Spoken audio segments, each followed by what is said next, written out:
Alright, stream's cancelled. I'm petting this cat. He's too cute. I can't move. How's everybody doing? Good to see all you. Hope you're having a wonderful day thus far. Hey Danny. Hey Sticky. Hey Sora. Anyone else who's lurking about? Kevin is Kevining. He's Kevining quite a lot.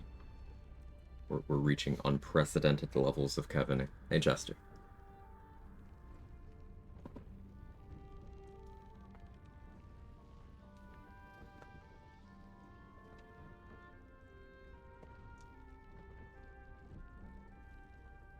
Hey Pigeon Monday.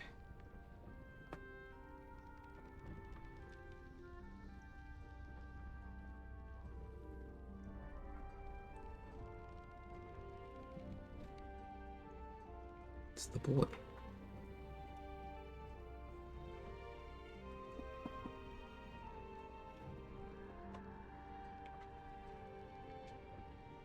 Commands for the run are in the title. If it's not in the title, it's not for this run.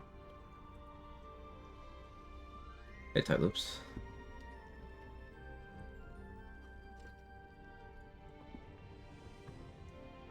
Okay, let's continue. We're doing Oath of the Crown plus multi-classing, because imagine playing pure Paladin lol.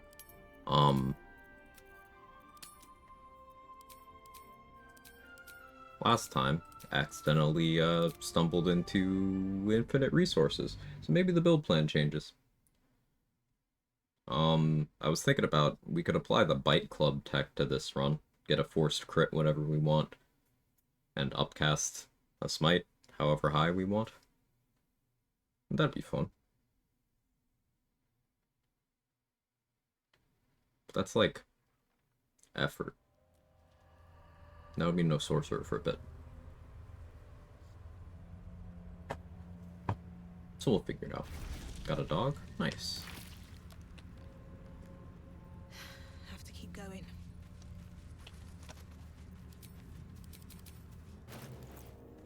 So level 7. Getting close to level 8.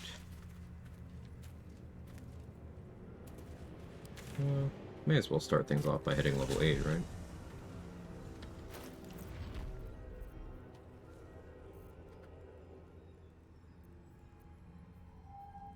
I don't have necrotic resistance yet, so we will go with Leviatar Scourge here.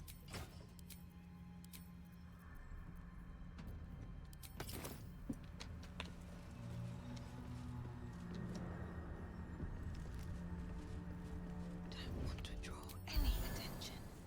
Hope this ends well. Am I doing today? Not great. Not great. It's okay. I'll feel better eventually. Maybe. There's only two options there. Either I'll feel better eventually, or I won't.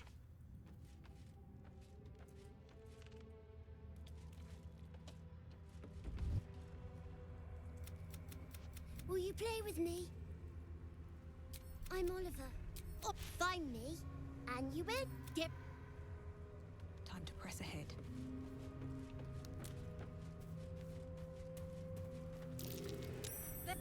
You weren't supposed to find me. Good, try to find. That's a friendly-looking shadow. What path lies before me? Hey, Superman.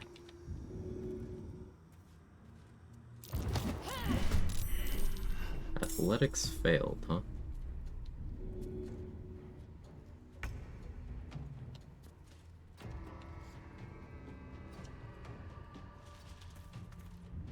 I cannot succeed athletics checks. This is just like in real life. Nah, I used to be athletic. Have to keep going.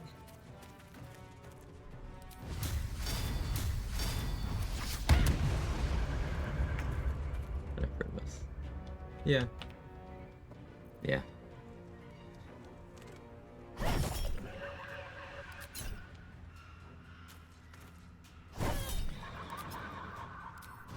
Nothing will stand in my way. Currently really struggling with Merkle and my Tactician run with some strategies to help me get through it.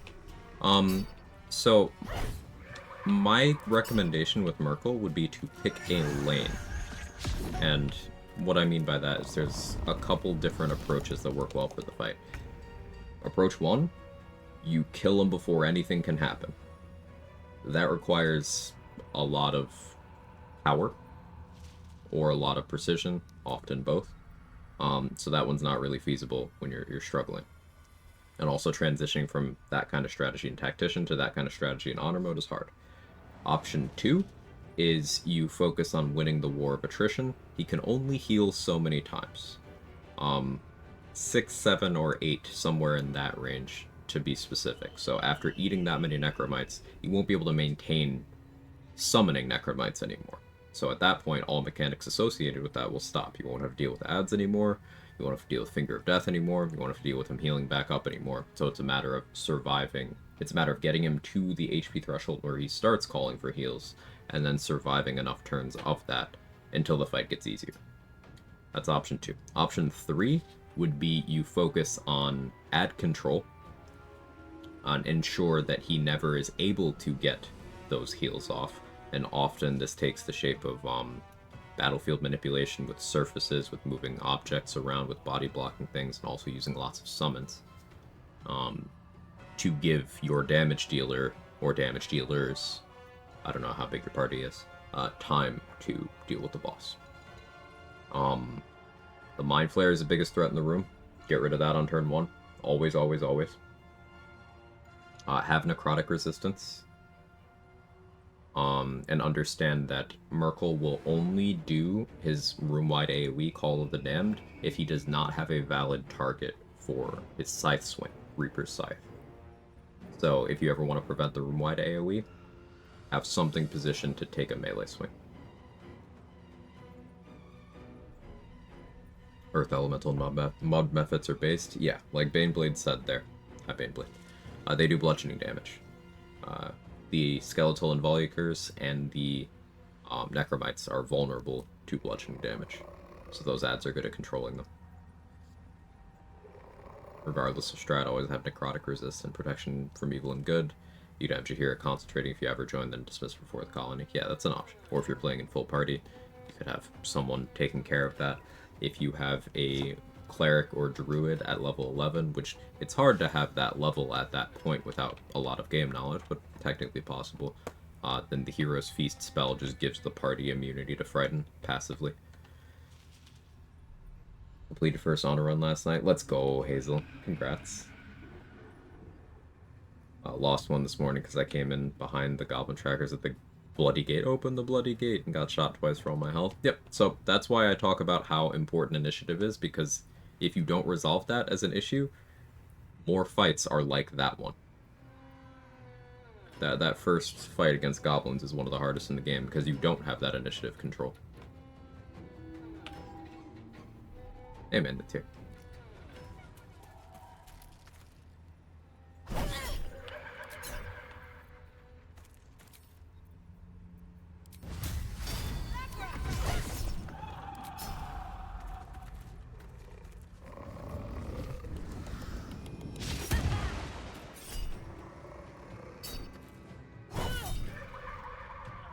It's a crit, so I'll smite.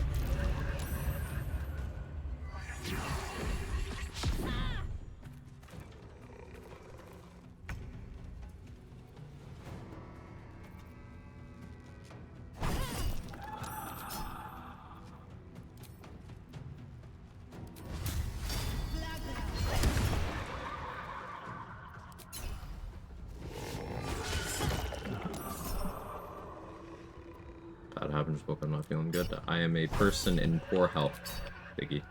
So some days I'm just not doing so well. Appreciate the concern. Life drain. Bastard. Of course I rolled a 1.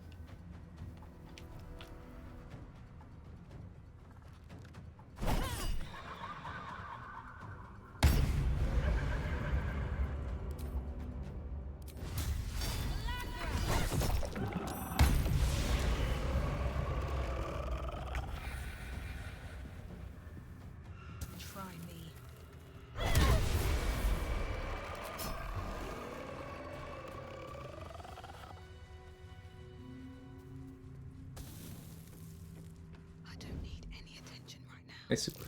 Interesting selection. Using a 5-finger discount. You Oh yeah, let me put my oath break counter back up. Hasn't happened yet, but surely it will. At the ready. Don't give me trouble now. Mommy? Daddy? Hey, Salfa, welcome in. Yeah, I sent them to the farm. I sent them to the farm where, hang on. Doggy went there too. Hey, Baba Laga, thank you for the prime in the 3 months. I appreciate that.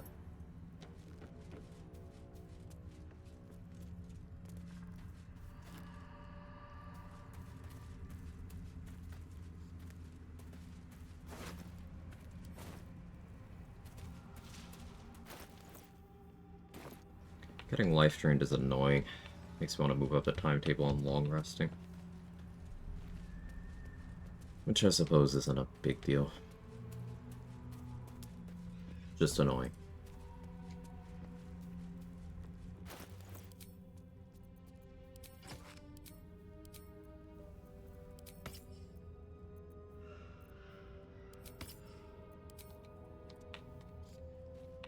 She's just a girl and she's on fire.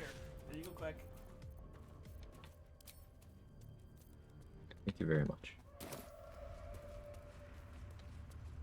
Lucky I'm physically healthy, though mentally not so much. Yeah. Both matter. So undecided where to take my Shark Cleric into build-wise, Clerics being so versatile and all. I think something solid could be done with the War Cleric, Thief, and maybe whatever Martial. I'm not personally too much of a fan of War Domain, because War Priest charges are wonky as hell and how they work. And then also, they're a long rest resource that you don't get back. So if you're building around that feature specifically, once you make about 6 uses of it, you got nothing. You could do it, because War Domain does get good always prepared spells. You get good armor proficiencies, good weapon proficiencies. So even without the War Priest charges, you're in a really good position. At level 8, Cleric Domains that get Divine Strike get theirs, and War Domains Divine Strike matches your weapon damage type. So you can do some really interesting things with that, like attack with vulnerability, and then your Divine Strike will feed into that. So a War Cleric using, say, piercing weapons with Ballast Armor, or psychic damage from the Shadow Blade with the Resonant Stone works out pretty well damage-wise. So I'm a fan of that. As Danny said, Clarchers do go hard, Cleric Archers. I enjoy those a lot. You can definitely do some good stuff as a martial-focused cleric with War Domain, Tempest Domain, Nature Domain, and Death Domain. I find are all really good at that. Death in particular can use their Channel Divinity for burst damage on top of their Divine Strike. So Death can, like, really dish out some very big hits. But the caveat of Death versus those other ones I mentioned is they don't get that heavy armor proficiency, so a little more fragile sometimes. But they have other tools. I don't think there's a wrong answer there. And your assessment of Cleric as being very well-rounded is accurate. Morning, Western Libra. Hope you're well. Softer than a whisper.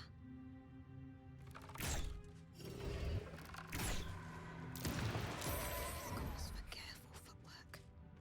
Any stat 6 for my champion thrower to use dueling fighting style available for Act 3. Act 3 is fine too. Before is more current. Knife's the Underbound King, I imagine. Yeah, you've got Underbound King for that crit rate. You've got, depending what your stat distribution looks like, especially in the early game, Hell Giant Club does make sense. Of course, it depends on your stats.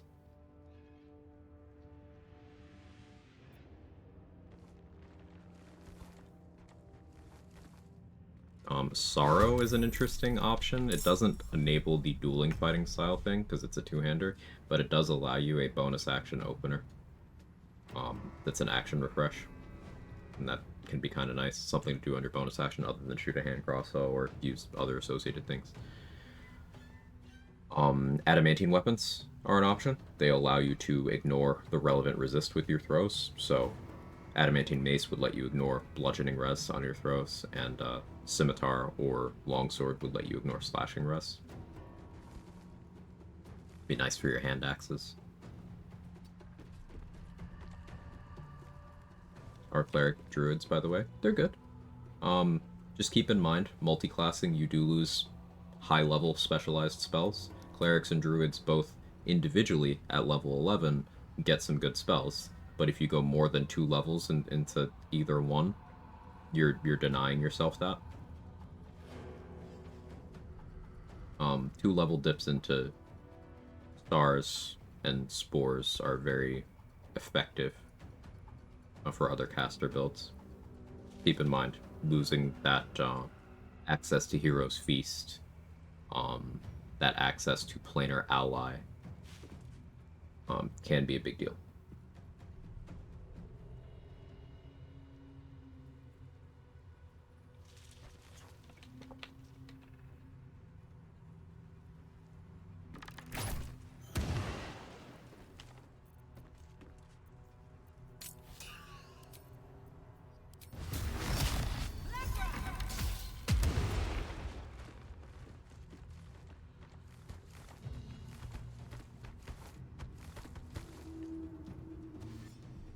Ordering a free action, am I?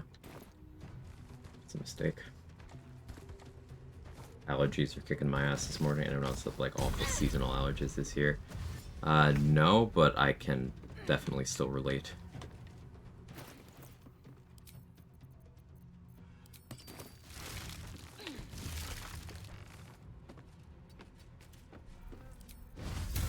Sometimes the only way out is through. Cleric just goes well with everything, kind of just depends how you want to play it. Yeah, it'd be easier to narrow down. Like, you said you want to do something martial focused, right? At that point, I think prioritizing 8 levels of Cleric makes the most sense to me, because that's where you get Divine Strike. You also get your second feat there. And then from there you make decisions on, like, okay, if you go Cleric 9, you pick up the 5th level spells, which are things like Insect Plague, Contagion, depending on domain, Flame Strike, Destructive Wave. Just very good spells. But alternatively, you then have 4 levels to play around with. You could go into like Fighter for fighting style. You could go into Hunter Ranger to pick up Horde Breaker, which gives you AoE options. Picking up Action Economy at that point does make sense. Because playing a martial without extra attack requires that you do have that action economy knowledge, or you're tanky enough that you just take as many turns as you need to. Either approach works. Either that or a caster, tempest, sorcerer, cleric, druid, some light cleric, whatever multi goes with that. Options. Yeah, I'd say sorcerer adds less to the tempest cleric than people want to believe it does. Meta magic is certainly nice, and something like a 10-2 split makes an amount of sense. 10 cleric, 2 sorcerer, but again, you lose. I'm a big fan of Hero's Feast. Losing that is a big ask for me. I tend to pure class my clerics a lot. And that can be an answer if you are having trouble deciding.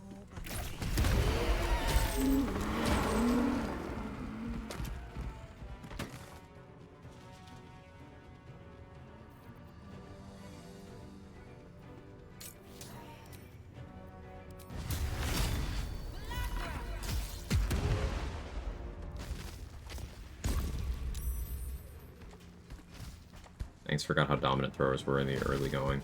Fresh off throw defense, nothing tagged me since the Nautiloid. Yeah, just being able to do ranged damage, you determine the type by the throwable. Scaling off of your strength without necessarily having to commit equip slots to it, it's just very powerful And then you get, if you go the Tavern Brawler route, you're extremely accurate, you have high damage floor. And that even puts you in a position where if you were to get disarmed or something, you could just punch people for good damage. Even without being a monk or anything. It's good.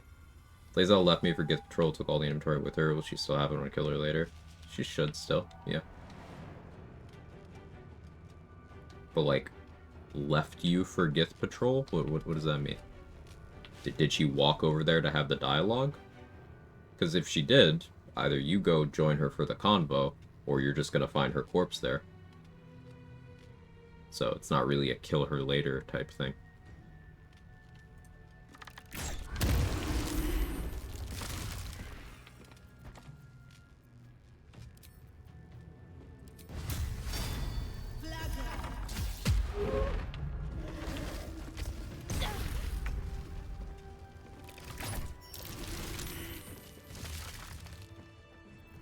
A lot of damage there. Didn't love that.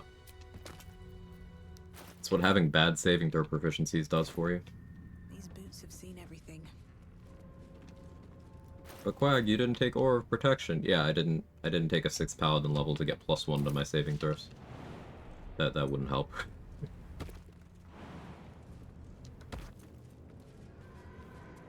Aura of Protection is a bad ability.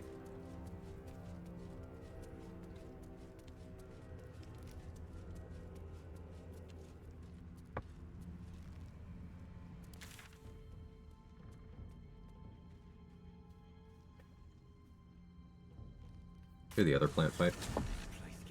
Try to command drop, big gift guy, triggered fight, somehow Lae'zel was on their side. No corpse to be found. So, she was on their side, and she's just gone now? She's probably just gone now.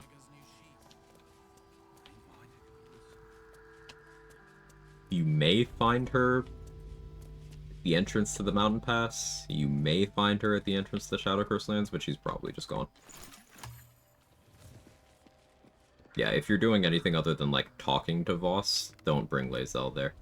Fun thing about how Lae'zel's story kind of plays out in relation to other Gith.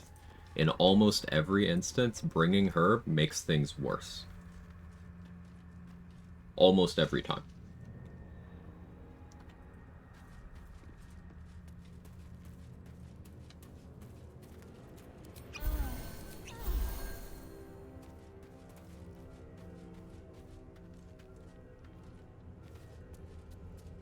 Can't risk being in open view.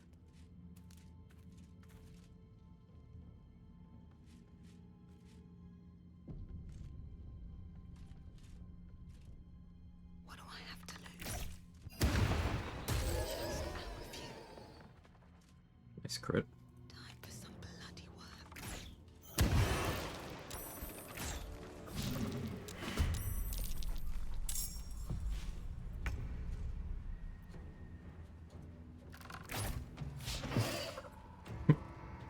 The Reverb Pro. Classic. Can't slow down. Something important is every.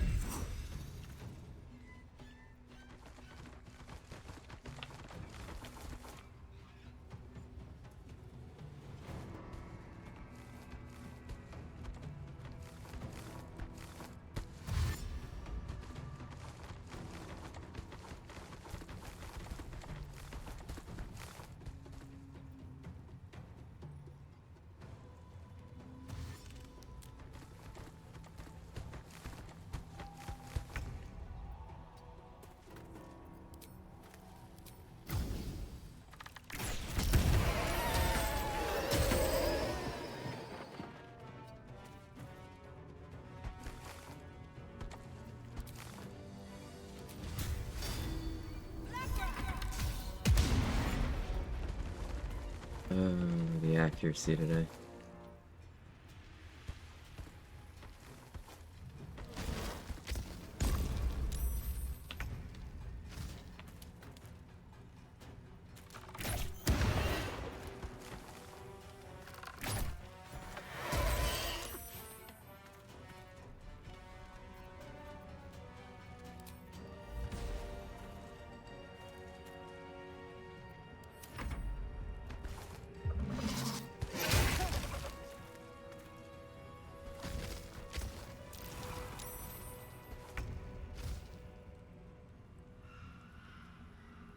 Thinking about sacrifice to greater good, you said ends and justify the means. Argued numbers matter more.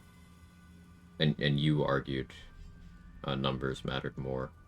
Now starting to see perspective, though I'm still unsure. Truth is probably somewhere in the middle. Generally, don't use people except in extreme cases. For example, do not lie to murder your door looking for family that's inside, but that's not greater good. That's not sacrificing other people for your own goals. That's an entirely different thing.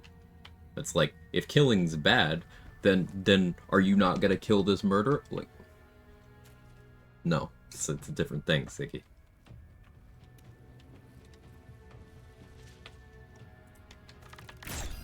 The ends justify the means rhetoric is often used by people who are doing bad things, who are trying to get you to draw false equivalencies between things.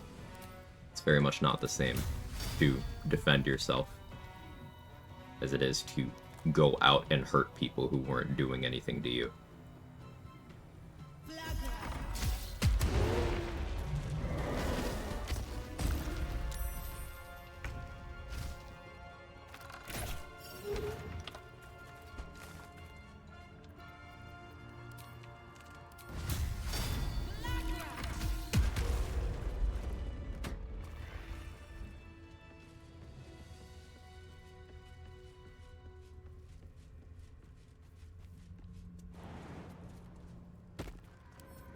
Can't keep me out.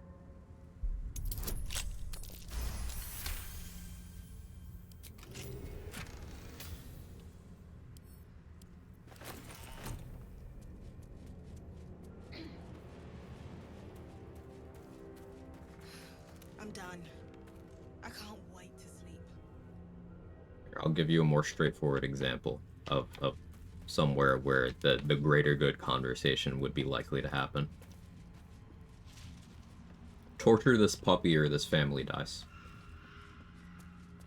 What do you do?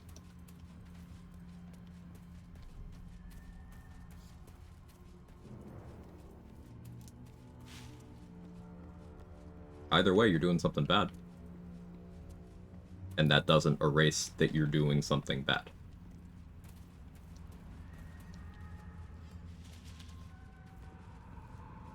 So, some would be like, okay, well, save the bigger number of people.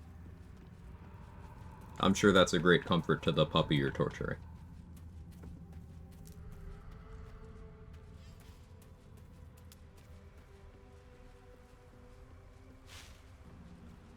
Open up. Often the concept of a lesser evil is used to justify the concept of a greater good. But a lesser evil is still evil. Now, sometimes you are given no choice and have to do it anyway. But a lesser evil is still evil.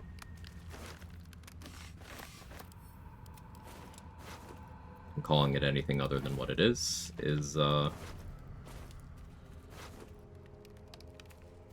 prepping yourself to go down a pipeline where you won't be able to recognize evil and good from each other anymore. And I would guard against that.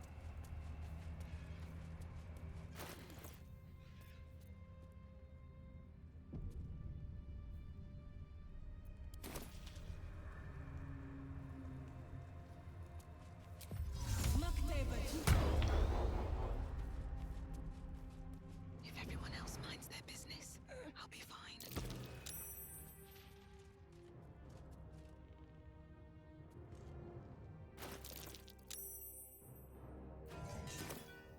The trolley problem. What's your take on that?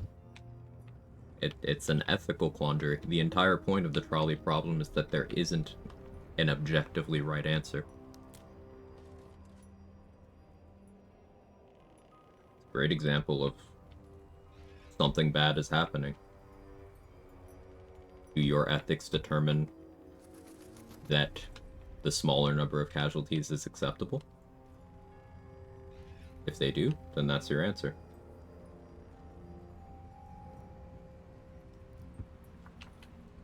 It's a thought experiment. It does not have a set answer.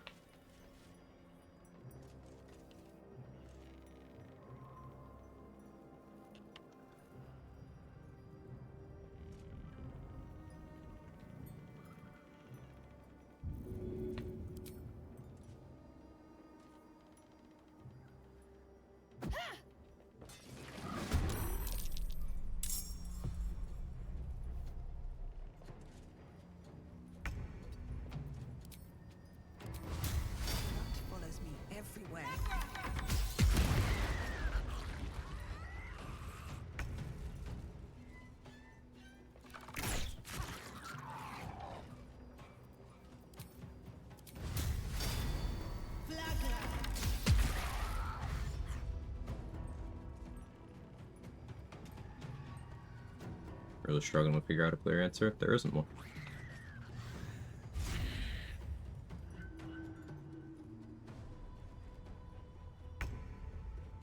The clear answer is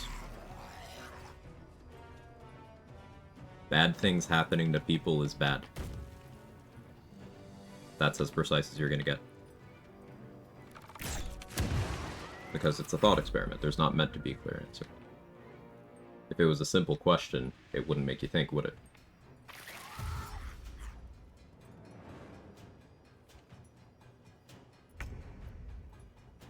Really gotta watch The Good Place, do I? I know nothing about it. Now consider the trolley problem, but the line with fewer people has one of your family members, and the other is all strangers. Exactly, very true. That will sway anybody's answer. And, like, that's a human thing.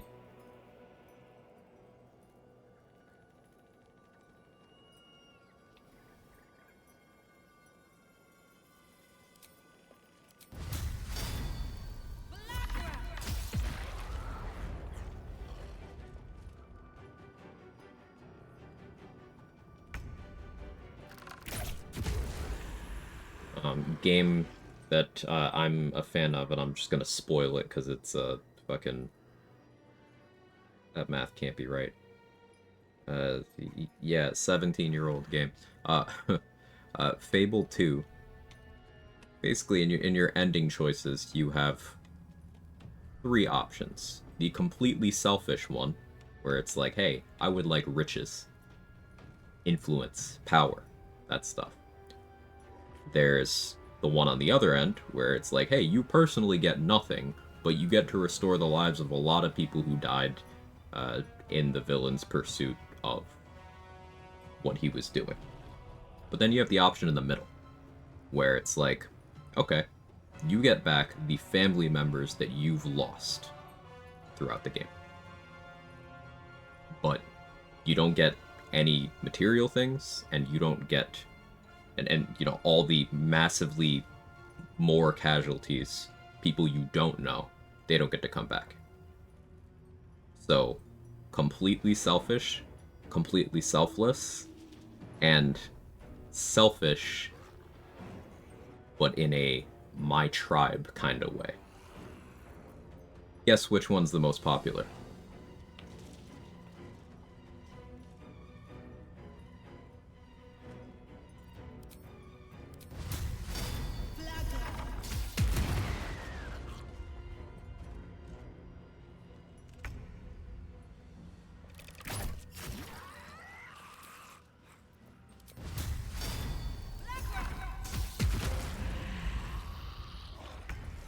What's the upside of the middle one compared to the selfless one?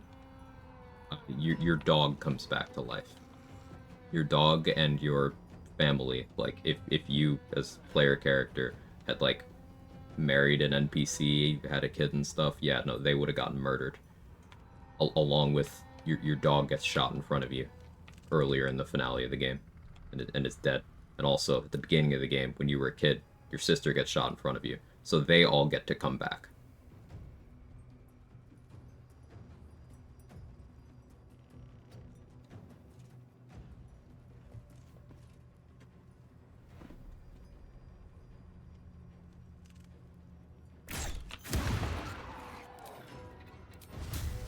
But the, probably tens of thousands of people that the villain killed across a few decades, you know, they're still cooked.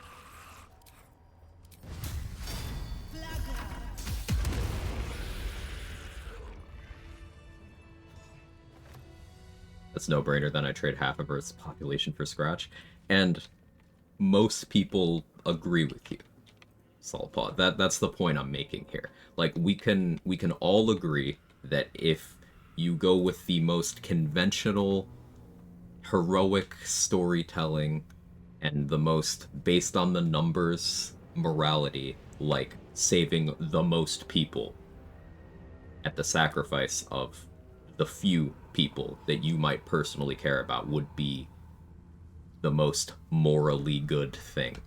But that's not how people work. Morality is not that simple.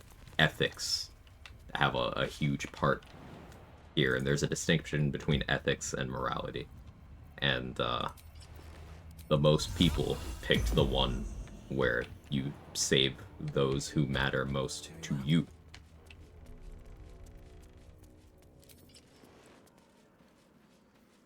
So the entire point I'm making here is that shit ain't that simple. There's not a clear answer, and people are complicated. I can crack that open.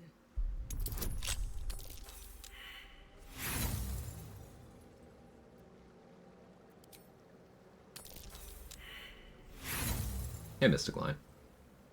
Fable 1, me and my brother turned the Temple of Avo into a meme. Memes weren't a thing then. Memes were definitely a thing then. Memes have always been a thing. But I get your meaning. Internet memes had not evolved to the point they have.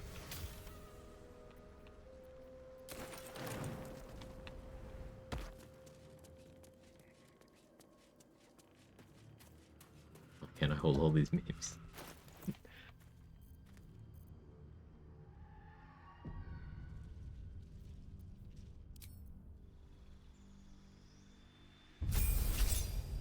Okay. So for this level, I think this is where we take Hexblade.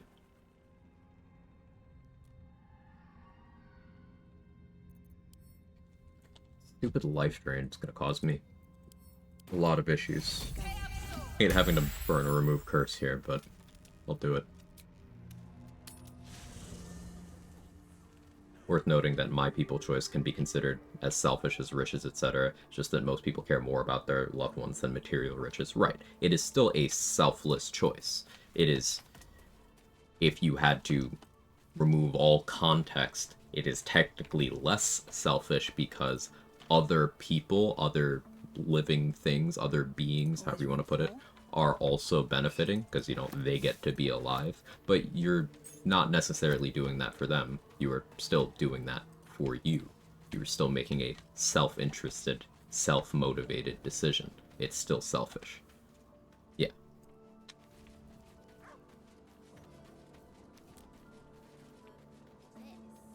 So you've always been a bone man?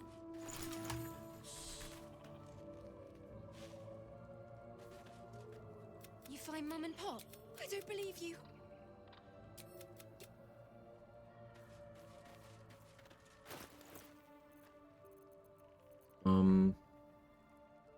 Okay, stat block wise. I think maybe I'll be okay with having only 18 or only 16 strength. Ugh. Pain.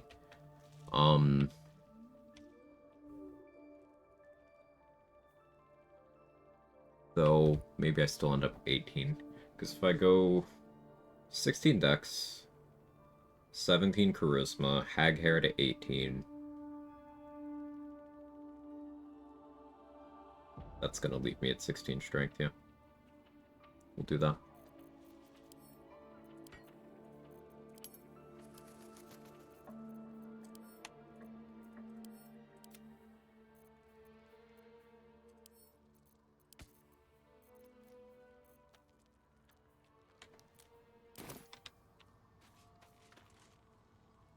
I'll start the heavy combos early, huh? Hey, Mr. Madness, how you doing? Thou hast now a bosom companion. Take care. Dost thou require a new... Thought I just had if Arabella's a shadow sorcerer, does she have the pseudo death word passive? Can you check, Mr. Streamer? I won't be checking that, but thank you for your suggestion.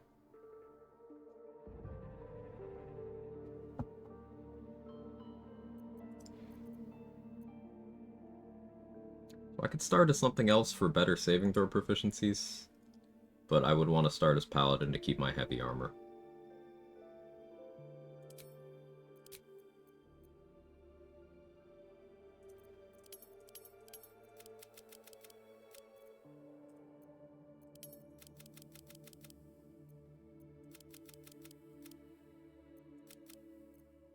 Down to 10 con feels bad, but I think this is still right.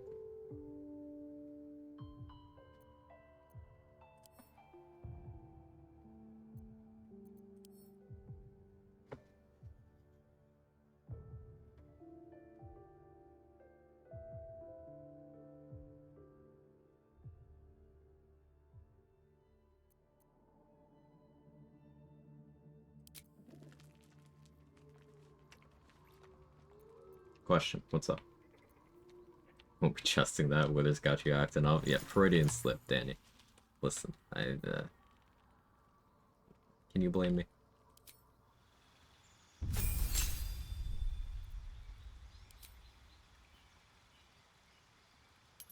Still great weapon fighting.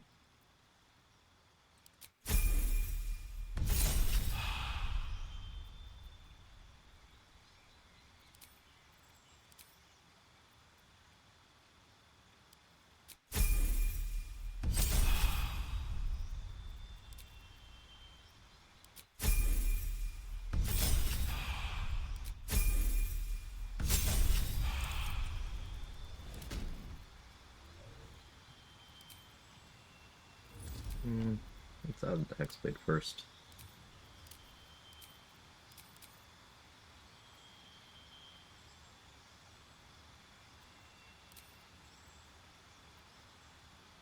Go up Eldritch Blast here, because I have no reason not to.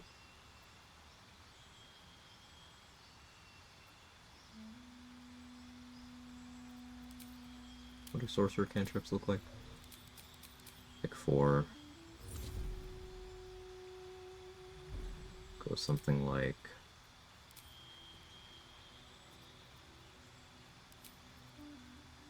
this.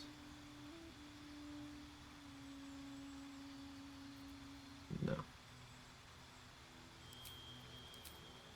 This. I'll take Booming Blade, Eldritch Blast from Warlock. Yeah.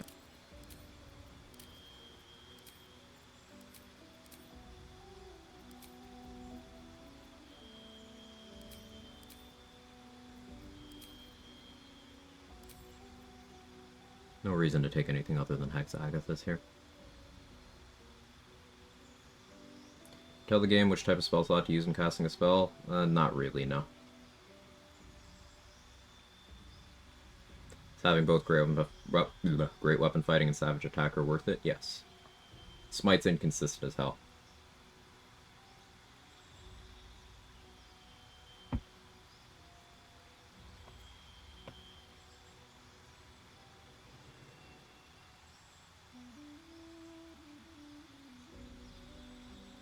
Kant argued shouldn't lie to the murderer because it's immoral to lie, still using them as a means to an end, but most people will find that argument ridiculous because assume you're just defending yourself. Well, yeah, because people, again, people are more complex than black and white situations where you can ascribe a binary, always do this or always refrain from doing this ideology to things. People are more complex, life is more complex than that.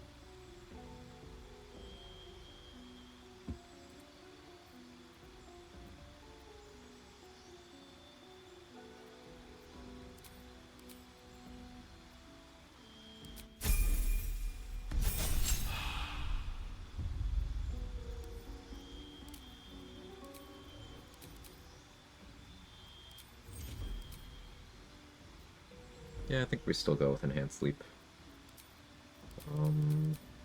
Blade Ward, Minor Illusion. Kinda want to take Mage Hand, but... Well, Timmy.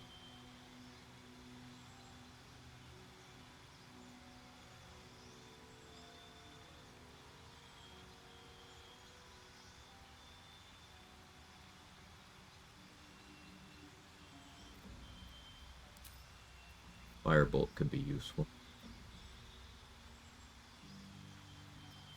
So could Shock and Grasp, though. Extended Shock and Grasp. I like that. So we'll do that. Draconic Bloodline. No. Shadow for the Dark Vision? Maybe. I do like Tempestuous Flight a lot, but do I need it at this point? I don't think I really do.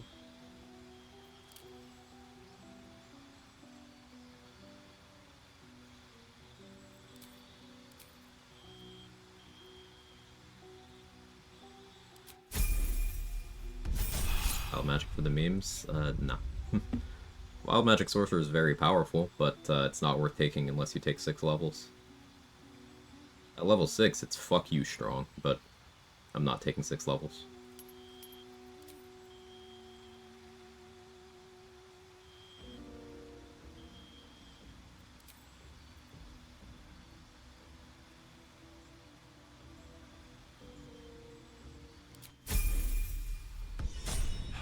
Gandalf Lundgren. I can speak today, Lula.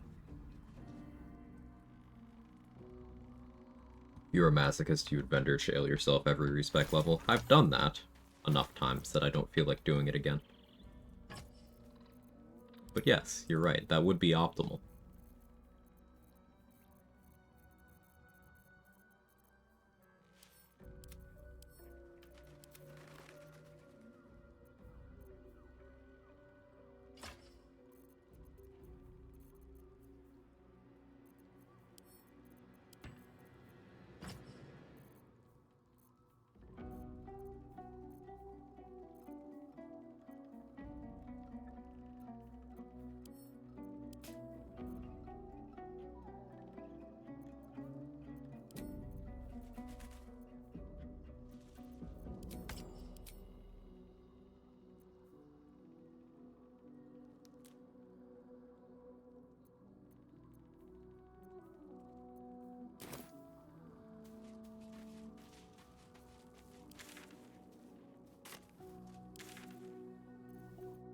Where can I find a fight?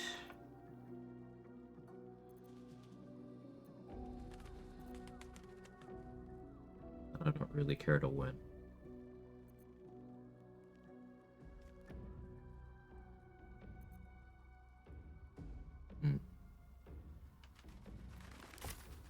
Tough one right now.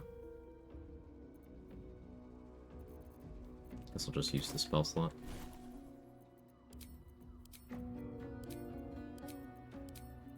With the game picking these dog water spells.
That off my bar.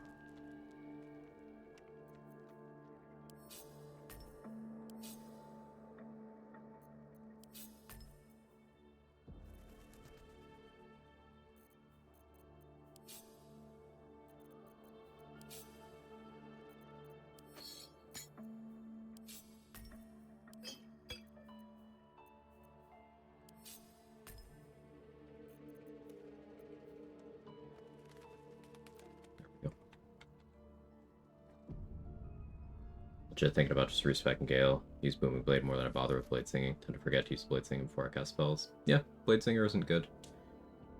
I think of a run without buffs? No, it's stupid. Like, it's often been suggested, oh, Quag, do a run without buffs, or a run without buffing before fights, or a run with... That's just me pretending I don't... It's pretending I haven't learned anything playing the game. Like, I don't understand how that would even be interesting to watch. It's just like, hey, stop using things and don't replace them with other things. How would I even do that? It's like, should I forget that I know that Frighten is bad if it works on me, so I just don't go with immunity? Like, it seems stupid. I just don't think I would ever enjoy something like that. Like, do the same thing, but pretend you've learned nothing playing the game for 2 years.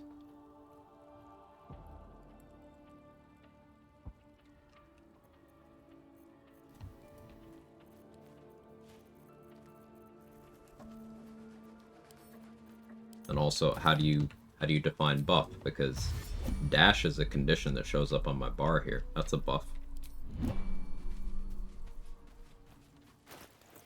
Meanwhile, I'm a wood elf.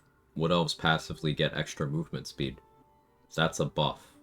So, like, how do I play without that? Would I have to not use my additional wood elf movement speed every turn? Just, I can only use 8 out of my 11. And then if I dash, I have to do math to figure out how much I can move. Like, it's a rabbit hole that goes quite deep, and I have no interest in going down it.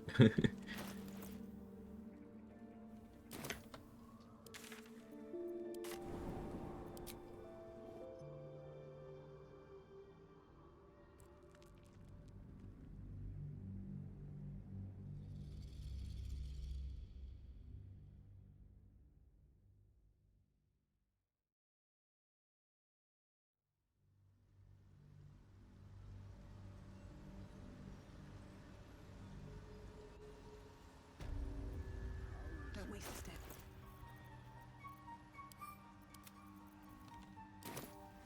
The nutrition my species receives from other minds is difficult to regulate.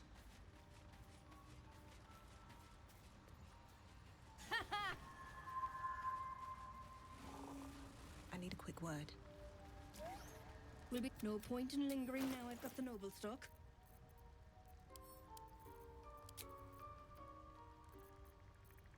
Playing honor mode without being allowed to use sources to gain advantage, no thanks. Yeah, it would just be like, hey, have good RNG for an entire playthrough. But you're not allowed to influence it at all. Like, okay, well, why would I do that?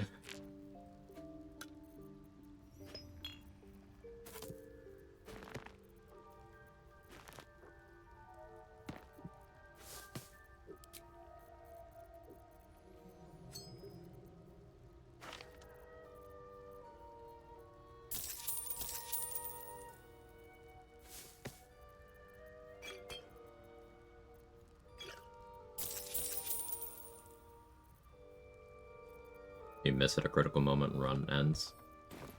Yeah, or it's not even you miss, just... you roll a 1 on a saving throw. Doesn't even have to be a 1 necessarily, like, say I go fight Merkel, I'm not allowed to buff up before the fight. Okay, I don't have necrotic resistance. Every time he hits me, he's taking more than half of my HP here. And I'm unlikely to succeed the saving throw, so I'm taking more than half my HP from one of the things he's doing every turn. You can do up to 3. That's also ignoring the stuff he's doing to me on my turn. And then, you know, the fact that I can't ever move if I get frightened. Like, it's just... no buffs is stupid.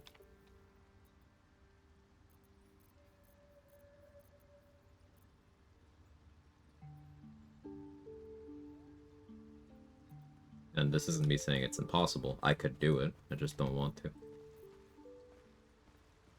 Raising your AC surely considered a buff. Uh-huh. Like, I have, this critical hit immunity from a buff granted by my armor. Guess I can't have that.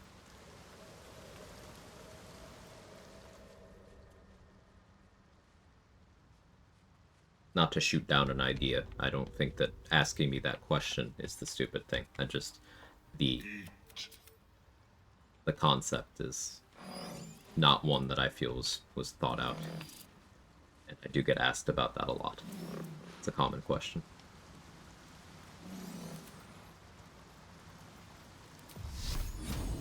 Gear is cheating and spells. Looking ahead. See, you're joking, but a common thing we talk about here is gamers have this tendency to label anything that they didn't know about as cheese or as illegitimate. You see this a lot in certain places. Like if you've ever hung out in a Souls-like space, whether it's a stream or, you know, comment section on a YouTube video, whatever. If that person killed that boss anyway other than naked using only melee, there's gonna be at least one dude bro there like, actually, you cheesed that? Like, so by using the ranged weapons and magic and summons that are in the game for players to use, I, cheesed. Cool. Cool.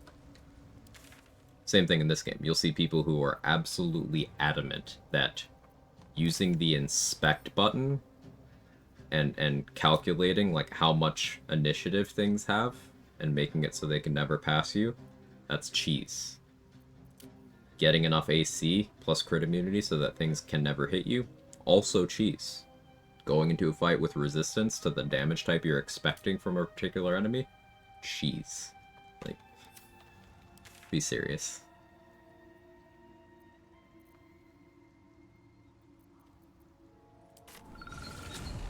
You did X and Y, so you didn't actually beat the boss.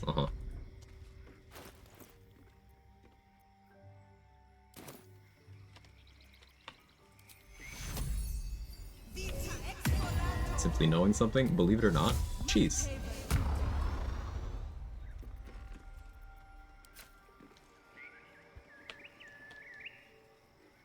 Breathe quiet.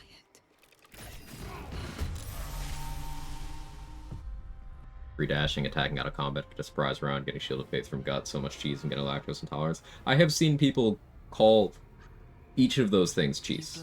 That's probably why I use those examples specifically, Danny. But, like, stinking and insidious assaults. I've seen people say that getting surprise rounds is cheese. Like, it's a game mechanic. What do you mean? New and untainted yet, as long as you don't stack 30 barrels on Merkel, don't consider it cheese yet.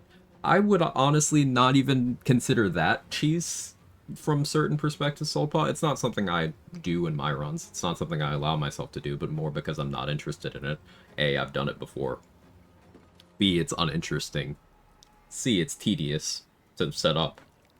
But, like, I wouldn't necessarily even call that cheese, because it's a subjective thing, and you put in a lot of effort to set that up. Getting those barrels there at all, that requires some amount of know-how, unless you're modifying your game, right? Resetting combat as a Dwergar? Cheese. Yeah, I hate crypto. Like, I would also point out, Barrelmancy is an extremely inefficient solution. Anywhere you bring it, there's always something better, always something that would have killed the boss faster. Always. Without exception. But, like, I feel like people do it for the novelty, or because of the mythos built up around it, where it's like this, hey, I didn't ask how big the room is, I cast Barrelmancy type thing. But, I do agree with your core sentiment there.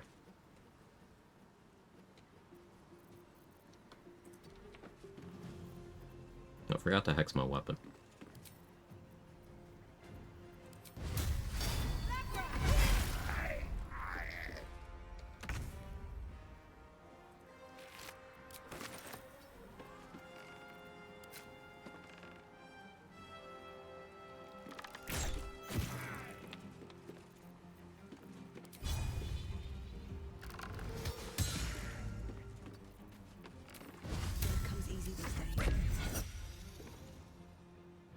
Mancy's definitely more convenient. I mean, it's not even Mancy necessarily. Throwing a smoke powder bomb has a higher potential damage than taking every smoke powder barrel in the goblin camp and putting them next to something. It's simply stronger.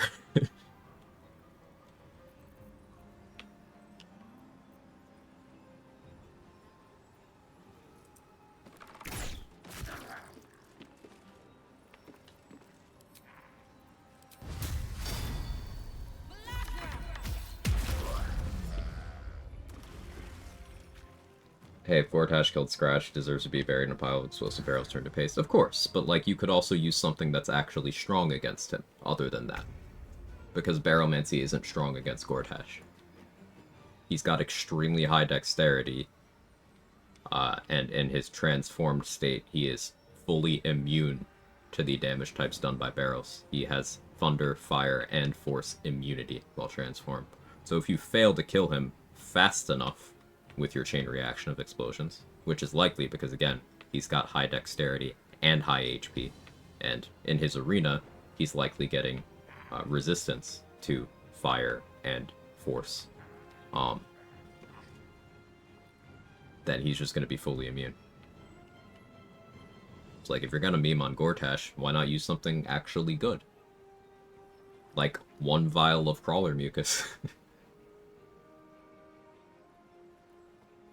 I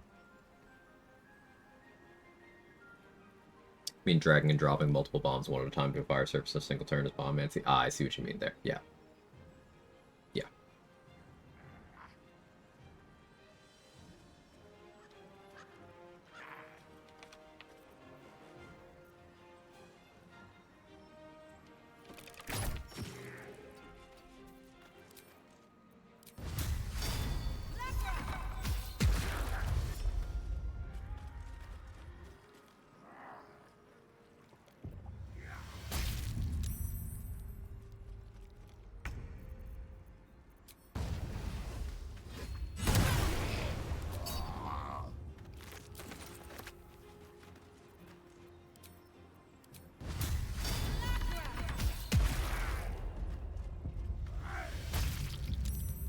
Gonna suggest an Oathbreak Gamba might be inevitable eventually. We are on our way to an Oathbreak in probably less than 20 minutes. Never one of these. I do not see how I could possibly avoid Oathbreaking with the whole Ethel thing. That's a minefield. Like, I'm going here for my stat buff, so my Oath's gonna break.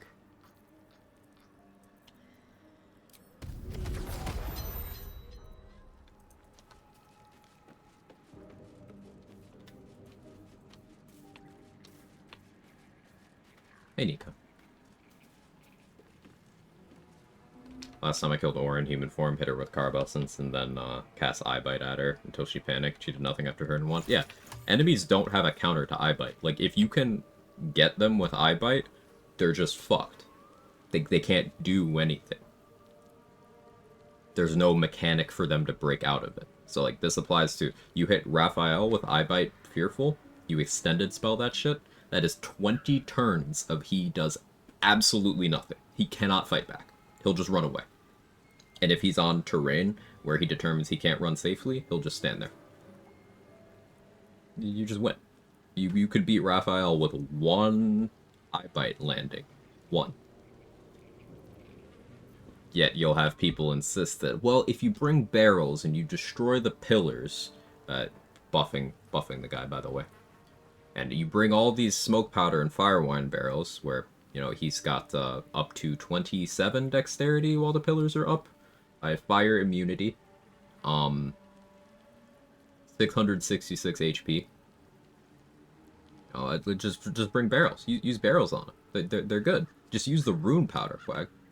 Oh, yeah, the rune powder that has an extremely wide damage range that is also a dex save, that if you take every piece of rune powder you have in the game, put them next to Raphael, you would be lucky to do 100 damage to him.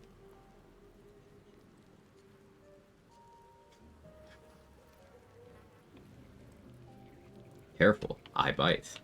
Hey, Tweedledoo. Good morning.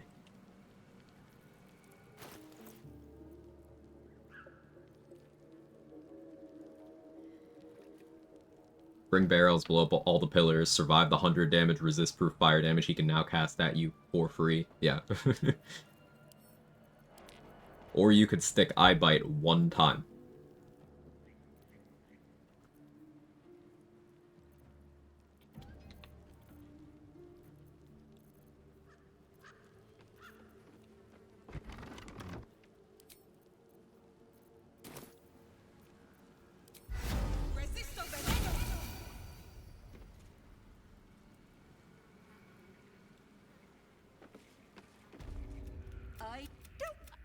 gods grant me patience. Eat up, Mayrina. I won't say it again.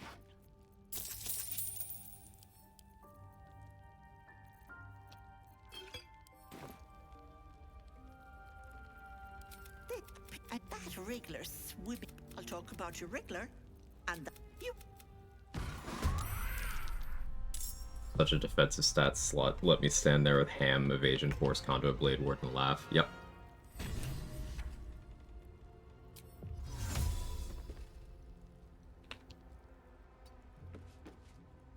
Is she broken? I don't think she's broken. Just how have you?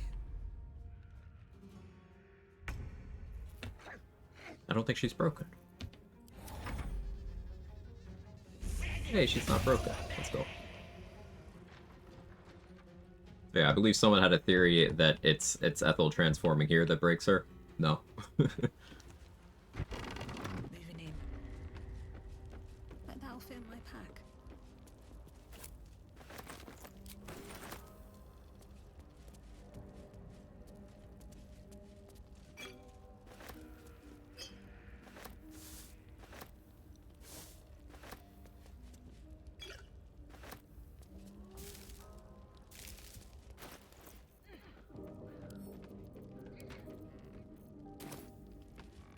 It's been a long day.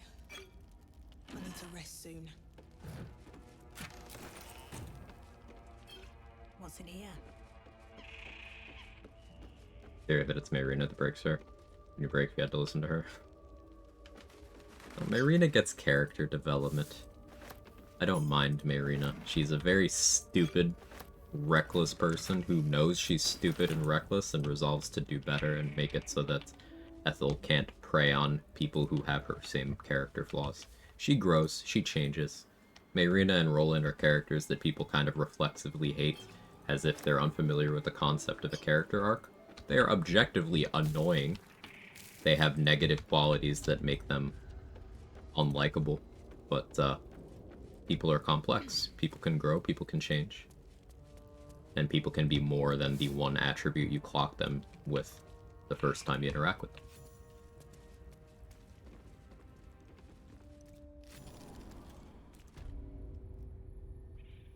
Right, Jake? I feel like it's the same crowd that killed Lae'zel for being mean. Absolutely. 2D, dude. Hey, Mark. Would your attitude change if Mayrina was 2 XP? So, like, I was just talking about how I like Mayrina. I'm going to murder her in about 10 minutes. But I like her. Hey, Mark, thank you for the 14 months in the Prime. Girl and she's on fire. Jake also says thank you. Right, Jake? BCZT.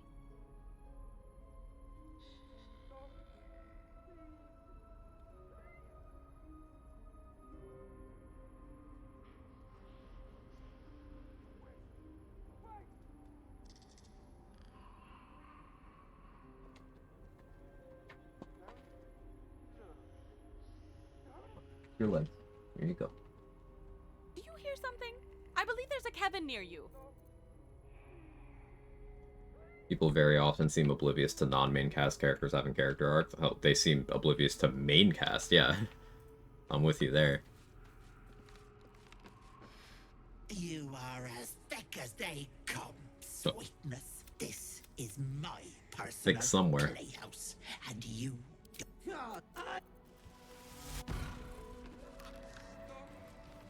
Remember the whiplash I got from Lae'zel the first time she went from "I'm so far above you, mere mortal" to "I want to taste your scent in 10 seconds"? Because Lae'zel is heavily indoctrinated and acting as she believes a Githyanki should. She is not acting like herself with a lot of the stuff that she says and does.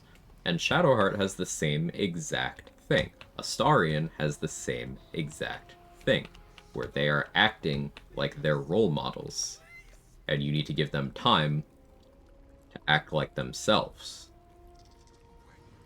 Yet people don't hold that against Astarion and Shadowheart as much as they do Lae'zel because of appearances.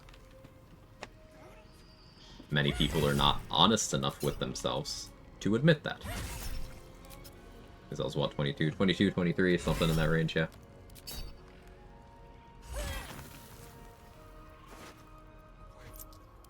Shadowheart is, 40-something, 45, 46. Don't look. Don't. Astarion is, well, I'm sure Danny knows the exact age.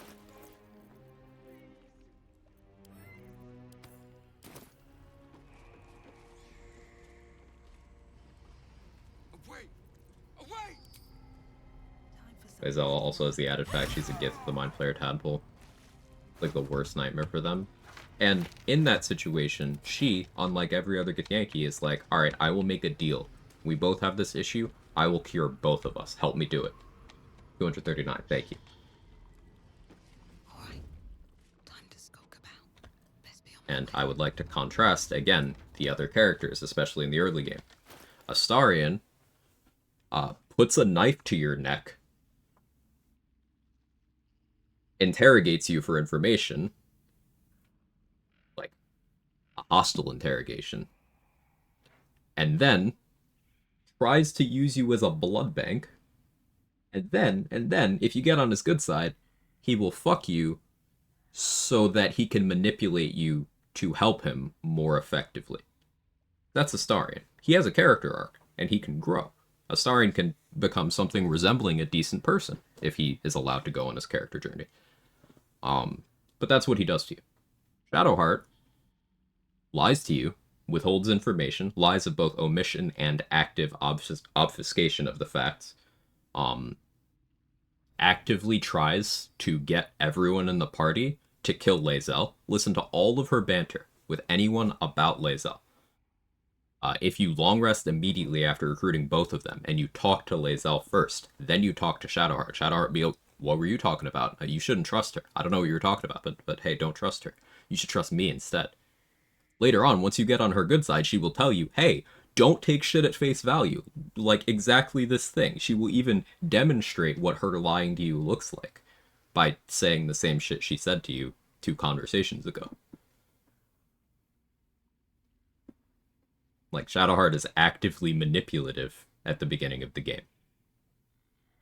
Astarion is actively violent with you at the beginning of the game. Lae'zel, who has every reason to do those things, is instead completely honest with you. She will even tell you when there's something that she can't tell you.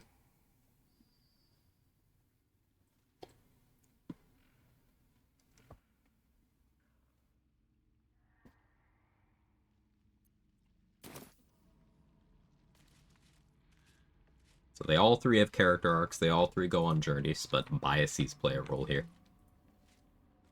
And some characters are allowed to get away with certain things that others aren't.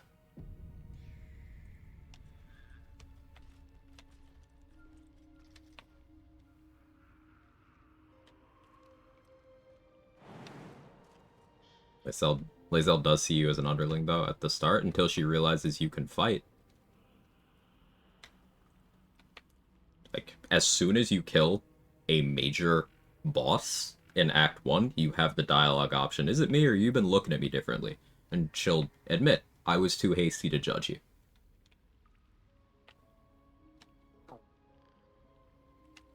It's not tied to approval, it's tied to killing a boss. You make her neck sweat, even outside of that. If you have low approval with her, you'll still get that dialogue, but she won't add the she's trying to sniff you after a week of not showering thing. She won't add that part. But she will still respect you for your combat prowess.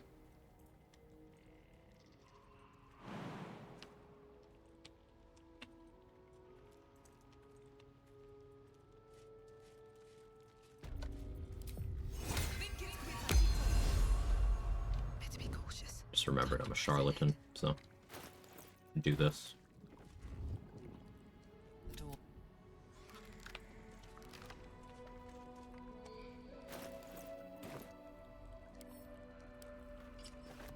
Hello and let.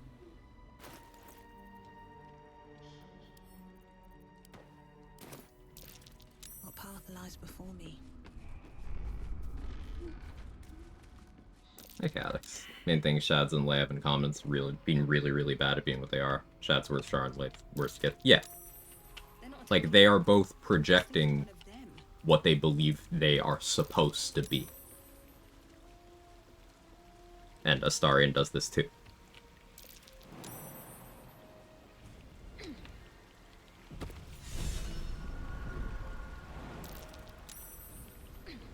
Characters are complex. They are. What makes them so compelling? Building a new PC? Nice, Captain. See Mazora's necklace with BG3's graphics set to max? Hell yeah.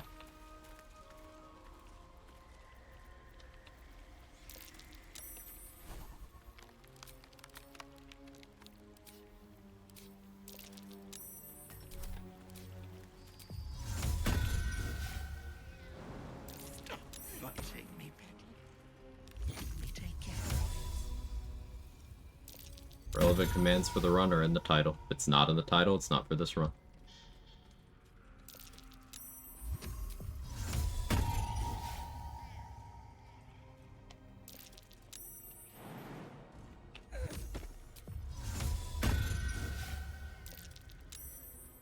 Out of sight, out of mind.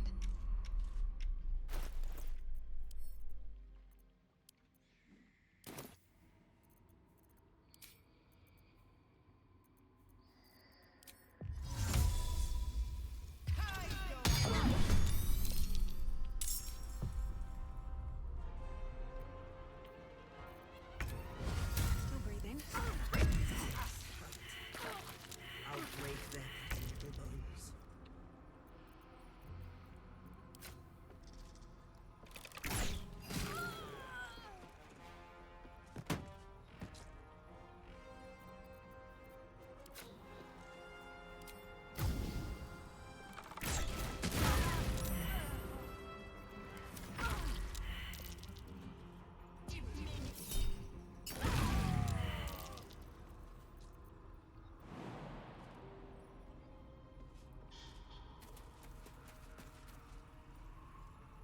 Breathe deep and move. Drop a Call of Duty on them. Quit camping, bro. It's for the montage.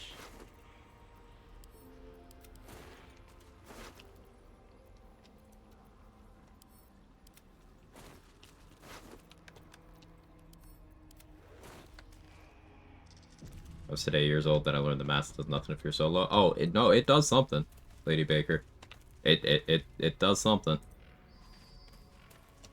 If I didn't have protection from evil and good on when I was wearing it, that would have been an immediate game over the second I failed any of those saving throws that you saw me rolling. So let's scroll up. See? Saving throw against Ephemeral Whispers. If I ever fail that and I don't have protection from evil and good, immediate game over.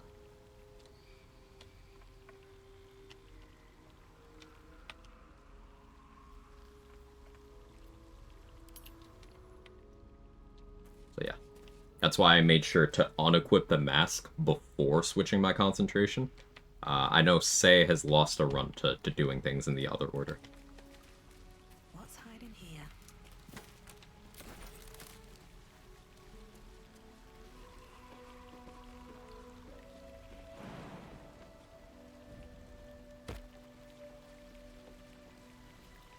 Hating a goddess will make you feel really old. Hey, Urban Mech.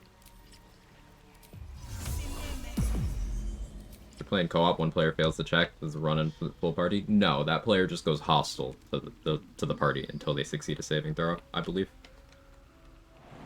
They just start acting like the hostile masks there, Be cautious. is my understanding. Must have missed something. Why wear the mask at all? While you're wearing the mask, those masks aren't hostile to you. It's a charlatan inspiration to use it to go past them, so that's why I did it. But then it also allows you to group them up safely. Can't risk being in open view.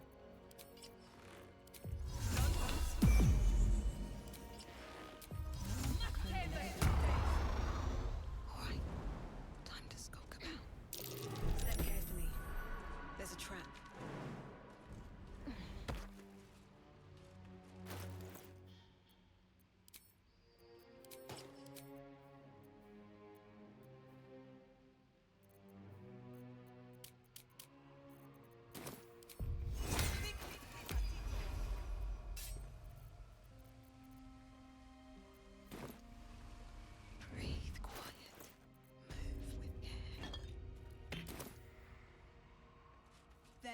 In the cage. First step is the hardest.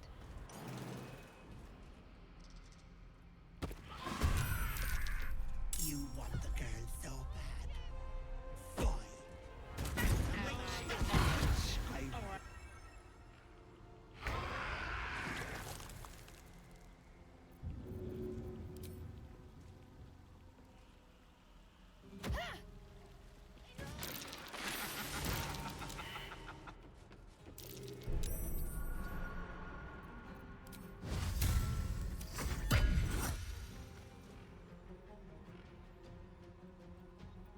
Hilarious thought of Charlotte to just pretend to be a paladin.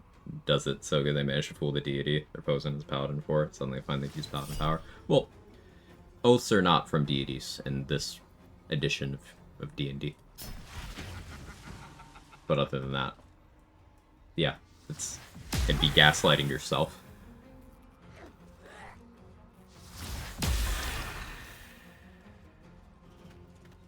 Which is arguably funnier.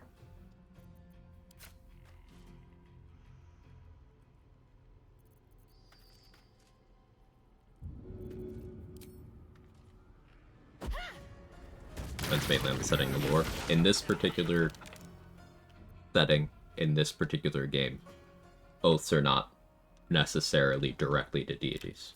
Like Minthara swore vengeance against Lolth's enemies and then transferred that loyalty to the Absolute. But she did not swear that directly to either of them.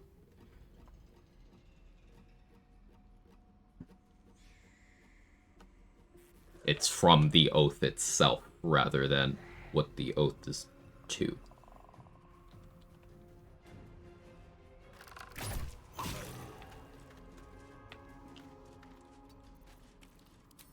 No choice but to keep going.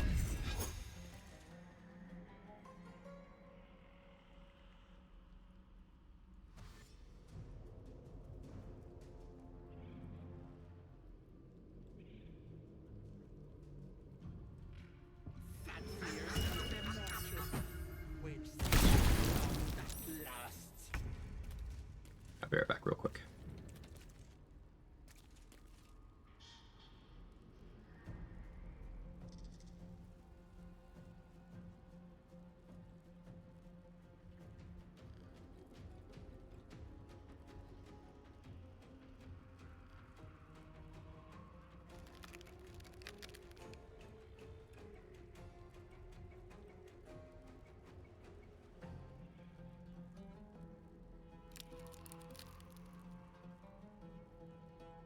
Okay, I'm back. Bathroom? No, I would gladly announce if I was doing that. Just checking on something else.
Caught him. Good one, Auntie.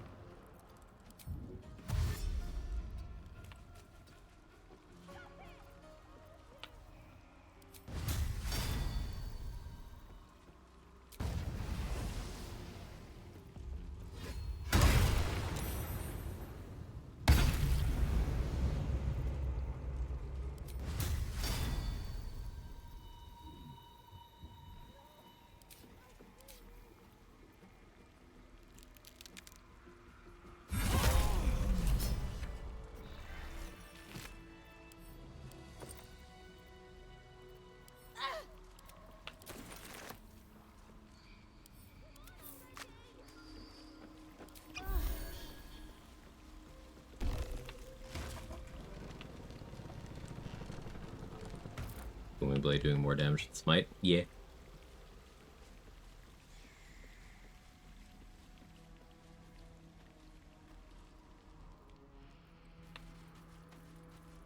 I have something to ask. You bastard! You ruined it! Ethel was going to bring my up just a bit longer. More than I could have done.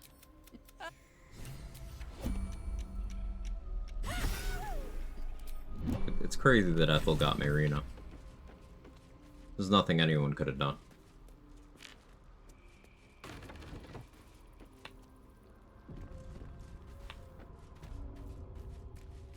Not an oath break, by the way. Yeah. Well, Marina's poor. Oath of the Crown isn't gonna care about her. These things just happen sometimes. Yeah, Whirlibur. Thank you for understanding.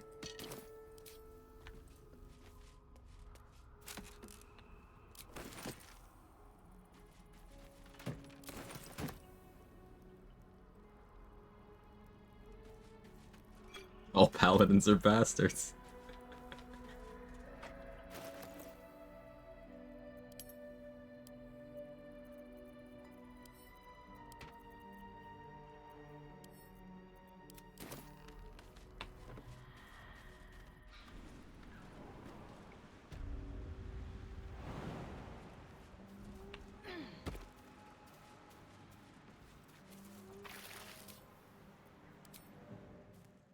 This medicatrix!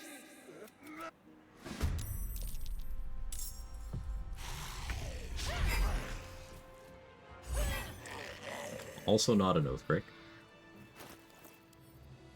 Okay, I wasn't elixired up for that. No, I was on elixir of heroes. Okay. Cursed to put my hands on everything. Crown just doesn't care about stuff like that. Feast many cat juice.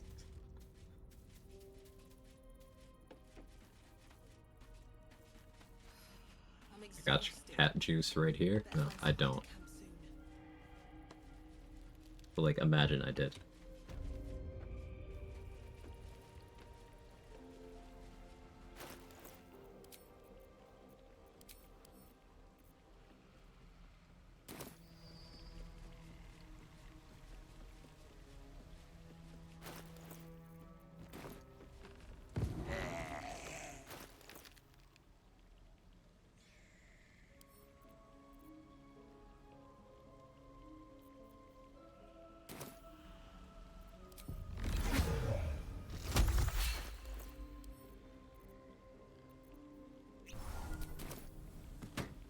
Around less fragile than you expected? Yeah. Yeah, it is. I've been able to thread the needle on a few things that I was sure I would oath break on. I'm fully expecting certain main storyline oath breaks, though. I don't see ways around those. Although maybe if I get real cheeky, I can manage that. I should have done that before resting.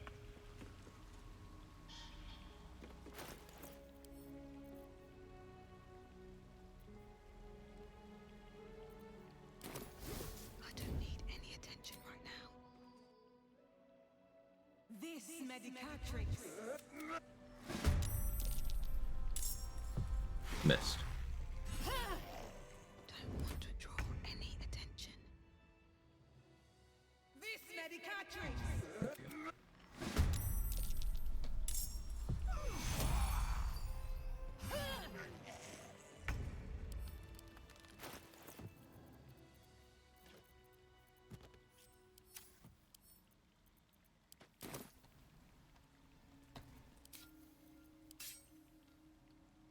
If everyone else minds their business, I'll be fine.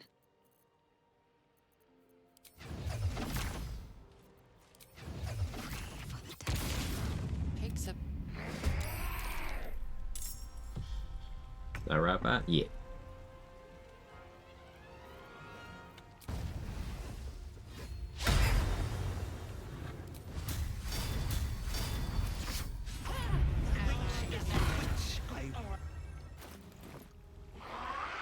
Gonna use Arcane Synergy? Probably. This kind of setup, doing packed weapon stuff, you actually have the casting stat to justify it, so probably, yeah.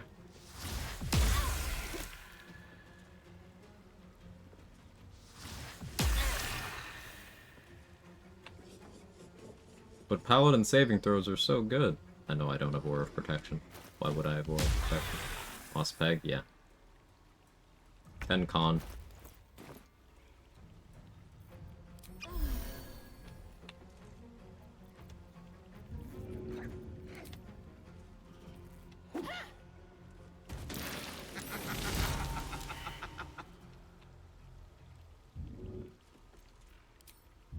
No hesitation. Bloody clever clubs.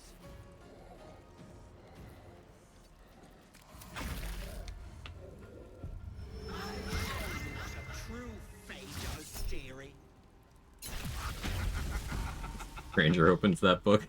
They'd be in for a surprise, huh? That's a good question.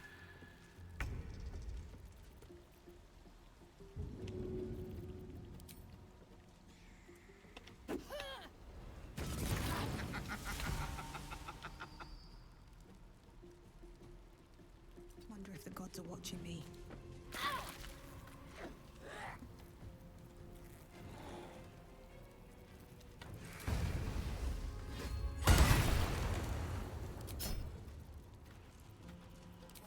Survival is another.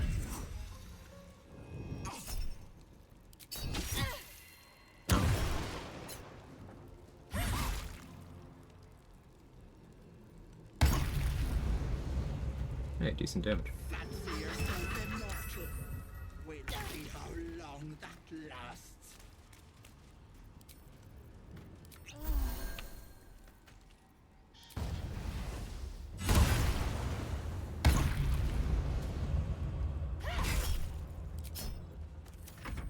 Wait! Wait just a tick!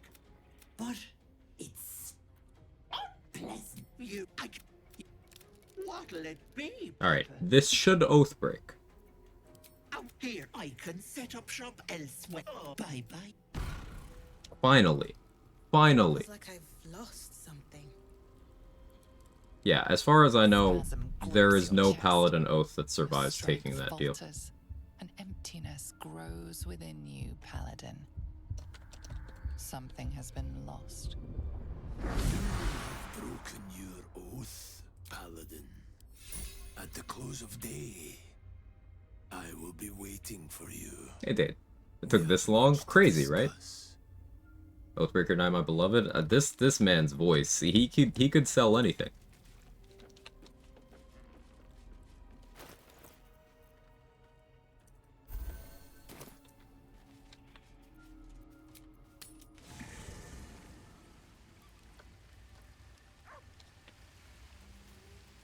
So yeah, he lives here now.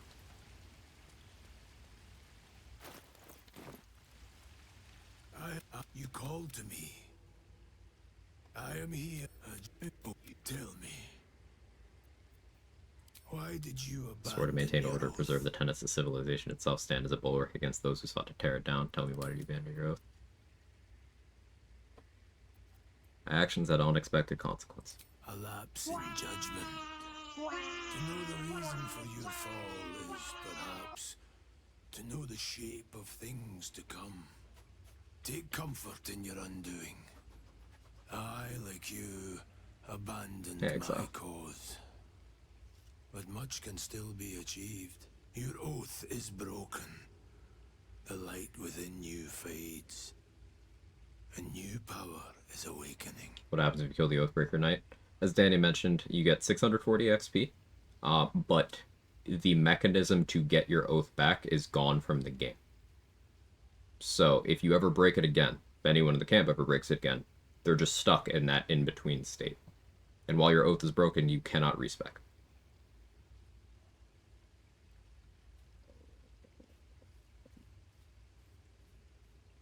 My only paladin see this knight, it feels so main character energy. I guess there's no reason for him to exist if you don't have a paladin around. Look who finally broke their oath. Yeah, Cranberry. Pally fighter build? No, I won't be taking fighter here. Combining those two classes is just kind of outside of 1 turn per short rest, bad. Because Paladin makes Fighter weaker. And Fighter provides 1 more action once per short rest. So, they're more impactful 2 level dips you can take on a Paladin. It is possible. Should you wish to do so, speak with me. Without light to guide you.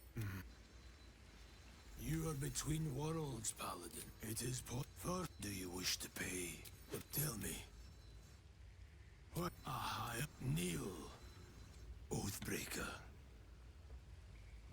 Gets Patrol came back after a long rest. Lazel was with him, got my items back. Let's go. Okay, there's supposed to be a cutscene that plays there. It just didn't happen. If you stop.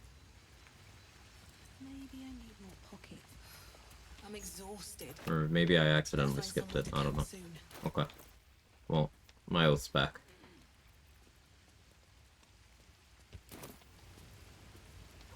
I like that cutscene. Me too. Maybe we'll see it next time.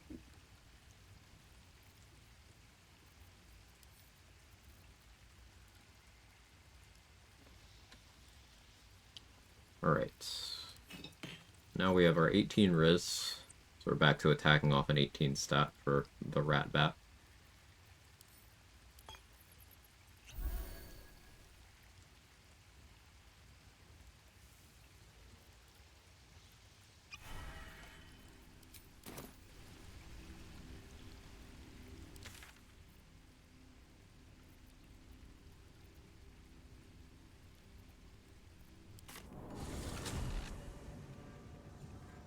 Take care of this stuff now, I guess.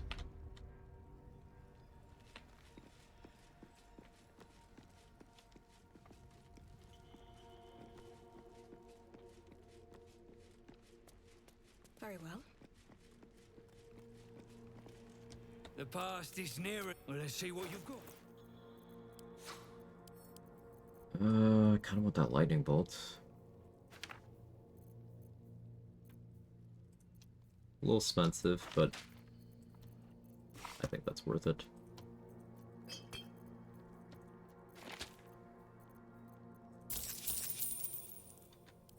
Better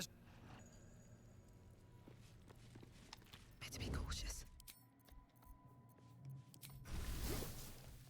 These boots have seen everything. Softer than a whisper, just our view. Attacked someone. Only the guard.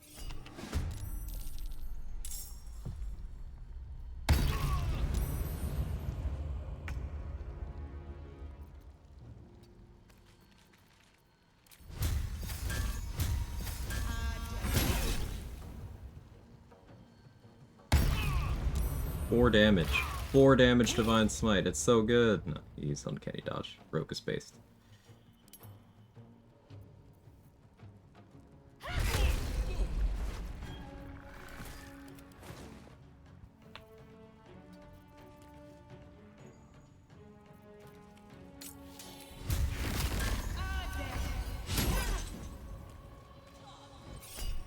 Take from my level 4 feet. Alert.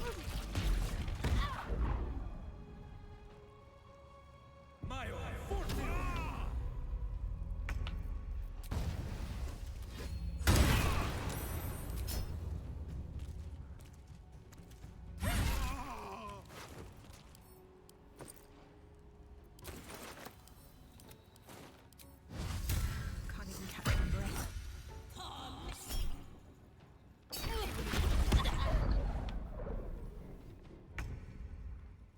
Shouldn't have made me your enemy. Alert always the optimal level 4 pick? No.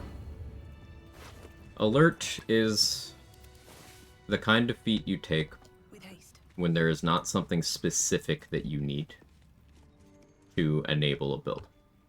Like, if I was building into damage mitigation, Heavy Armor Master would be a better pick. If I was building into Unarmed and Throwing, Tavern Brawler is often a better pick. If there was a specific combination of weapons that I needed to achieve, Dual Wielder could be a better pick. If I needed to pick up gear proficiencies that I didn't already have, Moderately Armored or Heavily Armored, depending on circumstance, could be a better pick. Alert is extremely impactful for freeing up my gear slots, my elixir slot, for other things, because I won't have to worry about initiative against... Very few things are capable of outspeeding you here at this +8. That's Dex mod plus Alert. Very few things. At least at this point in the game. The things we have dealt with already that can. Karnus, Ethel. That one hyena that can outspeed everyone. We have not yet dealt with your gear, but he's an option. Garangoth Thorm can also outspeed you at this bracket. But that would be where Alert plus other initiative gear would allow me to guarantee my position in the turn order. It's not always optimal, but anyone telling you that Alert isn't insanely impactful is straight up delusional. You'll see some people say that just having this +3 dex mod is enough. That's a straight up fucking bold-faced lie.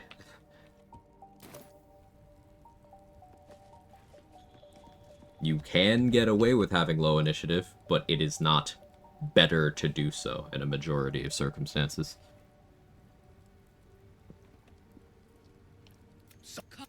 True soul, no less. What do you think, should we take Mia's debt on her? Should split your head open and poke. I ain't... Fine. The stench don't lie. In that case... But whatever the spoils... Now move. So say your chum blows near out of there. What then? Then I'll stick Nia up, down, and side. But sir, I play with the full party unbalanced. How can I be wrong? I play with full party unbalanced, and I also save scum if I get a really bad opener to any fight. Surely Alert's bad.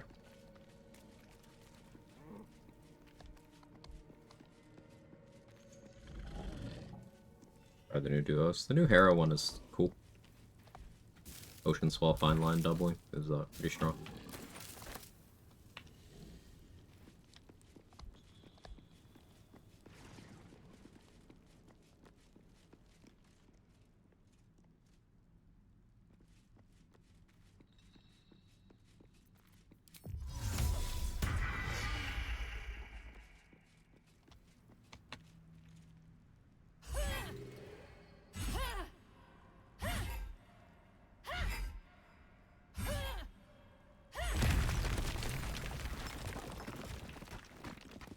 Useful. Gratis Batus. Another mask. The more I find, the more curious I get.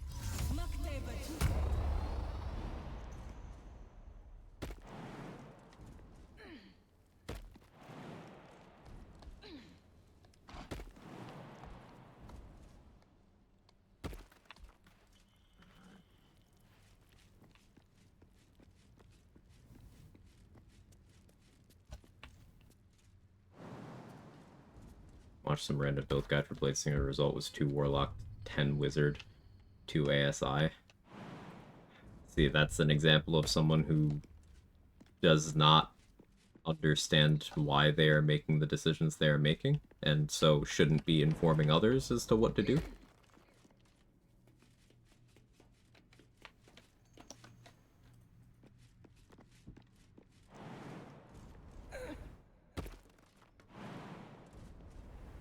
Or it's tabletop rot. Doesn't change what I said. They don't know why they're making the decisions they're making, even if they are coming from a tabletop perspective.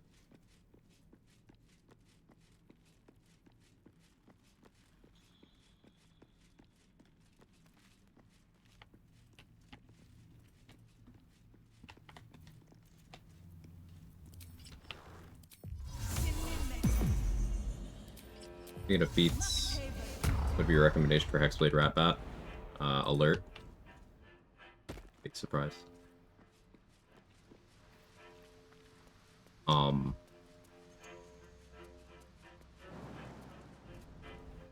Second feat, you could make a solid argument for Tough or for Savage Attacker. Mobile is also really good there too. You can make a legitimate argument for ASI on Hexblade. It's worth pointing out because For Hexblades, Charisma is your weapon stat for your melee weapon. It is the amount of healing you get from Hexblade's Curse. It is your accuracy with your spells. It is your Agonizing Blast if you took that. It is your spell save DC. It is bonus damage on your specters. And that's on top of the charisma benefits that everyone gets, you know, dialogues, vendor prices. So, charisma ASI on Hexblade is not a bad idea. For being scum saving shut as fast as I could. Hey, Lady Vex. Thought Rapat picked up an Act 2 of the brewery. Where to find it early? I didn't. I grabbed it there.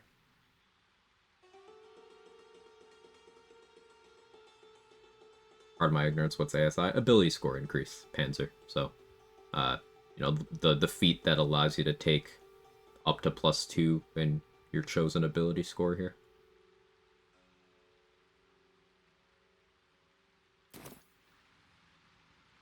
It's a bad feat. It is a very frequently taken feat, but it is functionally quite bad. But it's popular because tabletop bias and also number go up. However, I was just outlining, Hexblade has a pretty good argument for taking it.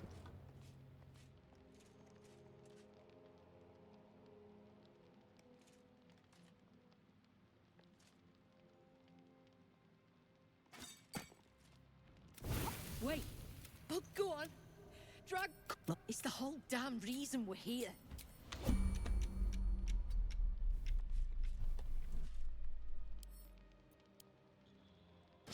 Oh, and you got Thorns are locked out of Act 1? Nope.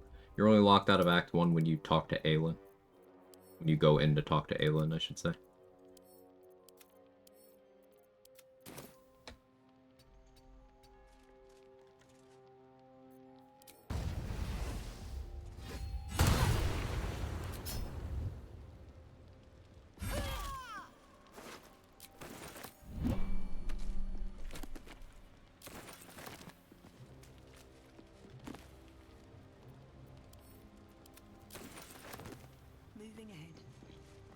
I don't really play below honor mode. You just keep changing difficulty in the middle of combat, get back full health. I didn't know that was a thing. That's very funny.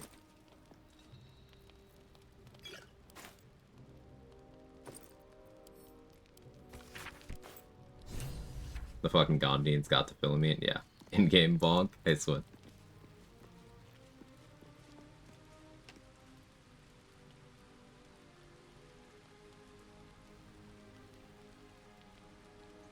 Any preferred order of when to get which feat between Alert, ASI, Charisma, Savage, Tough, Mobile? I would say Alert first. The later you take Tough, the more impactful it is.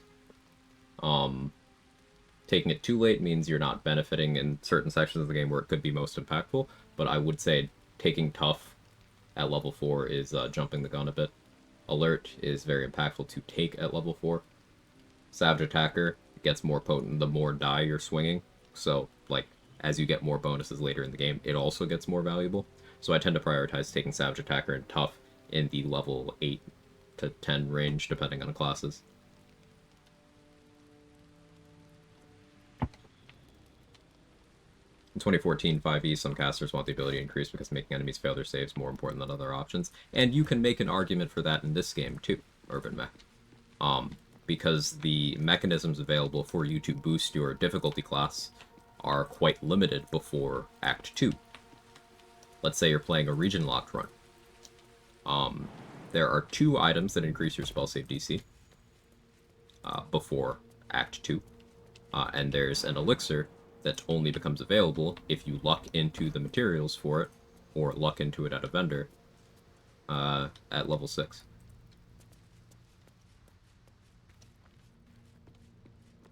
So, very limited. So if you're trying to get your difficulty class up, taking an ability score increase for your casting stat makes sense.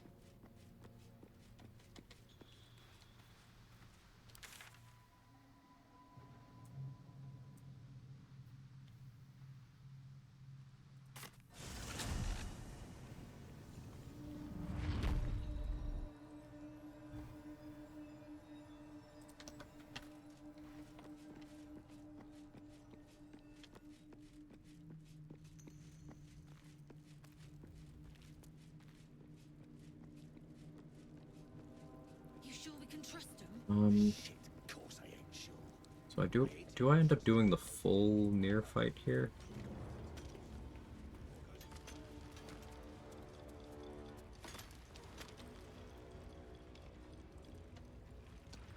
I think so.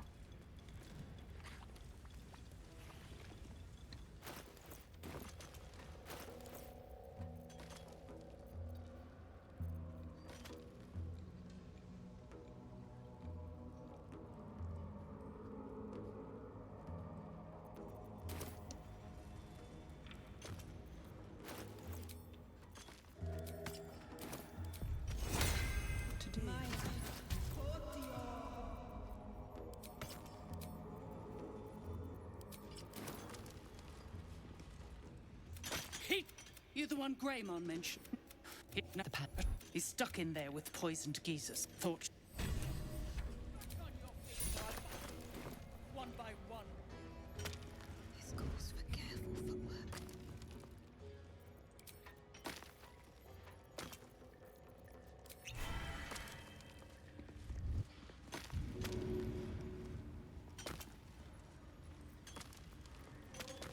I'll peel your balls like potatoes if you don't move. And you better hope that's the worst of it.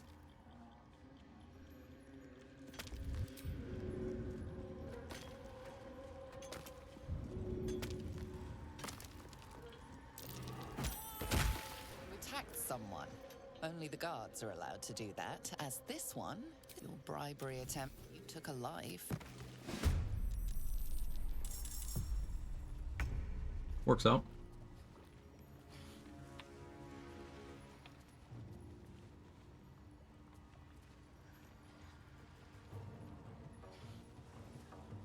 Poison geezers just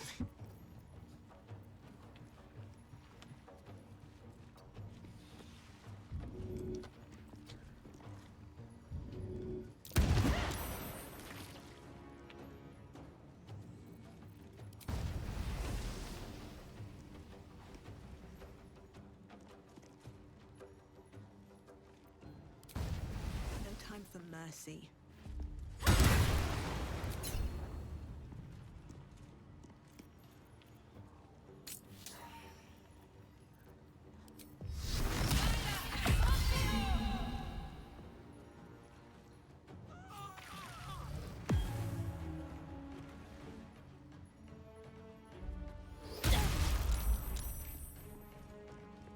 Any advice on which wizard subclass works best with Booming Blade? Pretty much what I'll keep using, Booming Blade or Shadow Blade, probably. There isn't one. I mean, Evocation, I guess. Once you hit level 10. But I imagine you're before that point. But, like, once you hit level 10, cleanly Evocation. But before that point, not really any of them that do it better than the other. Abjuration is tanky, but I'll help you get this guy out. Murders person, they promise help. Oath intact. Yeah, I'm wondering if it'll break once I'm done with this fight. I don't fucking know, man.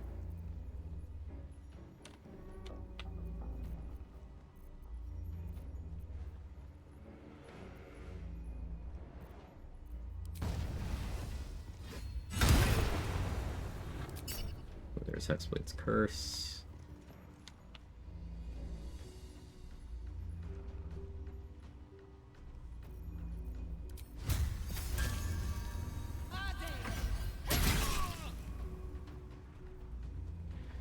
Hexblade's Curse damage there, Hexblade's Curse damage there, Hexblade's Curse damage there. And he's prone even.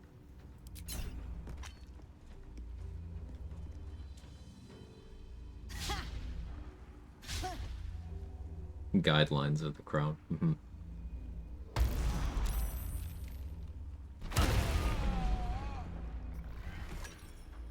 Hexblade's Curse damage there.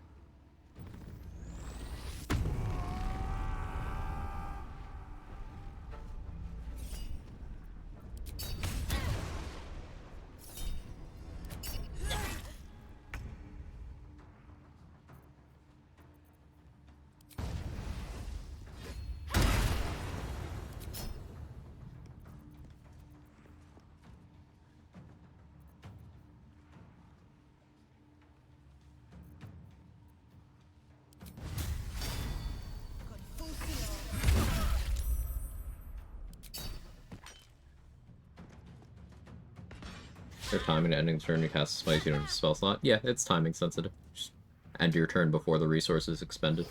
So before the hit happens.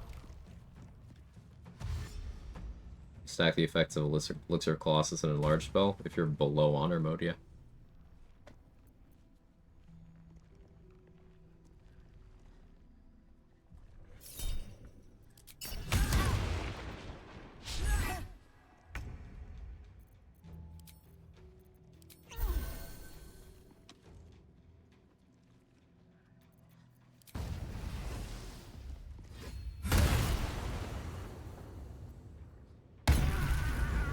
Only doing a react smite there because I know it'll get the kill. Or I hoped it would. It did have to roll well there.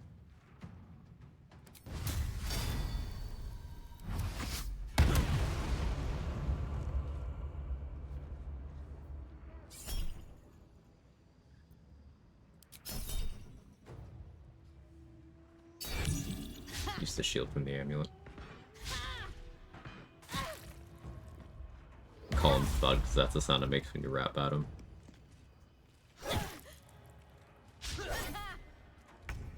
Big if true.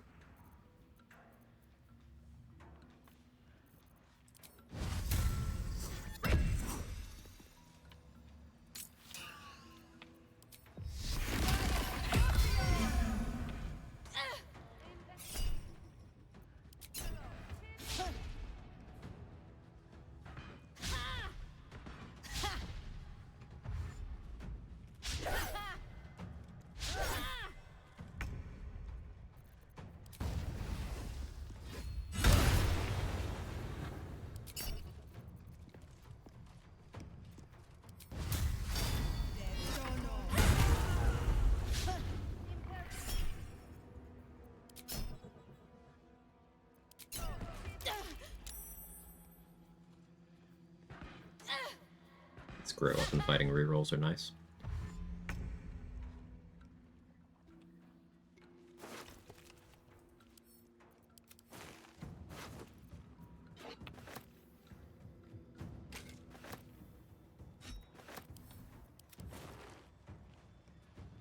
Best be on my way.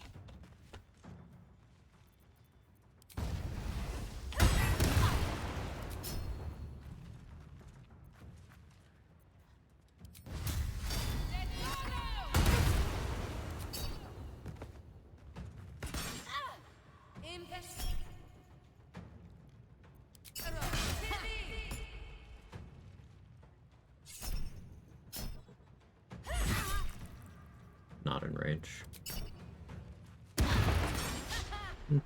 Maybe with the booming blade damage that would have been worth it. But still, not realistic to expect to 8 damage smite.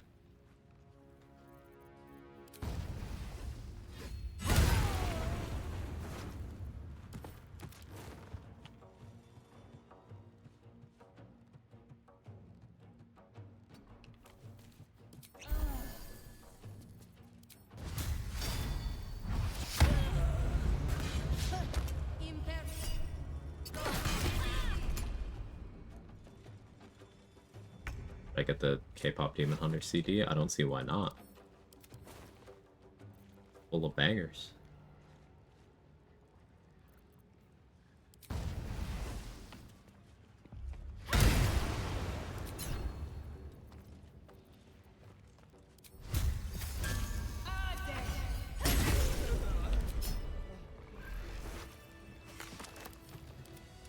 No oath break, okay.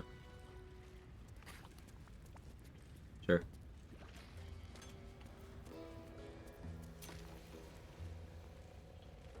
I'll fill that one later.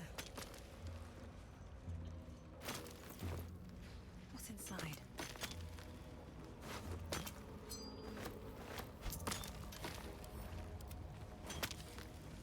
Get your fingers crossed? Oh, yeah, that's true.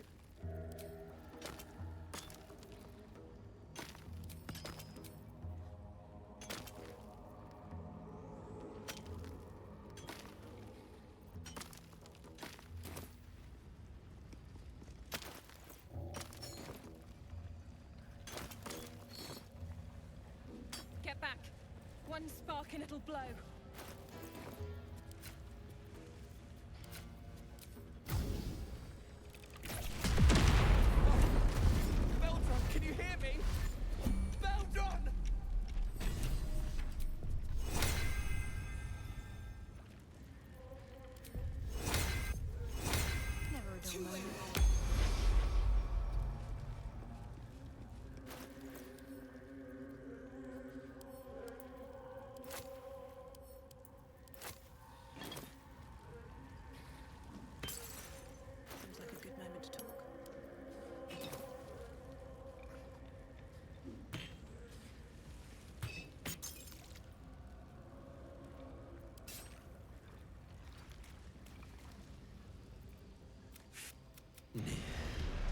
does not. So you care.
You should never have come here.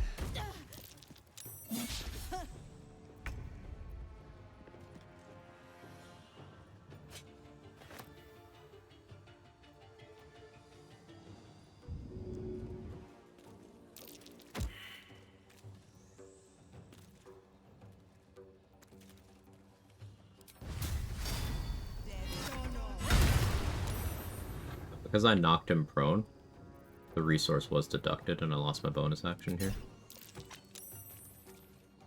But here. Another parasite. Collect it. It might be useful. Oh, somehow still intact. Sure, man.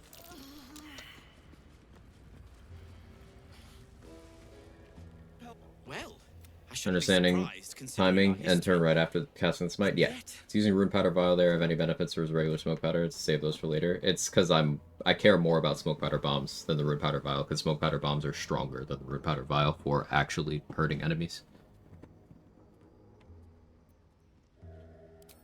And so, to Moonrise Tower, certainly not. In case you haven't. Fine, and. No, good. I'm grateful, don't. Here, things the cult would like to know too. That business is what. Wiki, did they suffer? Vial crits objects, yeah. So it'd get through that in one explosion more consistently. I need to rest soon. No, no, it could have been you. I can't bear to think about it. You don't need to. We're together. As a gnome. As a gnome.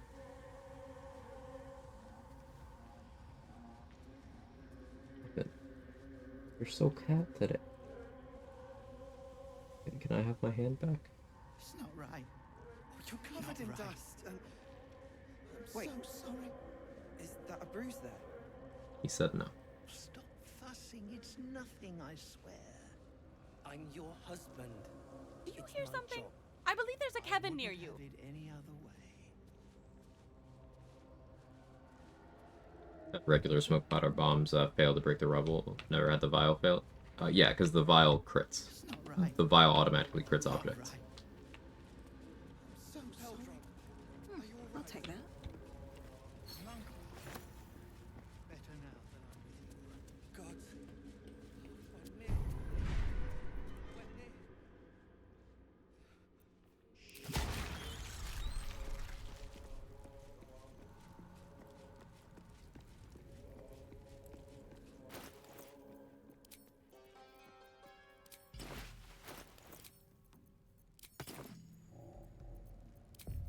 Time to rest.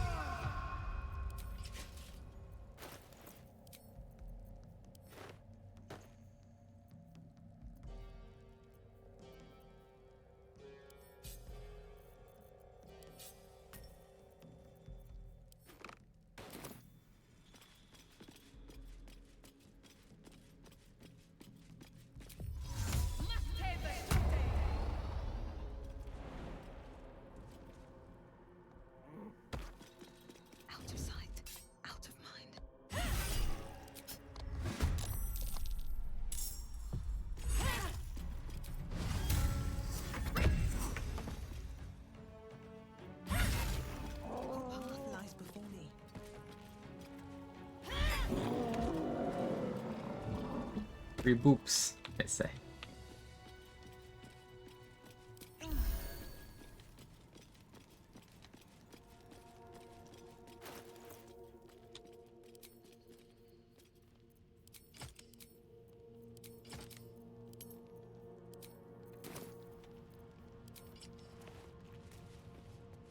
I don't need any attention right now.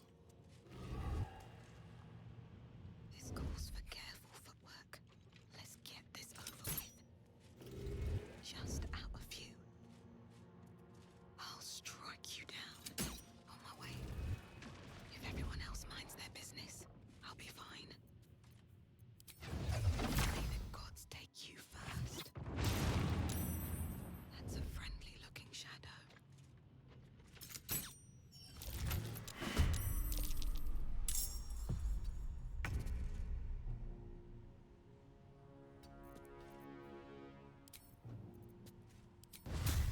Here we go again. Red mess. Wait a bit with free casting and it's obscene, especially with Condor to enable free casting anything you like. Yeah, like eliminating the cost of using your buff spells, and then also just the in-combat applications. It's pretty crazy. Like, there's nothing stopping you from doing this on a level 1 run, and then just using Thunder Wave for your action every turn, until whoever you're Thunder Waving goes into the chasm you're trying to send them into, or until they just die from the guaranteed damage you're doing. I was thinking about Gale with this tech, because you can use Gale's shadow spell slot like this in theory.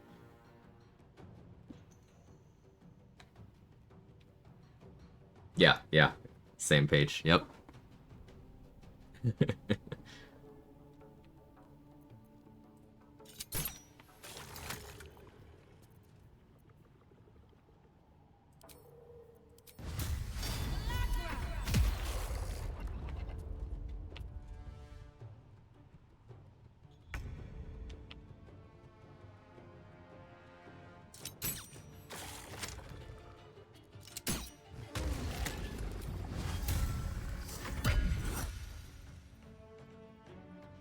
Honestly consider keeping one of these mimics alive still.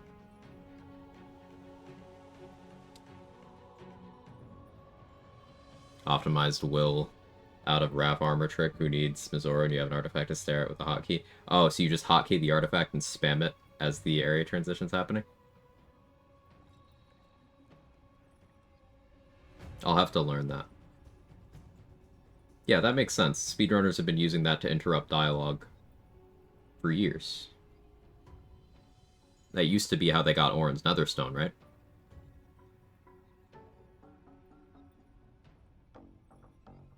Hey, Petey. If you want to do a Jedi build, going Great Old One, 9, Thief 3, using telekinesis for action, using bonus actions, bonus attacks for melee.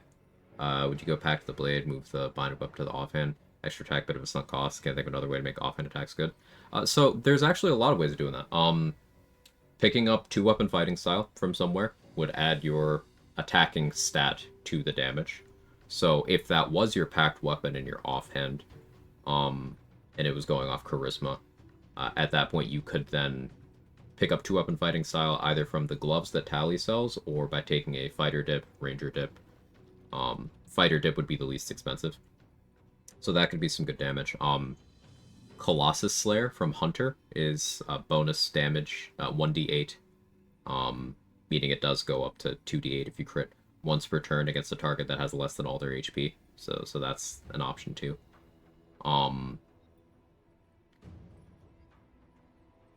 You can get extra damage out of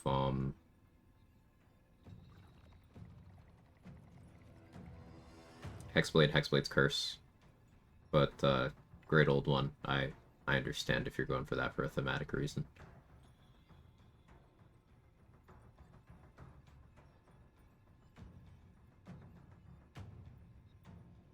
Thinking of other class things that add that offhand damage. Sneak attack makes sense there too, for sure.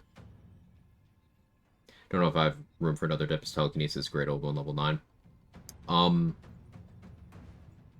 You can get telekinesis out of scrolls. There's also the gloves in Act 2 that give you a use once per short rest.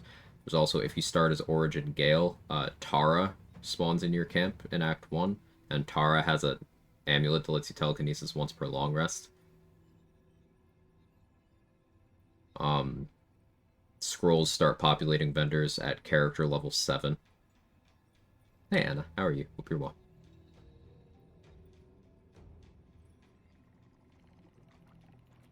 You could go with some combination of full casters and take 1 level in Wizard at some point to be able to scribe telekinesis once you get to a total of 9 character levels of spellcaster progression. It would go off your intelligence if you were to scribe it that way, but you got spell save DC stuff. So if you did something like, if you're not worrying about extra attack, it could be whatever caster you want. If you were worrying about extra attack, then you could... This would be a Bladesinger use case, kind of. You'd probably still be ignoring Blade Song, but you'd pick up extra attack, and you would be able to just get that going at Wizard level 9. Without needing to dip into other casters, or you could just take Wizard level 6 and then have 3 levels to spend on whatever other full casters you want.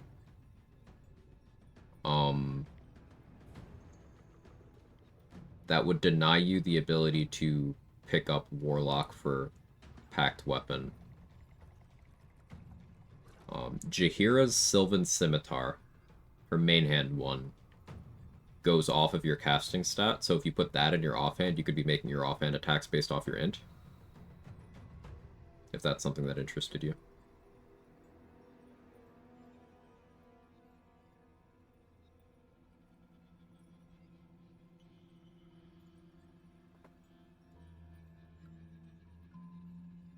"26 in 5 days. Happy almost birthday, Rabbit.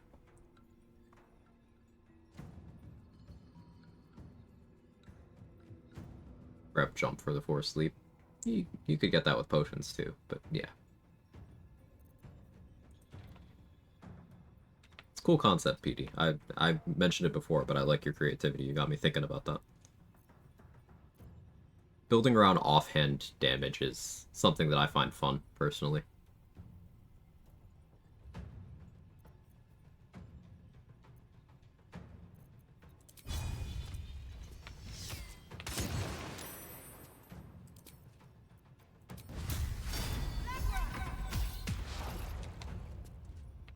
What time? Venom tonight?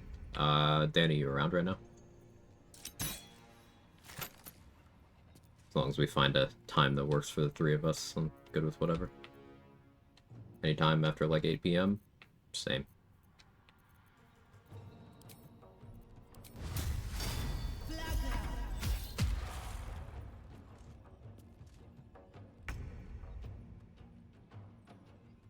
"30 happens faster than you might think from there." Aside from my health stuff that's independent of my age, and, you know, current events stuff that happens to be happening while I'm 30, I like being 30. Part of it, I guess, is me wanting to put some distance between myself and my early 20s. Just through my mid-20s, just not a great time for me. Late 20s were good. 30's been nice. It's been chill.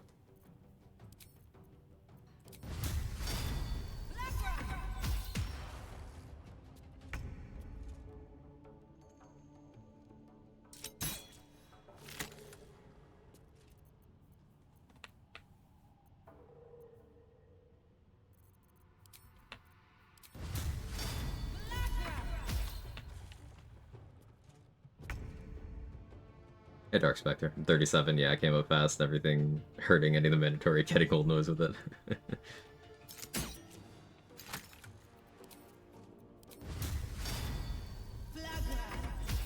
Days, I'm 42 years young, it only gets better. That's good to hear. You need 2-weapon fighting if you have Pact Weapon in your offhand. Yeah, it still follows the rules of offhand attacks don't get your modifier as bonus damage unless you have the fighting style. So it'll the offhand pack weapon would be determining its accuracy by your charisma, but it wouldn't be getting a bonus damage at all, unless you have the fighting style.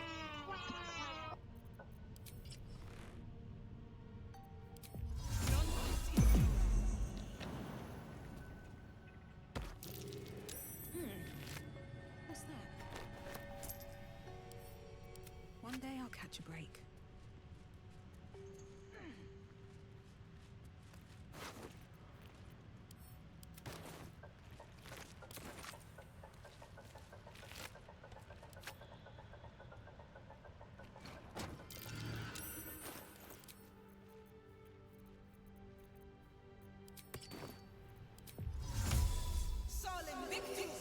I think I figured out the best way to fight Rags on a spectator. My favorite way of fighting him is standing there with him unable to hurt me meaningfully. And then he uses reckless attack to give me advantage on attacking him. That's fun. There's a lot of ways to deal with him. There's a lot of ways to deal with everything in the Goblin Camp. They really cooked with player agency for that part of the game.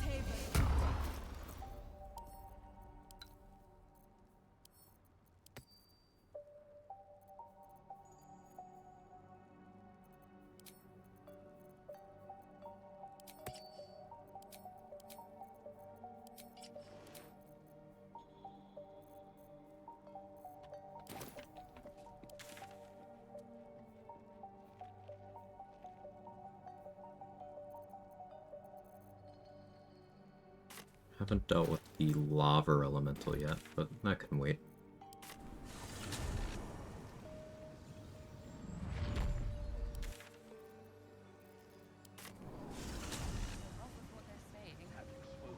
Planning for solo honor, thought this is the best case use of an iron flask, not use it all. It's probably going to be my plan. I would not agree. Like, one, I would not expect the spectator to win that fight, straight up. It doesn't have good defenses, and the incoming damage of a Booyog that has Hex and Eldritch Blast, and Ray of Sickness, and then also multiple archers that have Fury of the Small. There's a Battle Axe user that can go for Menacing Attack. A Menacing Attack, Fury of the Small crit is capable of clearing like 40 damage. Joragslin himself, Joragslin, is more than capable of winning the 1v1 with the spectator as long as he doesn't lose the coin flip on getting befuddled or paralyzed. And then there's also the fact that, well, if you throw it while you're in the area, you're still at risk from both parties. If you throw it and you're not in the area, you still have to fight the winner. And even if the spectator wins without you being there, the Goblin Camp will enter its state of permanent hostility to you as soon as Dror is dead. So Roa will leave the act, all goblins will become hostile. It doesn't seem like a plan with a lot of upsides to me. Thanks, boss. It's past time we were back. It could work, but I wouldn't consider it a safe strat. Best use of spectator flasks is whatever's funniest. I would agree with that. If you think that would be hilarious, it probably would be.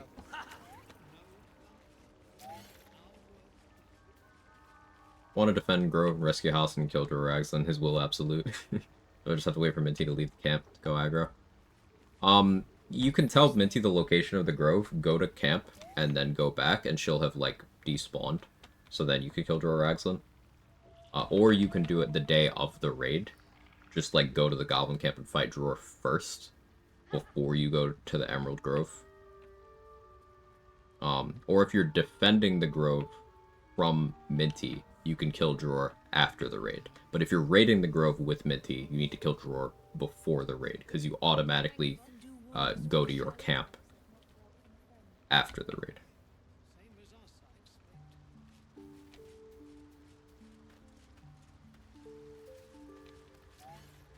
I want to have a word. No point in lingering now I've got the noble stock.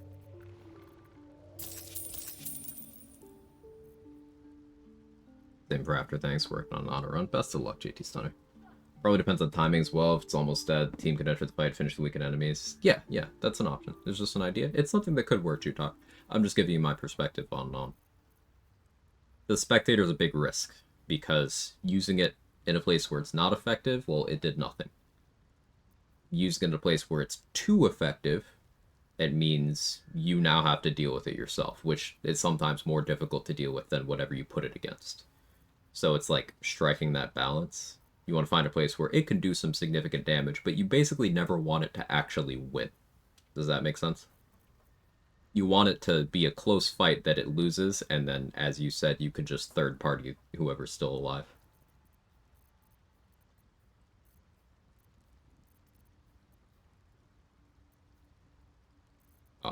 Because I am very picky about that, what I often end up doing is I just call it in Grimforge, and I just shoot the Forge Hammer until it dies. If you spawn it right there, you can have a summon hit the lever once, then you hit the lever once, then you hit the lever again, and usually 3 hammer strikes is enough to kill it.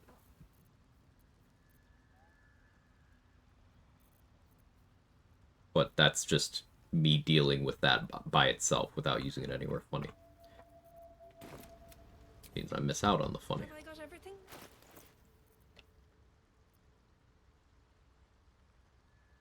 I think I can handle Philro right now. Maybe.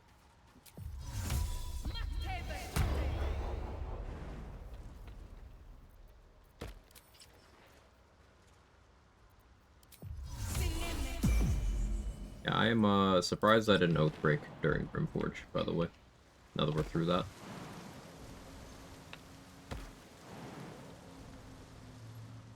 Softer than a whisper. A chill runs through you. You're for the first time win.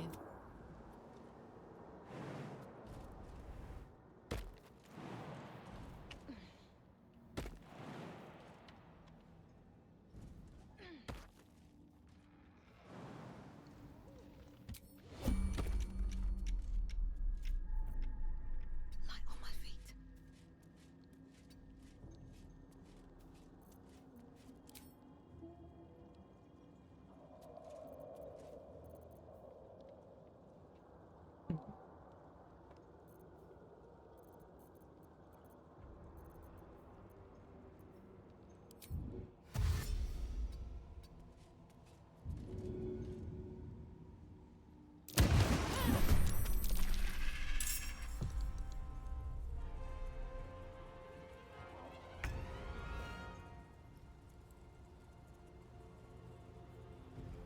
Another day, another fight.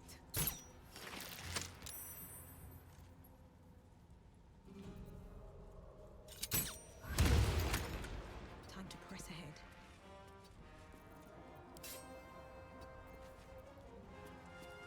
Desk is not for you. This means he's hungry. I'll have to get him food soon.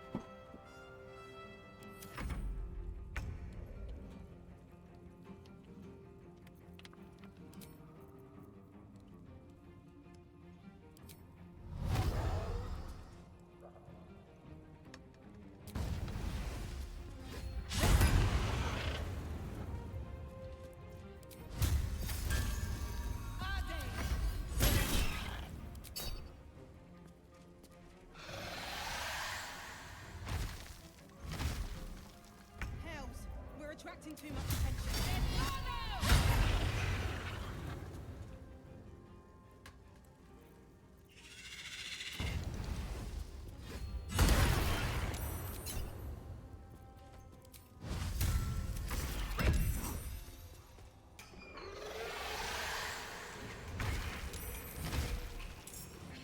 With that.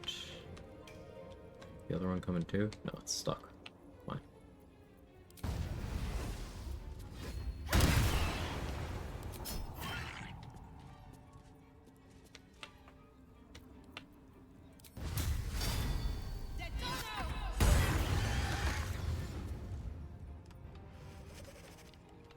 Daytona. It's not delivery, it's Daytona.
been a long day. I need to rest soon. On my way. Silver, always forget him. Oh, is that how he got the name? Alright, time to skulk about.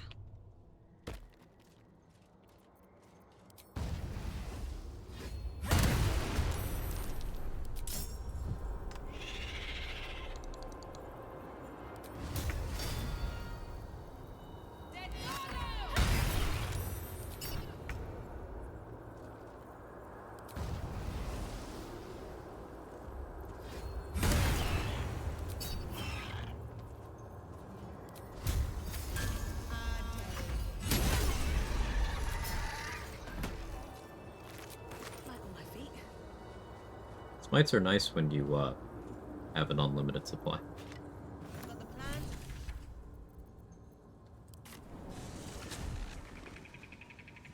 The forge at the blacksmith's house should do. Still alive, so progress. Actually worth using, yeah.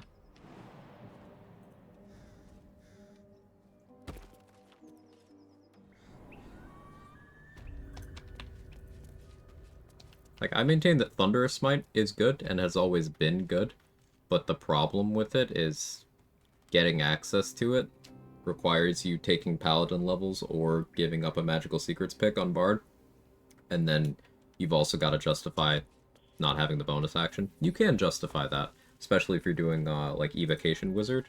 Booming Blade on Evo Wiz is absolutely fucking nuts if you've not used it. Or, not Booming Blade, excuse me, Thunderous Smite. Freudian slip there. Booming Blade is that without the downsides.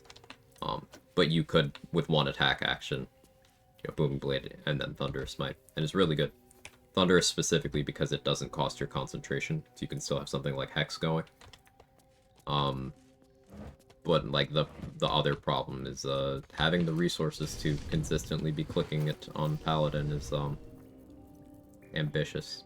Let's call it ambitious.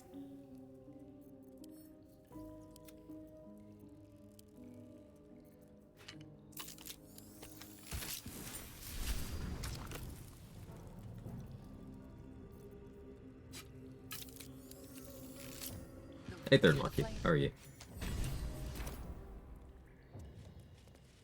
Hey, thank you for the 14 months with the streak still. I appreciate you. Time's crazy. Thank you very much.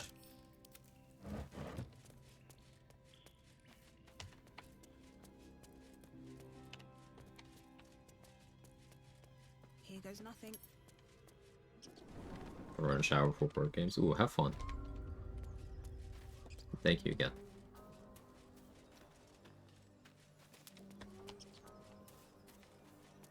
She's just a girl and she's on fire. Legal quick. Wild amount of time. They showed me that free cast bug you found. Super cool. Game busted if it wasn't already. Yeah, we were talking about using it on Gale with that shadow spell slot could be crazy, especially in the context of like a level 1 run.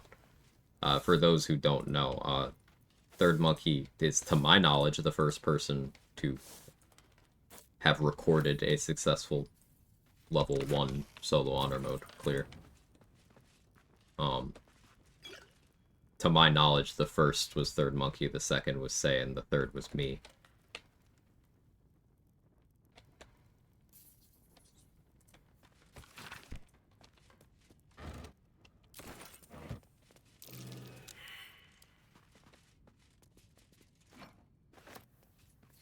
Are there any other folks who've ran it since? Yeah, there's a few. Kara gave it an attempt. I don't know if she ever picked it up. Pretty sure Morgana Evelyn did it. There was someone on YouTube attempting it on a rogue. I don't remember the name. Let's have a look.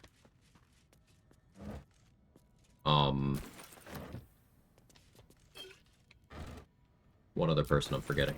Yeah, others have done it. It was, can I beat this? Yeah, that's right.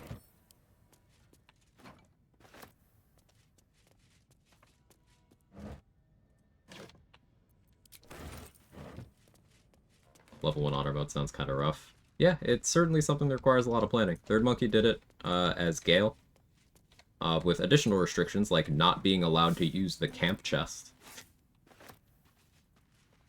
So, can only use as many things as you can carry, or have vendors temporarily hold for you.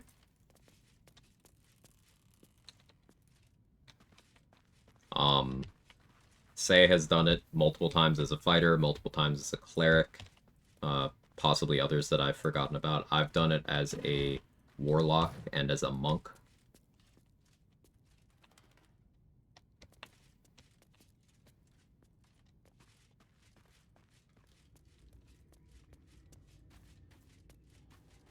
Better be cautious. Wonder if the gods are watching me. And you've done the same class twice yet? Say has done multiple fighters and clerics, yeah.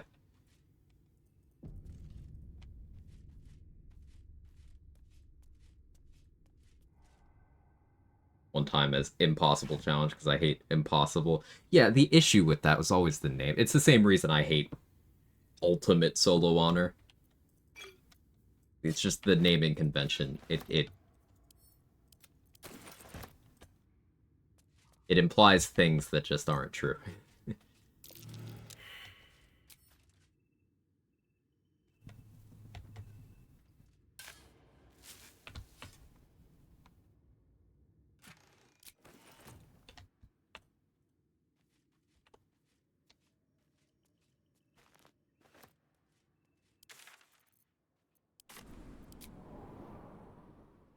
I do still find it funny the brain prep you set for it just to not really matter. Yeah, yeah. The brain and Merkel arbitrarily not getting the mod's full buff is like, but these are two of the encounters where it would be most impactful, and it was deemed too difficult. So like, okay, that means the rest of the mod is in fact fucking easy, which it is. It's just you get punished more quickly if you have a bad strat. That's all it changes.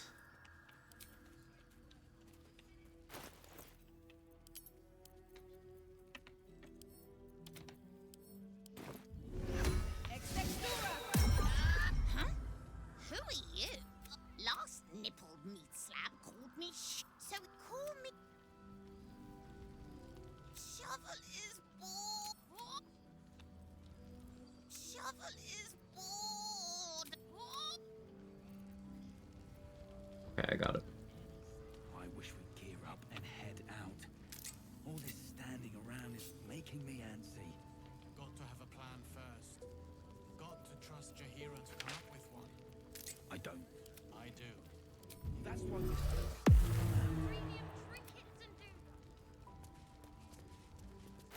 Alright, where to next? Malice? Maybe.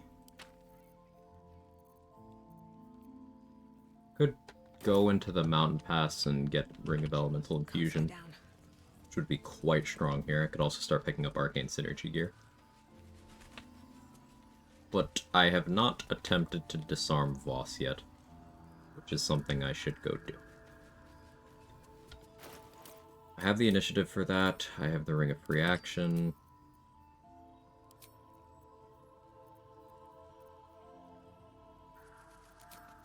This would be... Do I have the Trident for that yet?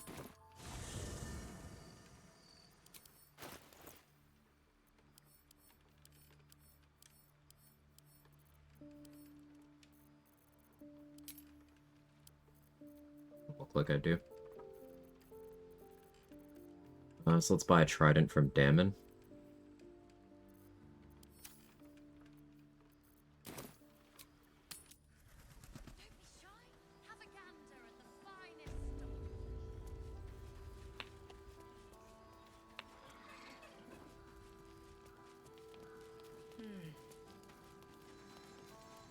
This individual doesn't seem Oh. particularly fond Forgot of that you. happened. Should have fixed that when I was respecting. Gods above and devils below. You see something that's already fabricated. There. Need anything?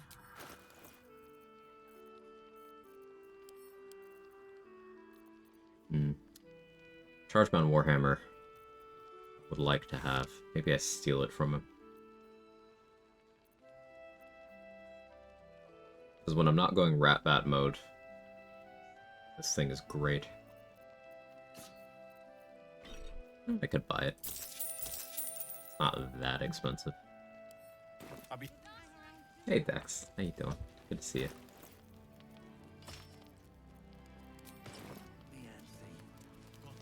What'd you do to Damon? In patch 8, the Strange Ox is like very unwilling to aggro when you try to attack it from stealth. And it didn't, so I murdered the Strange Ox in front of Damon and got in combat with him.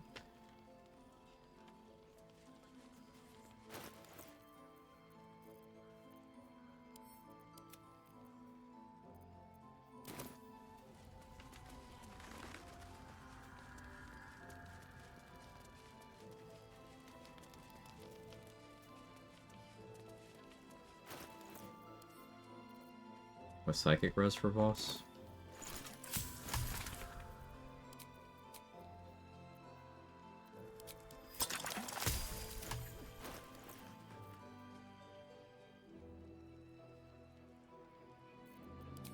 Psychic res, Amulet of the Unworthy.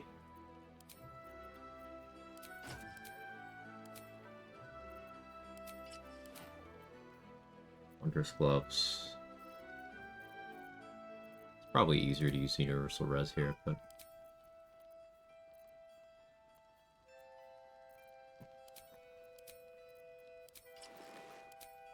Okay.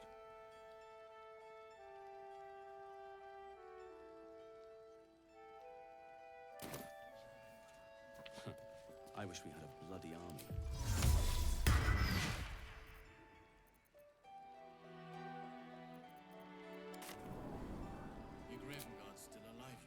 Which a million ways to break up Ethel happened. I took the hair. I killed her once, and then killed Marina, and then I went and grabbed Connor, Connored Ethel so I could fight her again, and I took the hair and it broke oath.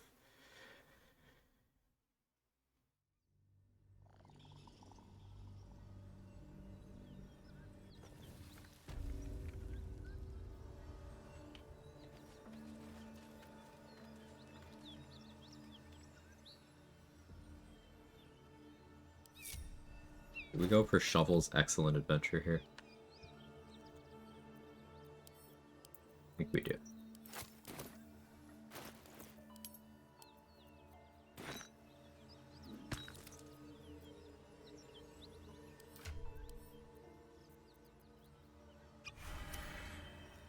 No one stopped me yet.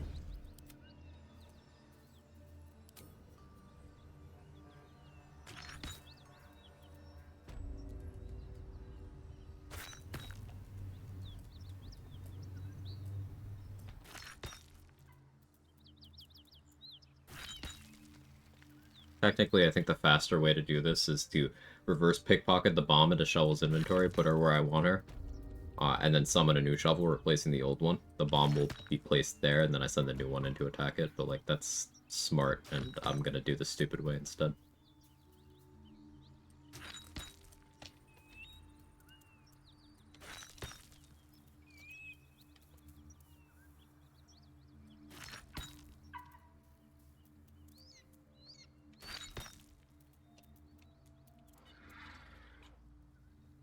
Killing a pregnant lady a double murder. I only got 1 XP, so I don't think the game's considering it a double.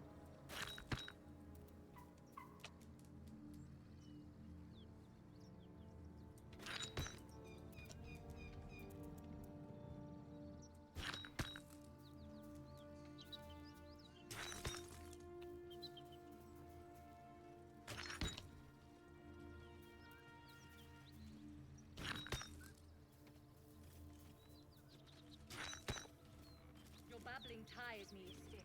Move your carcass. But by order of the Flaming Fist, halt! Or what? Show us what you can do, worm. So this will kill probably one of them at most. It's, 21 max requires them failing a dex save. These guys have +1 each, I think. This guy can't be killed by it. So if we're lucky, we get one.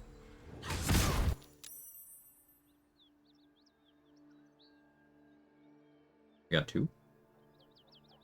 We got 2. Nice. Never wanted the easy path. Son My bro fight a pregnant woman, so I joined him to make it fair. It's important to be fair, yeah. Look at that beast.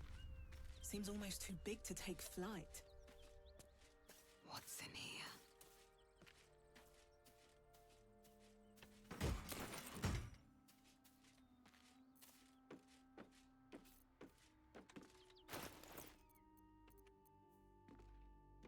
Let's see what you're hiding.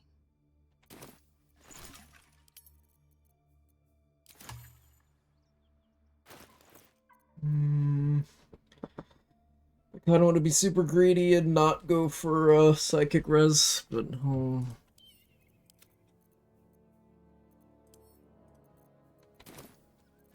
how greedy am I? Greedy enough.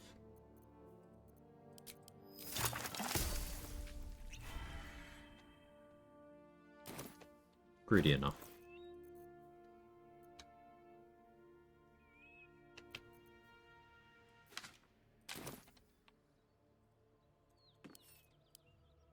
What are you doing?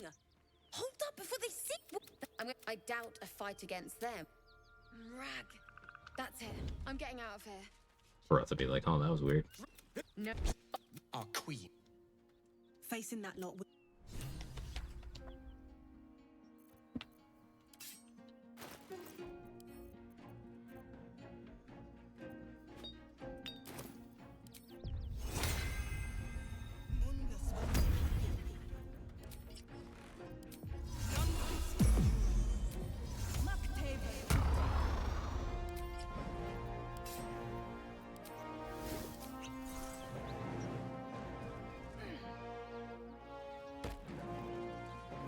Breathe quiet. Move with care. Don't mind if Okay.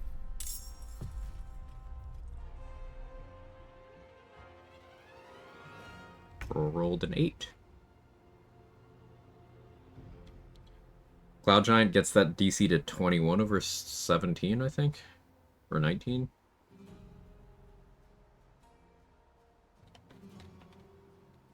But I'll take that.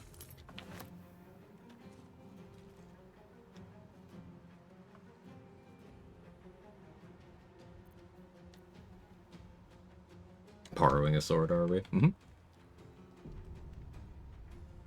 Hey, Trade, thank you for the raid. How did your stream go? Everyone here, please follow Trade if you haven't already.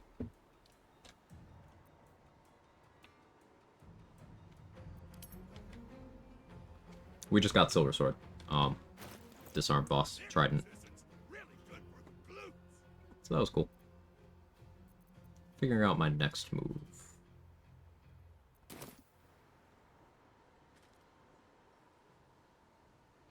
Kinda don't want to haste, but I might just do it anyway. Try to make Beretta prone.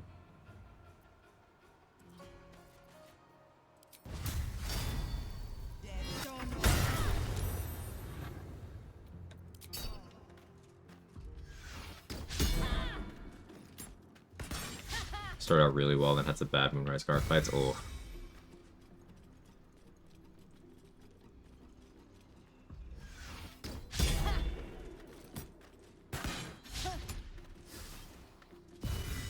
Just kind of hoping they would whiff the Ilmater arrows already. No such luck. Likely just killing the rest of the assault. Makes sense.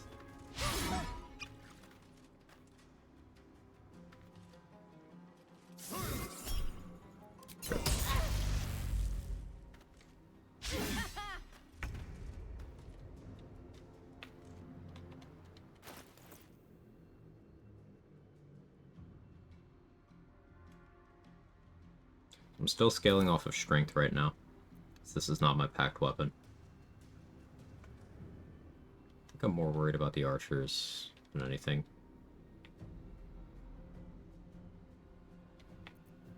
Attack twice, get Righteous Clarity going. I do only have 25 AC.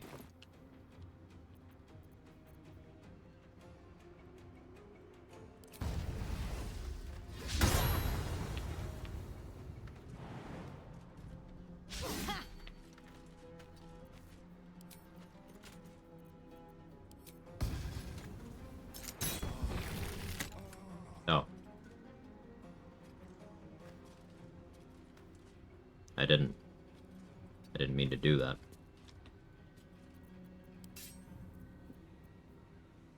I accidentally hit Bertha. Okay.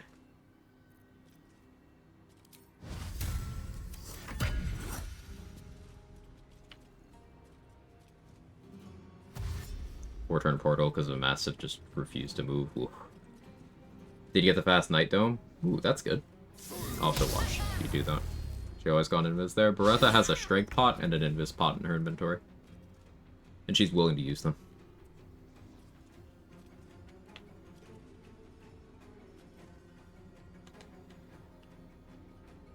At least, she's definitely willing to use the invis. I can't remember if she's ever used the strength pot, but...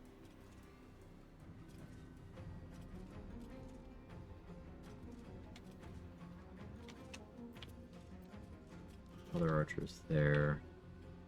You're in range. At the ready.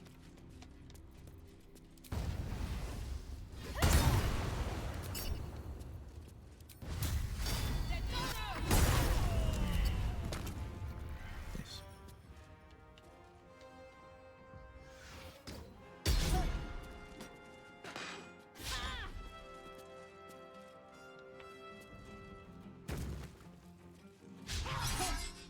Bertha already used her action surge, so I'm not really scared of her anymore. I have slashing res. 2. That's annoying, but...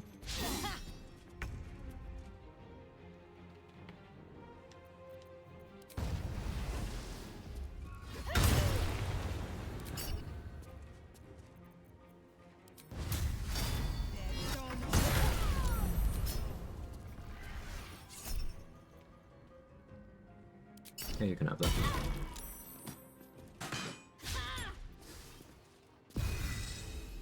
I'm only worried if it's the Elmater arrow that hits.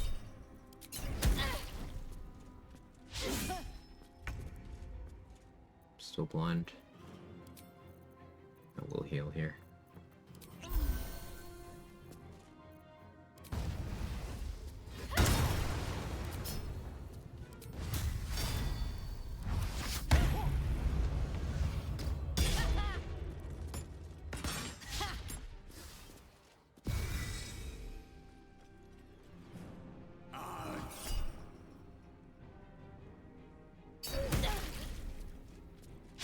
It was greedy to backlash that. I was hoping for a better roll.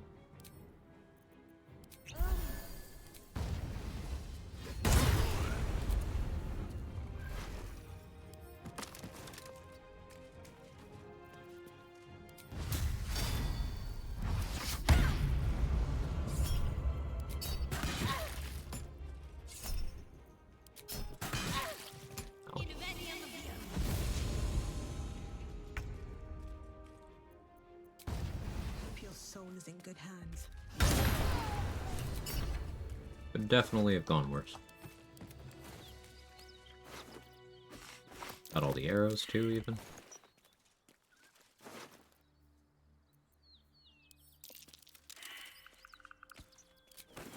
Unusual runes are etched on the Feeling this doesn't matter because I do have Lae'zel in my camp, so I can put her in the party, have her read it.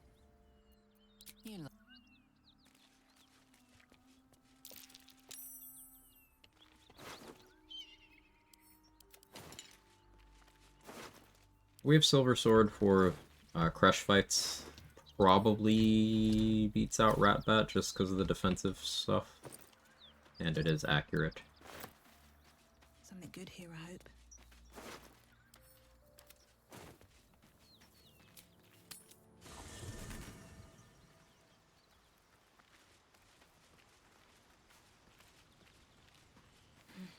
I need a moment for the two Fight's a of us. fucking nightmare if you're new. Even if you're not.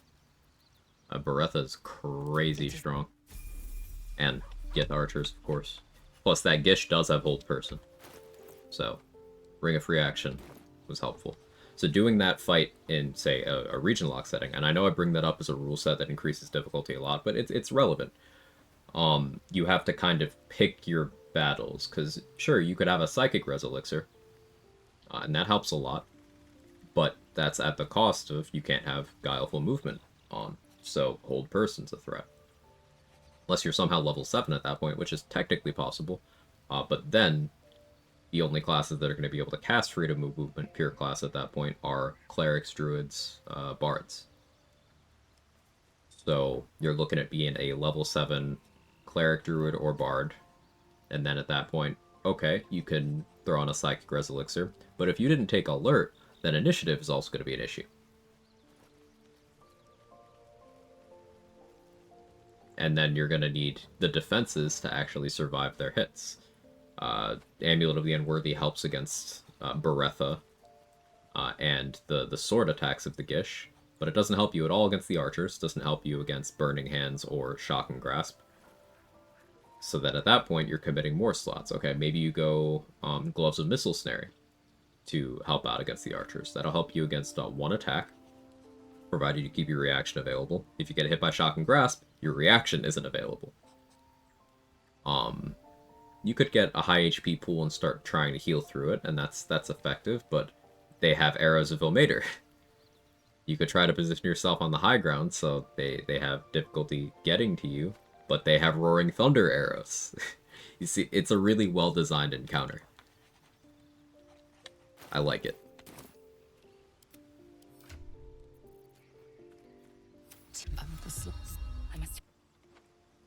Can't give up now. Are you sure that's the best? Spirit Guardians proc Gloves of Battle Mage power? No.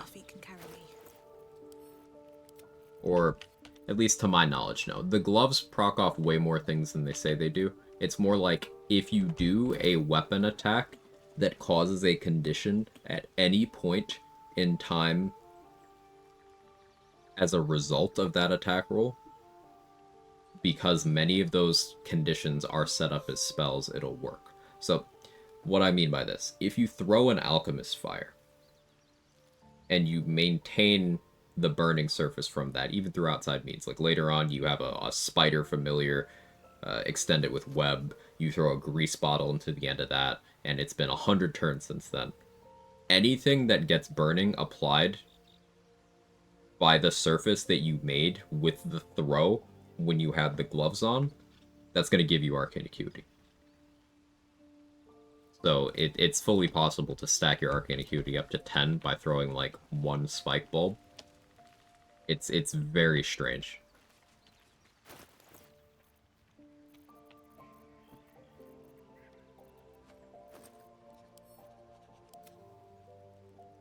Evan, I'm not food.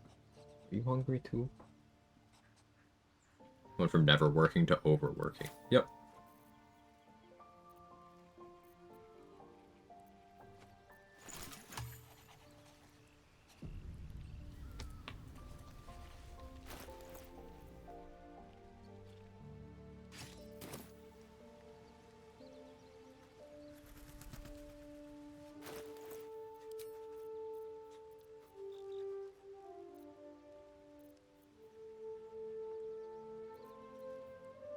Do some Silver Sword stuff.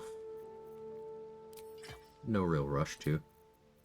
Archbound Warhammer, Adamantine Shield works out nicely. We could do some Poisoner stuff with this. What are upcoming fights? Kind of want to hit level 9 or entering the Gauntlet of Shar. But it's better if I enter the Gauntlet of Shar and I get level 9 before going to the Crash. That's more XP overall.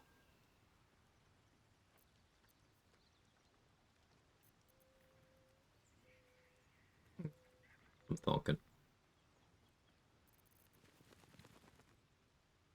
Ooh, we could do some fun Jorgrel's great stuff, great sword stuff. Yeah, I have some ideas for that.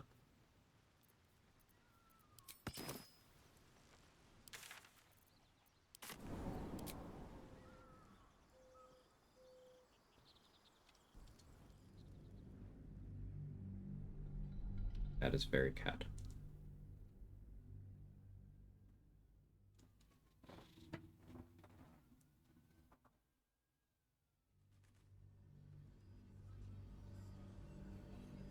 Seen people say they do. What, Spirit Guardians proc the gloves? They might under certain circumstances. The gloves, as Mustard put it, they overwork. So they wouldn't proc in a circumstance where the gloves did exactly what they said they did, but they don't, so it's possible that they do. And I've not personally tried. At home straight quagging it disrespectfully, never changed, Justin. What's up How you with doing? discussion? In the market for something special?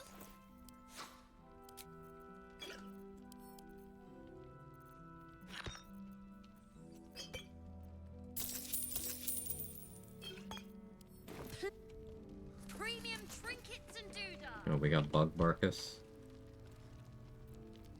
Okay, time for crime.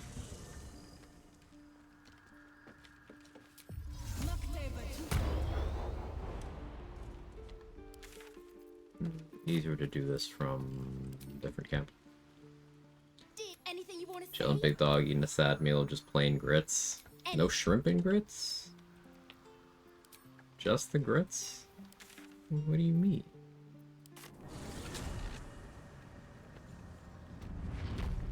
Hey, Kara, thank you for giving a sub to Justin. Much appreciated.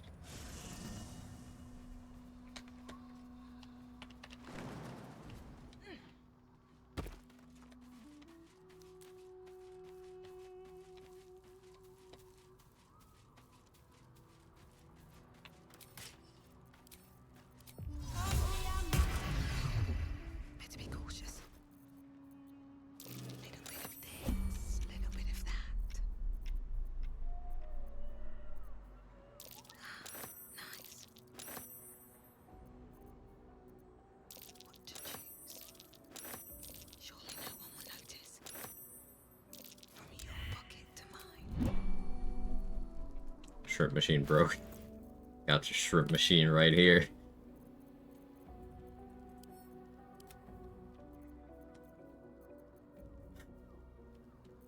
You know what? Yeah, I'll stand by that.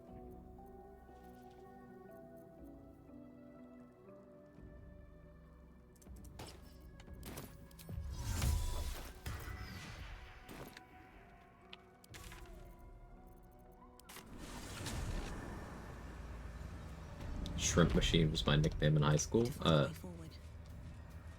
Proud of you.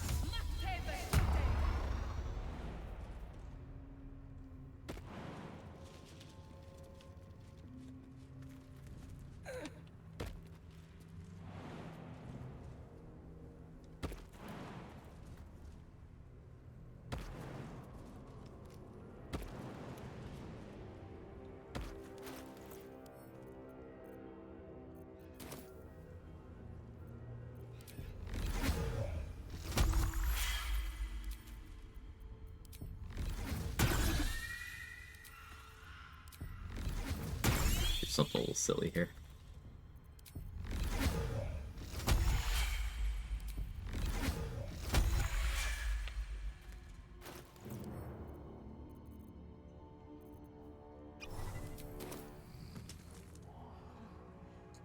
I want to do Colossal Onslaught against that whole group of undead and React Smite on all of it. Maybe we're also gonna do a little bit of bussy action.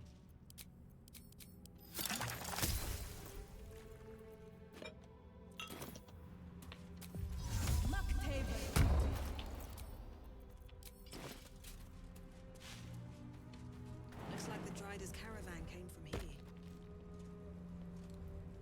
They won't be needing this place again.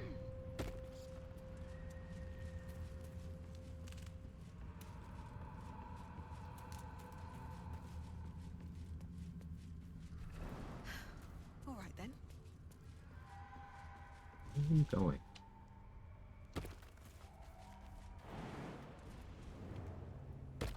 Getting PTSD from me coding the bussy. Listen. Yeah. Oil of combustion plus enemy density is it's too good for me not to mess around with it. I'm almost sorry.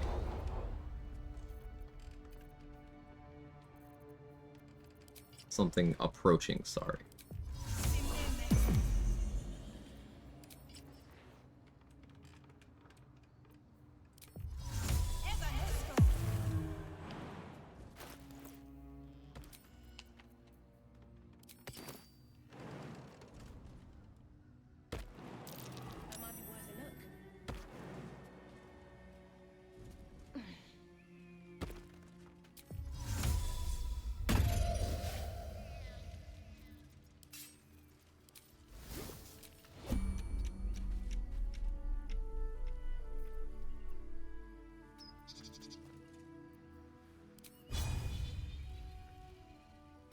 gods are watching me.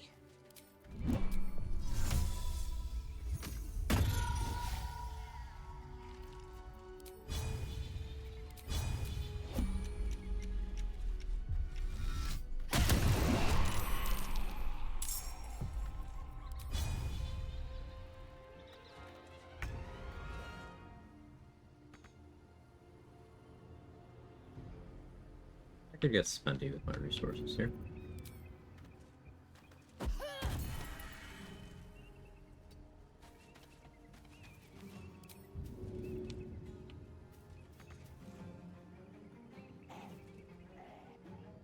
Think you can take me on?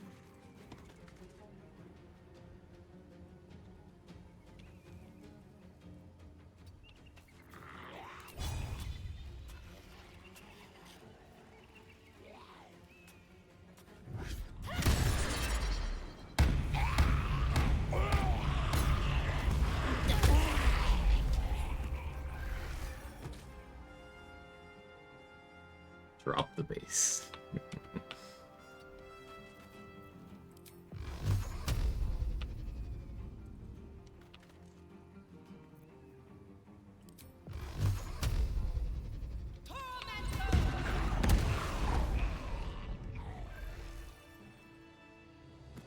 I use one spell slot for each? Yeah. Should, anyway. Did it not? It should. But did it not? Because that's 5. I've used 3. That doesn't math. No, I made more slots than that. It did use 5. I had 6, yeah. I made spell slots. So, yeah.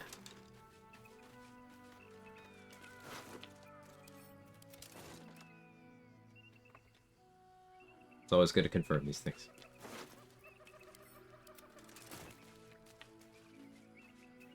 No traps, please. Compare a Bussy Explosion to a Smite? Sure. So, 17, 15, 10, 10, 14, 11, 14. Yeah, there's some low rolls in there. There's an 8. The 4s are me, but I have DR. And that's a very low roll.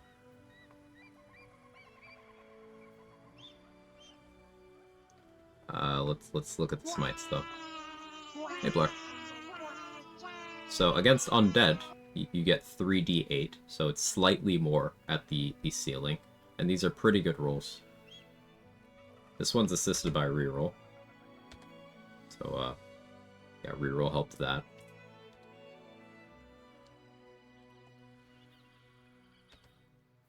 Reroll helped that. Also just very good roll. It's a max roll on one of the die there.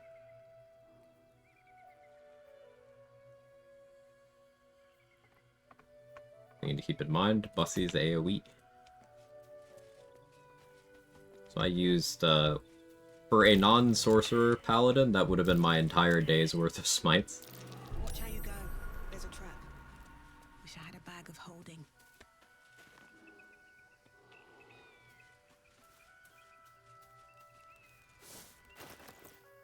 But it was fun.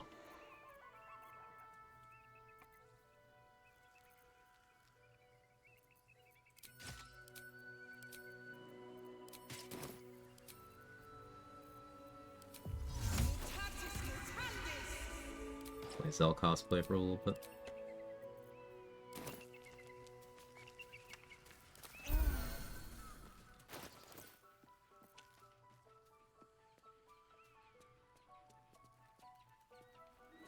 Do I have an ice storm? No.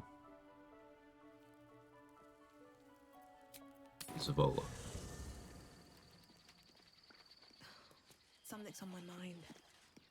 Ah, quite the cozy setup you have here. I'll just make myself comfortable. Thank you so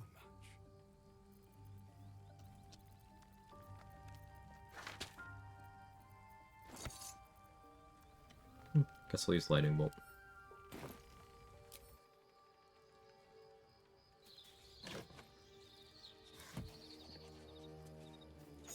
I mean, Glyph would probably be fine, but Use Lightning Bolt.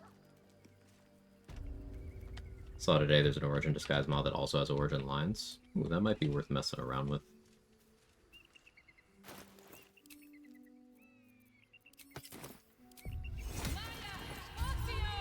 I think I would still prefer this one for not giving me gameplay advantages, but that one could be fun.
Is someone crying?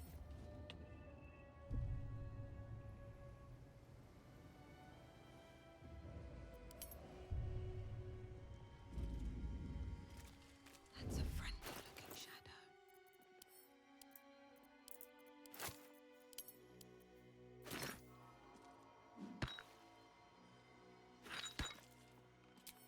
Please, just give me a moment. Fireball's bad, but I could probably get away with it here.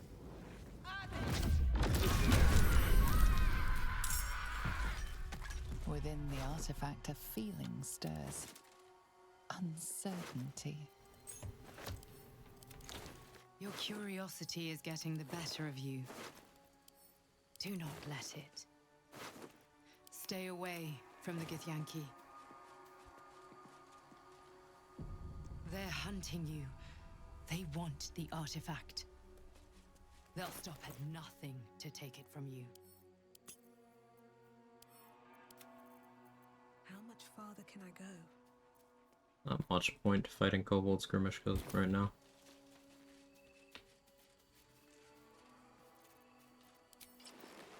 We won't.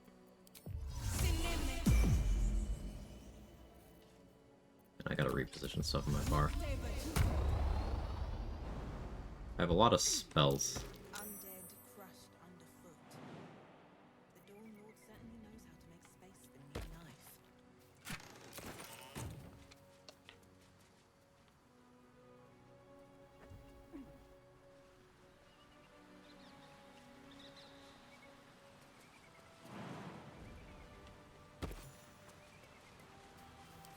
Wonder what's past this.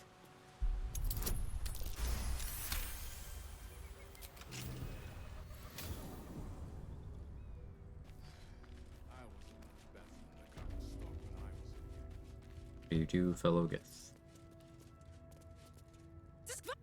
Ah, you and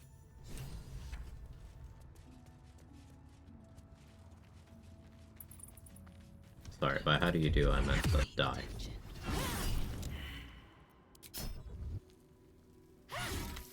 should mind my step. Good old out of combat soulbreaker. Bro did not notice.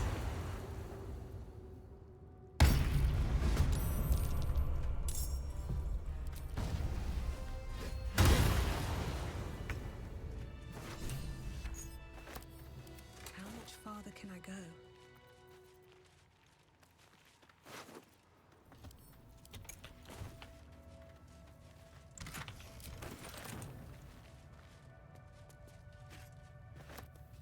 Will the game prioritize items or spell slots? It's autocast, like say use a detect thoughts or conversation, you have items in your bag.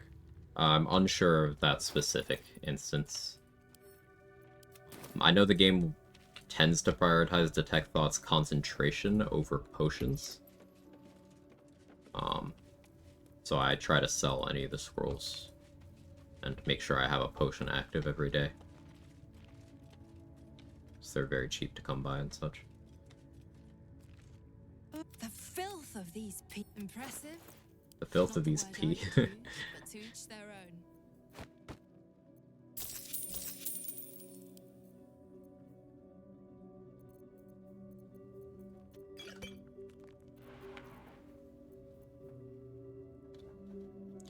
Vital Conduit could be pretty good. But why not Vivacious? Still plus athletics in the boot slots. Nice. Daredevil gloves we do love. Could maybe make use of them this run. Undermountain King is great. It also has Organ Rearranger. Reroll effect. Mutually exclusive with great weapon fighting, obviously, but this will be nice for when I am dual wielding. Which is what I would be doing for peak Poisoner mode.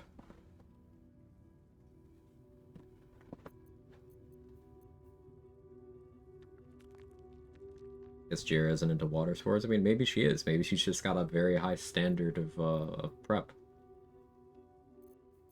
You don't know.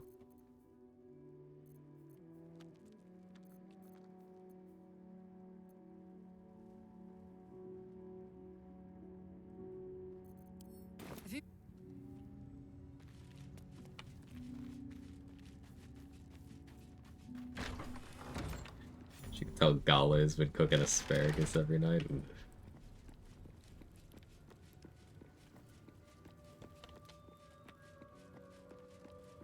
I heard they're making us join the patrol soon. That was autocorrect? Amazing.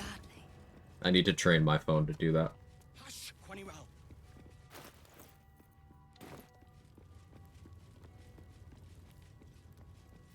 Just out of view.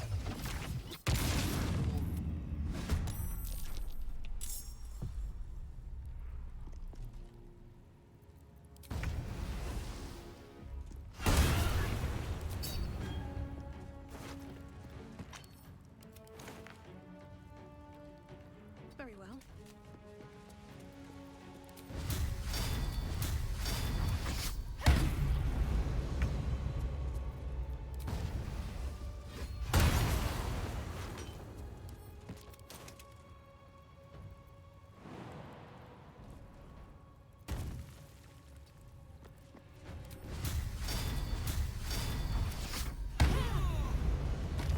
I'm sure this is the performance that people have come to expect from Paladin, thanks to Reddit posts.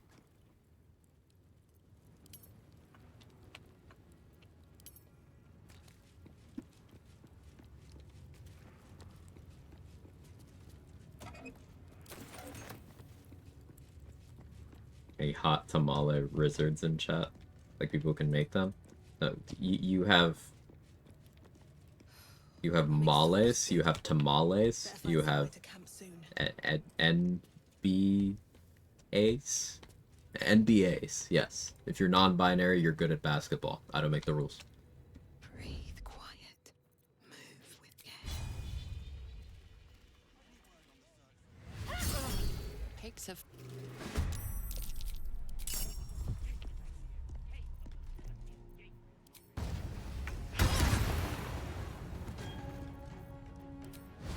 Never a dull moment.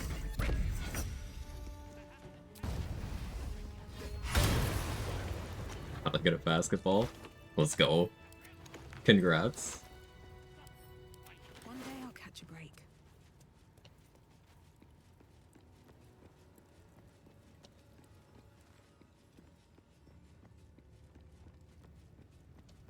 All right. Time to skulk about.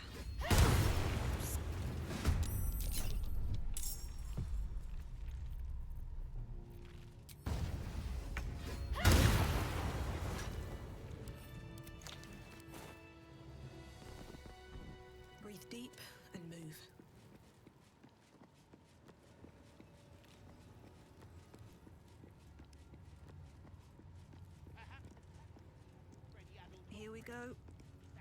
Not yet. This group, though.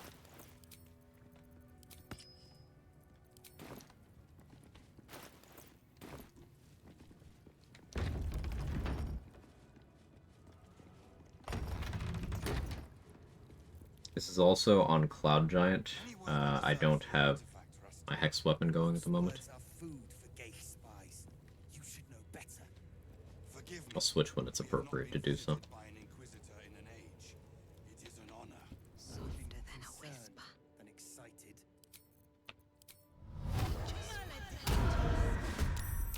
Suppose I could have twinned Hex there.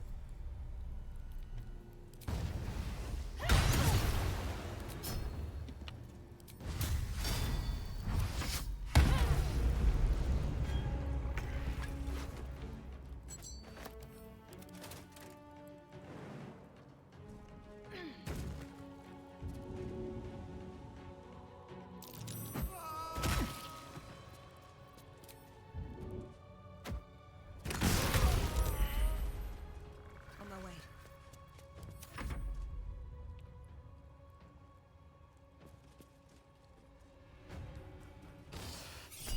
Sure. That psychic rest.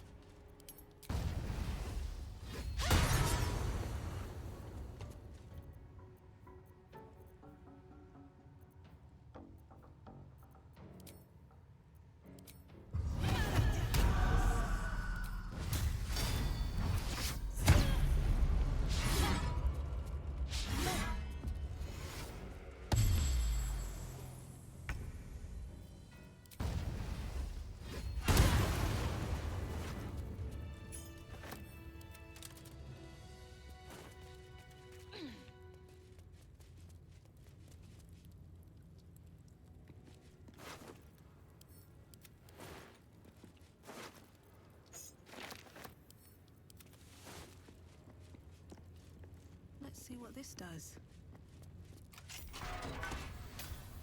What's hiding? I did not knock her out for her XP this time. It's okay. The corpse regards you, life.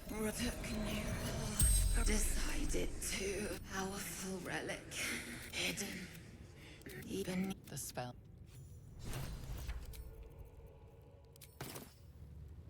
What's in here? Silver Sword of the Asshole.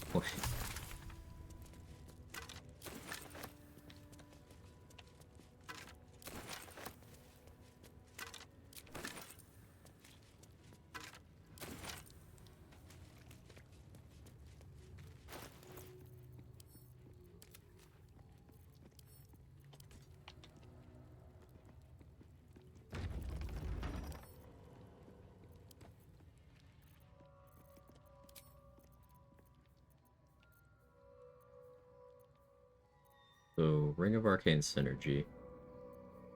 Something we could use effectively here. Putting that on.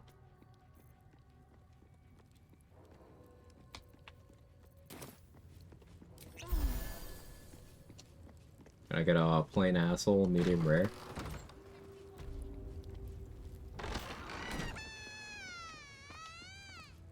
Now, I'm just trying to figure out in my head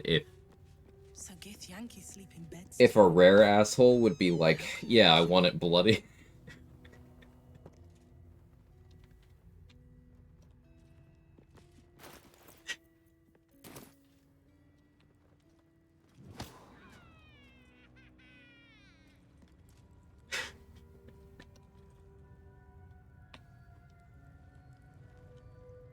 Open Pandora's asshole. Oh. Sir? Meh.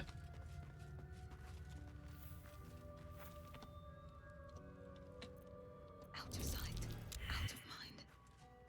This calls for careful footwork. I don't need any attention right now.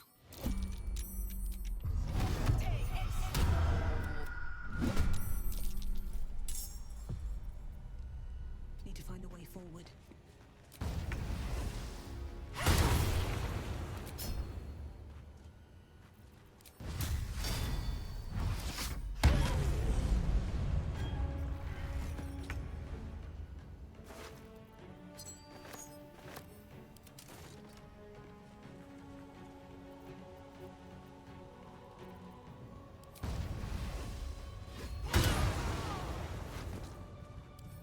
Crits are good. You're still in bed. I love that actually.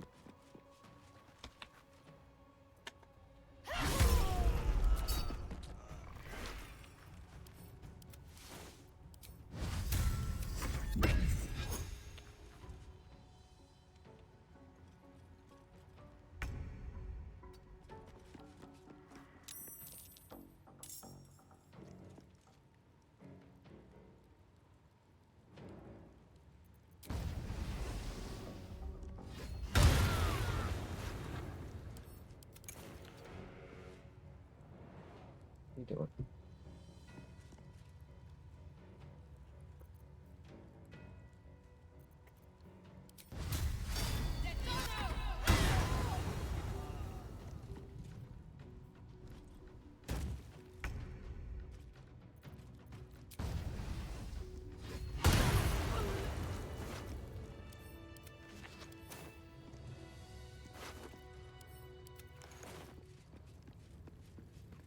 Paladins still vow of enemy to themselves to get advantage? Yes.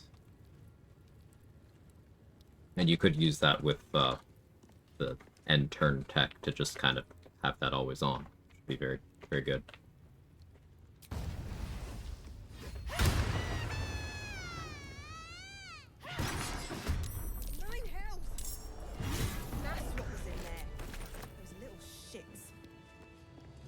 Stream loads to Quag ganking people in their sleep. Oh, I see you've interrupted. So sorry, just shut the door. Thank you.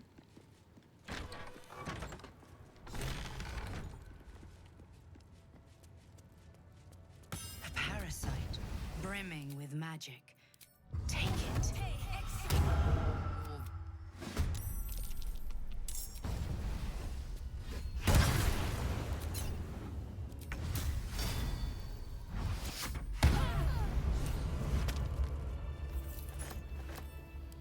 Moving in.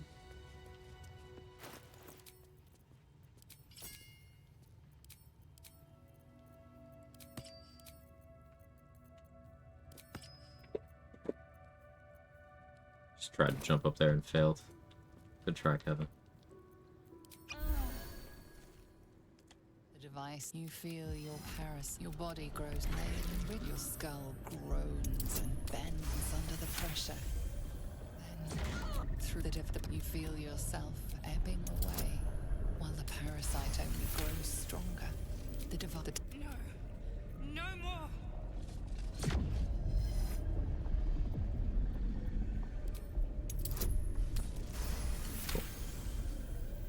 He was too high for him on that jump. Incredible. Your parasite is even stronger now. A parasite. Take it. It might be useful.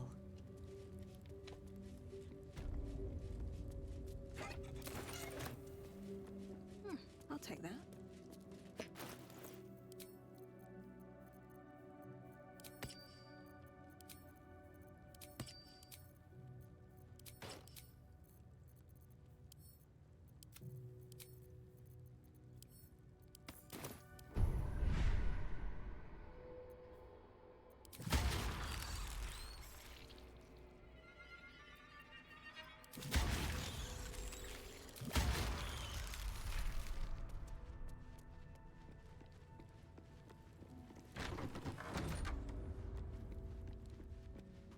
Yeah, the squilling comes from the chest. Let's have a look. Call me 0070 will live 0 money and savings, 7 different addictions. Oh, I probably shouldn't be laughing at that. It's funny though.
Me when the bossy Be hits. on my way.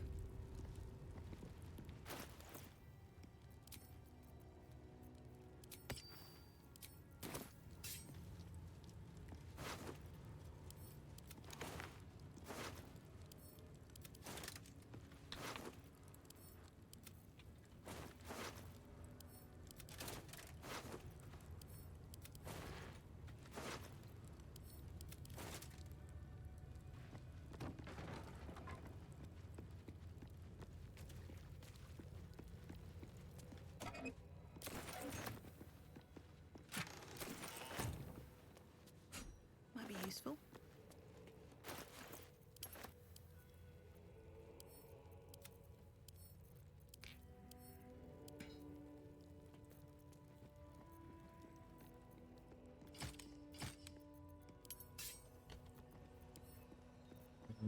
Do I have anything suitable for what I like to do here? No, not really. If everyone else minds their business, I'll be fine.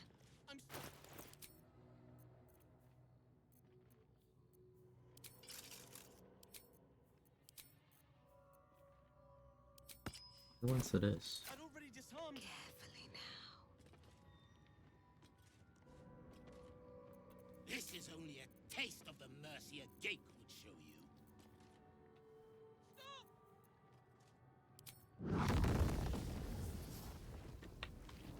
Perhaps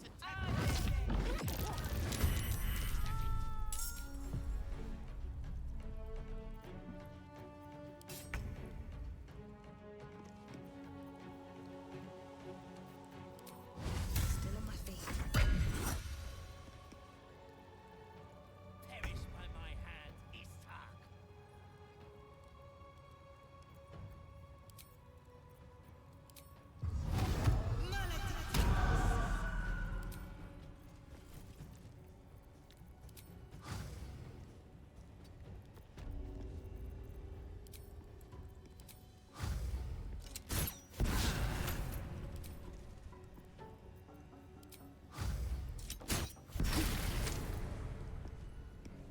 Another step forward.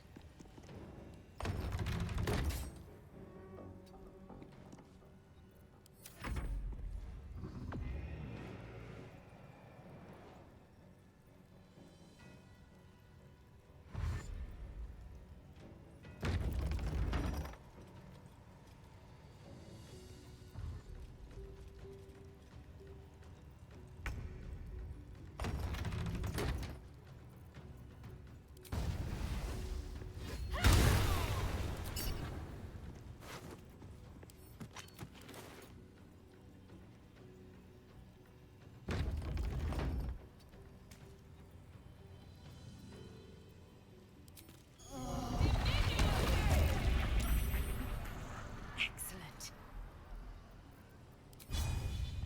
I don't know why I suddenly expected that one to survive that level of damage.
And to cancel it, but it works.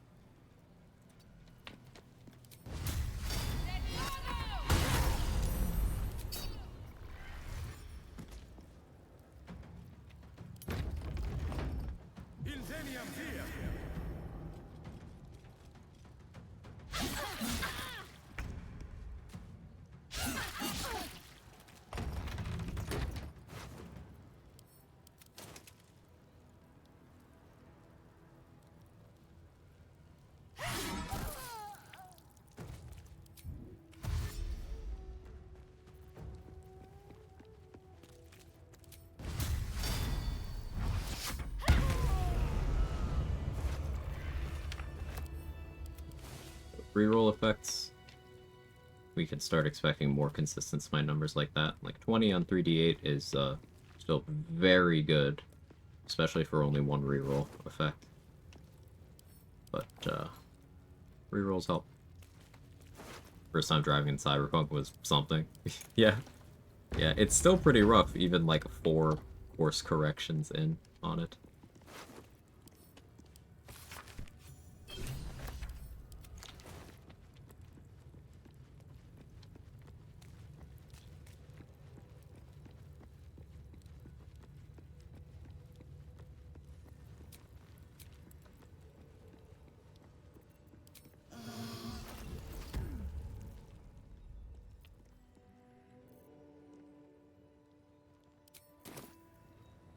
One more short rest potion.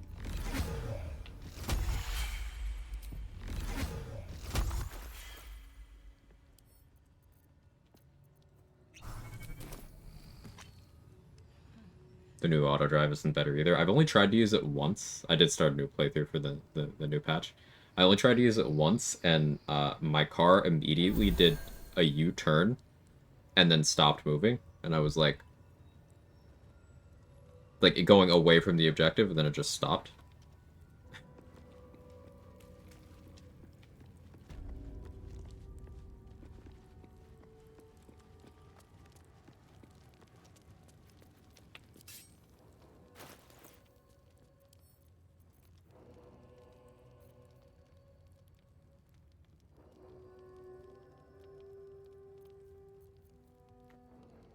Yes, Kevin. Hello, Kevin.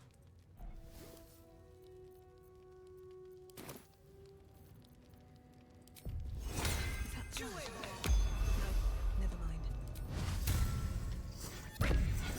Do that and stuff. Better be cautious.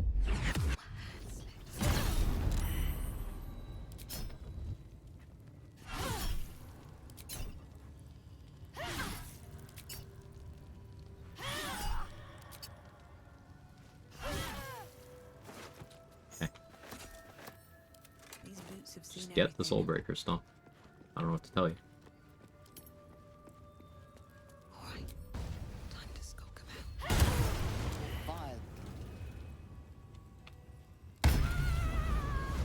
Fell asleep from the drow poison. Can't slow down.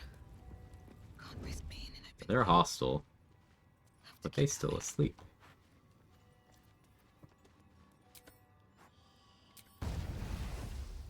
That's a friendly looking shadow. Yeah. What path lies before me?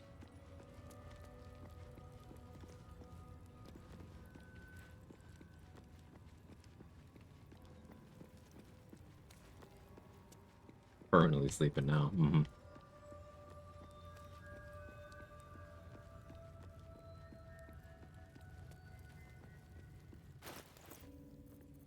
Mostly clean sweep.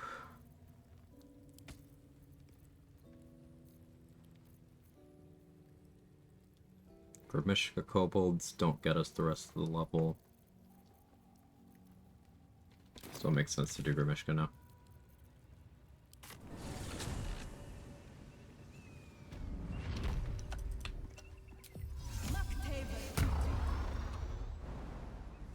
Channel on Twitch with like 3 million viewers. Hyperion's at 73. What, this an Iron Mouse thing or something?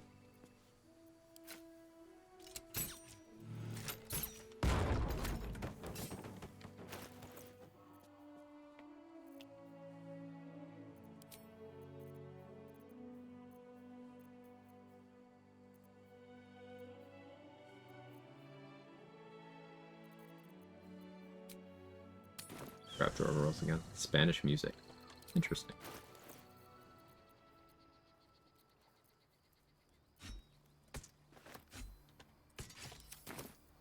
Live event at a stadium. Yeah, that's cool.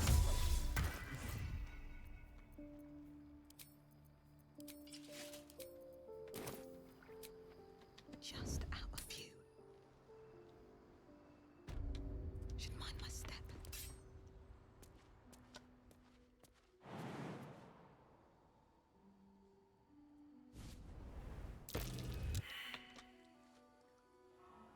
This calls for careful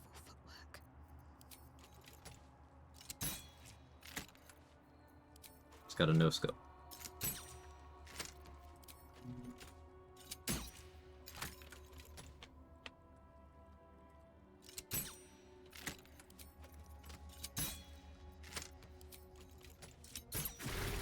See? Just no-scope.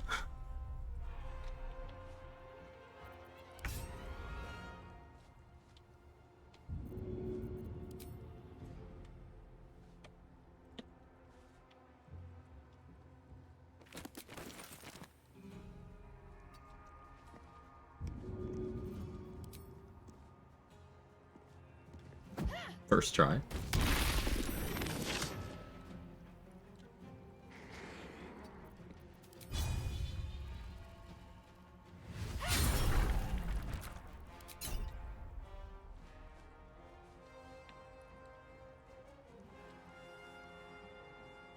Don't waste a step.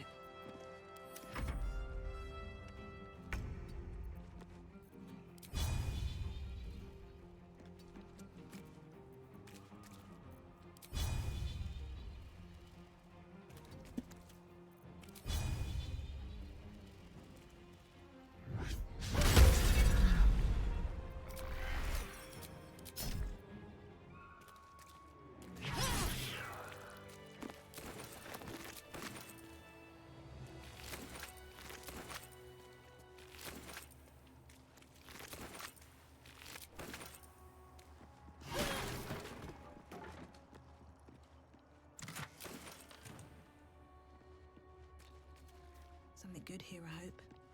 But like Mage Hand could just touch things as much as it wants, never get a crime response about it.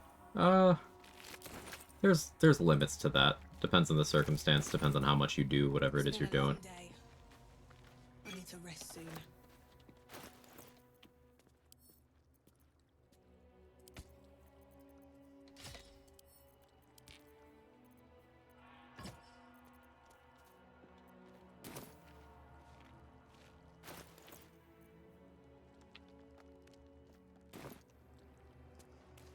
Not prepped to do eagles right now.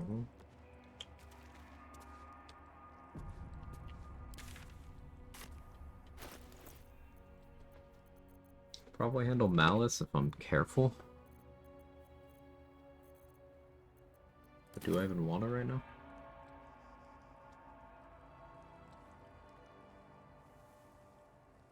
What else could I be doing? I feel like I'm missing something significant to hit level 9. Don't know what it is though.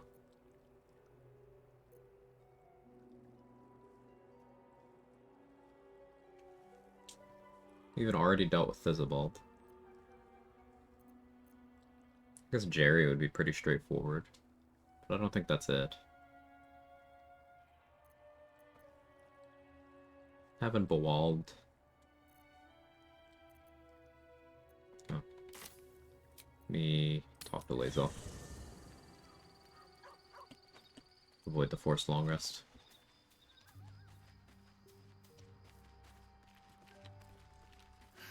I have a lot on my mind. To the Which sword did that big line cleave? Jorgarel's greatsword. The in your head buzzes in This text is it. But when disregard this,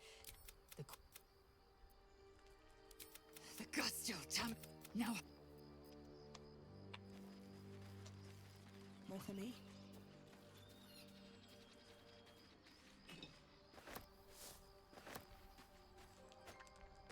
Weapons that have AoEs like that, specialized ones, are very, very valuable, especially on classes like Paladin that lack AoE innately.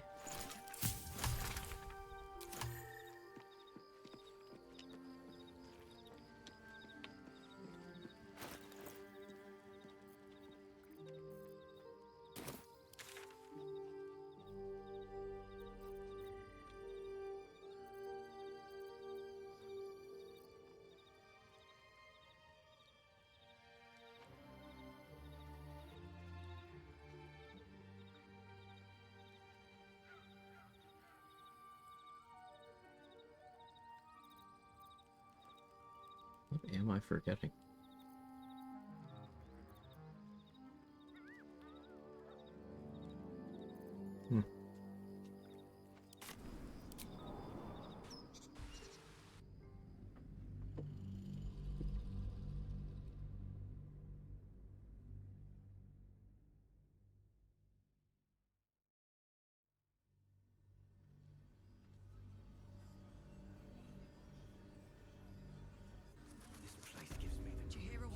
supplies. Will we make it home?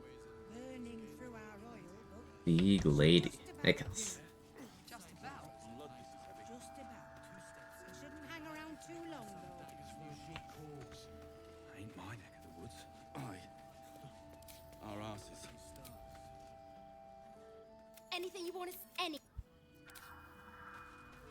I did the fight in front of the morgue, didn't I?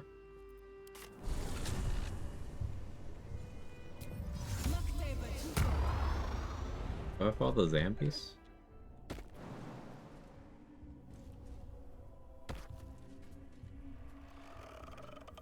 That was a death noise, so I have done that.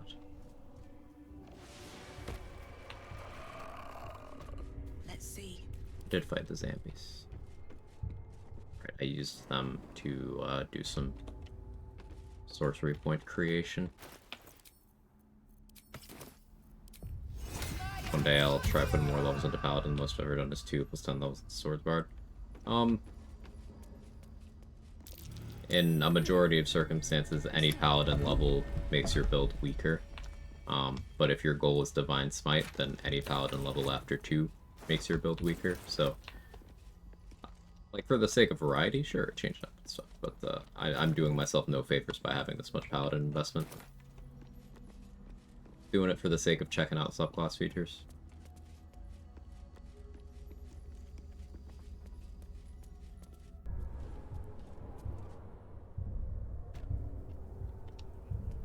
Still breathing. Despite everything.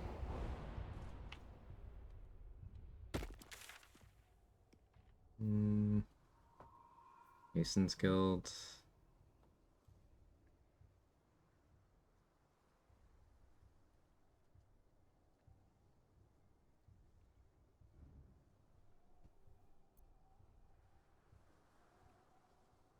Shambling Mound? Guess I could just do the Sorrow thing.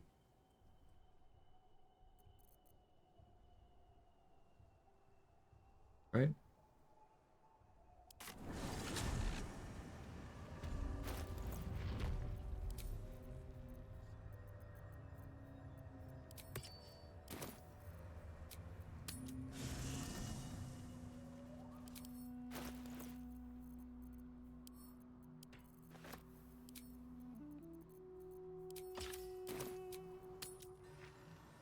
Both played and run tabletop at this point. I have to commend Larian for at least attempting to make oaths work without DM discretion. For the most part, I wouldn't say they succeeded. But I will say, in the context of this run, I am very impressed that I've still only broken my oath once. That lack of DM discretion means some of the oaths are just truly nonsensical. This one's gonna get real stupid with some main story Act 2 stuff. And the one oath break I've gotten is the one that seems to break every Paladin oath.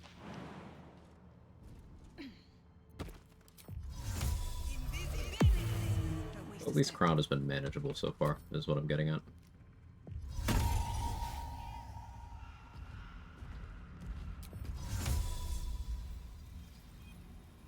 A larger life. Ethel's deals an oath break. Yep, for all Paladin oaths. That's one of the ones that I was sure would be an oath break going into this. Out of sight, out of mind.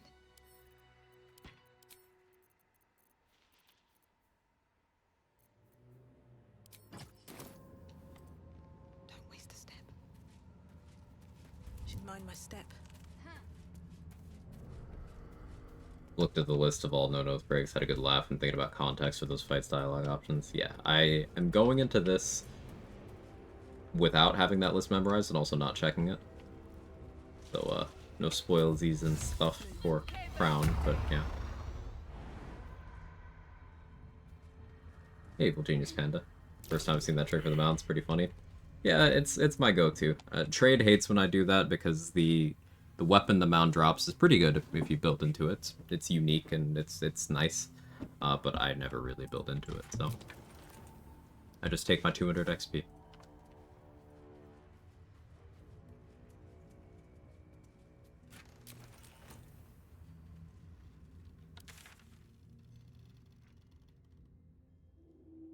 Left foot before right foot, that's an oath break.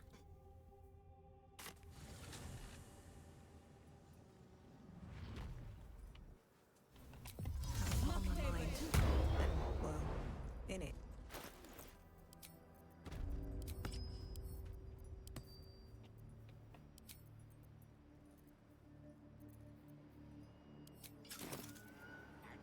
Go to my channel oath charge right now.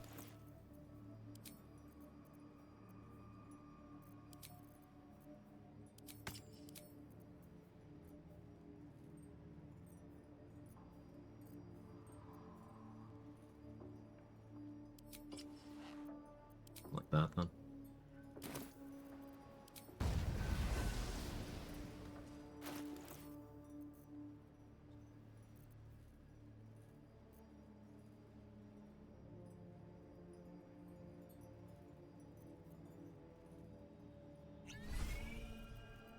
Lady. Seems simple enough.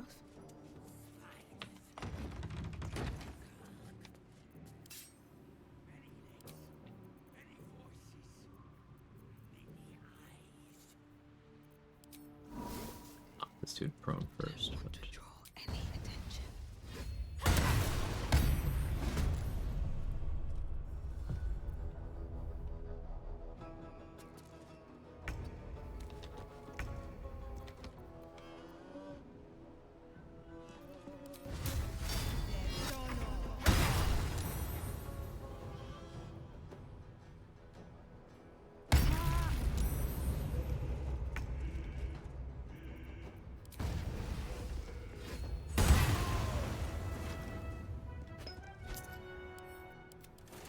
One day, I'll catch a break. Don't want to risk you going in the chasm.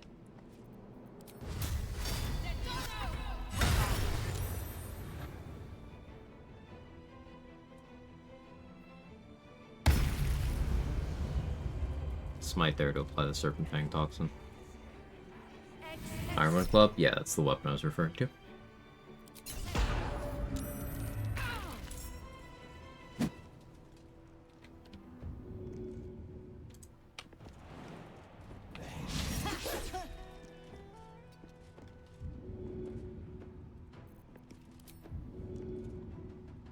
You've made a grave mistake. A little farther.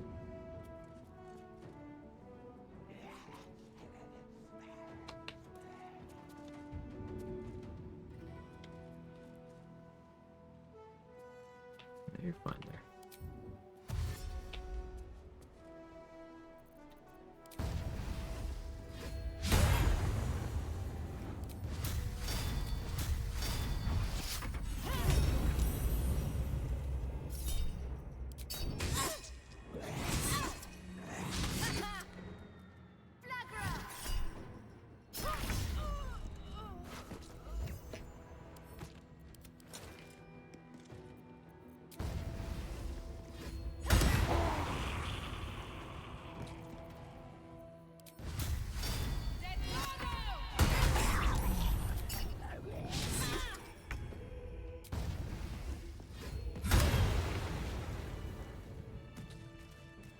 Tend to be honorable and keep your oath as dirge, like being a fat person at a buffet challenging. Eh, not really. Here's the thing about dirge dialogue. You never have to click it. Like, dirge is not any harder to keep an oath than any other origin. It's just you are choosing not to exercise self-control and blaming it on dirge. It's like if, as Lae'zel, if you had an option to just chook at someone instead of saying words, and then you chose to click that dialogue option in every convo instead of doing anything that would get you quests or rewards, and then blaming Lae'zel. It's like, no. You just picked the bad option. Like, one of the dirge options is literally threatening a character, I'm gonna cut you up and eat you raw. It's like, there's consequences to this? Come on. Come on. Let's be serious.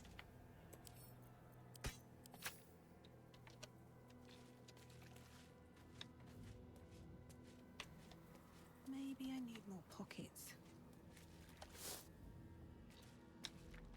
It's funny that killing Alfira doesn't break your oath, but hiding the body does. Amazing. No notes.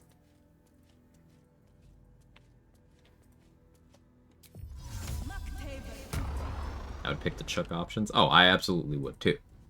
Like, I kind of fucked up by making a hypothetical that sounds really fun.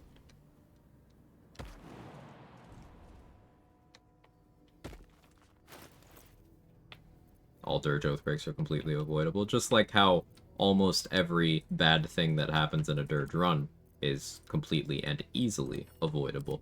But I think this is a testament to how well Dirge is written, because they created an origin that makes the player feel as if they could lose control, and as if their character really has this violent nature that they have to struggle against.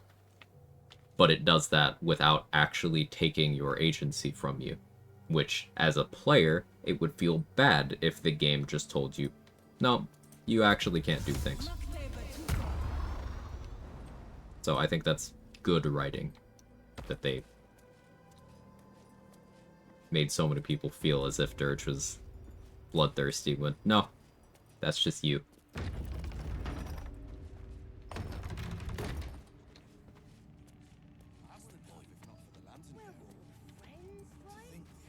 I should speak up.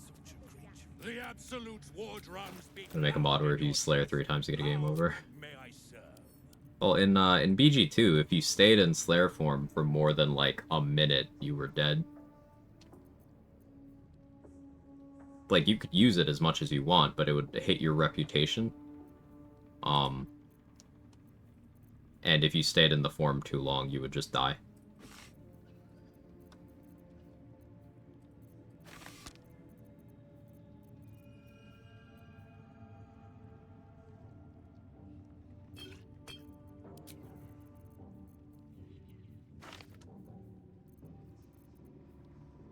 Now, knowing the first two games focused almost entirely on ball spawn, or people obsessed with ball spawn, a lot more respect for how well-written both paths for Dirge are. Yeah.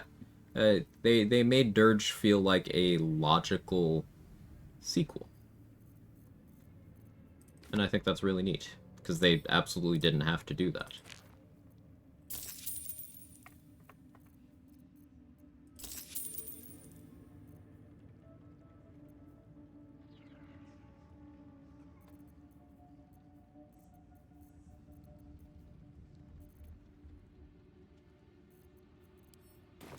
There are times when if you click something like indulge the thought of eating their toes, you just do it even without actually choosing to eat the toes. I feel like some people don't quite get that.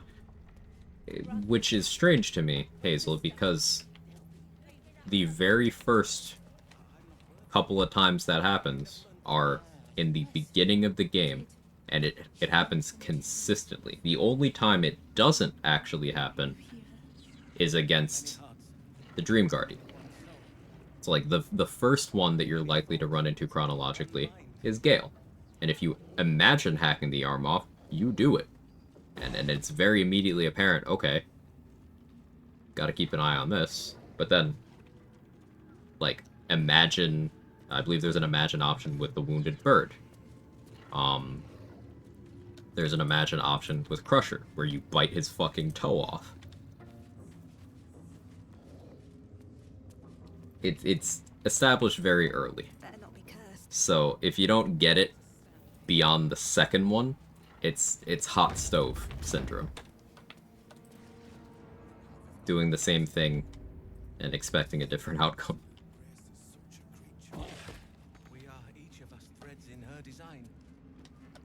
Even those we once called monsters. Goblin toes.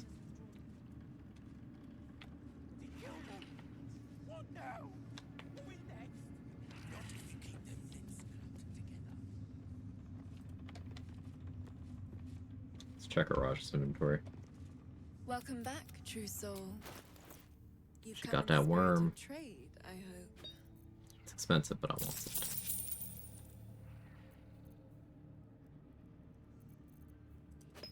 Serpent Fang, too.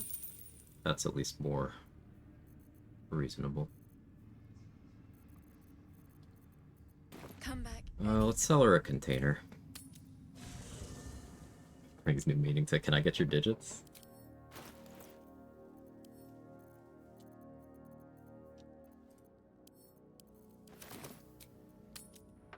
Could go for Flask Spectator at some point, too. Welcome back, true soul. You've come in the spirit of trade, I hope.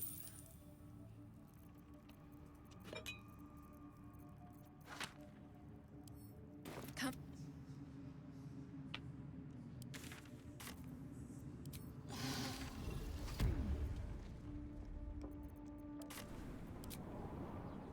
Could have the Spectator fight the Lava Elemental for me. But it would lose, like, badly.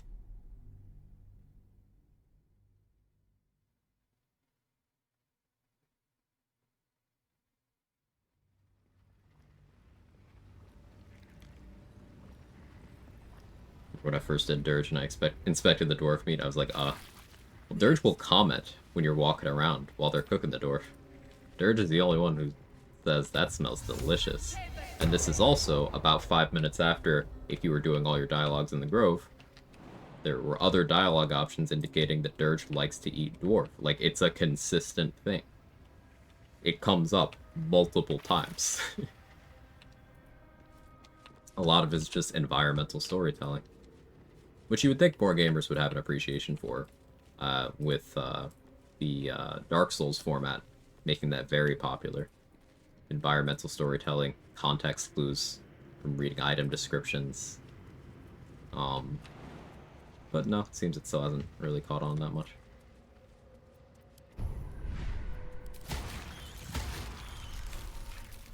And we are full-brained. This is also with no tadpole dupes, I should mention.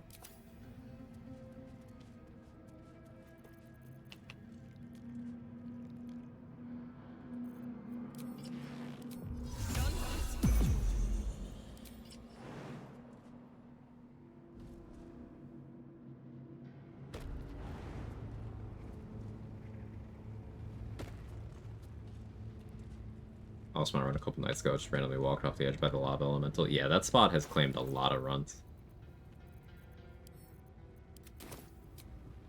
That spot is like a Taco Bell bathroom.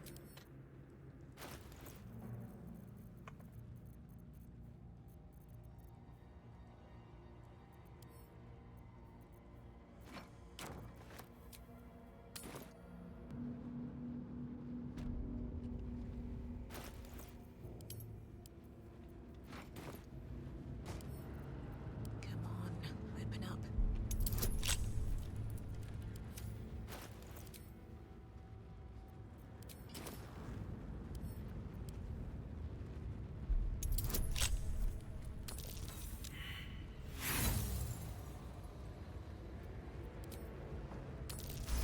I think Dirge is a preference between dwarf meat and berries. I feel like Dirge definitely prefers the dwarf, right?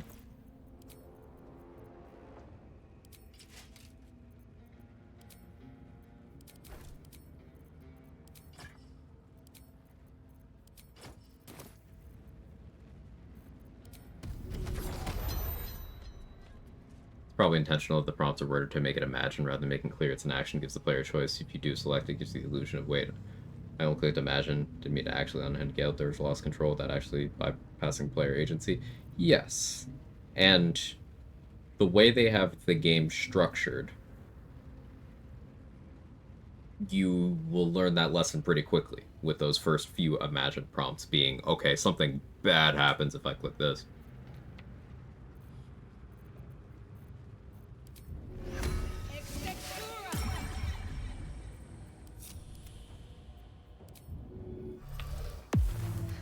I've got a long road ahead.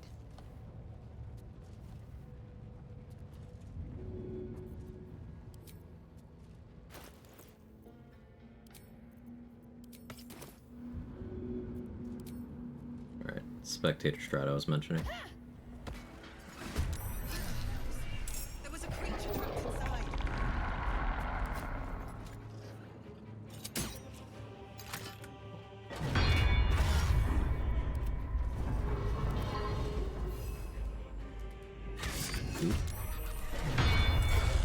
Time to push my luck again. 123.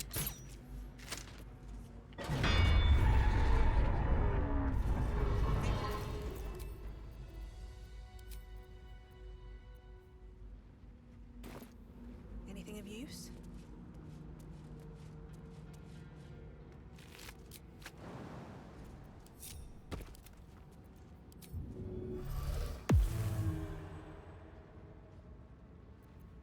At least things have stayed interesting.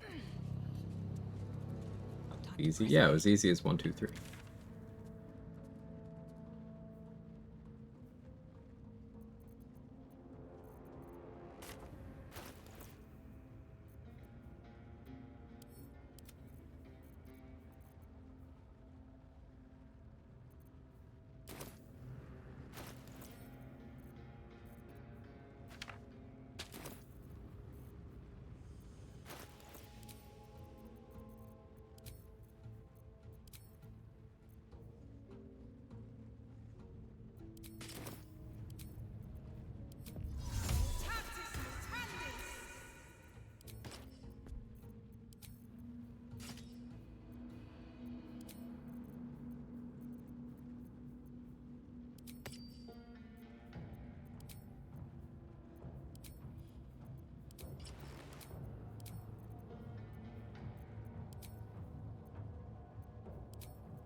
And my game crashed.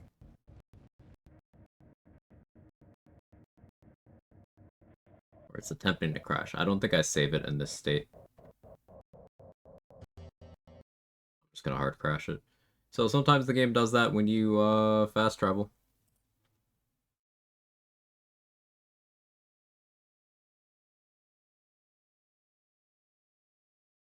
This patch 8 made this game unstable as fuck.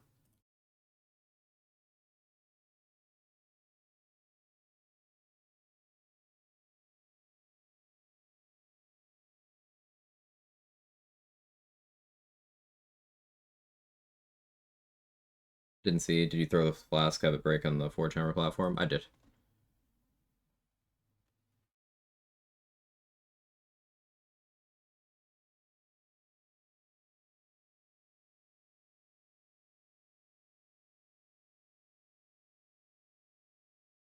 And my game crashed again on startup.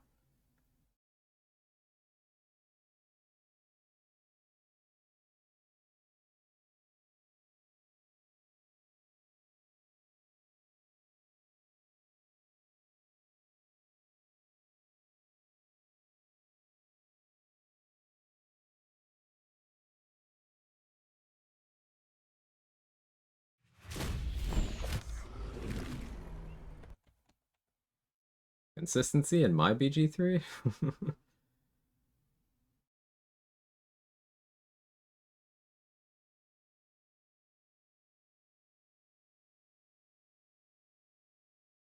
Hey Zach, how are you?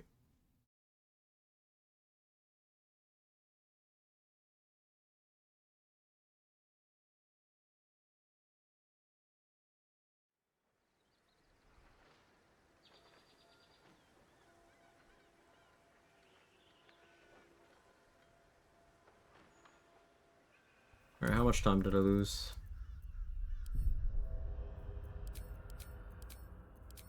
I was still in the Shadow Curse lands when this save was made, and for some reason my mods were disabled on starting up again.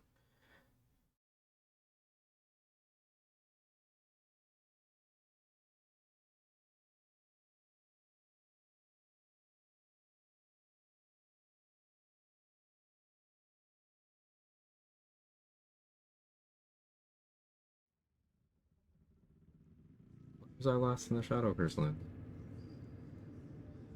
Fighting front door guards, I guess? Hey, Tony Har. Sister, pray with me. Alright, what was I doing?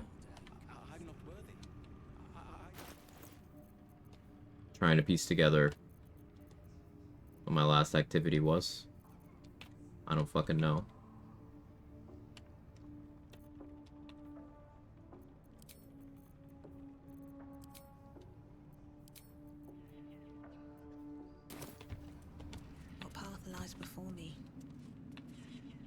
They're dead. Before I got the worm from Mirage. I think it is.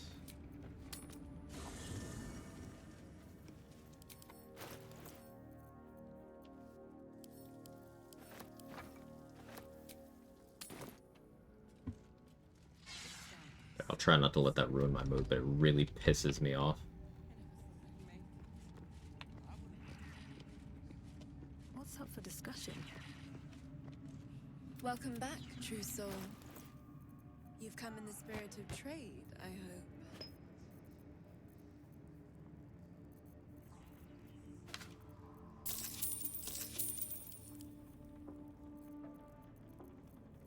Just a crumb of game stability, you know? It'd be nice.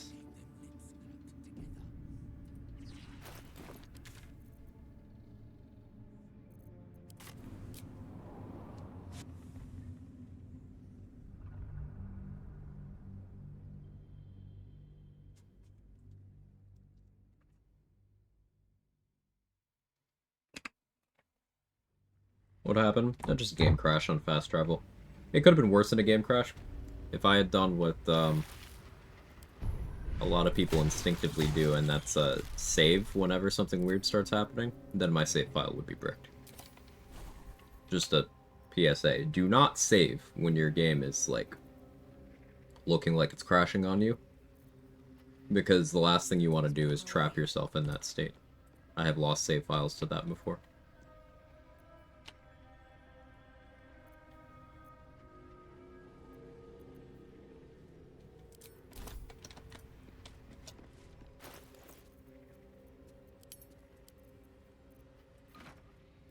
Glad I'm not one of the unlucky group who lost an honor under the elevator in Char Temple.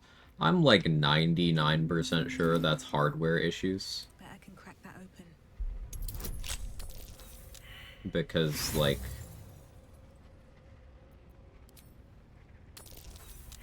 And I don't mean necessarily having bad hardware.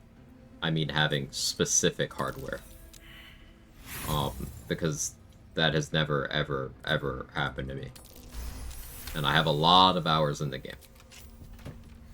Now, normally I would say, okay, it not happening to you doesn't mean it can't happen. But, like, with this kind of thing, it's like, there's something, either something consistent that people who are having that happen were doing, or it's specific hardware.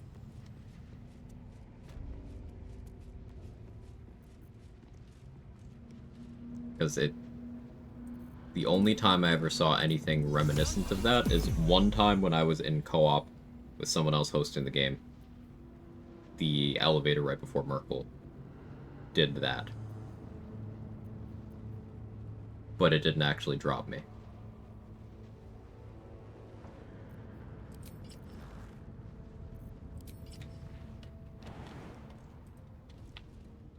Could be driver OS version, could be.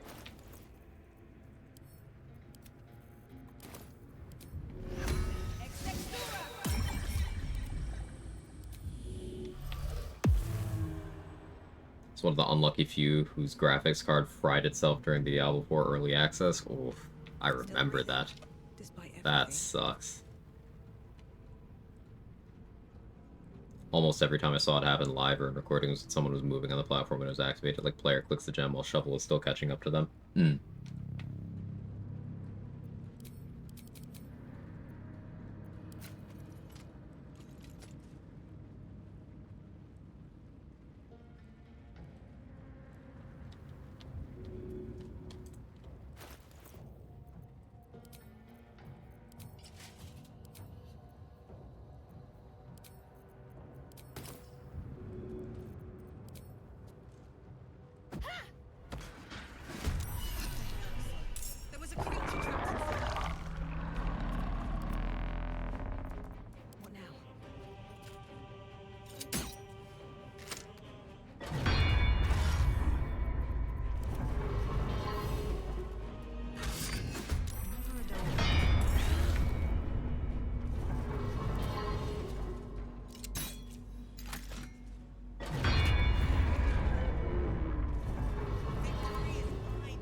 Now, save.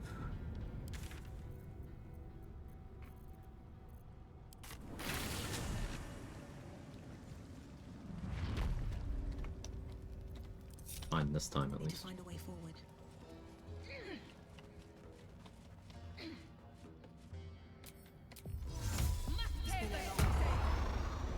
I need to rest soon.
Breathe quiet.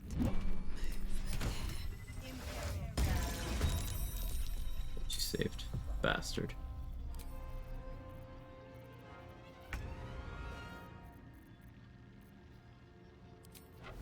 One day, I'll catch a break. Rolled exactly enough.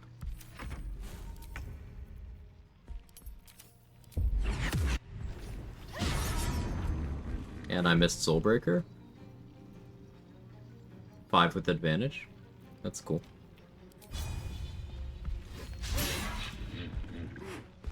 Seven with advantage? I'm not allowed to hit.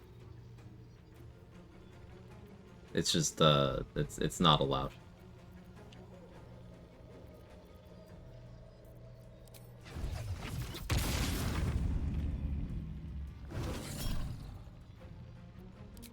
Sure, have fun.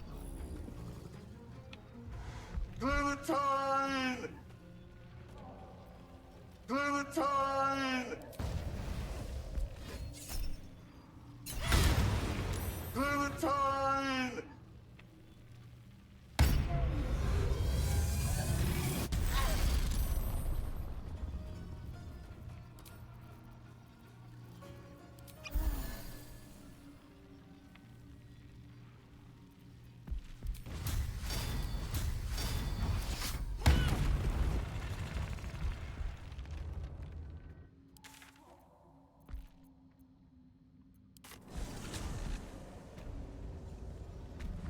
Still not done this fight since the blow was given a legendary action. Don't see the point. Same stuff you got from Boulette before. 150 XP is nice.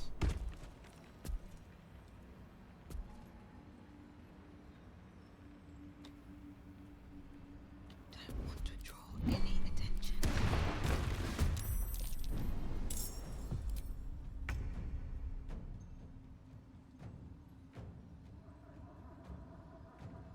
At the ready.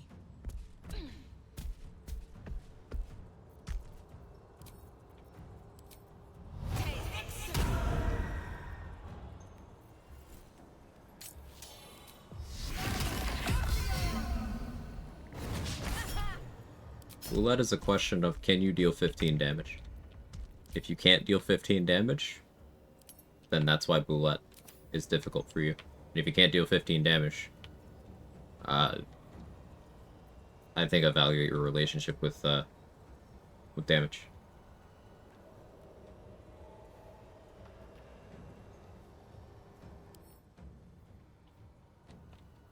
So let's look at diamond scales here. I'll turn off my cam so you guys can see the actual tooltip. Alright, this creature has 100 temporary hit points. While it has these temporary hit points, it's grounded, so it can't be moved. Any damage lower than 15 will not affect it, and can use shredding scales immediately after being hit first time around. So what this means is it's not damage reduction. So hitting it for 16 damage deals 16. Hitting it for 15 deals 15. Hitting it for 14 deals nothing. It's a matter of getting your damage floor up, and I talk about damage floor a lot. This is an example of an enforced, hey, there is a floor here.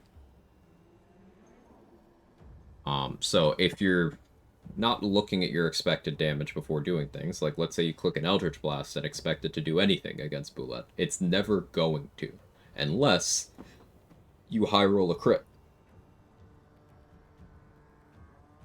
Unlikely. So it's very much know what you're clicking before you click, is what the Boulette asks you to do. And some players might go, okay, well fuck it, I'm using Barrelmancy. Barrels are not a consistent answer to that. It's not that the Boulette is particularly good dexterity. It doesn't, but it does have dex save proficiency, which certainly helps it save there. It's got a decent amount of HP. But also, if you look at the damage of a barrel, assuming the Boulette succeeds a saving throw, it's almost certainly not taking damage from that barrel, even on a high roll. Well, let's assume it fails a saving throw. It still has to roll high to get through the diamond scales. But something as simple as throw a water bottle at it, click Shocking Grasp assuming you're level 5, well, this Shocking Grasp is dealing, at minimum, 4 without investment, which, nothing crazy, but at maximum, it's capable of dealing 32.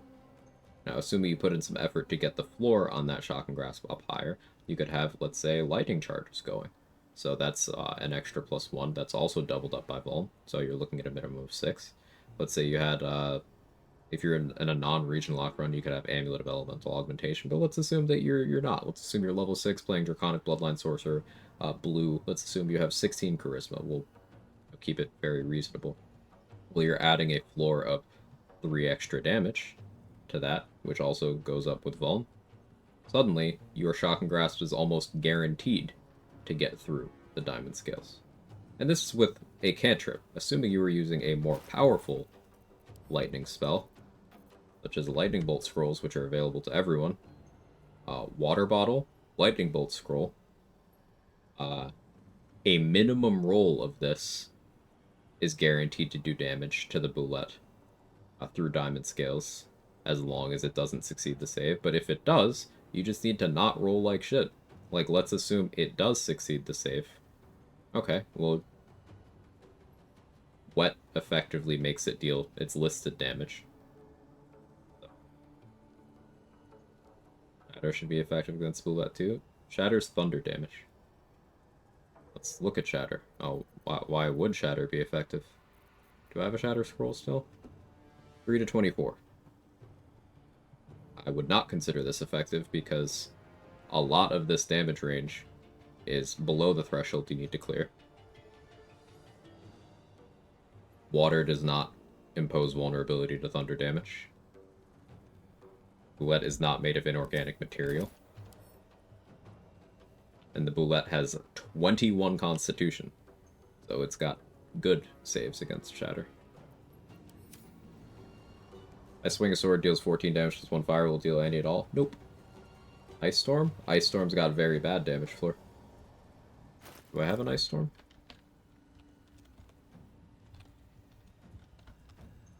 No, I don't. Let's pull up Ice Storm on the wiki. And this is what I mean by, like, considering your options before you click them. Ice Storm, 2d8 bludgeoning, 4d6 cold. These are separate numbers, so it's going to show you the damage preview is 6 to 40, but that bludgeoning is not getting through. Unless you have an adamantine mace equipped and you roll high, it's not getting through. But let's look at the cold damage. 4d6. So that's up to 24. Assuming failed save, assuming not vuln. But let's assume vuln. Let's assume it fails to save. Okay, that's looking better. But that's a spell I would consider using elsewhere. Because you'd have to also roll well on several die. And I just find Lightning Bolt to be a great answer. That's also available sooner than Ice Storm is. It's more die here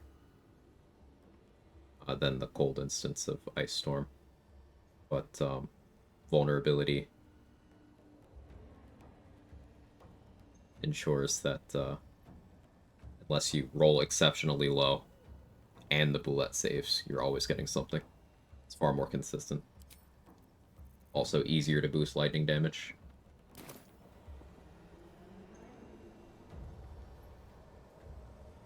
What was I doing? Do I still have my paralytic on? I do.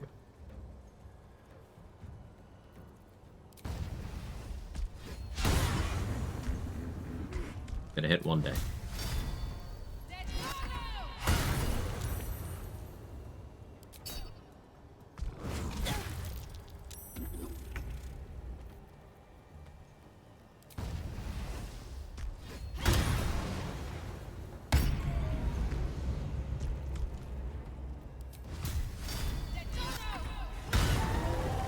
You don't get to burrow.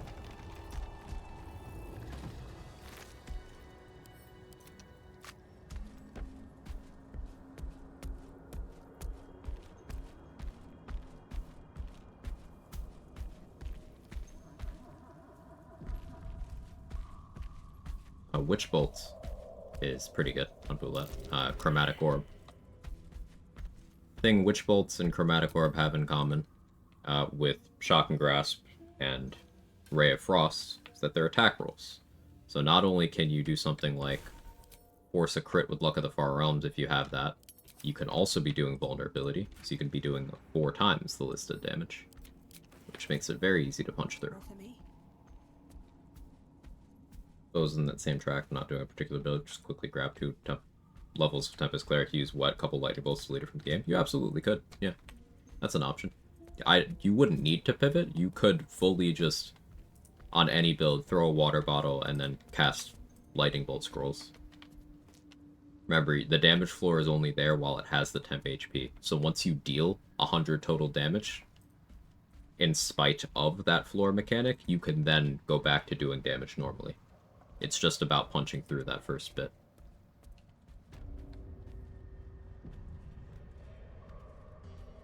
Which is also part of why the forced crit method is so good. Because you only need 1 good hit, necessarily.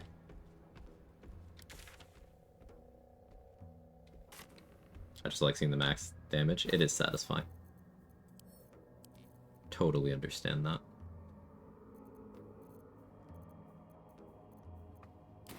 Could kill some druids. I think it'd be fun.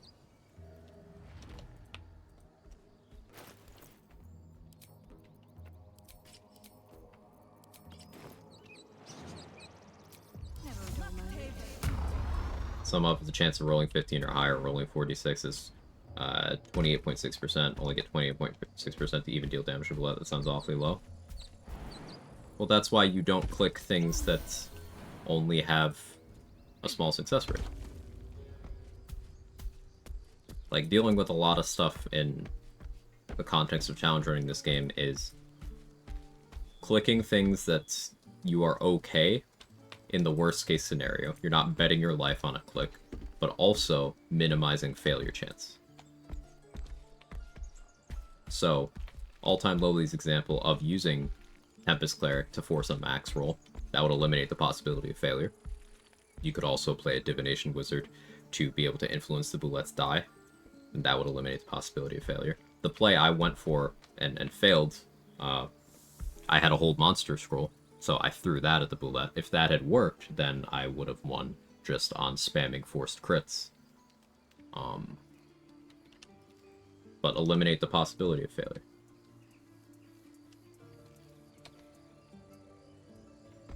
And, as I said before, damage floor is your friend.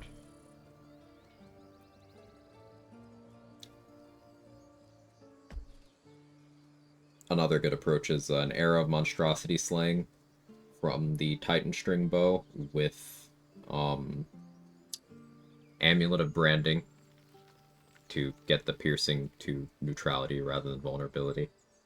And then either Hunter's Mark or Enlarge for your concentration. You can do enough to wipe out almost all of the temp HP in just 1 arrow. And that's doing damage neutrally.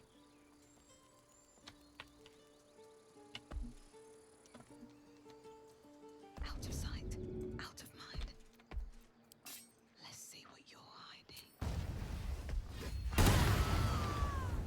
Don't waste a step. Can't risk being in open view. Should mind my step.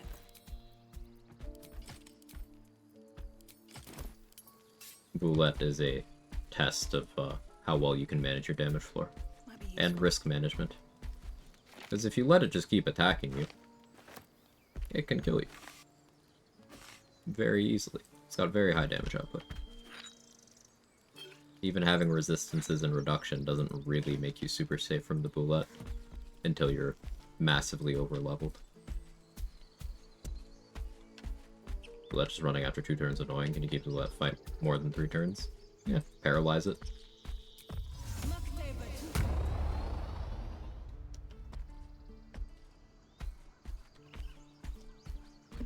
If everyone else minds their business, I'll be fine.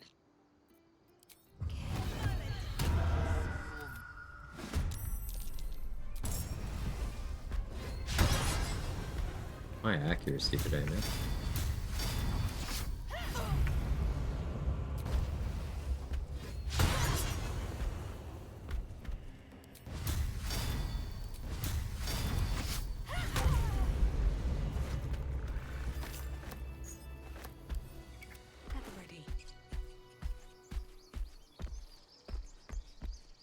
Find that cat and mouse minigame with Boulette annoying. Oh, I find it running away extremely frustrating, because sometimes it'll run away in situations that just don't make fucking sense.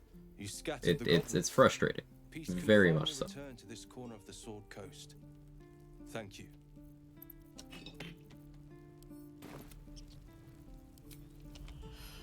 I'm exhausted. Better find somewhere to camp soon. But I do still think that the mechanic of having to do 15 damage to damage it is good design.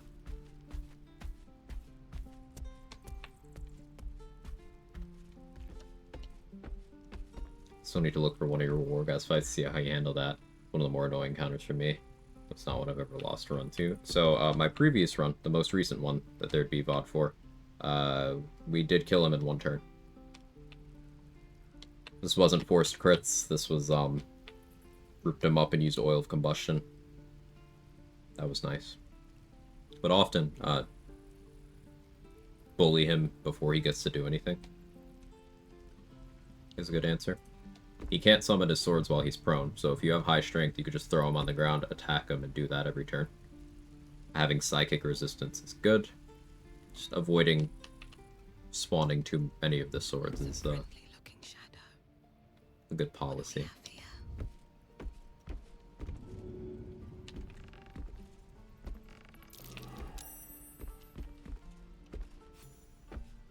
You can hold monster in Act 1. You can.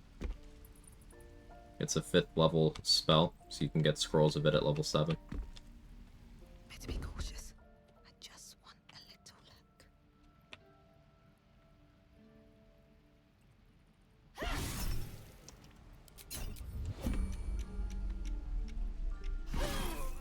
If not over, through.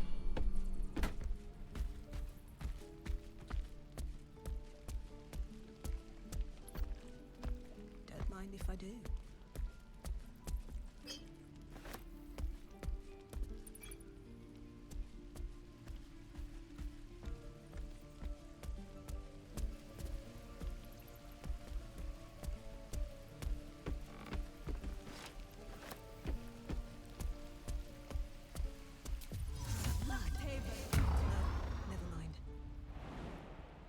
Amulet of the Unworthy is good in that fight if it drags out.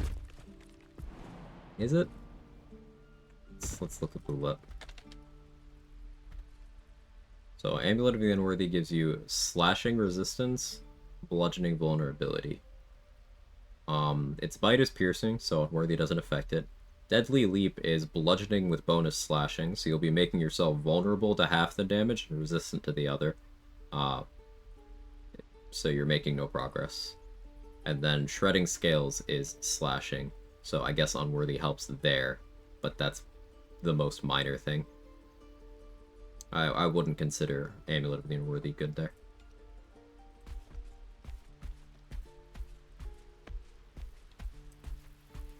Generally never consider using it provides melee weapon on an enemy to force them prone. I mean, you could do that, or you could just, like, if you have 20 strength, just pick him up and throw him on the ground with a throw action. High strength, good. Talk about Wargas fight. Ah, sorry, THW. That's my mistake. Yeah, Amulet of the Unworthy is a good recommendation there, because Githyanki, their swords are all slashing, so you go in with a Psychic Res Elixir and Amulet of the Unworthy, you are only really worried about the damage output from the archers. And even then, you're still resisting not half of it, more like a third of it.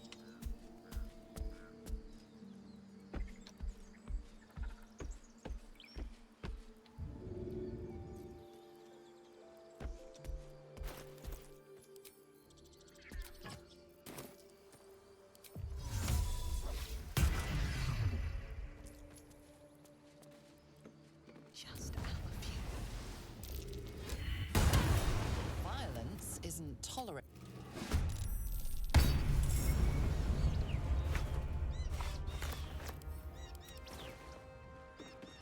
I'll strike you down.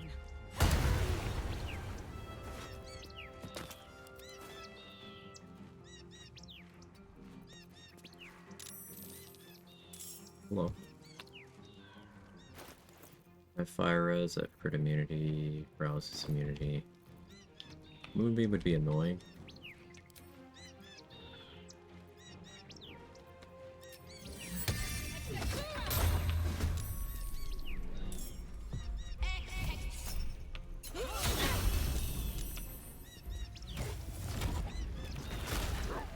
Threw a Wargas on the ground. I don't need your mind claws, man.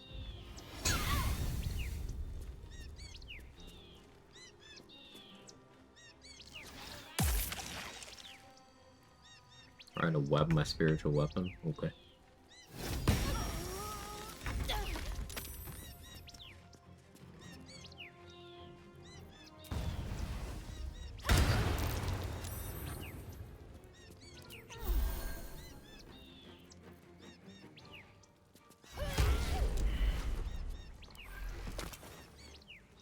Time to press ahead.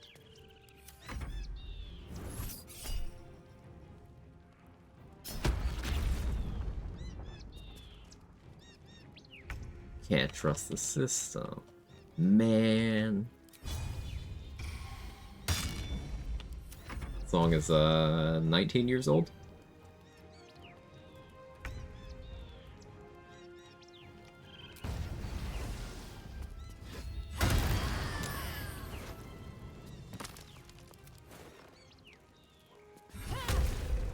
Now enjoy your lurk, Lady Pig. Very well.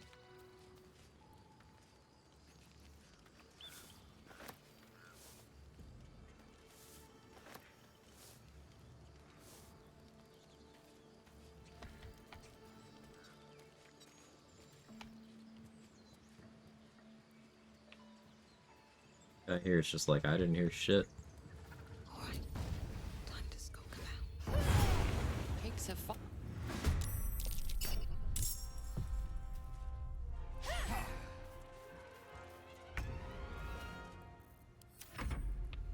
Alright, get him, spiritual weapon.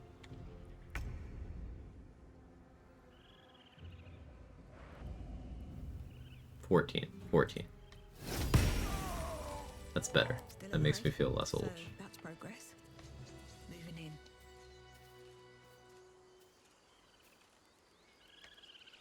Sky High is 20 years old. Wolf. Hey Raptor, how are you?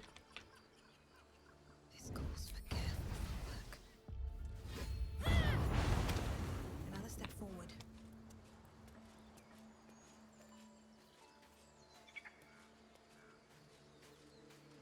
I don't need any attention right now. Free for the taking.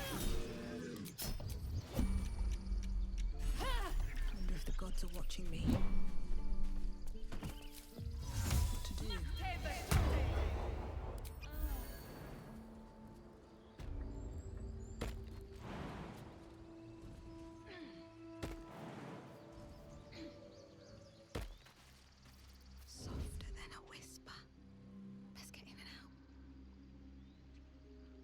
pocket to pick. I see one. Violence isn't tolerated.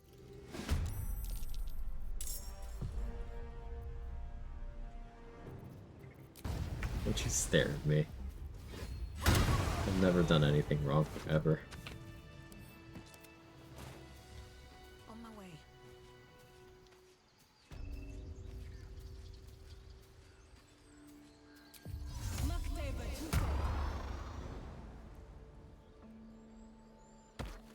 Seems simple enough.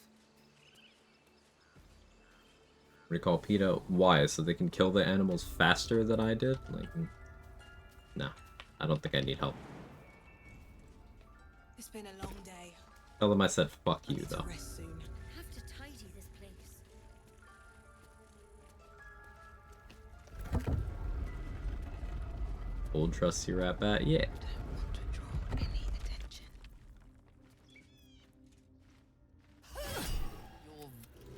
I did some silver sword earlier. Rat bat fills my current need. Bird can How much farther can I go?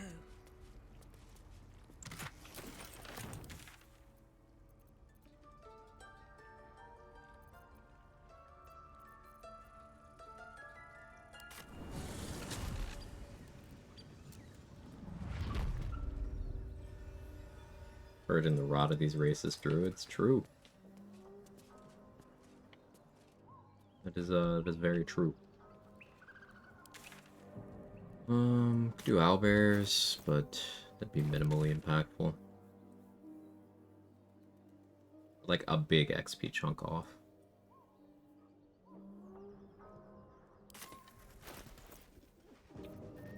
Which is interesting to me. I do not know what I'm missing currently. I guess doing both of the remaining thorns would get me there. But it still feels like something's missing. Both the remaining thorns, kobolds, eagles. Oh, long rest though.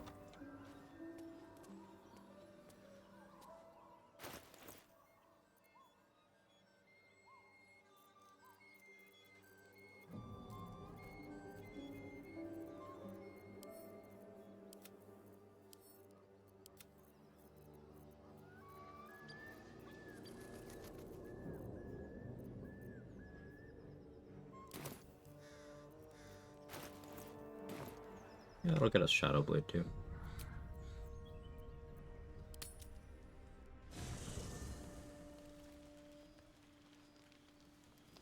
Felt quite jarring to me that druids, while not being totally against the tieflings, just decided to commit mass murder just based on one person's opinion. I mean, talk to all of them. Maybe 4 of them are not spouting racist rhetoric about the tieflings, or xenophobic, like, I'll keep outsiders out type shit.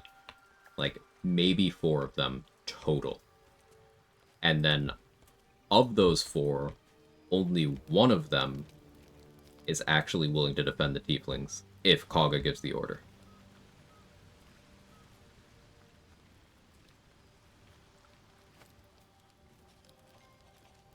And of all the ones that are saying all the racist shit, only one of them is willing to go against Quag if she gives the order. And I always kill that guy anyway because he's racist. So, yeah, that means Wrath is the only good man there. And even then, Wrath is a good man doing nothing until it's almost too late.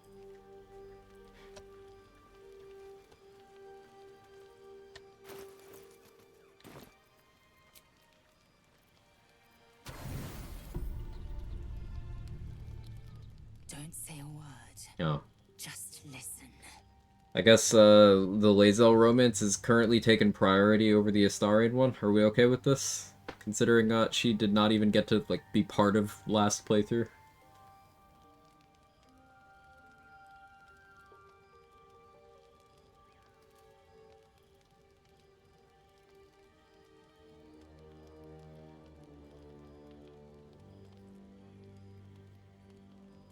Of far too relatable these days, isn't it? Yep.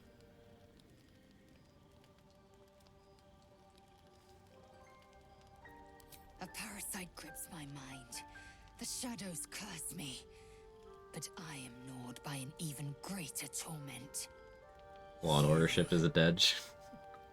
Considering she got blue balled last run, I'm okay with this. Yeah. Yeah. Uninvited. I'm obsessed by the ground under your feet and the wind over your head. I see your face just before I sleep and after I wake. I ask myself, are you worthy? Shakfonastu. There is only one way for you to prove it. Aren't druids supposed to be nature-loving, kind people? Am I wrong according to D&D lore? Nature-loving, yes. The kind people part, not part of the gig. But being, like, actively genocidal, yeah, that's not standard druid behavior. A fine sentiment, but I require more. We fight. I test you in battle. Dance with me. Bleed with me. Bruise me so that you might possess me.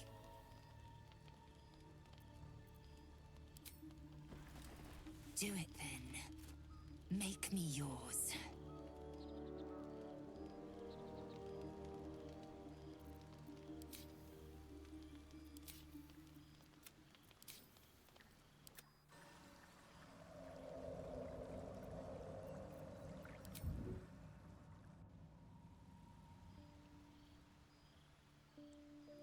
Locked in single combat. She's just having a drink.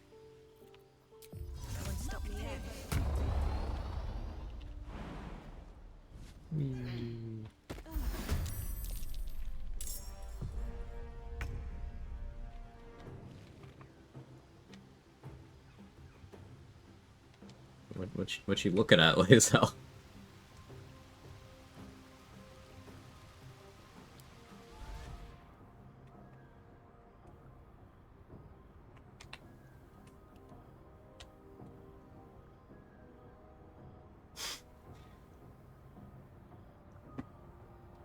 Bonk.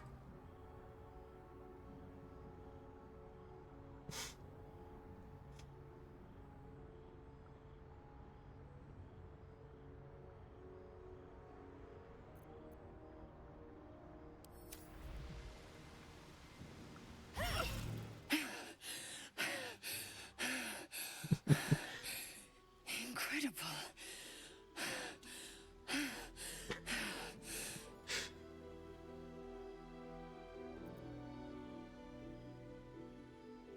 You doubted me, didn't you? No. But I also didn't doubt me. And she's so fucking real for that. You were stronger. I was steel. And you were silver. You are mine. My weapon's really dirty, huh? She was perfectly clean a minute ago, and then just one touch. Show me.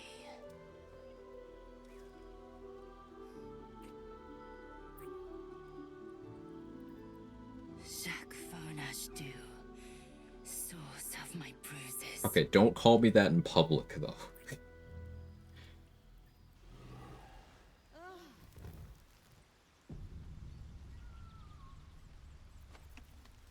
So did on that photo vote, hey Lich.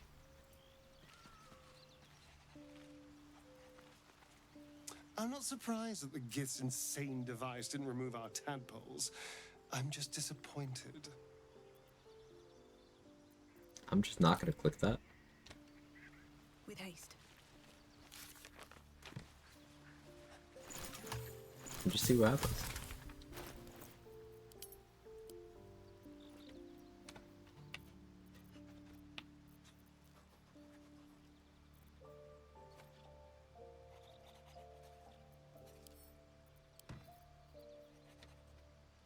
Yeah, Exile. Believe it or not, I do not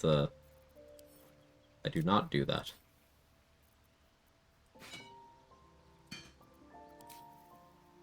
But jokes aside, that part of Lae'zel's character is also an instance of her defaulting to Githyanki programming as a sort of safe thing in the face of her discovering that she wants different things. Because, like, later on in the romance, she'll be like, hey, so actually, could we be gentle this time? So again, that's not necessarily the real her. Though, everyone's got their, things that they enjoy in a bedroom capacity. So that could still remain true. However, the concept of softness being something to be ignored, that doesn't come from her.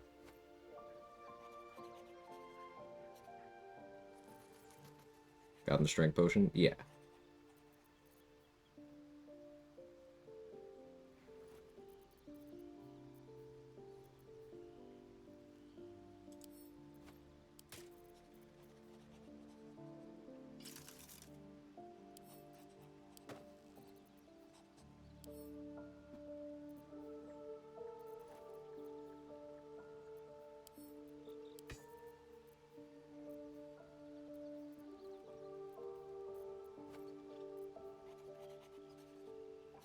I wonder if you could use Rupturing Blade to smite yourself. Probably.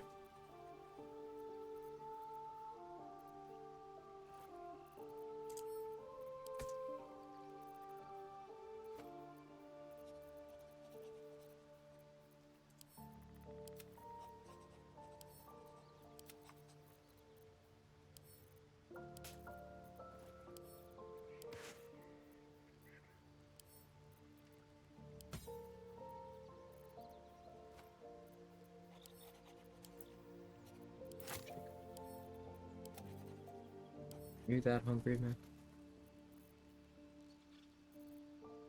I think he is.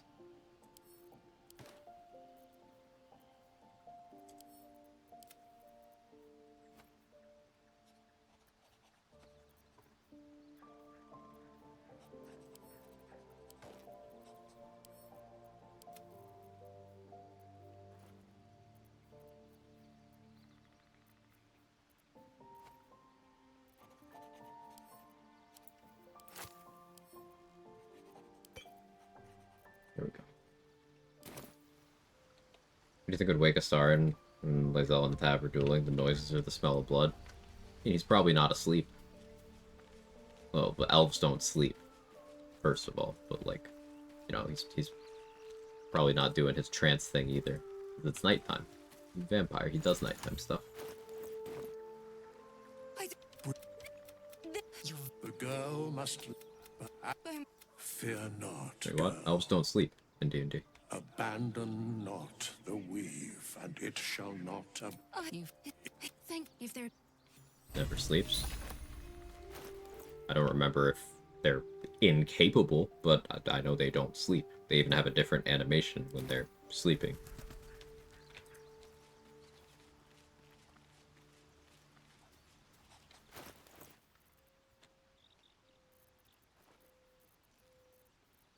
They can, but they don't need to. There you go.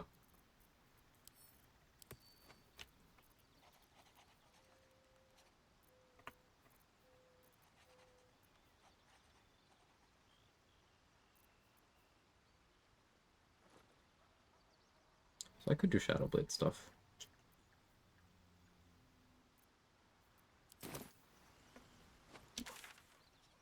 Let's go knock out Glomp real quick.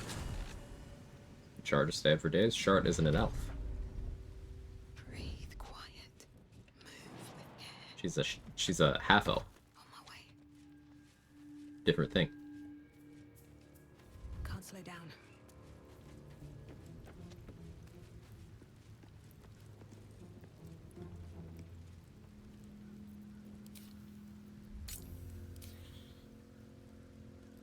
How you doing, pal? Looking for some odds and ends? I've scavenged all sorts.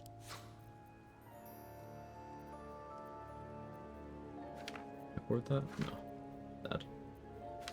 Afford that though.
something to ask.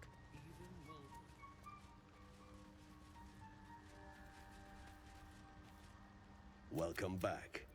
Have you? I do enjoy a good bargain. If anything in my private collection is to your liking. Cloud Kill's nice. Doubt I'll go that direction for a while, though. The Baneful could be nice. Yeah, I like the idea of running the Baneful.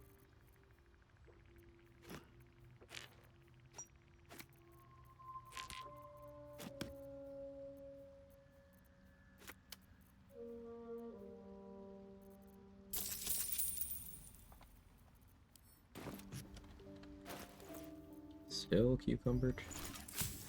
Suppose my alchemy bag is kind of heavy right now.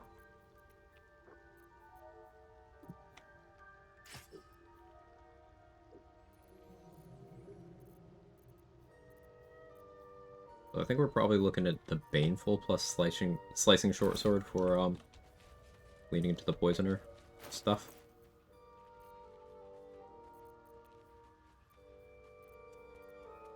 Since I don't really need to be carrying around this many weapons.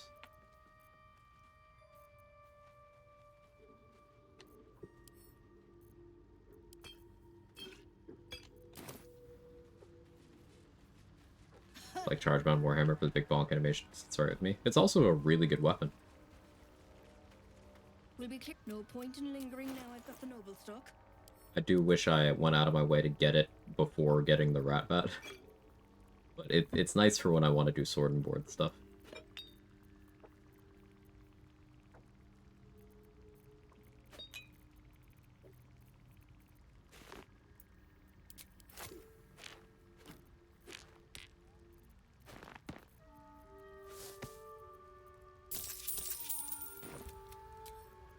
This'll do wonders for the shop.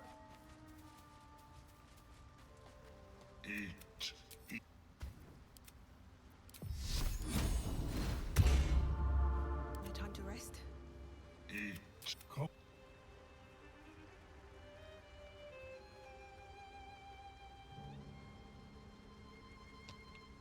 Swift as my feet can carry me. Sharpshooter, good feat for Rogue if you're using bows. Should I use other feats? It depends on what your needs are. Depends on what level you are. Depends. I lean towards no, because Sharpshooter's the kind of thing where you want to be able to land a lot of individual shots at that point. So something like a fighter, not only do you have the same number of feats as a pure class rogue, fighters and rogues are the ones that get 4. Fighter has improved extra attack at level 11. And they have action surge. So a rogue could make 1 sharpshooter attack with the 2-handed bow. Assuming using just their class features. Well, let's assume you're something a little more reasonable. Maybe you're doing hand crossbows on the rogue. Maybe you're a thief, so you can make 3. But the fighter can make 3 with a 2-handed bow, doing more damage, and they can be doing arrows of slaying with those 3, meaning they're benefiting from sharpshooter twice as much on each of the shots. I don't think, with the more limited action economy, that I would ever go with sharpshooter on a rogue, especially because fighter can also take archery fighting style to help mitigate the accuracy downside. A rogue can't get that. And sharpshooter murdering your accuracy is something that I'm not really a fan of. I'd rather be picking up other feats on a rogue, even if using bows. That's just my personal preference.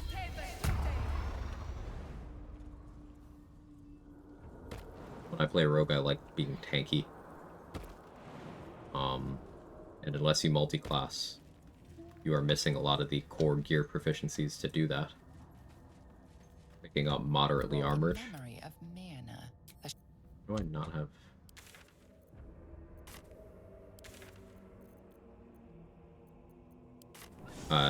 you're missing a bunch of gear proficiencies, so moderately armored gets you medium and shield.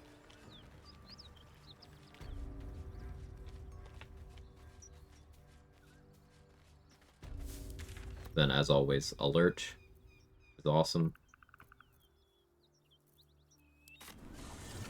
Tough is good if you want more HP. Mobile, because movement speed's always good. Savage Attacker, just like with Paladin, Rogue is throwing fistfuls of die at things with their sneak attack. So if you're doing melee sneak attack, Savage Attacker matters.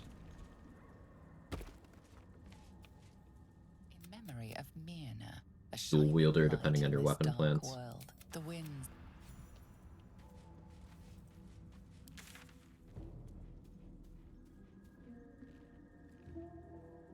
Still the other spectator.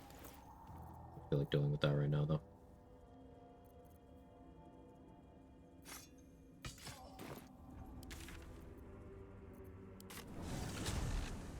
Got a Dex ASI. Is this a serious question, or is this bait?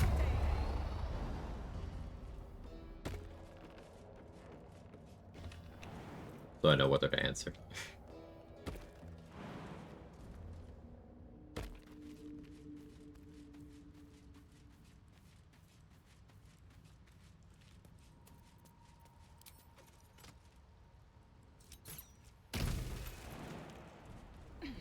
I'll assume it's a serious question.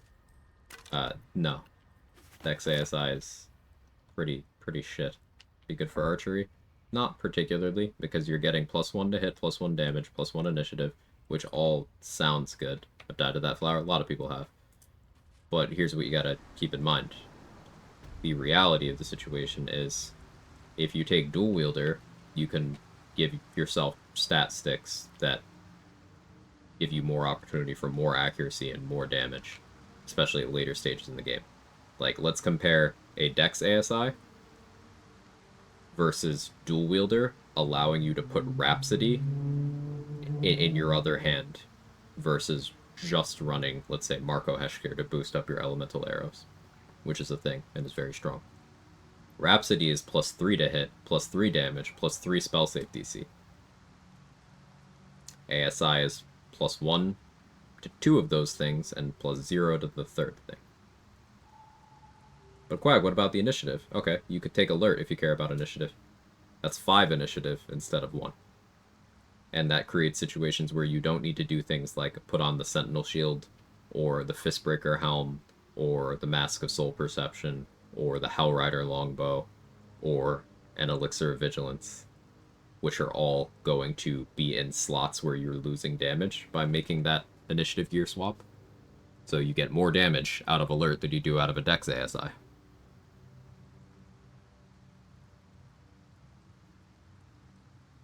Just Dex ASI isn't good.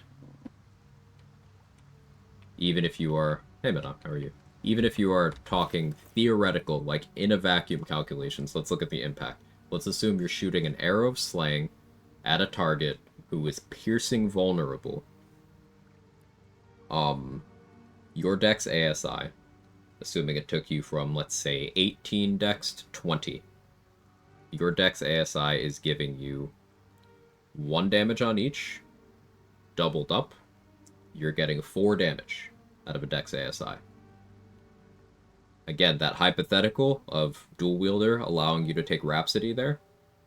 Yeah, Rhapsody is giving you 6 damage before vulnerability. So, 12. Triple the damage from taking dual wielder.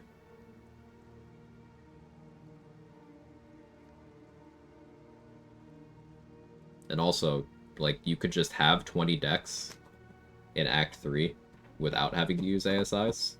Start at 17, Hag Hair to 18, and Mirror to 20. Sure, with ASIs, you're able to get to 22. Okay. But, like, what about everything you're neglecting by taking that ASI? It's just not good build crafting. You can maybe take an ASI in a situation where you're gearing out a full party and you can't be fucked to decide what you're doing on the third or fourth character, but near you. I think if you're ever going to be able to justify an ability score increase, you're looking at the mental ones.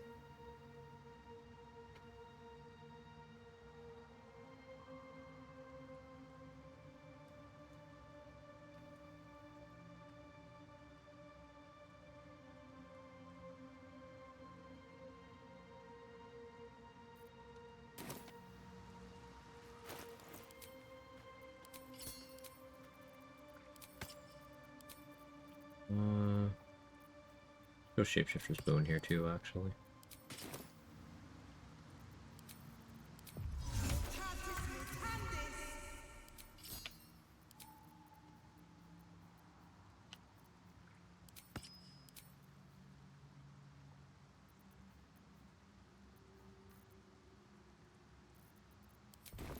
These things have stayed interesting.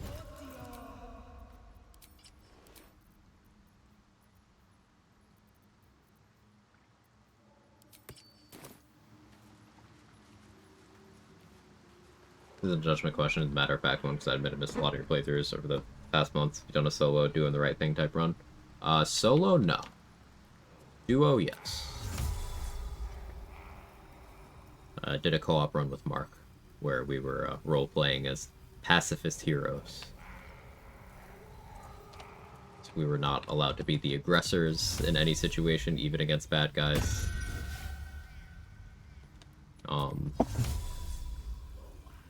Alright, he's picking the worst time to do this. We had to pick heroic dialogue options. We couldn't do things like take Ethel's deal.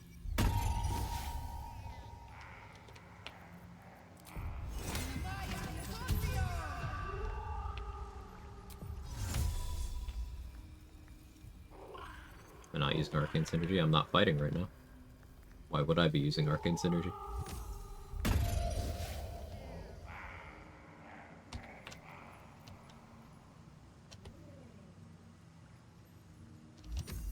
Better be cautious.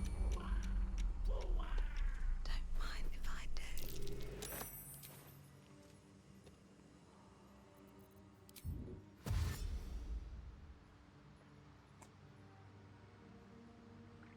Wonder if the gods are watching me.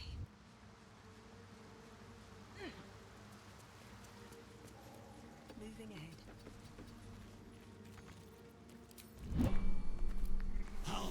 Away these beings. You! Our Lord of God isn't real. You said.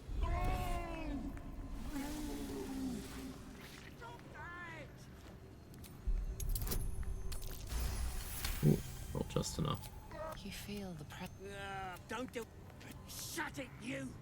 I'm talking to. Bow before Valhalla is chosen. Kind of expected that to be an oath break, but here we go. Valhalla's benediction. No sacrifice required. Let's hide in here. Pool Drip's doing crime response, so now we get out of here. Is Cloak of Displacement better than 2 more AC? Or is there an AC threshold when one's better than the other? Depends on what you're fighting.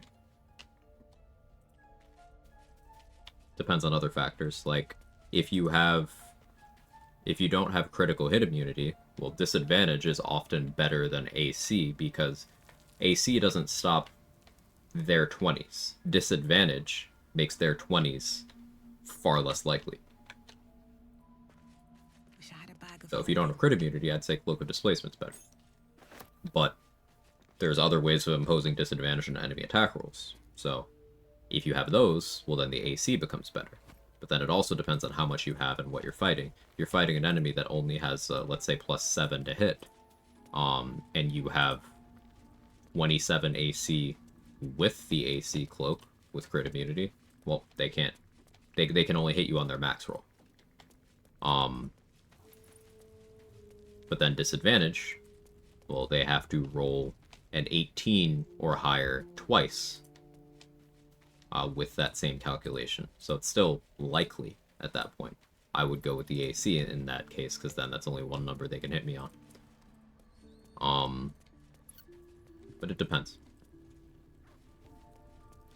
Did I steal the sickle? Yep.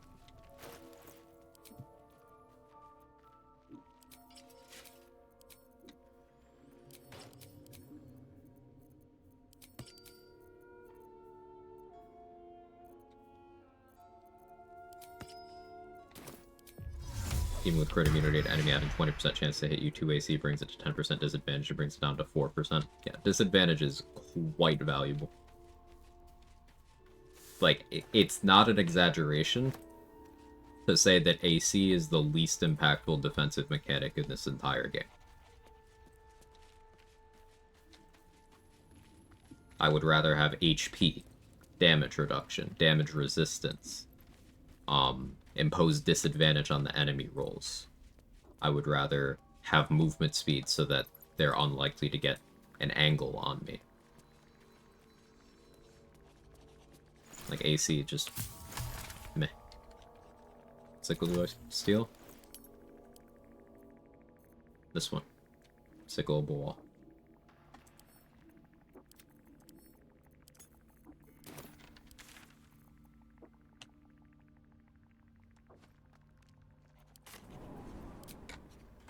Given the game crashes, let me save.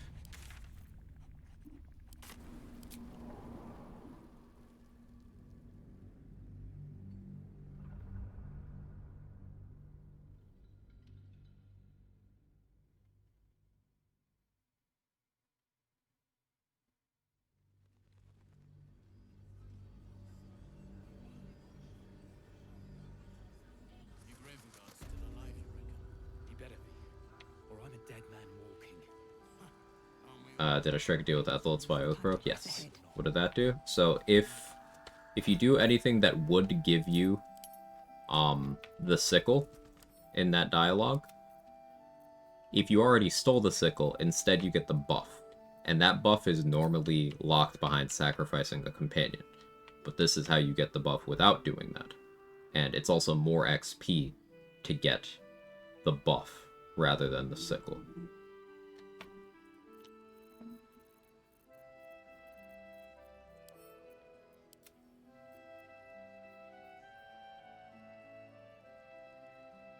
Got to 47 AC is ridiculous. Crit immunity, nothing except save throw spells could hit me. Ridiculous, not necessary. Also kind of bad in some fights. Yeah, 47 is far beyond what you need to achieve that.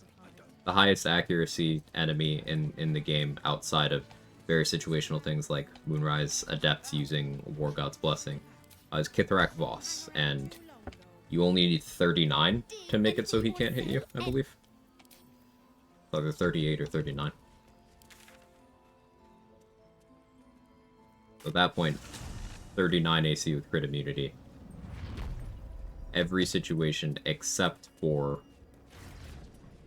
fighting something that's actively lowering your AC, such as Karnus, or fighting something that's near any of these Moonrise Adepts that have this Channel Divinity War God's Blessing, or any other enemy War Clerics in the game. I believe Adriel, the Cleric of Helm in Act 3, is a War Cleric. I'm struggling to think of any others.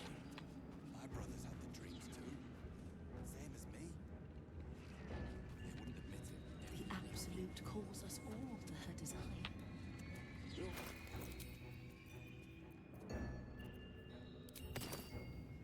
The Absolute's war drums beat loud in your chest. How may I serve?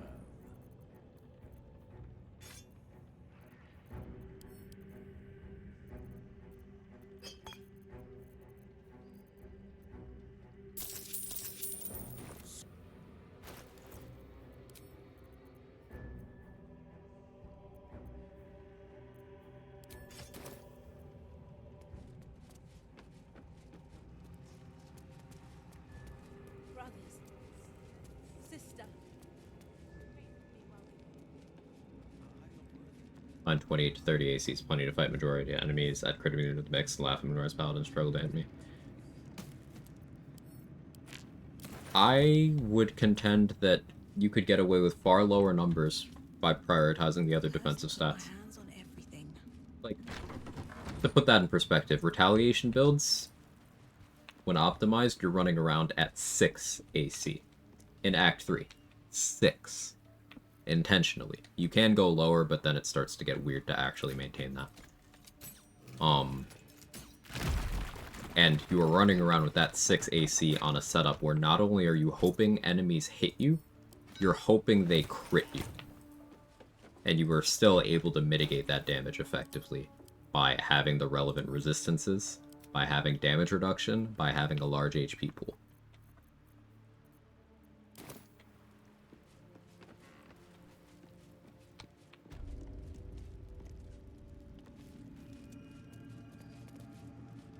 Favorite magical secrets?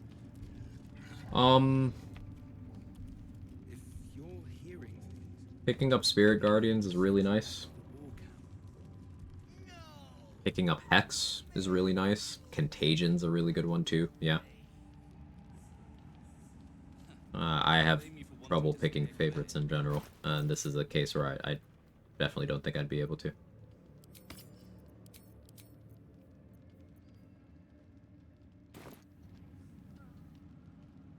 I want to get 8 going first.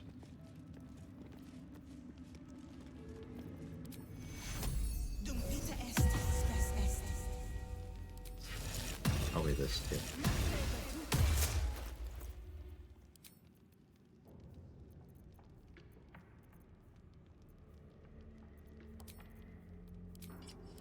Reverb. Structures.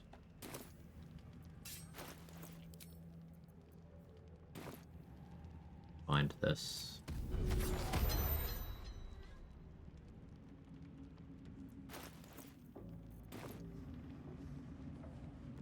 Like, kinda ready to fight things. On a retaliation build recently.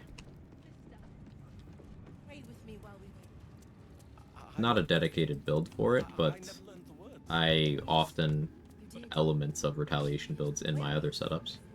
Like the Slayer-centric run I did recently. Used Fire Shield with Psionic Overload. Quite a bit.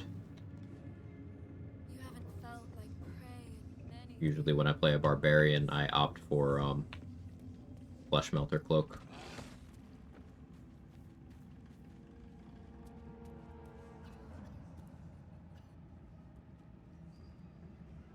I'm gonna test against this guy here. Let's elixir up. What'll I be going with?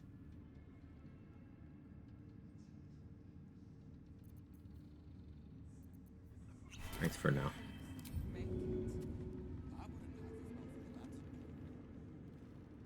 You picked the wrong fight, friend.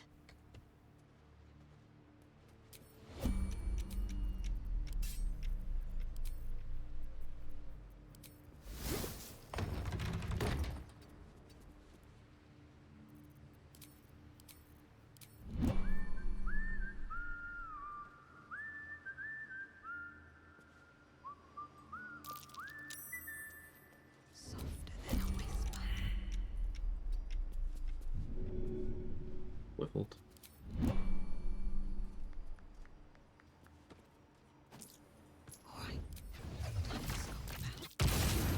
We witnessed assaultings.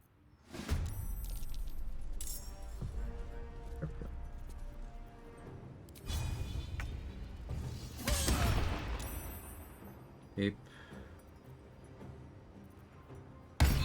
Might apply a toxin.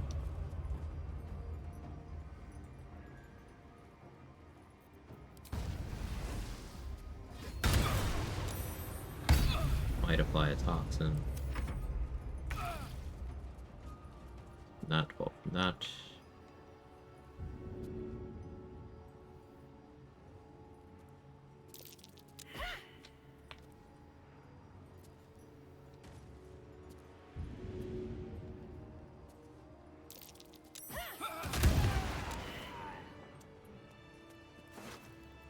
There we go. These boots have seen everything.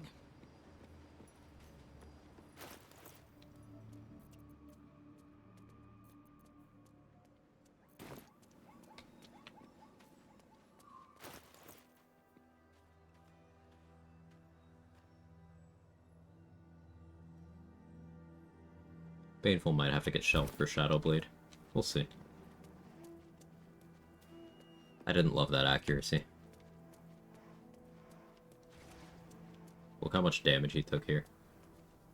Between Hexblade's Curse and Gaping Wounds. That was extra damage on the fall damage here.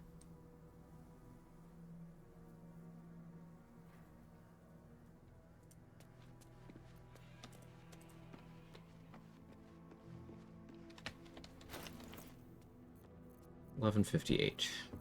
Could do some Harper tossing. That could be a decent amount. Sure.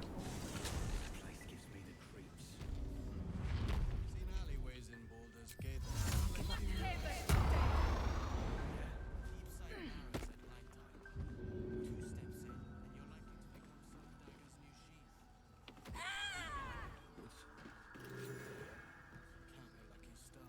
Do I have a TK scroll?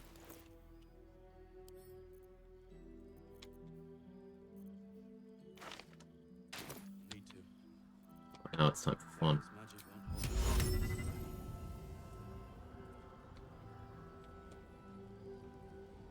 And away I go. That's a friendly looking shadow.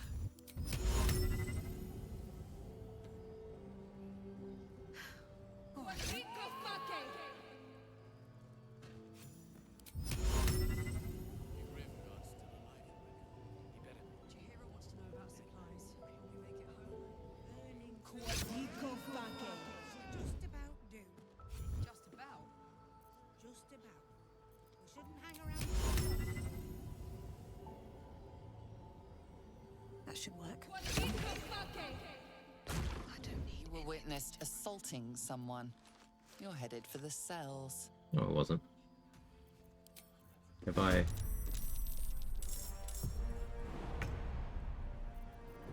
It's not a thing that actually happened, though.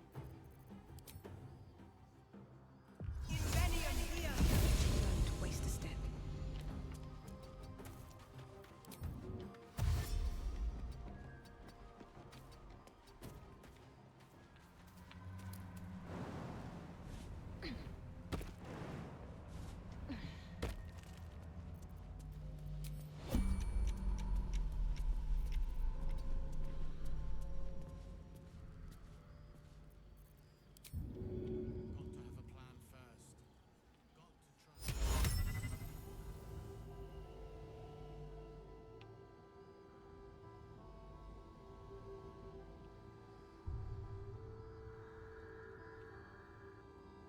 Good angle.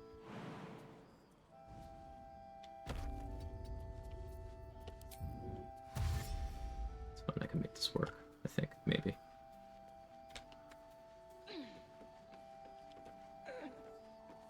So retaliation build, helmet doing overload damage, what are other gear? Lots of things.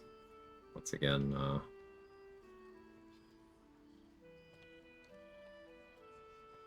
Trade's damage sheet has all of this information. Which retaliation effects get what bonuses.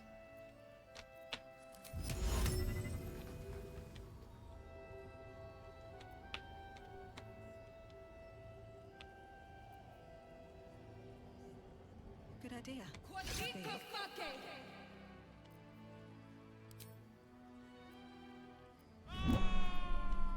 place gives me the creeps.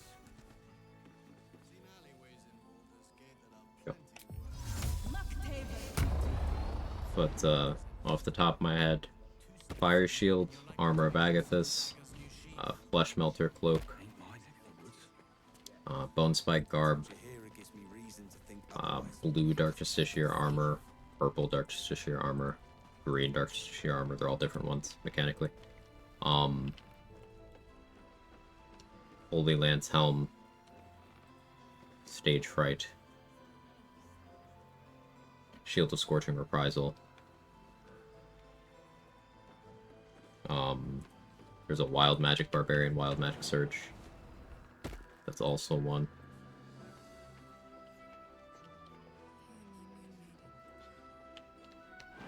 Iron Vine Shield.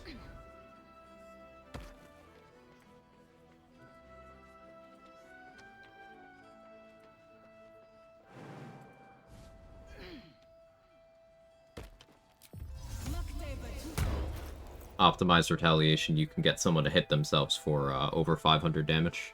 And that was before patch 8, so pre-Hexblade's Curse. I have not looked at the ceiling of retaliation damage post-Hexblade's Curse.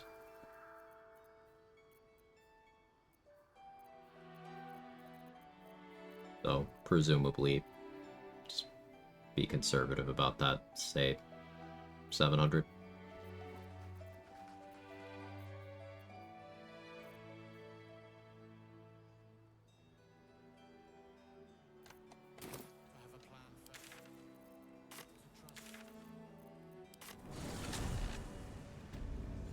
Remember Orin simply losing to that? Yeah, you can make Orin one-shot herself.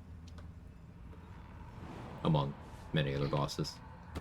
I have cleared the entire Cazador fight in one turn by making everyone hit me.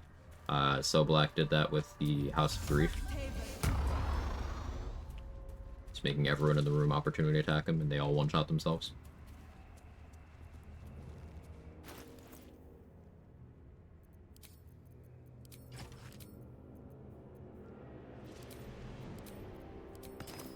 This calls for careful footwork.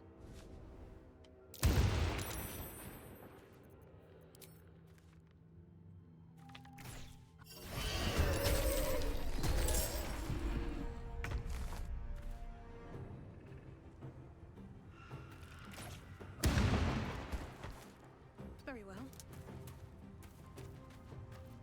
Hey Mick, any new game-breaking findings today? Not so far, no. Did get our first oath break, but that's it.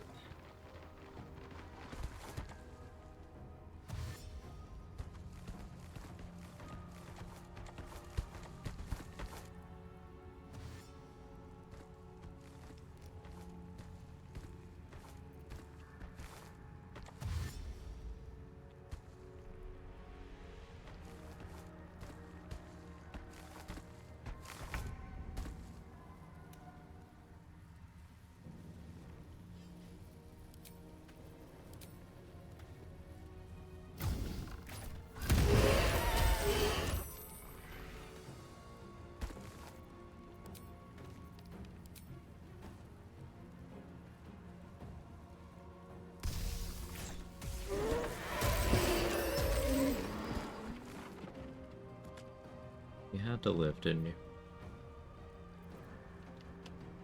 So I can't sleep.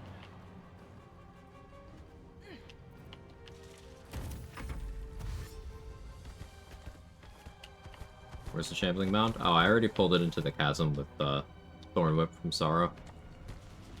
If you Minor Illusion it here, you can Thorn Whip it into the chasm. Guaranteed pull as long as the hit connects.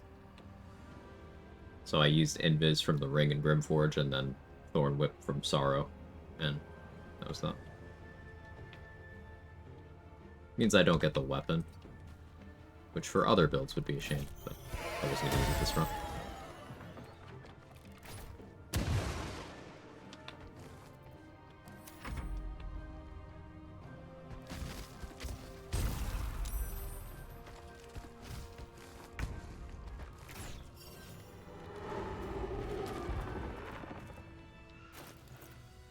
Alright, yeah, that was a huge chunk we were missing. Okay, 78.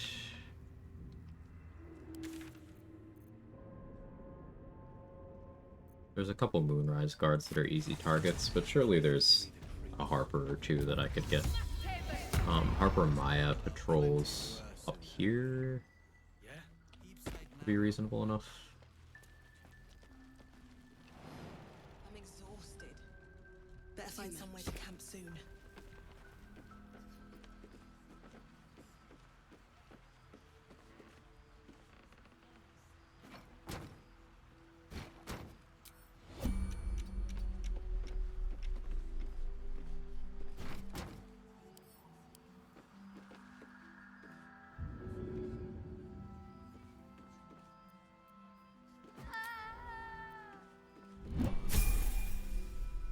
There we go.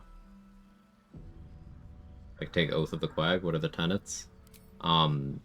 Big Lady, Rat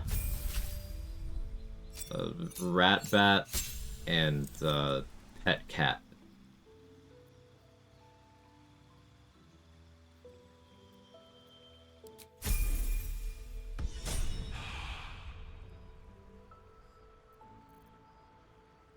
Alright, so Aura Protection here. It says permanent, it's lying to you. Aura Protection turns off if you get incapacitated. Most forms of incapacitation.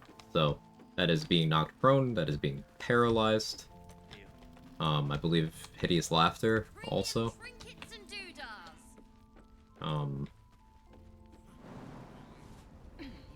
Yeah, it's pretty shit. But at least I have +4 charisma mod, so the bonus to saving throws is finally on par with a well-rolled bless that anyone can have from level 1 with the ring from Bola. It's not good, but it's something. Ideally, we'll have 20 charisma in Act 3. So it'll go up to +5 then.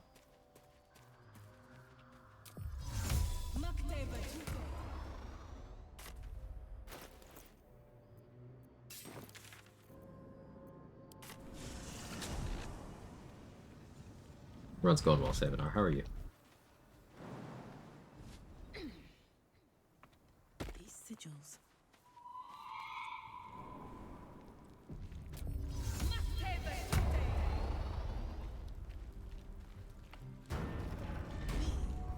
Zirel, Minthara, whoever you are, leave.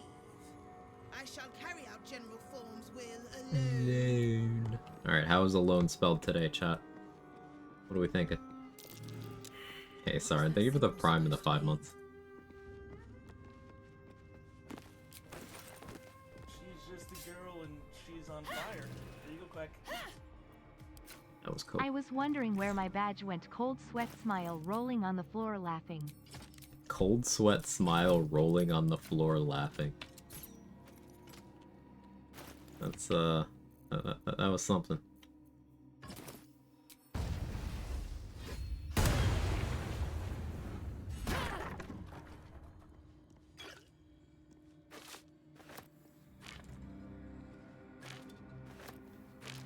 Embrace capitalism and it's alone. I think that's the winner.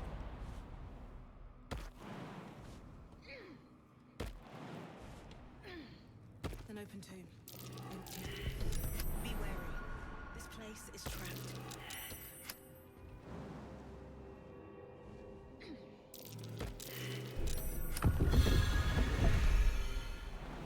Probably faster to shoot the buttons, but I'm lazy. Disc looks like it can move. But where does it lead?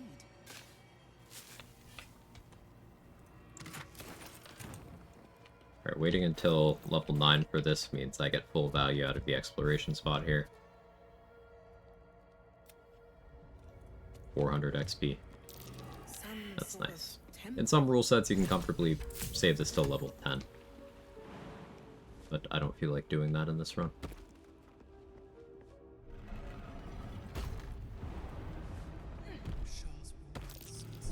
Watch how you go. There's a trap. Is that Shah herself? Step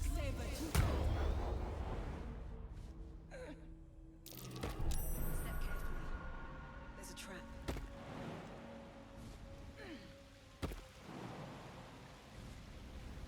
Decide between Rat Bat and Silver Sword for this upcoming segment. Able to cloak her now, I think.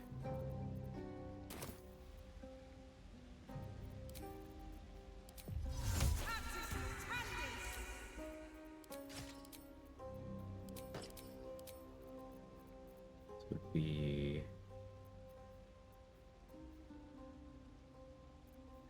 So we could go Elemental Infusion, Arcane Synergy here.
Sundry Throatglaive.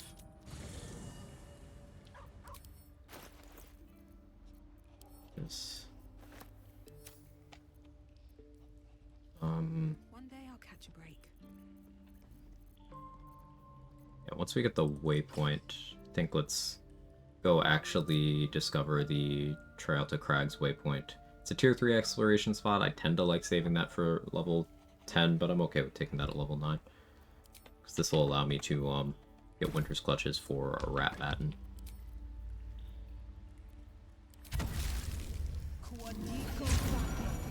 They're super free with inertia. Yeah. I believe it. Extremely common Eldritch Knight W.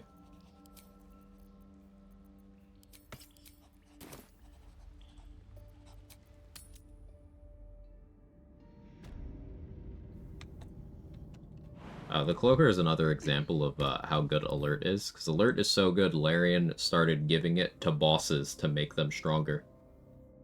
Post-launch, Larian gave Alert to Cazador, Gortash, and the Cloaker. Cloaker's not a boss, but it's a unique enemy with very good stats. Anything of use? That'll fit in my pack. That's why your gear's so dangerous. Yeah, he can't be surprised. He has very high initiative, and he's got very high damage.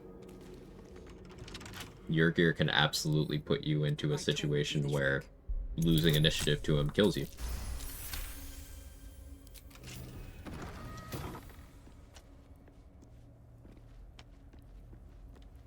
Where would you think you would use the Rune Powder Barrel if you get your hands on it? I would sell it.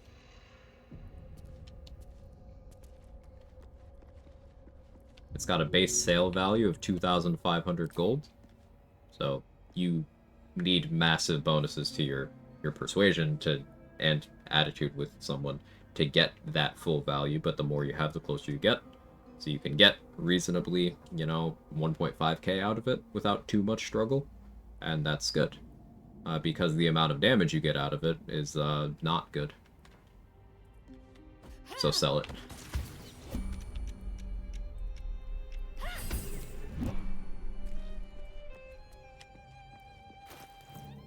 I can roll Deception here because of my Hexblade level.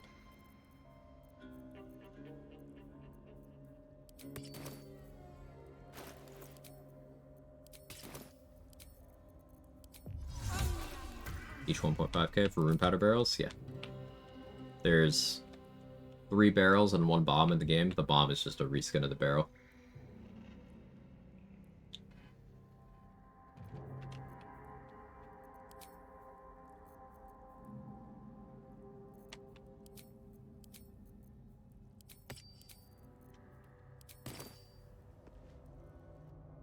Your fate. Carve the blessing from it. Your patron pleads.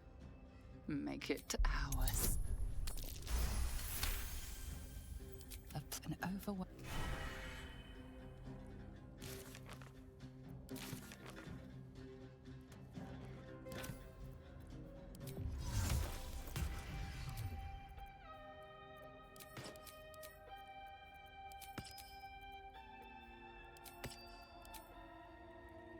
You sacrifice hireling of a wall? No. But let's talk about the Rune Powder thing, because I do want to bring this up. It comes up enough. Rune Powder Barrel. I'm gonna pull up the wiki page so we can see exactly what I mean by it's not good damage.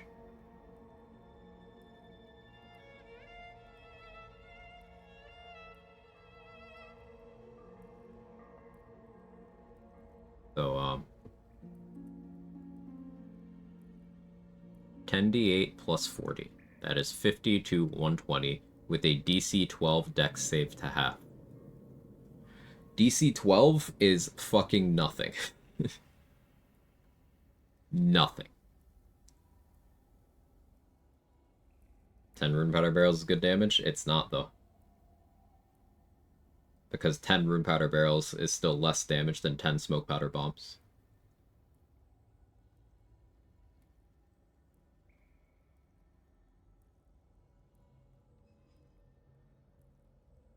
Smoke powder bombs are extremely available, and there's only 4 rune powder barrels in the game, and you can sell the rune powder barrels for a lot.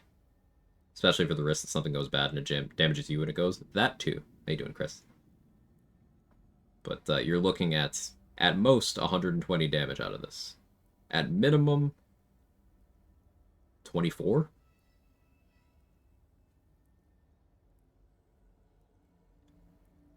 And also, if you throw it at anything that has evasion, they can just take nothing.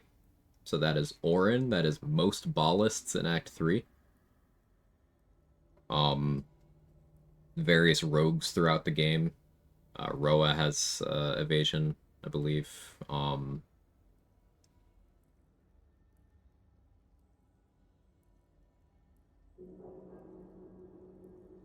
Gortash, in his transform state, is force immune.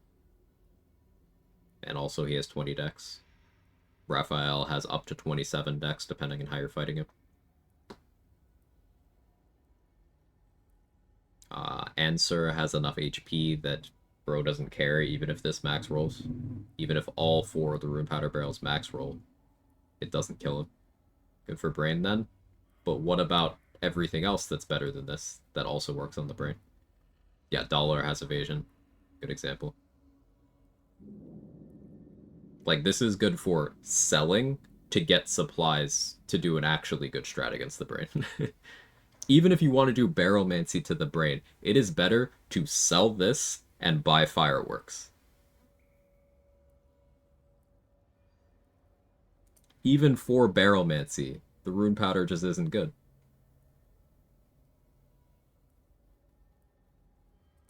Everything go boom is fun? Sure.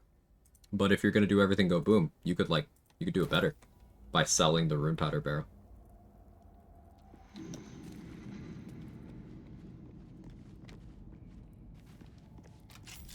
Can't risk being in open view.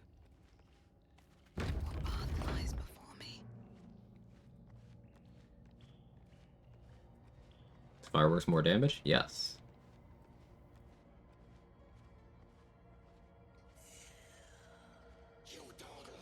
More damage, and you can get more of them for that money. And there's also an infinite supply of fireworks.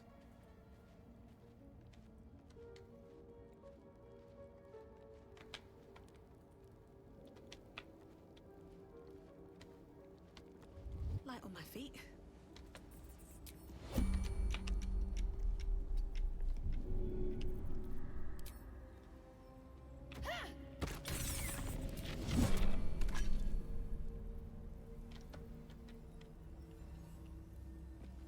I don't like the thought of anyone going to the fireworks building. That place is cursed. Yeah. Also, you're at the brain. Barrelmancy is so much less efficient than Fierce Perilous Stakes. Yeah. That's true. But also, like, Fierce Perilous Stakes works on smoke powder bombs, too. So, again, you could take one smoke powder bomb and one-shot the brain with it. Why would you need to bring a rune powder barrel? Also, even if you failed to one-shot the brain with smoke powder bomb, it doesn't trigger brain quicks. So, you could throw the smoke powder bomb, let's say you got it down to half, then on the next turn, you throw Spike Bulb, and if that somehow doesn't kill it, on the third turn, just throw a smoke powder bomb again.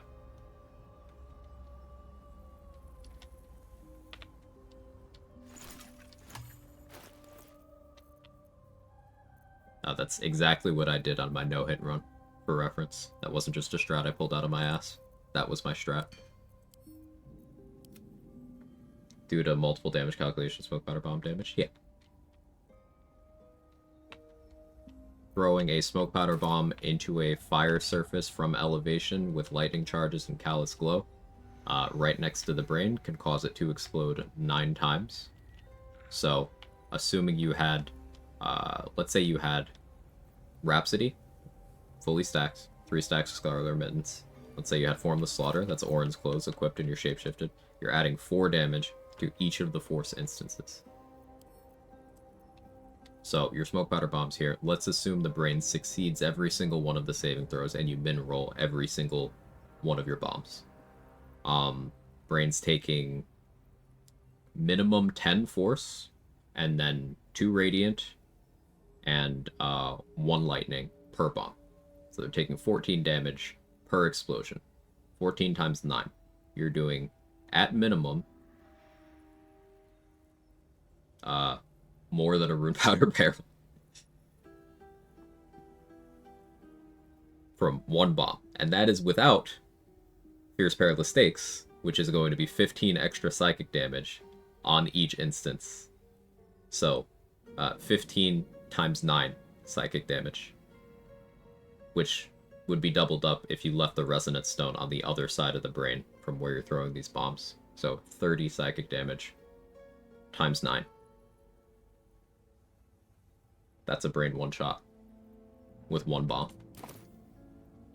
And that's without Hexblade's Curse.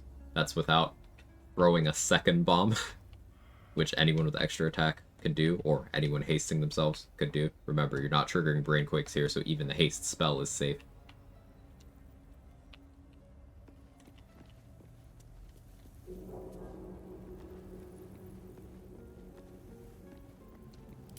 Nothing of value comes easy. Overcome my trials and win my embrace.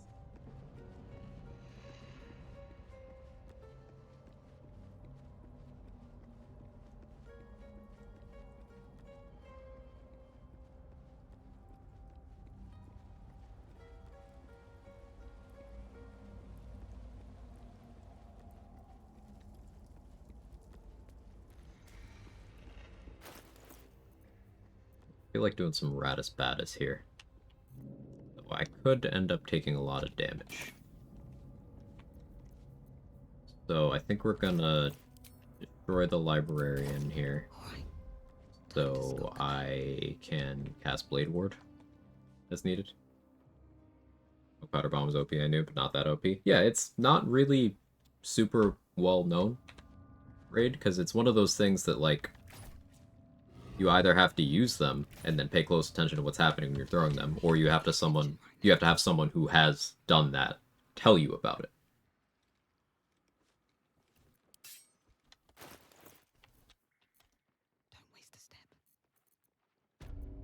So often when I talk about certain things are unknown because in some circles things are perpetuated by people not playing the game. It's either people not playing the game, not looking closely at their gameplay, or doing the same thing forever and never experimenting to find these other things. Ranked numbers on that min-roll multi-bomb, adding FPS makes it 261 damage. 396 with Pistone, Rune Powder Barrel Who. So that is more than double the damage of a Rune Powder Bomb. More than double the max damage of a Rune Powder Bomb. And that's a min-roll of 1 Smoke Powder Bomb.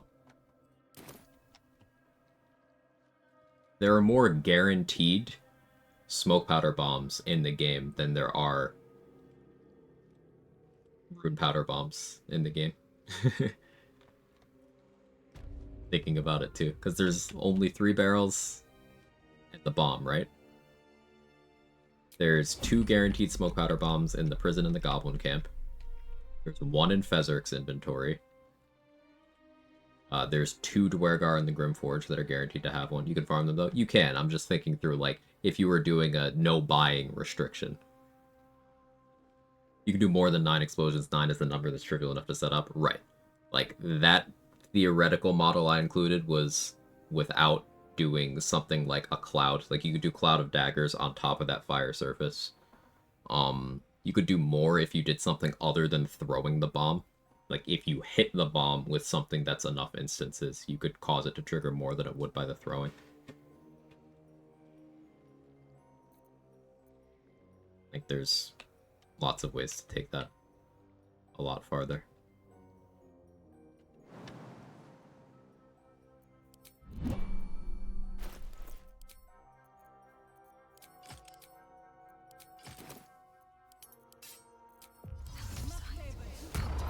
You would die, though?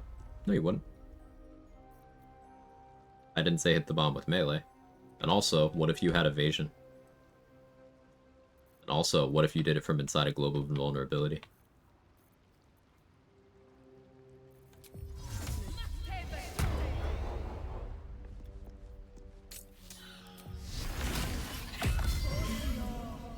You always have place. Should mind my step. Be wary. This place is trapped.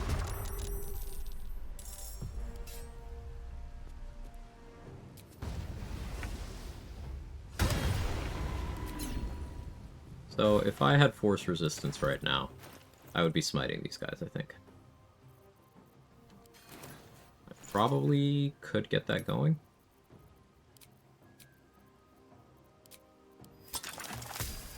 $58 HP, 68 effectively with my temp HP. Force res. I would want to limit my divine smites to first level. But that's survivable.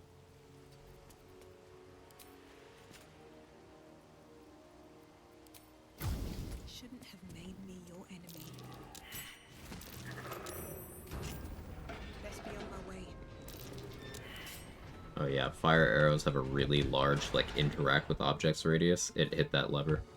You could probably use fire arrows for some of the perception checks that we've been using repulsor to hit levers through doors, repulsor spike bulb.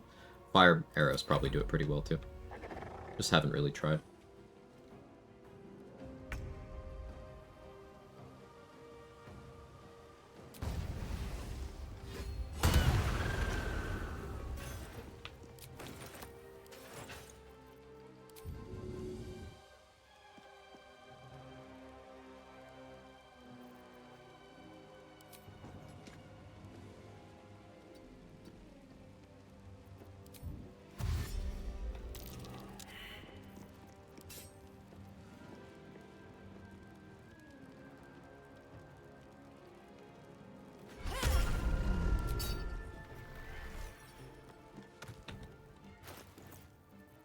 Out of Blade Ward.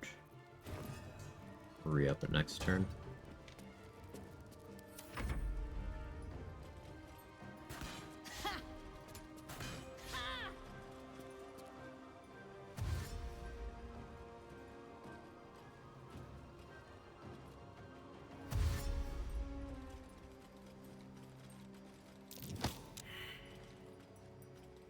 Before finding out about multi-bomb, we noticed if I shot a fire out, a smoke powder bomb to free near from the rubble did the same as throwing 2 regular bombs at it instead, which got me thinking, never figured out entirely till hearing you or other runners bring it up.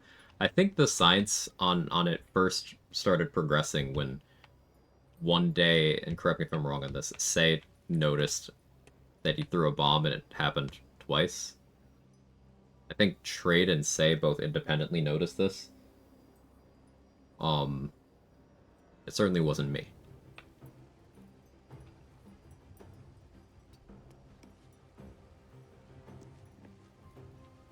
Keeping bomb in the ground, throwing Alchemist Fire, doing multiple instances also. Shouldn't, no.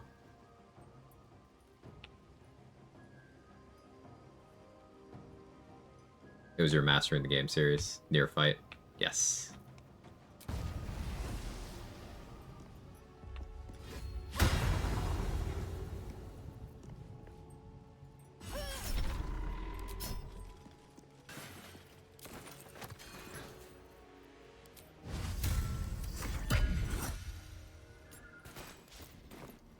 Right gloves on. Yeah, I know it's used in the speedrun. The speedrun has not always used that strategy. I believe that was implemented into the route when the community at large started taking notice of multi-bomb strats. Because before that, this was when the Merkel strat was jumping on it in polar bear form repeatedly. Larian did a patch to address that strat around the time when we were doing this multi-bomb science and figuring out how that all worked.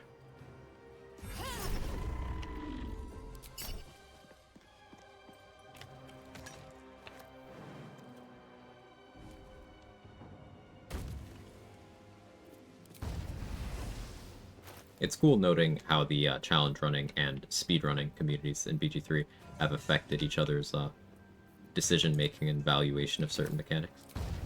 Because that goes the other way, too.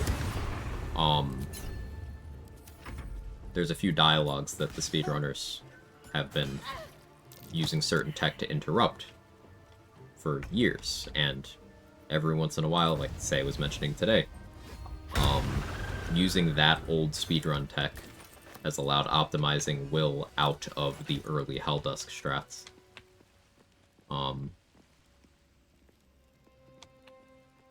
In theory, that should also work as a full replacement for needing either the Will cutscene, either version, or the Dirge cutscene. So the only needed thing is, if you're trying to get back into the Act 1 map instead of progressing forward to the Mountain Pass, you just need Karlach. But that's not the first time speedrun tech has mattered. I know for Andy, aka Blue Collar Nerd, for his pet project he's been working on for a while, the Tadpole Powers Only run. Or, I should say, a Lithid Powers Only run, because that also allows him to use us as a summon. A big part of that routing is using a speedrun strat called Brain Cat Jumping to get into the Mind Flayer colony early in Act 2 to pick up the Resonant Stone, to pick up an additional Tadpole, and to pick up us very early, like before the Act 2 finale.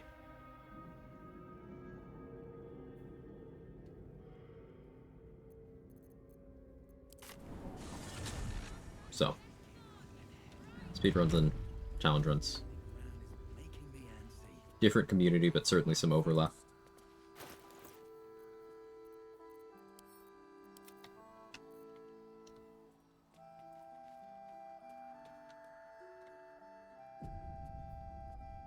Could go for Malice now. Do I just rap out the shit out of him? Kinda down for that. Used for normal damage in the Lithid run. Tadpole Powers. Concentrated Blasts. Stage Fright. Repulsor. Those all do damage.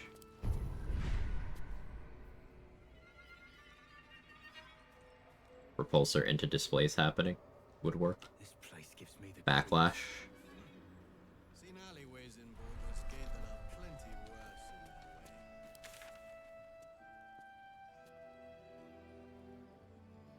way. Go for He Who Was. Yeah, let's do that.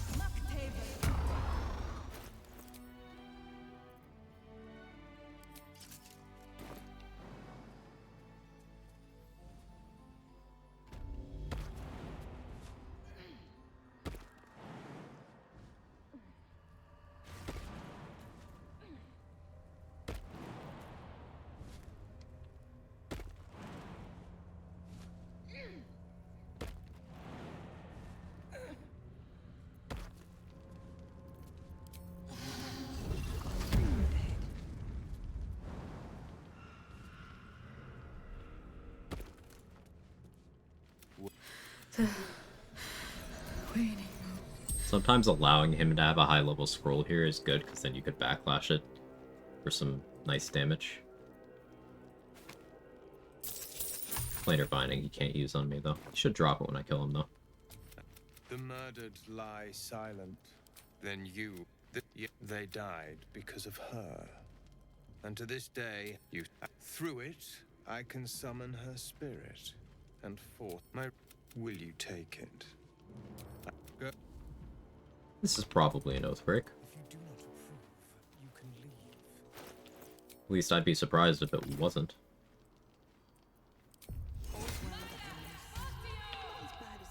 Let's find out.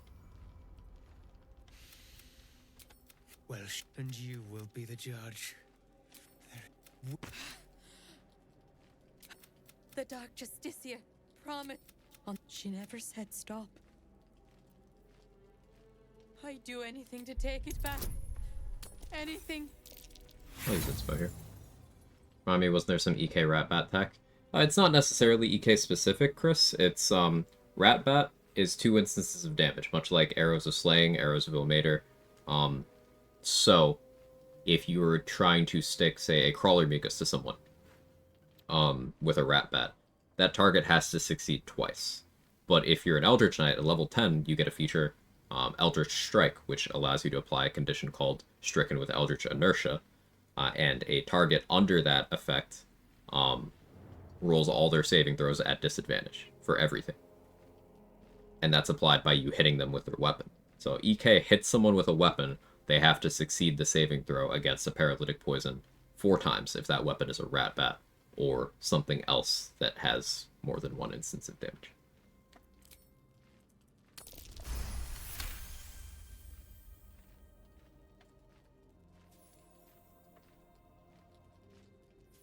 Using guidance for concentrated blast, various things, I imagine.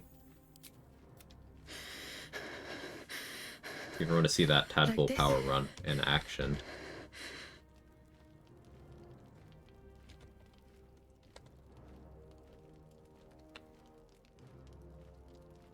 Let me make sure I'm spelling this right.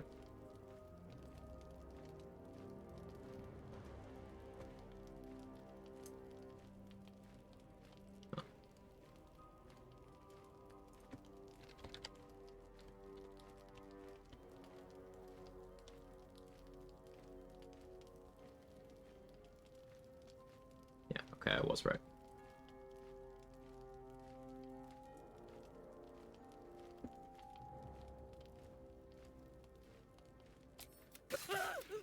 I'm so sorry.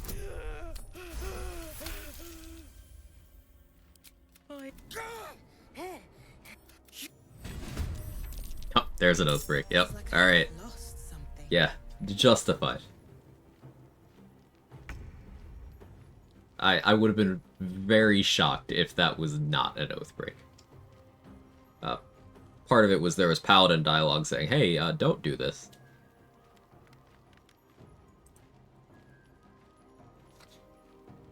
Minor problem, I don't have the channel oath I was going to use to be immune to his fear. I kind of didn't think that through.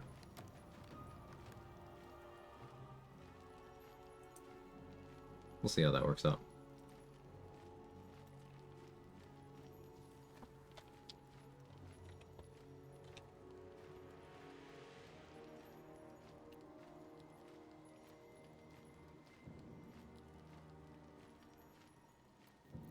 Sit on my hands for that one.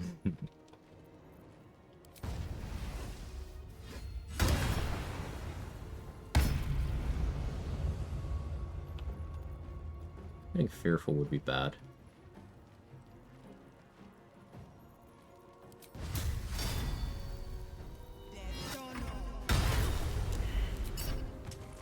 Hopefully I don't have to worry about that.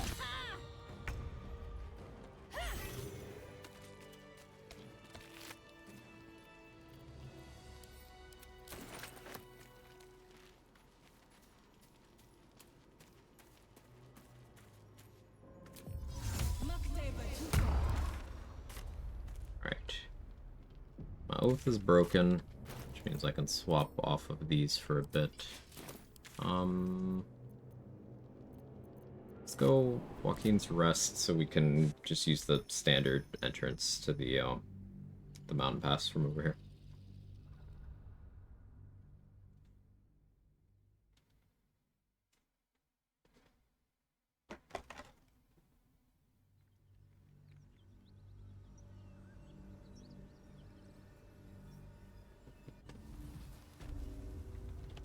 Breathe deep and move.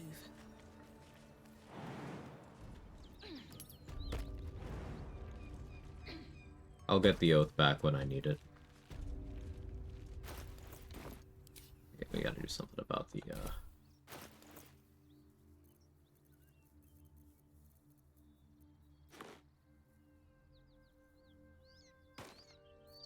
six and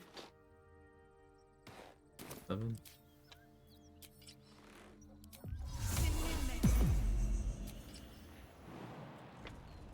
Theoretically, what's the maximum amount of times you break Paladin Oath? No max. As far as I know, the cost to get your oath back just doubles every time. So it'll cost me 2,000 gold to get it back this time. Part of why I'm not rushing.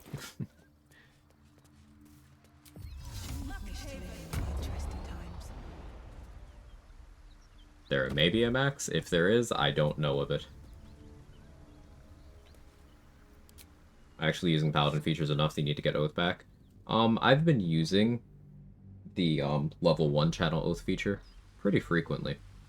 It's extra accuracy, and it also facilitates the gloves these gloves here that give me heroism without concentrating, and that's 5 temp HP every turn, and immunity to frighten. So that's nice, especially because I can use that while concentrating on something else. So I will want my oath back whenever something is capable of frightening me. In terms of what's left that can do that, Moonrise Paladins, Merkle. That's it, really. Something good here, I hope. So I can go without for a while. Now, if you are not doing the infinite resources trick, you only get 1 channel oath charge per short rest. So you get short rest potions 3 per day. Which means being out of the resource usually doesn't mean anything. Like you weren't using it super impactfully anyway.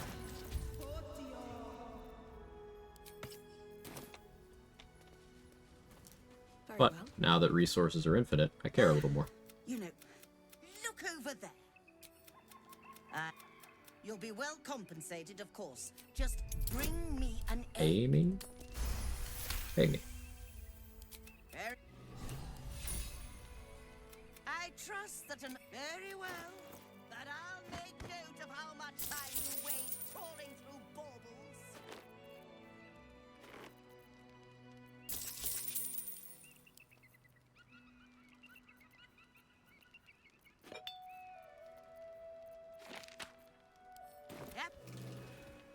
Fighting Death Shepherds now? No, they're already dead. Fought them earlier in the stream.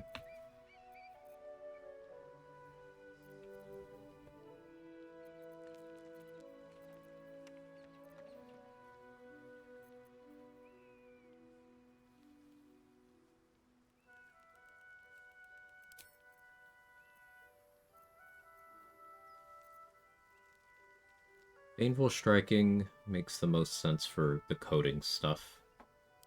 But Winter's Clutches, because the funny. This does mean I need Oil of Freezing now.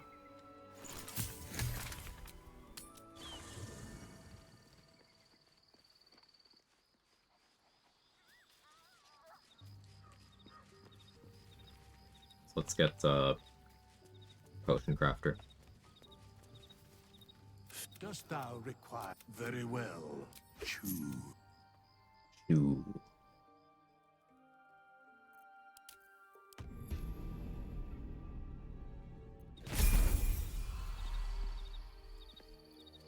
No one stopped me yet. I shall be here in my cat.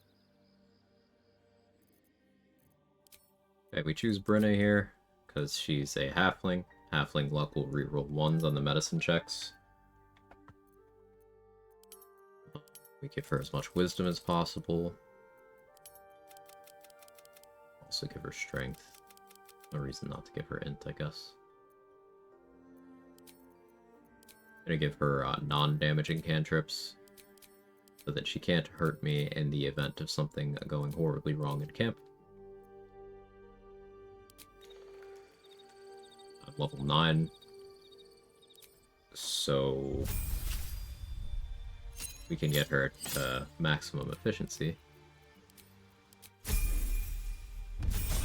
It's what, 5 bard, 4 wizard?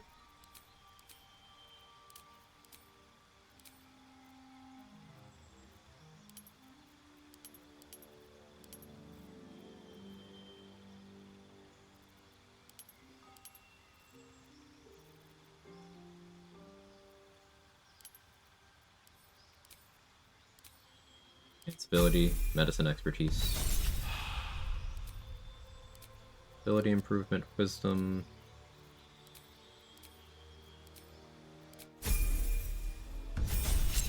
Knowing you, you probably want to be hurt by her.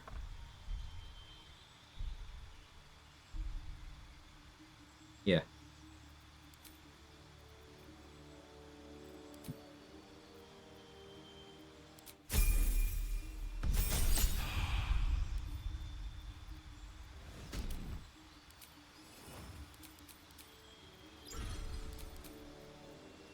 What can I say? She's a BG3 character. BG3 characters are hot.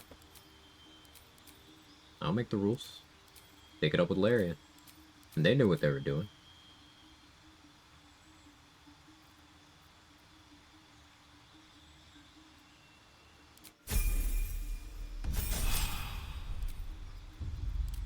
Transmutation.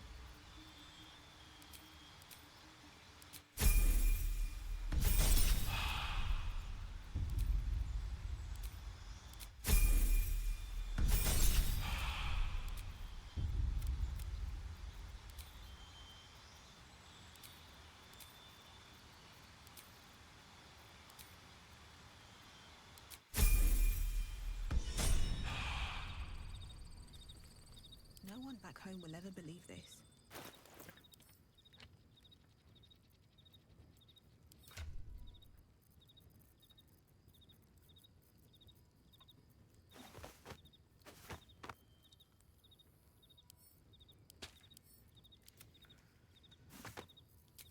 What to do?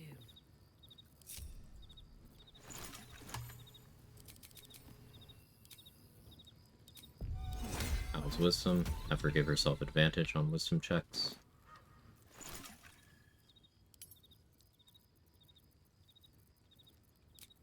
Start. Easy. So, DC 15 medicine. She's rolling with plus 13 and advantage. So she only fails on triple 1. Because on a 2, she meets the 15. On a 1, doesn't matter, advantage. On a double 1, doesn't matter, halfling. She'd have to triple roll once. Is resilient bonus added to medicine check? No, resilient is saving throws, not ability checks. This is an ability check.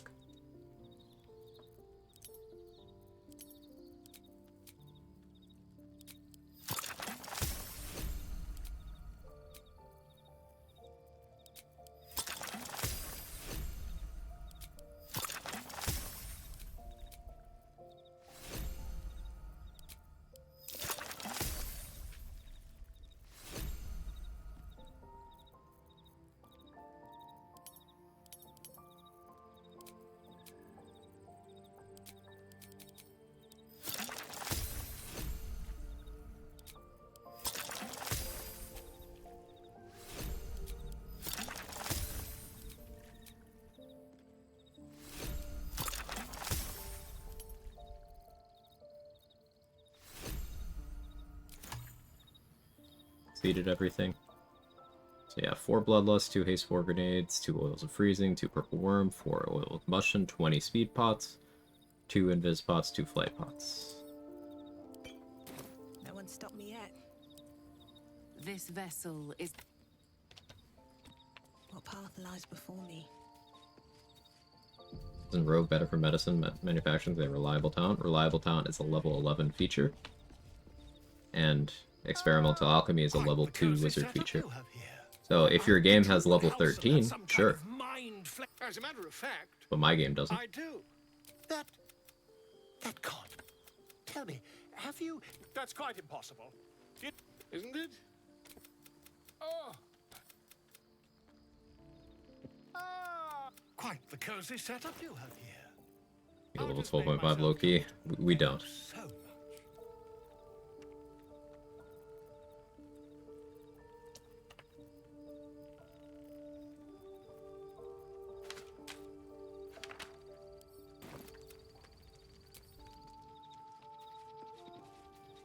Didn't think that. So, like, if you're getting a potion crafter online at level 3, Rogue is better than Bard because Rogue gets their expertise at level 1. So, 2 levels of Wizard, 1 level of Rogue would be theoretically better. But as soon as you hit level 5, you have enough for 3 levels of Bard and 2 levels of Wizard. Bard giving you... College of Lore gets their expertise when they get their subclass, so that's level 3. And they get the Enhance Ability spell, which is Advantage. So, 3 Bard, 2 Wizard is optimal. And then from there, 4th level of Bard at level 6 to get the Wisdom ASI. And then you're just trying to get to your 2nd ASI to round out to 20. And then at level 9, your proficiency bonus goes up from +3 to +4. And with medicine expertise, that is a net swing of +2. So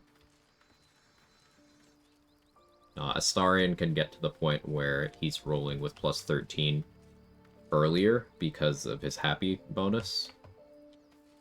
So if you wanted to have him do non-bard transmutation craft stuff, +1 from happy, you could have him use guidance. He wouldn't be rolling with advantage, but bard's better, is the takeaway.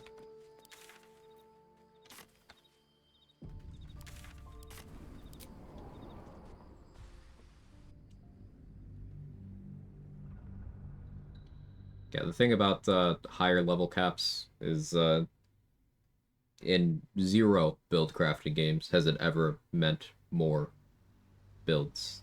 Usually it means less builds, because things collapse in on themselves. Don't waste a step.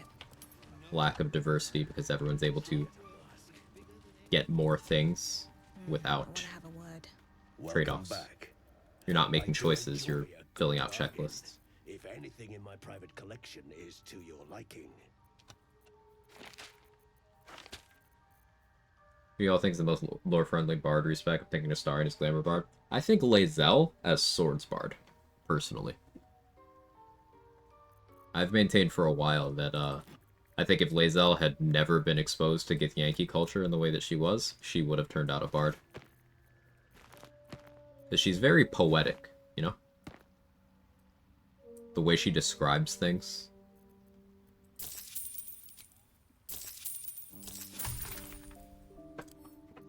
And College of Swords still has that martial thing, because she does love to fight.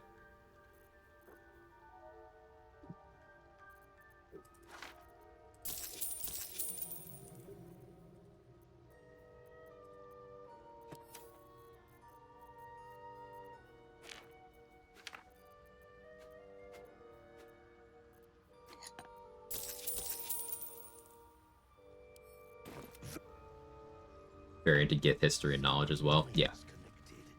You could go Lore Bard with that angle. Will gives big ranger vibes. I mean, Will becomes a ranger if you get him out of his pack. So, yeah. Larian agrees with you. Had a dialogue option that I found interesting yesterday. Finished the run with Danny. And my character was romancing Gale, and my character was a ranger. There was a ranger dialogue option to tell Gale that he's been getting really good at archery. And he's like, I had a good teacher. So, like, Gale can multi-class into Ranger post-game, which I think is pretty cool. I don't know if he has similar dialogue for other classes. I haven't gotten that ending before. But, yeah, there was dialogue implying that you taught him some archery stuff. Not that being an archer makes you a Ranger, but it definitely means he multi-class because he wouldn't have the proficiency if he was pure wizard.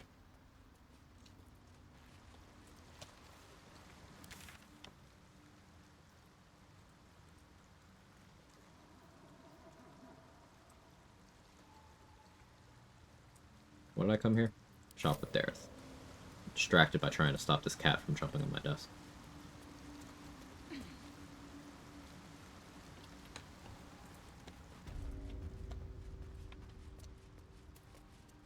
You.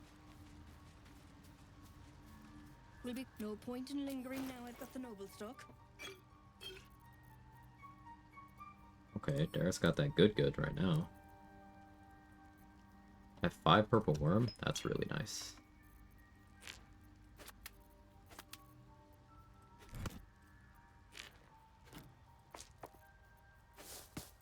I was hoping she had some tongue for me, but that's okay.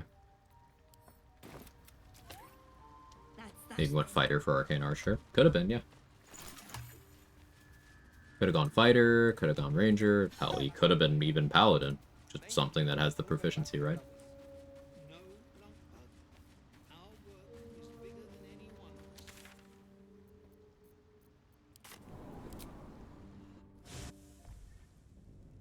For archery, is every fighter doing more damage than ranger except for hunter subclass? No? And why do you think that they would?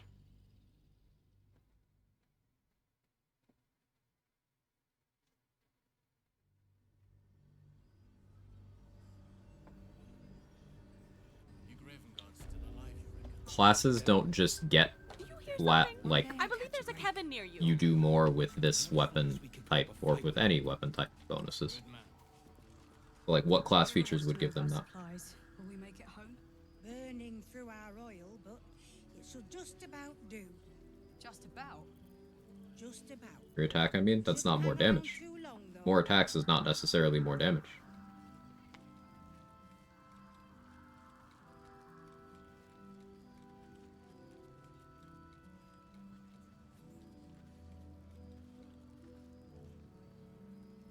Also, Gloomstalkers get their free action shot at the start of every combat in the first round. All this standing around is making me antsy. Got to have a plan So, like, first. they can also shoot 3 times. I don't. Cat? Yeah, he's catting. That's why we're still standing around. Hang on.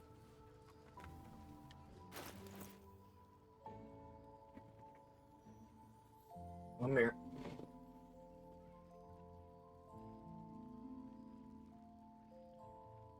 But back on the subject. Yeah, giant killer hunters can fire 3 shots. Back on the subject, I do prefer fighter as an archer, but like that's not because they do more damage.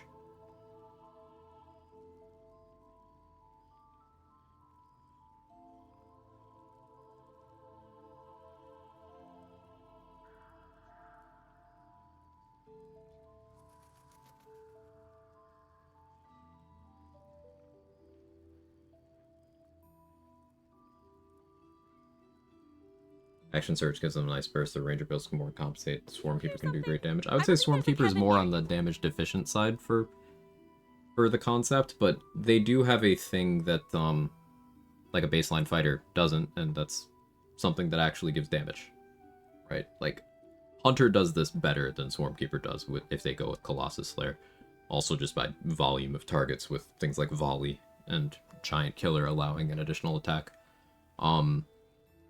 But like Swarmkeeper, you have your swarm damage that you can do every turn, and that's not a resource that gets expended. It's just a per turn thing. Whereas, say, a champion fighter, they don't have anything that directly increases their damage. Sure, they can take an additional fighting style, so they can take archery, which is only accuracy, not damage, and they can still take a second fighting style. And they have their higher crit chance than every other class, so like that's cool. The Battlemaster, they have their martial things they can do, their superiority die, which are less advantageous than clicking arrows of slaying that every class can click, so Battlemaster doesn't boost it either. Eldritch Knight has lots of cool things they can do, but Eldritch Knight doesn't boost the damage either. Eldritch Knight has Eldritch Inertia, which applies disadvantage in saving throws, which is incredible, but they don't do more damage. Not directly. Yeah, I'll be right back. I'm gonna get this cat food.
Okay, I'm back. Hello. Got the cat food. Got myself a little snack.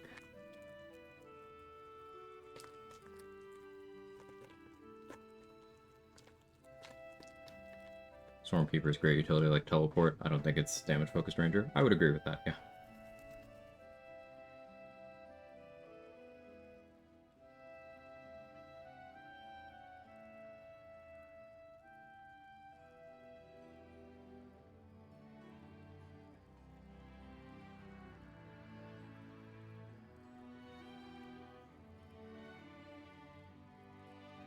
Just for snack 'em. Got some cookies.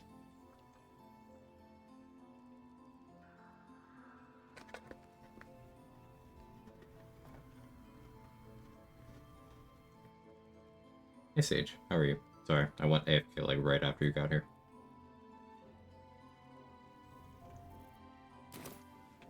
That's why we're still standing around.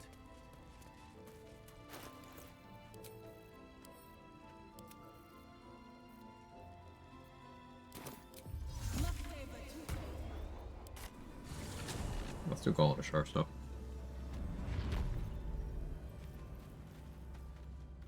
Clementine! Clementine. Never wanted the easy path. A peg here. Clementine!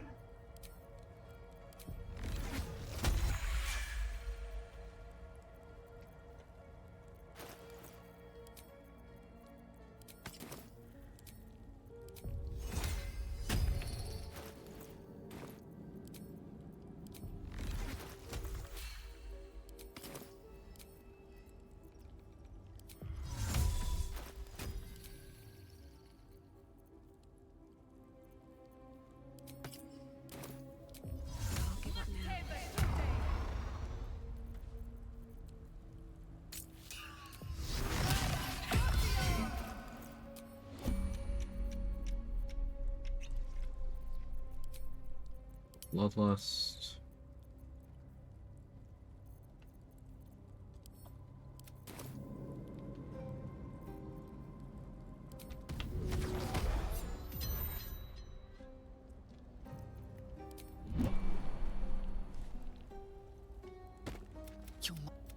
You upset my...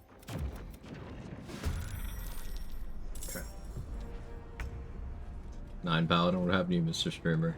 Variety. How you doing, K-Man? Hope you've been well.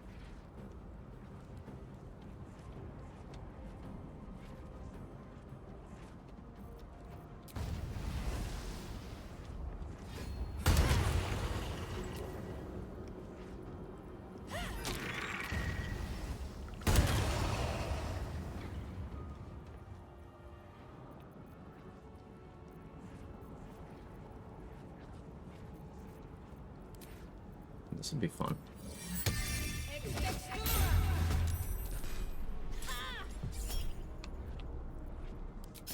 You can have that.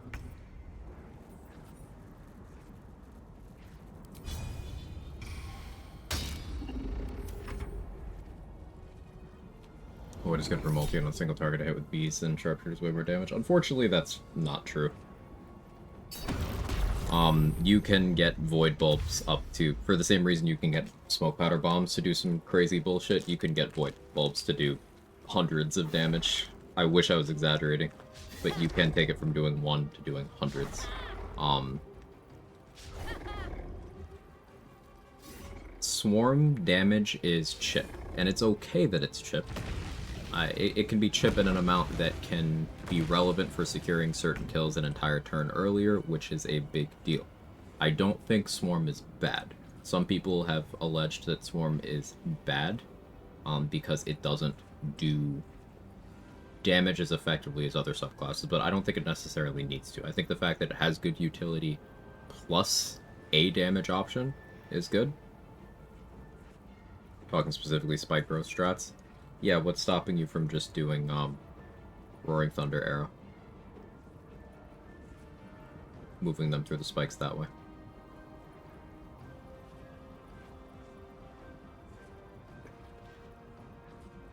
Or if you were doing the Void Bulb throw, yeah, you're still doing massively more than Swarm. Let's assume you're throwing... You can use both? Okay. Let's go back to the Void Bulb thing, then.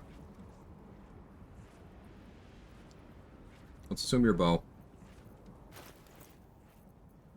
This is a good topic. Let's assume it's this. 20 strength. Ill-mater arrow. Or, you know, fuck it, arrow slam. Right? Sharpshooter. All this. The whole 9. So, your damage, we'll assume you're looking at 40 expected damage. That's unfair. 40 on the shot. Void Bulb can do more.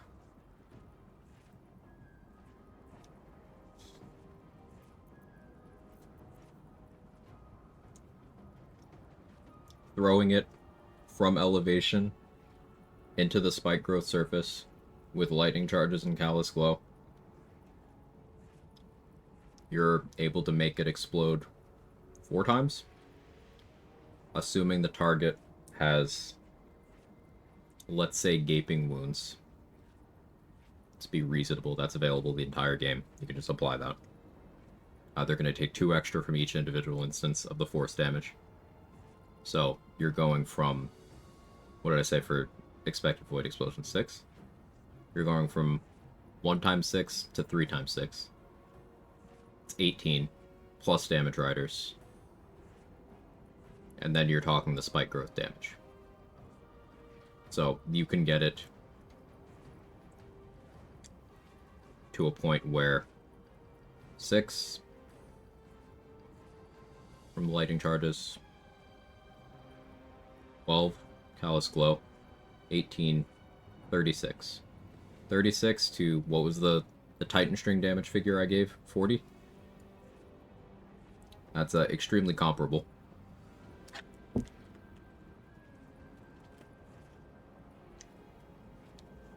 And this is all numbers I pulled out of my butt.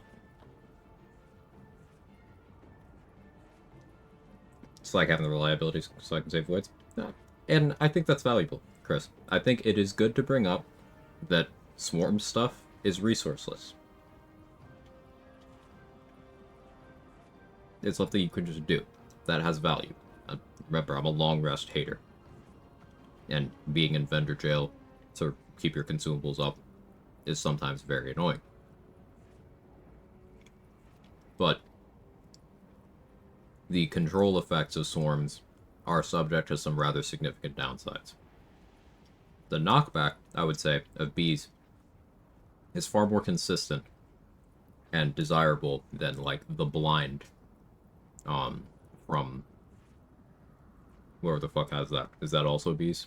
Or is that moths? I don't remember which. But the knockback is a much more desirable effect. But all of those effects, outside of the damage ones, are spell save DC. So that puts you in a position... Mothblind, thank you.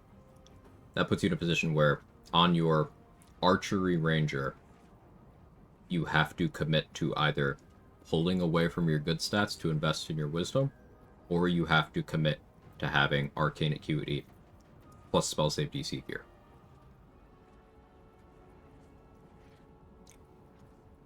But you could just do neither of those things, throw a void bulb, and then force them to succeed, have to succeed the save 6 times.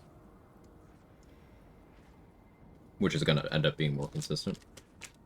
And we'll still have a comparable DC because fixed save DC on throwables. I wouldn't say they're the best, not sure why this direction. No, I don't think anyone was saying they were. I think we're just discussing the mechanics. Like the consistency of blind and knockback.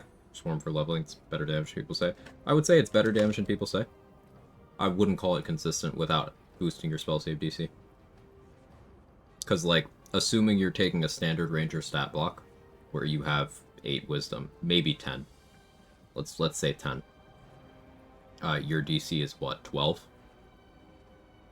or a bit earlier, we were talking about how horrendously inconsistent Rune Powder is because of the saves, and that's DC 12. You can influence it. You can get it more consistent, but it's got a cost. I don't think it's useless. I don't think it's worthless. I don't think it's bad. But I do think, in my experience, my evaluation, I think the real value of Swarmkeeper is the mobility stuff, with the occasional option for damage.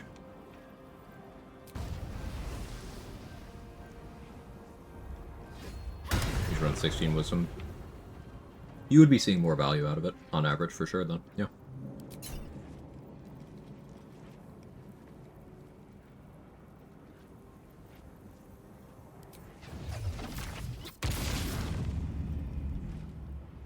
I usually just can't justify Wisdom investment for how I like to build. But if you do happen to have that Wisdom for whatever reason, preference, grabbing it for something else, whatever, then yeah, it does help that spell save DC. Just like how monks, for example, don't usually really care about Wisdom. Open Hand and Drunk Monk each have a case for Wisdom, and you could make super edge cases for Wisdom on 4 elements. Extreme edge cases. But similarly with Ranger, there's no reason to ever take Wisdom on a Gloomstalker or on a Hunter or on a Beastmaster. You can make a case for it on Swarmkeeper. I personally probably still wouldn't, but the case can be made, and there's a distinction there.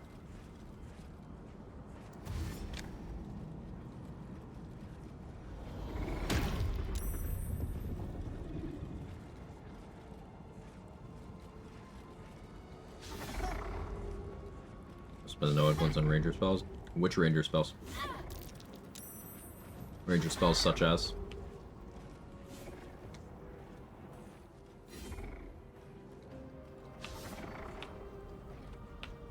You know if there's a resource of all the passive checks in the game? I don't know. Rhapsody the best stat stick for most builds? Probably fair to say. Most of their save spells aren't great. That's not true. The fact is, the save spells are great, but also you don't really care if they save or not.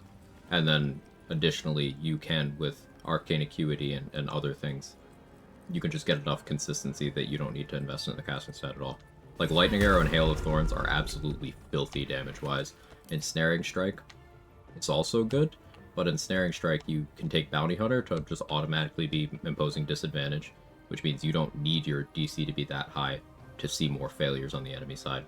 But also, if you're doing Ensnaring Strike in order to make your damage weapon and spell to facilitate interactions, you still don't care if they succeed or not. They don't take less damage by succeeding either. It just affects whether they get crowd controlled or not, which you often don't care about. Conjure Barrage, you care about DC, but again, Arcane Acuity, you have options. Wisdom, pound for pound, isn't very valuable. But Ranger spells are very strong. Make no mistake about that. These boots have seen everything.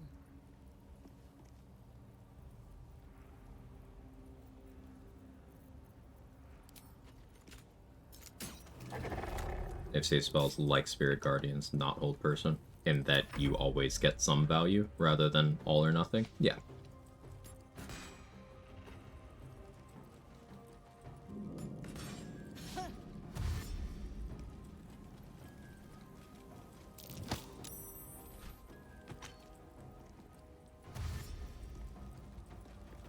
The exceptions like what? Sacred Flame? And meh.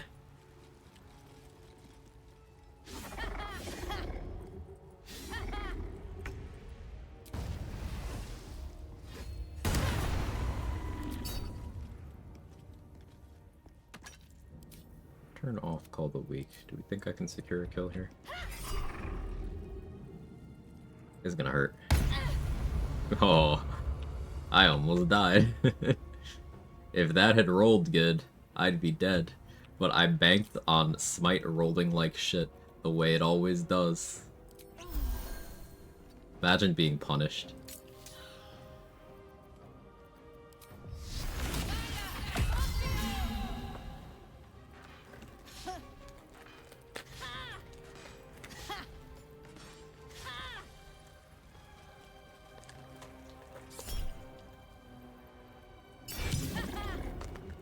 Martial CC unreliable compared to spell CC? No, I wouldn't say that.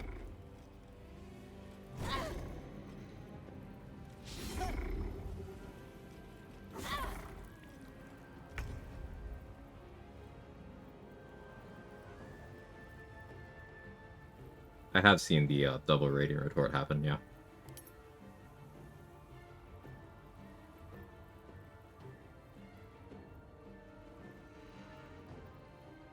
But partial CC, may I introduce you to the throw action.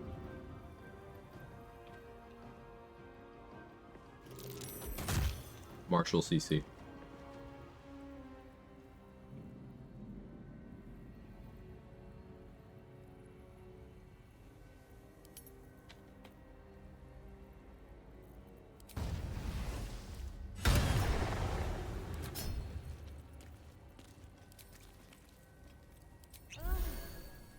Am I doing radiant damage here? Did you pay attention to what was happening when I clicked that? I did radiant damage here one time. And I did it for a reason.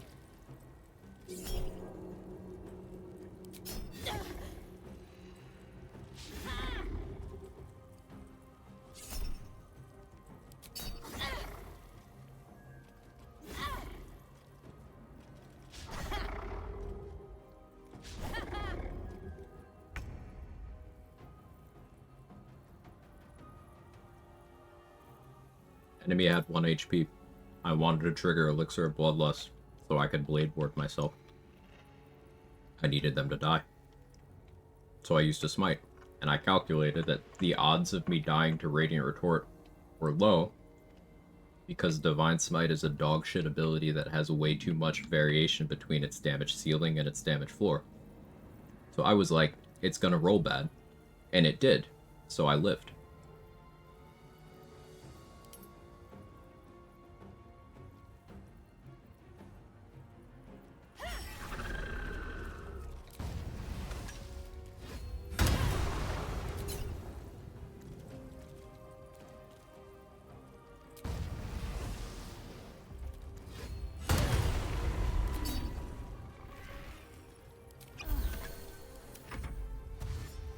If I had Force Resistance on, I would be actively smiting these guys because they're Radiant Vuln.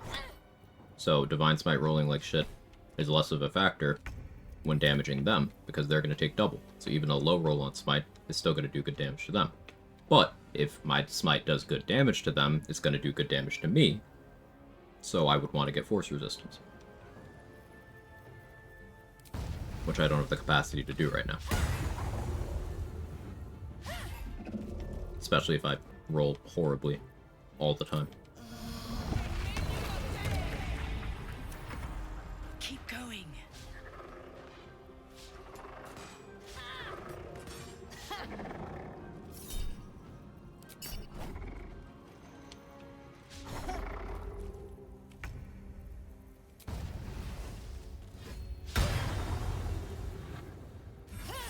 There we go.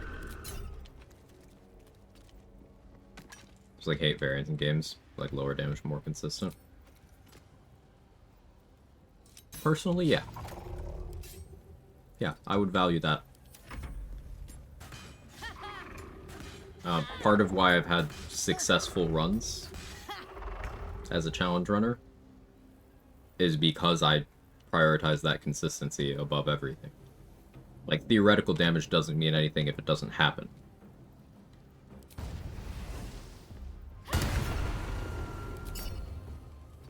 If I can control outcomes, that's how I win.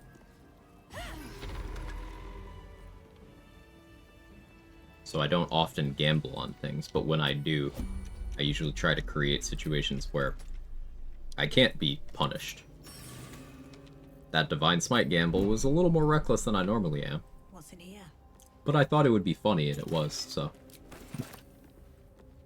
This game's about rolling the dice? No. This game is about rolling the dice if you did not put in the work to minimize the impact of randomness. Who says it's about rolling dice? Giving everything up to the dice gods? You wanting to consume the game that way does not mean that's how the game's played. Better find somewhere to camp soon. Give you an example. Seihoke, moderator right there in the chat, has done a run where he was not allowed to roll anything except a critical failure. So, and anytime he had to roll dice, the result was a 1. Can still do everything. There's very few things you're locked out of at that point.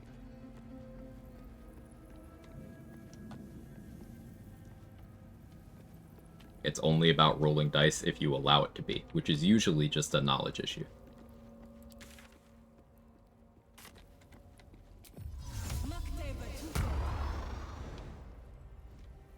This is why I talk about things like damage floor. When we were talking about the boulette earlier, you don't have to worry about dice rolls if you get your damage floor to a point where it can just get through the diamond scales. And you only need to do that enough times to get rid of diamond scales, then you don't need to worry about damage floor at all anymore. No RNG to that.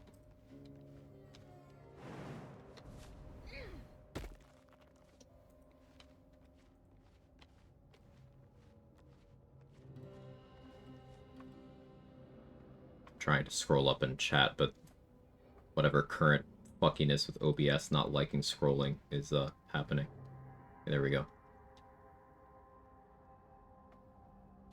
That's why I always used to tell tabletop paladins save smites for crits to get the best value out of the spell slots, try to be a good DM. Now smites are nerfed to near uselessness in the 2024 update. I'm not too knowledgeable about how paladins do in the current update, so I'll defer to more knowledgeable people. But yeah, advising saving smites for crits is good policy, or in the context of a video game setting where you can see health bars, if you know a smite will get a kill, like what I did to enable my Elixir of Bloodlust there, then it's worth using.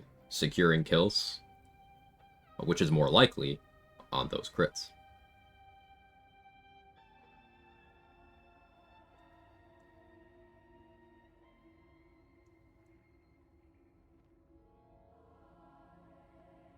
Lots of strategy games, the highest level typically where you're picking the strongest things that are most consistent. You can read that as least random, right?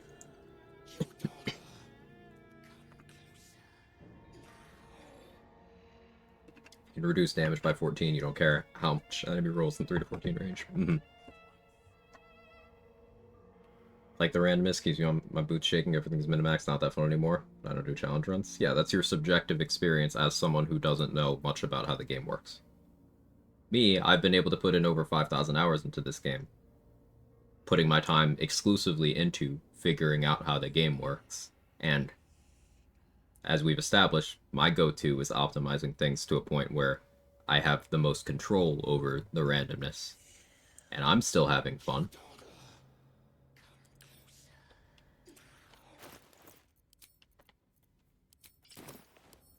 Don't give me trouble now.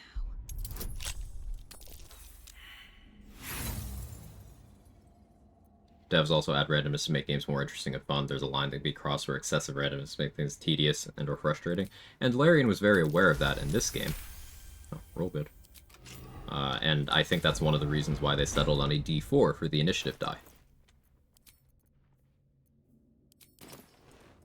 Because having 4 potential rolls on the die before bonuses is a lot less variation than having 20. And that might sound like a super basic thing for me to spell out like that, but that matters a lot, because this is a video game. And, once again, it's an area where you do not have a DM, a player whose job it is to make sure people have fun. So, to give an example, this came up earlier in stream, I believe it was Lazy Hazel who brought it up. They succeeded their first honor mode run, started a new one, and died to the goblins in that first fight where Will does his superhero intro and everything. And the reason why that fight is one of the most volatile, one of the most feared among honor mode runners, is because the initiative is completely random. Now, I've had people get mad at me for calling it completely random, and try to split hairs on, you know, the terminology behind that. Yes, I know true random isn't possible, but what I mean by this is nobody in that fight is guaranteed a placement initiative-wise, because nobody in that fight has more than a +3 modifier. You cannot have more than a +3 modifier there unless you got to level 3 before the fight, or lucked into an Elixir of Vigilance, one of which requires a lot of work, and most people are not willing to do that. And the other one requires insanely good RNG. You are not guaranteed a place initiative-wise. So you could have the perfect run up to that point. You could have positioned yourself perfectly in everything, and then you roll dead last in initiative, every goblin archer decides to attack you, and they crit you with Fury of the Small. You're dead before the second goblin gets their turn. Much less before you get yours, being dead last. But you could have that same thing happen, with the only difference being Zevlor rolls top of the initiative, is able to blow the horn, give you the temp HP, you survive the goblin crit. That's completely out of your control. Now imagine if every fight in the game had that level of randomness. For a lot of people, that would be less fun. Excuse me. Apologies. So, recognizing that, Larian opted for the D4 initiative, which I think was good game design. Treating the video game like a video game, and designing around player enjoyment, I think that's a very good decision, and I think that's why this game has retained the players that it has. Outside of people who are, you know, playing the dating sim side, or the story side, or the screenshot side, you know, different categories of people are doing different things in the game.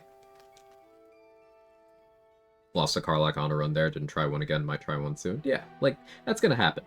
Bad GUI. It's gonna happen. But this is part of why I like minimizing RNG in my runs. It's an opportunity for skill expression, knowledge expression, but also, like, you know, it's fun to get a run off the ground.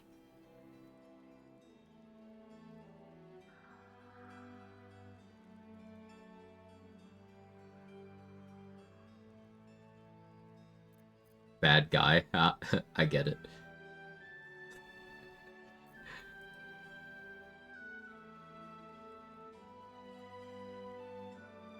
Mark lost 3 runs in a row in that fight once. Mark is cool? Yeah, Mark is cool.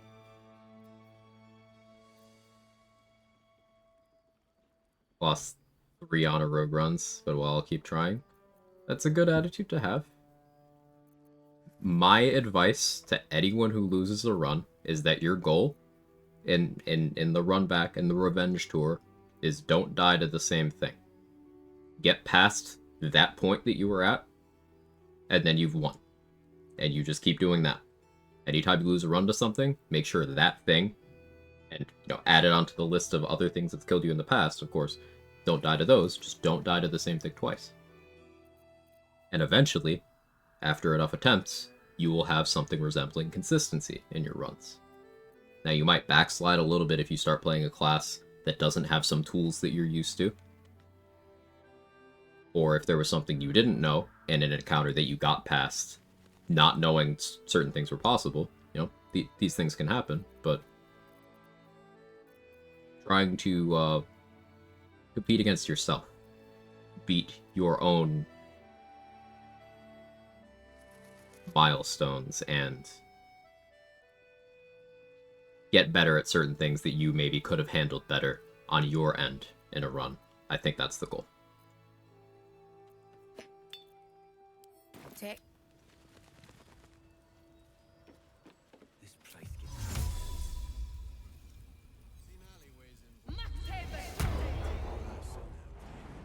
Maybe I should. No. This is good. For what it's worth, chipping into this conversation, Individual doesn't seem as someone who doesn't have much 5e knowledge or experience, the concept of tanking in any kind of games is people are very divided on the definition. But I will point out that one perspective, if you have an MMO background, tanks are just damage dealers on the wrong side of the boss. Like, you need to do good damage in order to hold the boss. Anything you want to say? Because of how threat generation works in most games.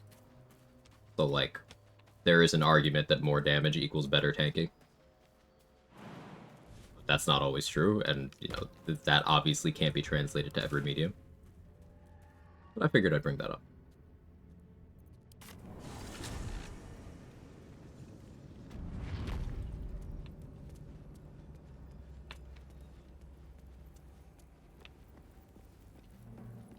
First solo on a run was as a star and got cut short immediately and got crit by Ray of Sickness first turn in the fight outside the Grove that I dared attempt to level 2. Basically what you described. Yeah. The crit Ray of Sickness there is violent. Better not be cursed. It's just... it's a lot. I don't see even a low-rolled crit Ray of Sickness being survivable. Unless you are playing a class, or playing a race, excuse me, or class. You could be a ranger with poison res at that point. Unless you have poison res somehow. Which a lot of players don't.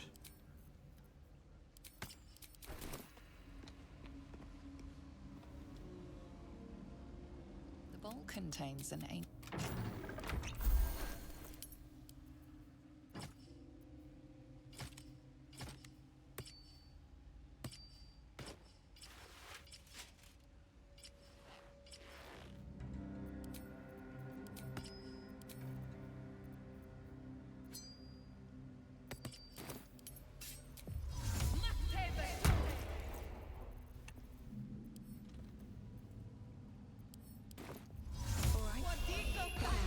On the flip side, in some MMOs, at least earlier on in the genre, massive damage from DPS would grab aggro. Yeah.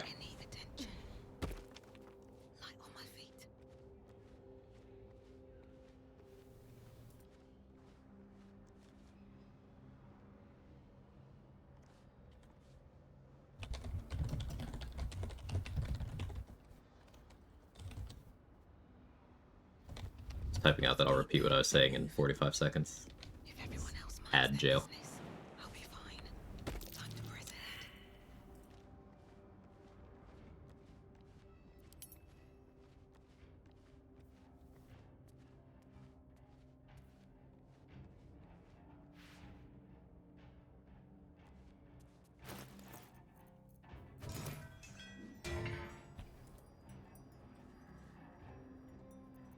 Hello there.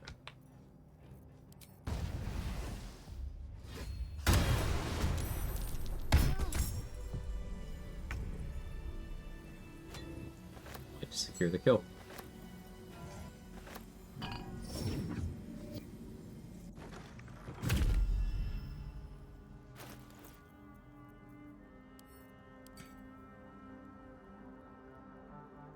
Did I get Carlacker upgrade? I feel like I did. I think I did. Hey, Mick, thanks for gifting us up to Chris. Very kind. Really appreciate it. One of my runs, Zevlor died to one of those rays of sickness. Yeah. Yeah, that's very possible.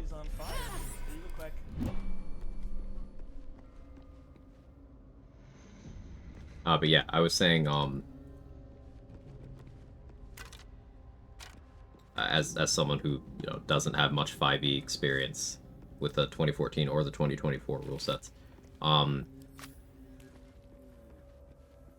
bringing up MMO tanking, something I do have some experience in. In a lot of games, you are a DPS on the wrong side of the boss, so you need to do enough damage to hold aggro. So doing damage can translate to better tanking.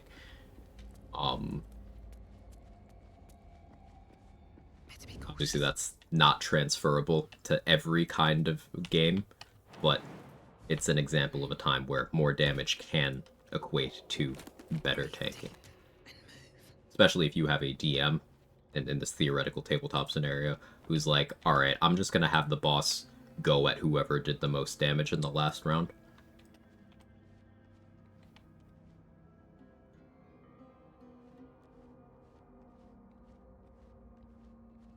Just food for thought.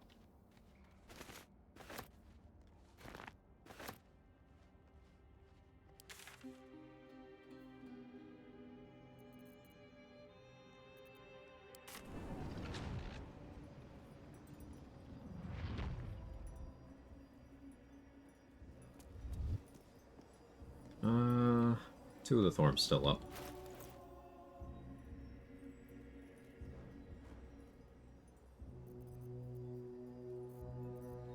These boots have seen everything. Fight Malice if I'm feeling crazy. I'm feeling silly. Doing that in melee range is a terrible idea, though. Especially, I don't have too much HP. I almost want to go for Dwarven Splint for the Constitution. Though less DR, so that doesn't actually make me tankier meaningfully. Maybe that's, Skin Burster territory. Skin Burster plus, Dwarven Splint.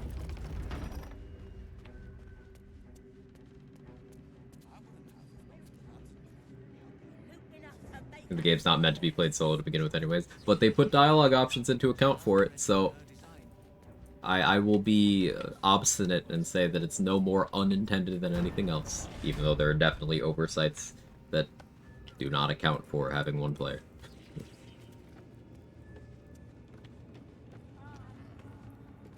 I do 5e game design as a hobby and have always wanted more taunt control mechanics for tanking, but by default 5e assumes your DM will target someone easy to hit, i.e. barbarian attacking recklessly or concentrating a spell at dealing high damage.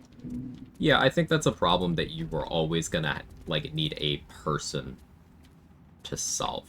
You're always gonna need a person whose job it is to regulate that. Kind of the same issue as any of the mechanics that don't translate well to the game from tabletop because of that lack of a DM handling it with any amount of nuance. I think that's going to require active intervention. Now, that's not to say it's not possible to design the game mechanics in a way to facilitate that better. I'm sure that is possible. But I think it's very hard to do that versus having someone just kind of fix it in post. And I'm sure WotC knows that, which is why they don't address that.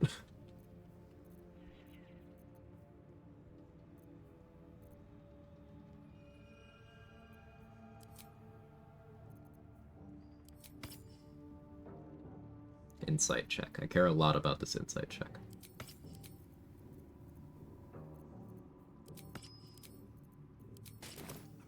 In her name, I heard There will also be a detect thoughts. So we'll go potion of mind reading.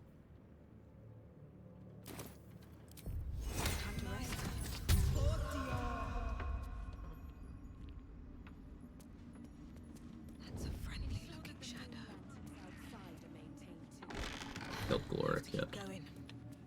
Gloric is already there. Yeah. That's an error on my part. I'll have to fight Gloric and Zarel at the same time. That's fine. General Thorm's prayers and preparation. Even you. Excellent. The goblet. No. Her mind tongues. I see you like to handle underlings physically. So do I. For She every emotion soaks into her mind's palette. But there is I haven't gotten my oath back yet, so no chance of oath break here. She is searching for proof. Course, she gave me everything. That's it. But we have lost contact with him. Exactly as this relic. She's suddenly Got it. nervous, on edge. Talking about the relic makes her anxious. Rolled good. Cool. Larian knows their games can be played in insane ways. Look at Dostu telekinesis, so of course they added that dialogue. Yeah, of course. I agree with that. Imagine this at the table. I cast Blade Ward immediately on my turn. Oh, okay, so you get an extra turn of effect. Wait, you were last in turn order, so you lose the action for next turn. Yeah, like, that's something that... How would you even... That would be some crazy set of homebrew rules that a couple of players, like... You know, it sounds like they did a bong rip, and they're like, hey, what if... Like... It's crazy. It's the kind of thing that would only come up in a video game setting. So, yeah. Tiny handful of abilities that mark an enemy with disadvantage and attacks against other allies. Paladins used to be able to smite and opportunity attacks. It's a huge deterrent that got nerfed. Yeah, no, I get that. Assigning the additional cost to Divine Smite and removing it from that does seem like a weird design choice. Like, from what I know of the 2024 rule set, they had a very specific vision they wanted paladins to adhere to, and if you did not play within that vision, you likely lost options.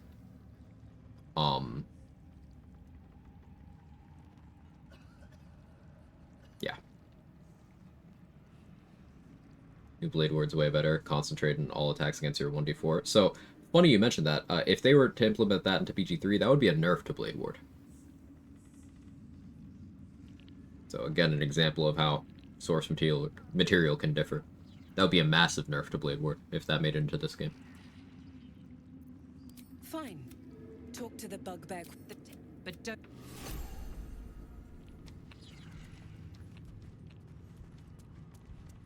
How does Champion Challenge work? Is it really an aggro thing? So I haven't clicked it yet, Fire Void. I'm not sure. There's a couple of taunt-like effects in this game. If this works the way the or actually D&D Ranger's bad, is that true? No, people always exaggerate.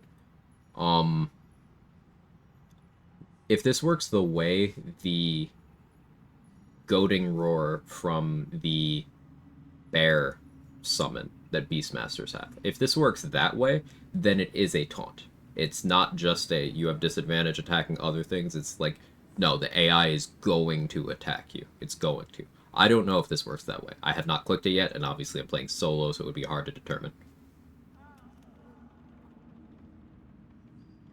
So I'm not sure.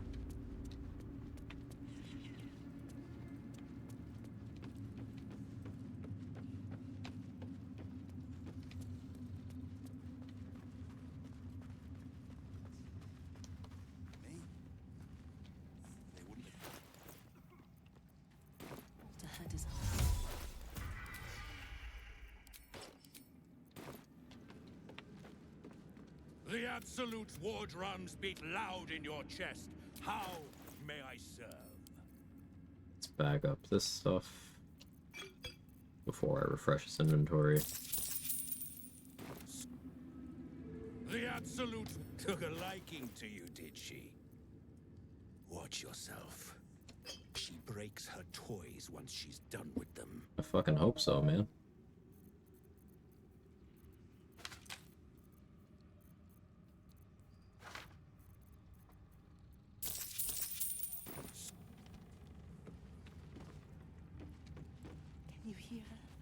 I'm a little nervous about fighting Zarel. I am in range of Cone of Cold being a very bad day for me. So if I'm gonna Rat Batter, this is gonna be Crawler Mucus territory.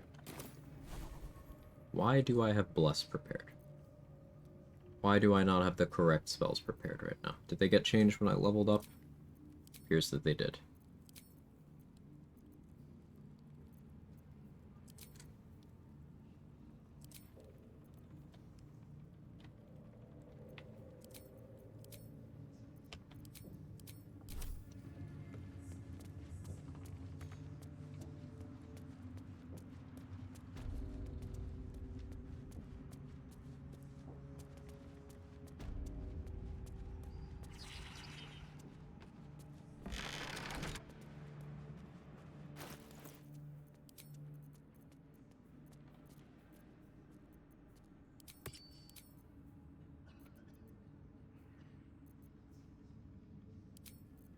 Going for the freeze here.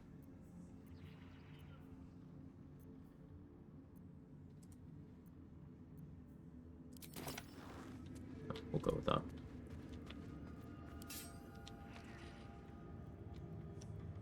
Softer than a whisper.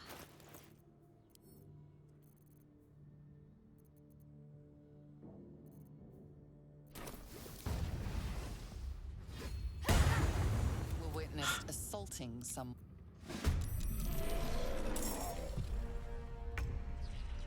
One with advantage. He saves. I got knocked prone. I'm dead if she rolls well on Cone of Cold.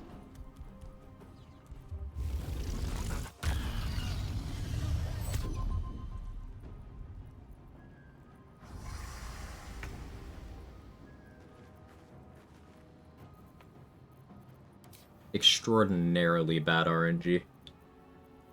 Just across the board there. Nasty stuff. I'm still dead if Cone of Cold plus good hit from Ogre and she counterspelled. My spell didn't successfully go off. Do I have another shatter? I have a Chromatic Orb.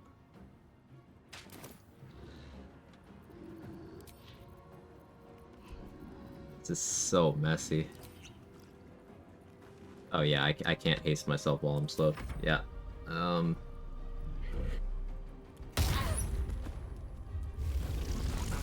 don't know why she's prioritizing that. It's currently saving my life, but as soon as she starts casting spells...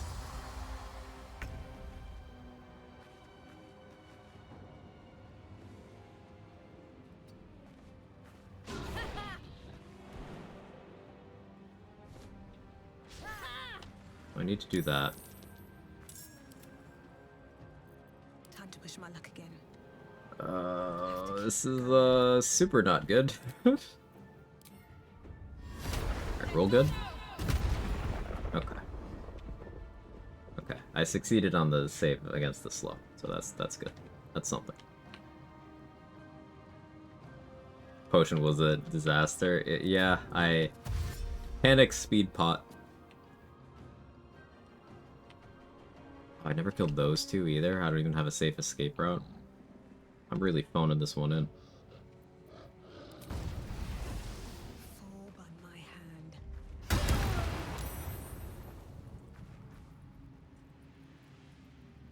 She does have con save proficiency.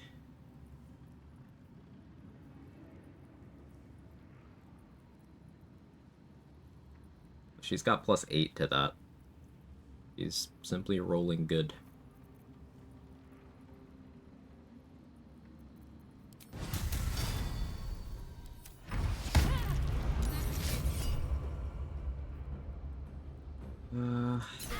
Yeah.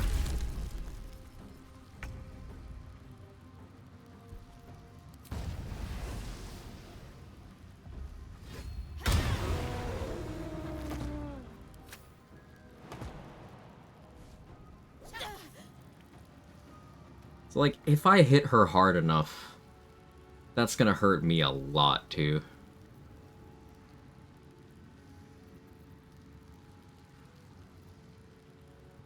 I have this guy to contend with now. Okay, I have to do this. I can do the hit, and then heal.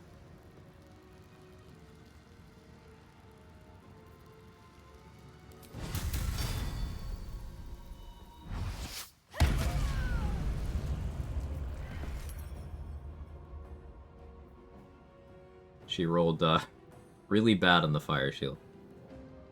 We take this.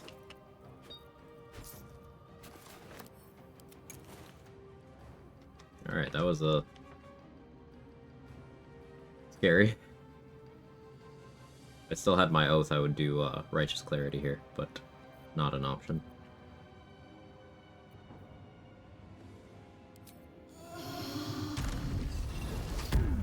This time reset fight? No.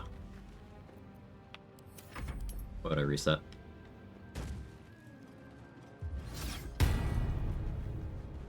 Would you go there? I mean...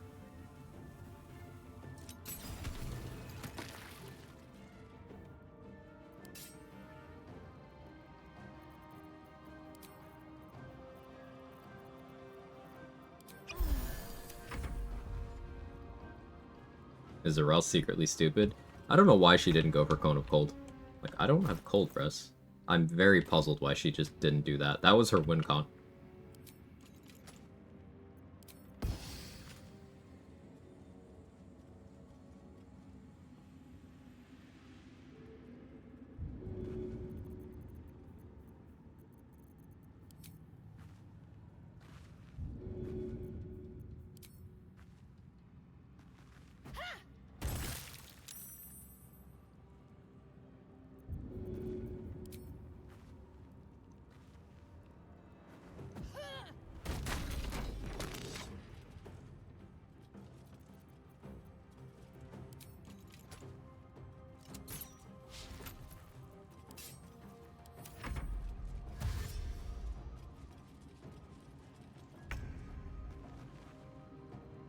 Yeah, because of how this table is set up, trying to go around it's going to trigger an opportunity attack.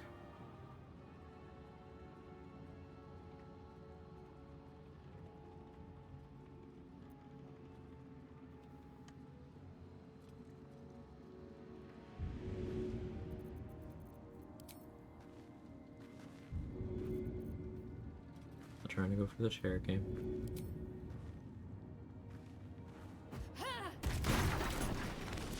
Alright, knocked him prone, that's good. See how his aura protection is off now? Mine is off now too, and I never turned it back on.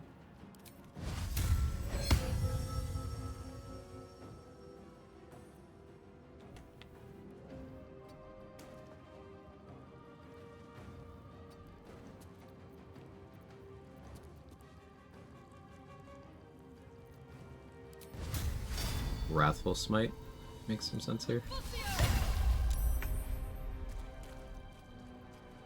I actually spent the resource, I didn't animation cancel fast enough.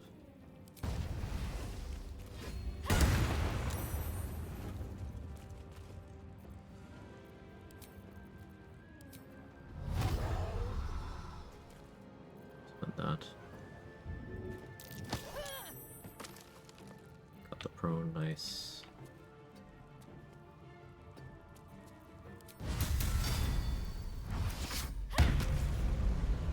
Okay, that was a shit show. I had fun.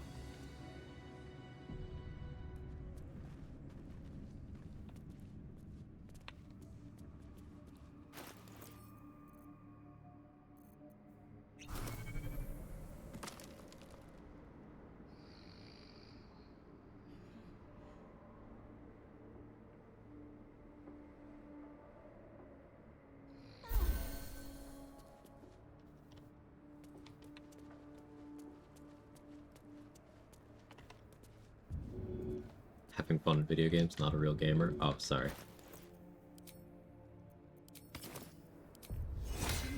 As a real gamer, I would hate what I'm doing. And then continue to do it anyway, because it's my only personality trait. Right?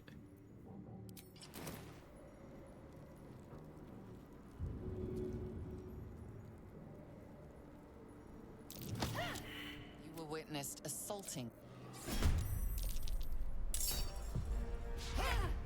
And I missed that too? What do you mean? Surely you are trolling.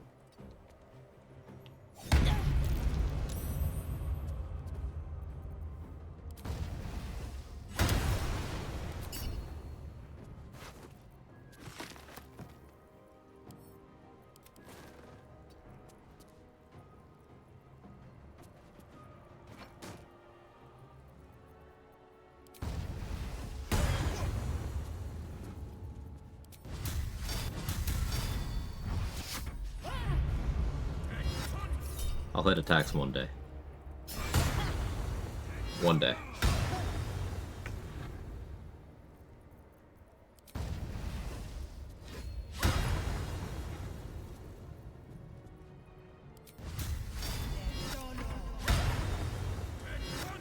It's not today. It's certainly not today.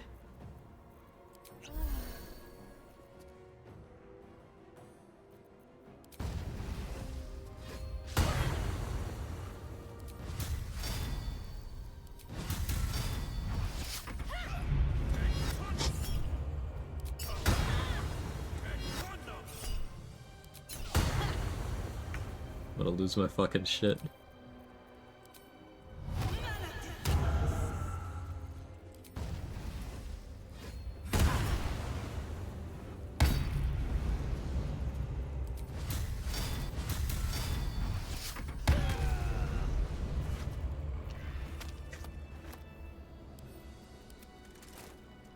This is why I value accuracy. 18 for an attacking stat is unless you're using a bow.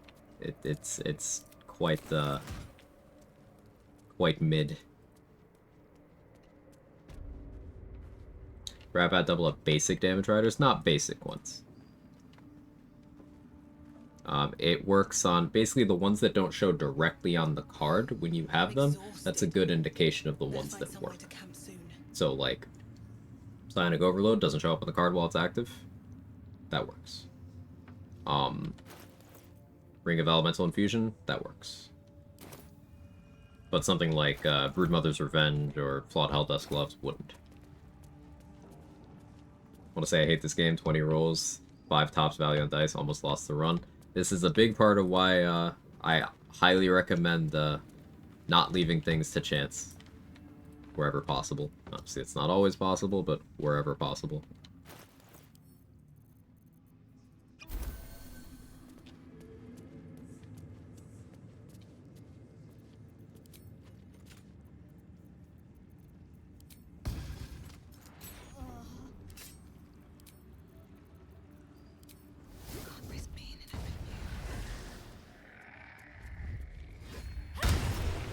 Witnessed assaulting.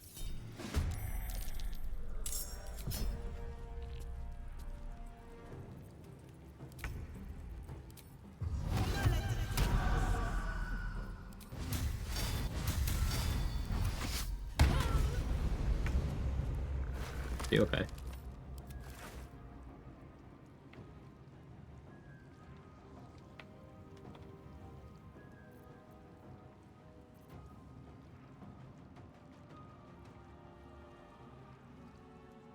I don't really want to eat Agatha's damage, but I don't see a way around it. Here we go again.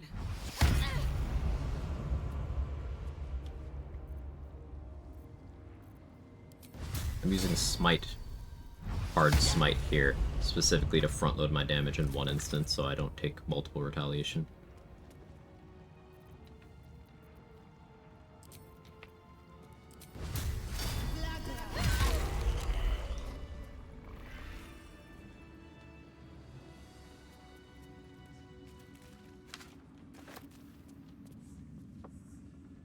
Leaving a run in the hands of dice should be a way to have fun, not a way to play the game. Like, let's see if we die to bad rolls here versus please roll well. I think that framing is important, yeah.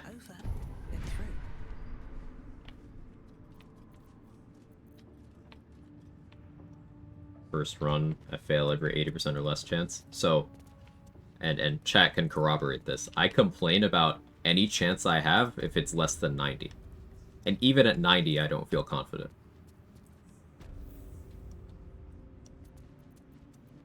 Like, you do not have to take chances when they're that low. Or if you are taking chances when they're that low, it doesn't have to be on consequential things.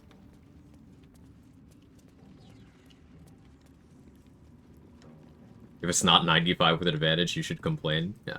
And sometimes you still get misses. Like, I crit missed with advantage against Zarel a little bit earlier. Like, it does happen.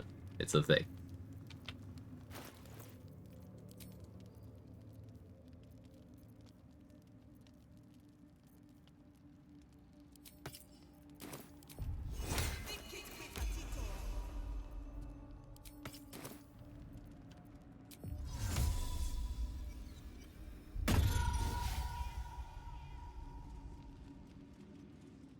I have a hard time not choosing Halfling for solo runs. See, the big thing with Halfling is good old opportunity cost. You might feel a little more comfy on that 5% where things are getting absurd RNG-wise. However, you are weaker 100% of the time. You have a good feature 5% of the time, and you are rolling with nothing 95% of the time. With, that's still adding up to you don't have those other good race features. Even when Halfling is saving you.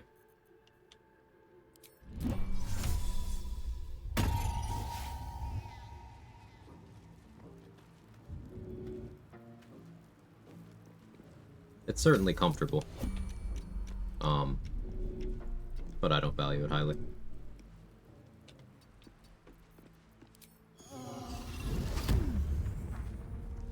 People laugh at Dragonborn with their racial feature of 9 meters of movement.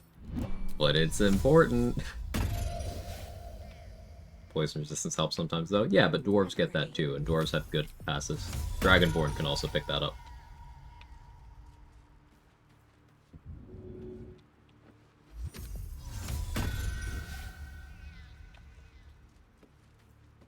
That's a friendly-looking shadow. You were witnessed assaulting someone. Yeah.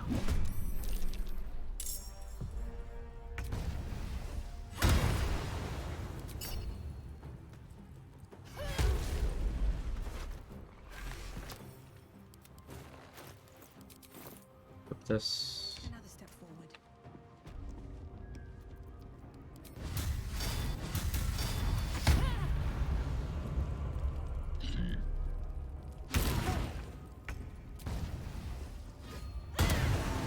Oh, juicy crit.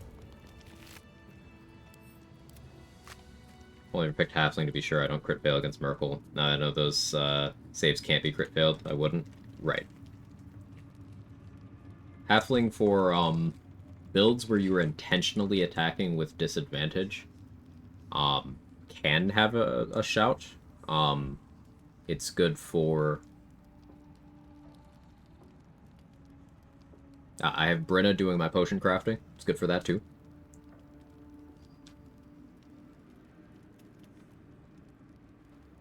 And if you're just super duper frustrated with ones, even the placebo effect it provides. You know, video games are about having fun. If you're having more fun when you're less stressed about the ones, then that's a good choice for you.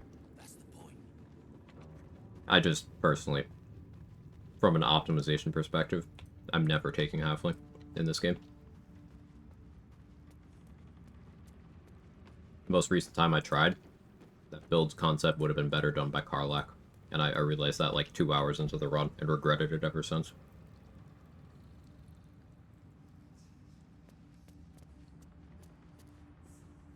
For solo, if you do dialogue a lot, you'll have fewer chances for inspiration. I mean, that's one of those in theory things. Again, if you're rolling with advantage, you can create situations where halfling has a 1 in 400 chance to matter on a dialogue check. Solo. So, like, yeah, it's possible that 1 in 400 matters. But the likelihood, super low. So I'm likely to trade that in for better movement speed across the entire run. Which build was that? Hey, look, green square. Remember when I was doing the archer with the bad stomach?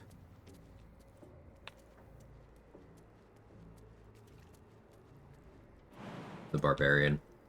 Shooting with disadvantage. Hey, JD. Yeah, that's the one I was on the fence between Halfling and Karlach, and I regretted not choosing Karlach.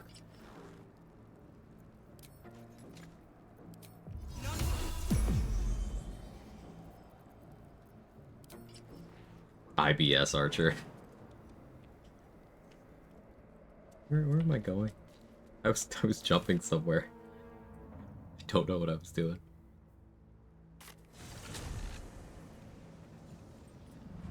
I had 3 instances of nat 1 rolls on advantage doing Thorn dialogue, cautious because of bad luck. Yeah.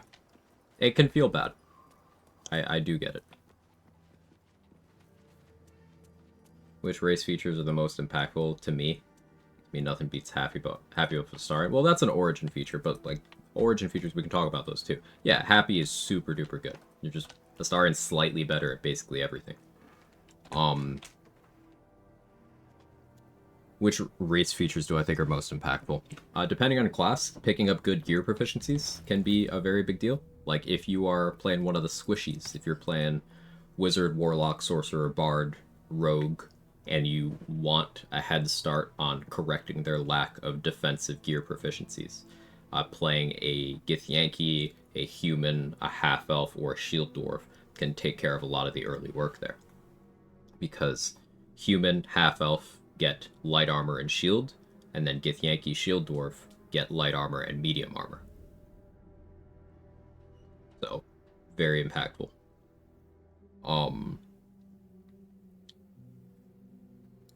Wood Elf just gives you movement speed. So not only do you get the standard medium creature size, so more movement speed than gnomes, dwarves, halflings, but you get even more than that. And movement speed is incredibly impactful.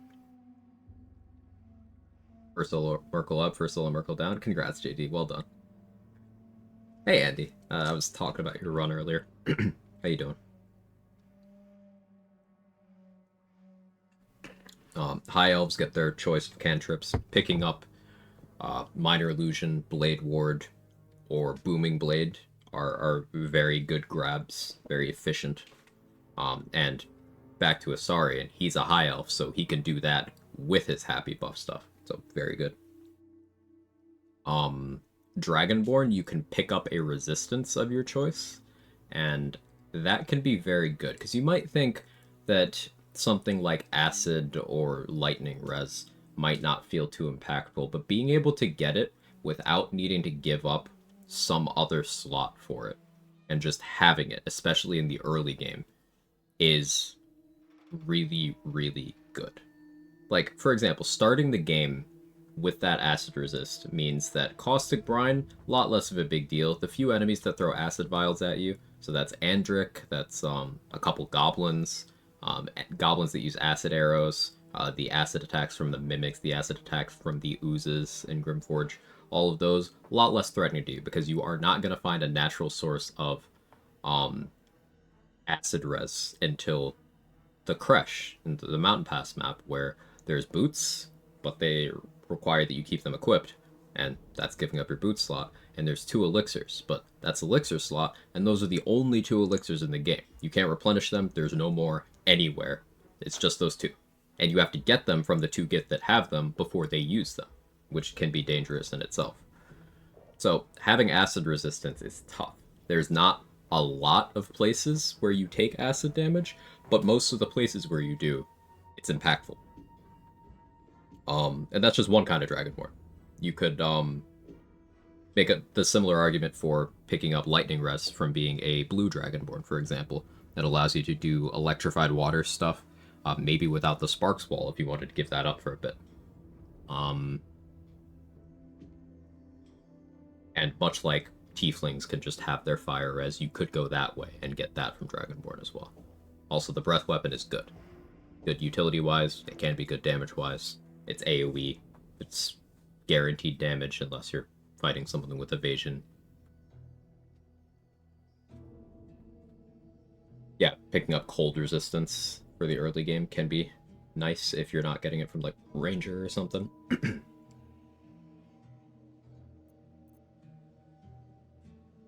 Is this an intentional Oathbreaking run? No. It's just, we got our first and our second today.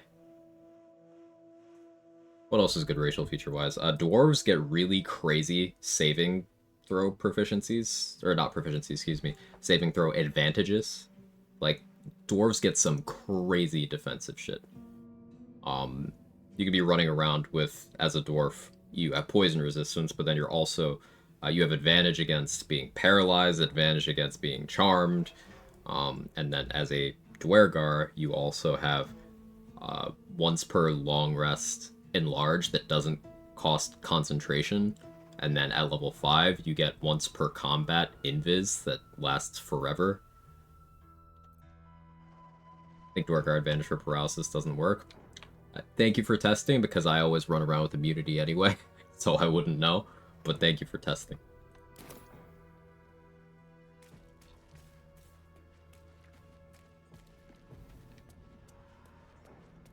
About just using Ring for warding bond with Hireling, throwing the Hireling in Fugue Planes for resistance, not something to put much value into. So, that's also not true. You have been valuing resistance because you've been going out of your way to use an exploit to have it all the time for free. So that does mean you value it.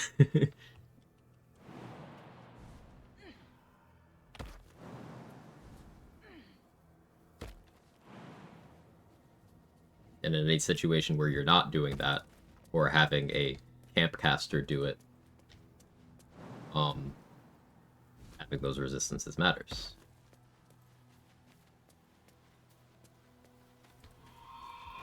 Go for Malice.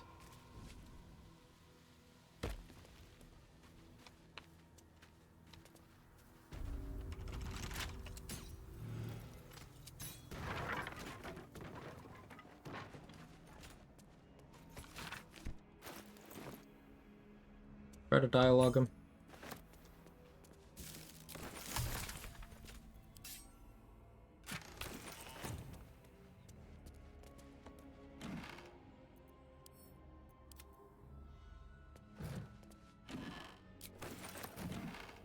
Camp casting. Everyone's got their own rule set.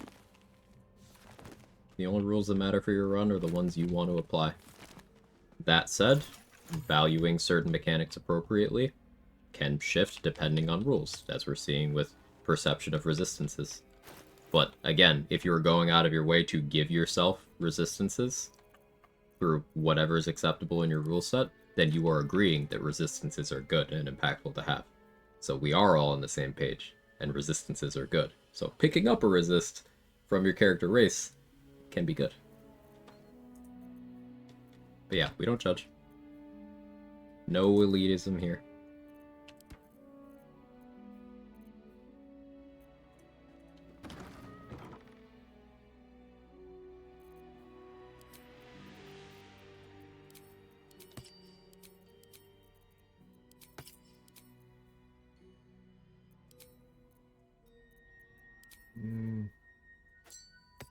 Let's shapeshift.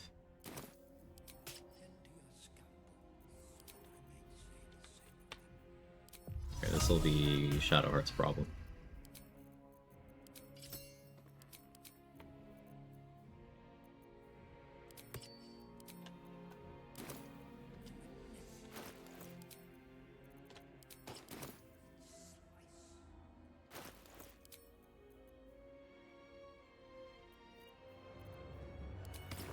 I don't want to give up my protection from evil and good, but I'm gonna.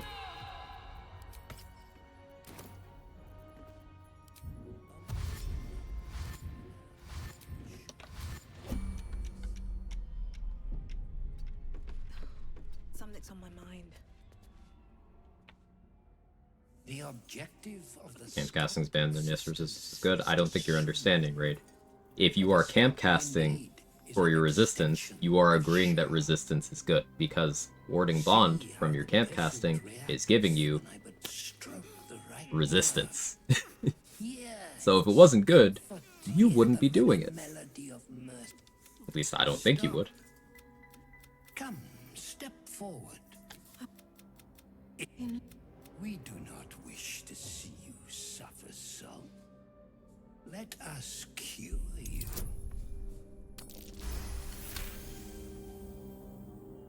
I think the only two resistances I missed were Radiant and Force. Yeah, I guess Thunder too. Thunder is hard to get, but like Acid, it's uncommon for it to matter, but it's very impactful when you have it. Like, Thunder Res against Yurgir, game changer. Thunder Res against Moonrise Paladins, incredible. Thunder Res against the bombs in the Gortash fight, amazing. Other than that, it's not super common you eat thunder damage. Like, there will be enemies with Shatter or Thunder Wave here or there, but like, meh. Usually you have enough HP that you don't really have to care about that. But those other things... Their incisions are, as yet, still streaked with impressive. Taking half damage is secretly good. I must concede. How to steady their hands, I wonder. Just realized silence solves no problems through your turn 1. Mm-hmm.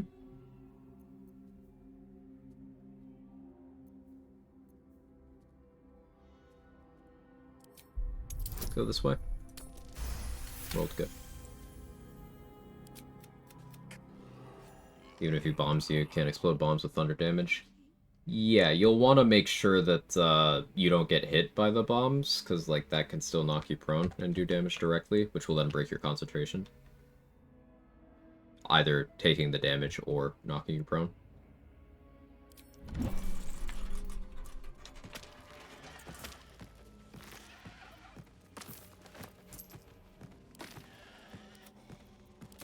Yeah, Malice just kind of does this. See, he calmed down. He's okay.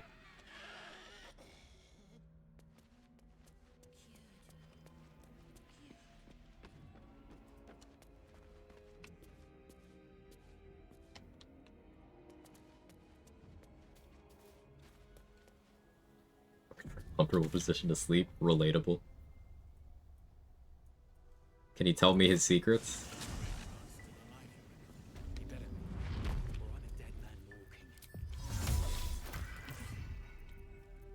So I could wake up Art now.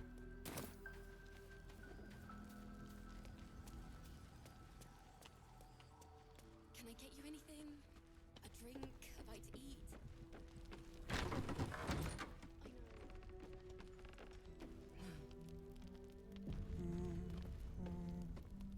Wait. This is no physical aid. My lute. You... Do you know him?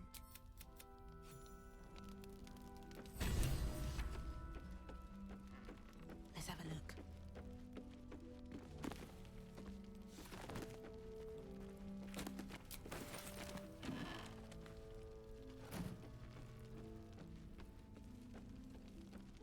But yeah, back to the resistance conversation. Resistance being good is why Blade Ward is one of the most impactful spells in the game. Ask any super duper experienced challenge runner, what cantrip is the most impactful in the game, and you're probably gonna hear one of three answers. Blade Ward, Guidance, and Minor Illusion. You expand that to spells, the answer varies a little more, but Blade Ward still covers you against a majority of incoming damage in the game. And you can just do it. It's a sustainable thing. You can just keep doing it. There's things like Sorcerer Meta Magic that allow you to get more value out of it. There's the turn buffering trick that allows you to get more value out of it. There's the fact that it's an action refresh, so you can use it as an opener to get more value out of it.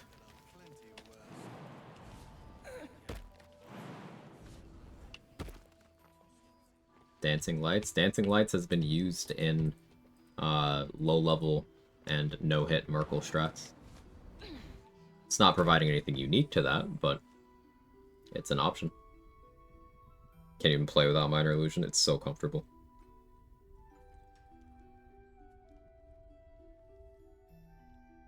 Building around resistances in tabletop would be hilarious, and a Tiefling Storm Sorcerer. Hey, that would be good in this game, too. That's Fire Res, Lightning Res, Thunder Res. Like, that's really good. And if you're doing that with Blade Ward...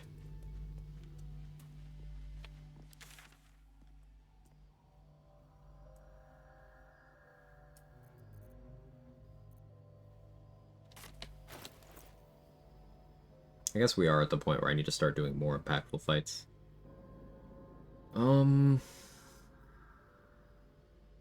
Just kind of feeling non-committal. 8 hours in. Could do Portal. I have Sleet Storm. I don't want to phone that in, though. Let's check Arage's inventory.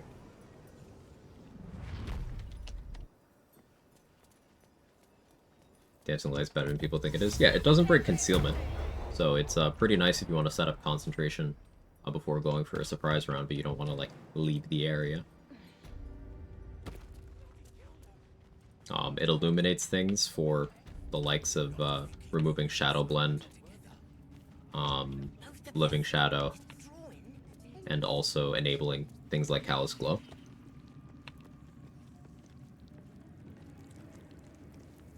You haven't felt welcome back, true soul.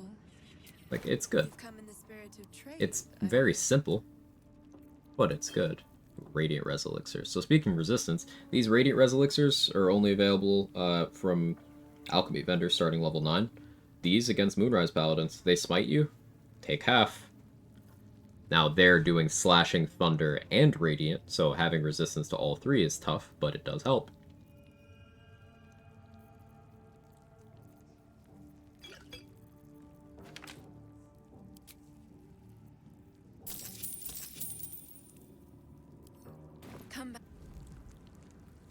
You get immunity to any damage in this game. Thunder Inside Silence. Karlach can get fire immunity during one very specific story event for an amount of time that doesn't matter because you also lose control of her for it.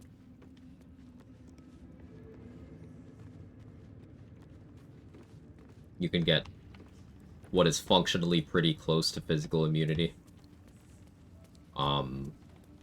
Gale during Act 2 can get a sort of like boulettes type thing where something has to do more than a certain amount to damage him. And he can have that for most of the elements. So that plus resistance plus damage reduction means Gale can functionally render himself immune to fire, thunder, and force in Act 2. Unless he takes something as big as like a disintegrate.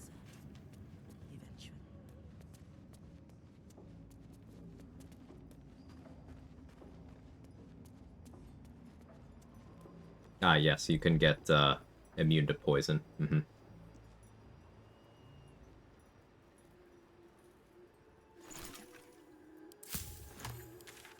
Level 10 monks.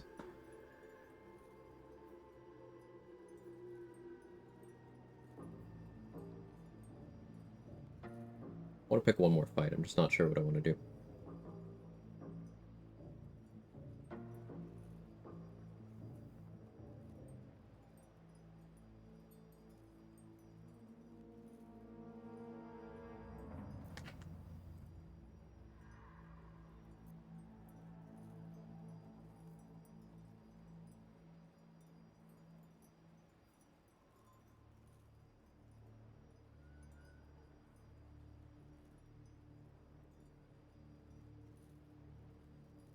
Oh, I know. Spider. I'm good with the spider.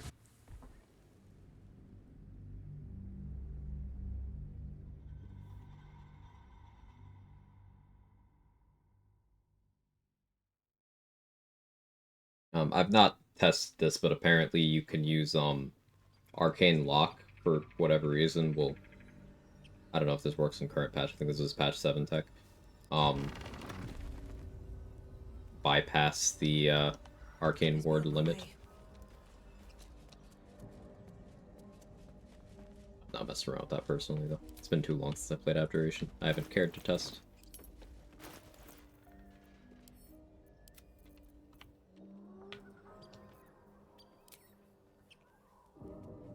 But it's okay. Even with that much damage reduction, Rogue still mitigates more damage.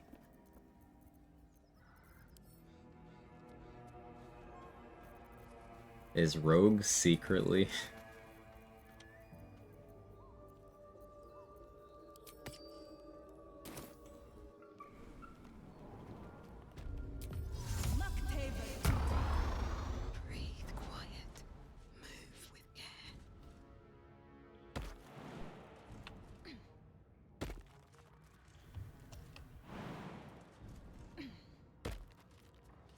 Don't remember killing these. Guess I did do that.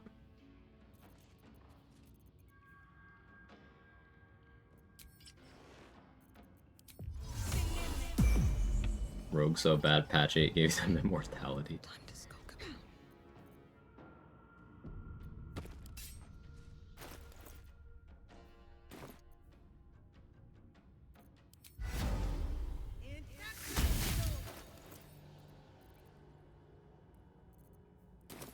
I don't need any attention right now.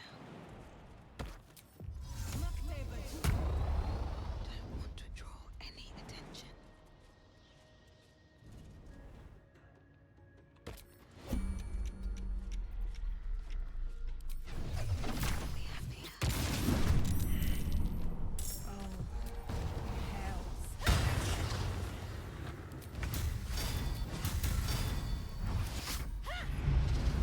Accuracy today. It's been something.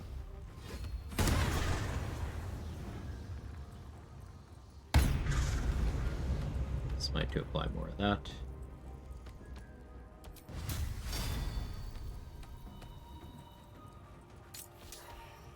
Extended spell, Thunder Smite. Got the prone.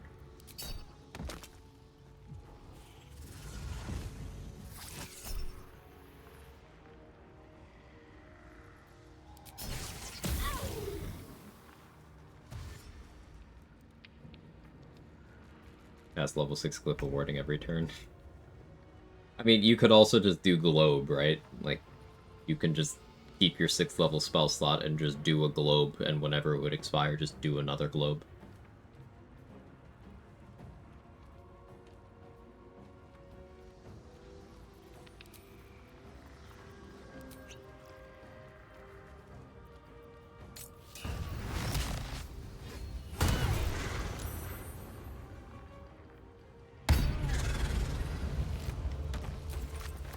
Not letting the spawns happen is less XP, but juicy smite.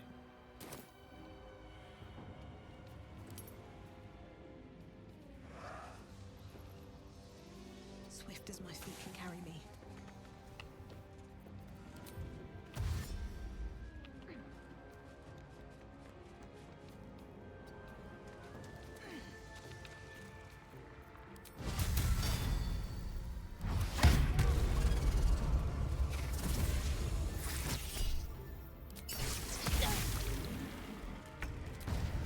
Follows me everywhere.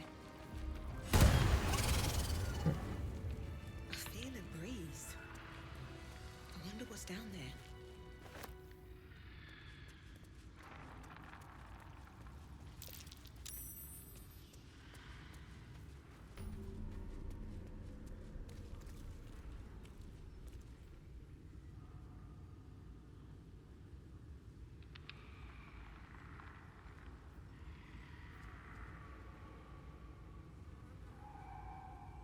It's been a long day.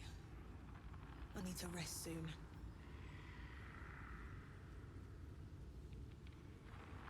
Look for ways to bleed to ensure a more consistent freeze. But yeah, Rat Bat with Cold Infusion and Oil of Freezing plus Divine Smites is an insane amount of chances for freezing per turn. And Frozen applies vulnerability to Bludgeoning, Thunder, and Force. Opens up pretty good follow-up options.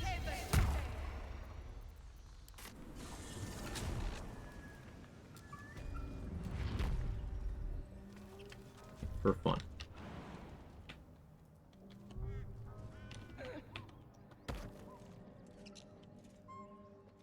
Just out of view.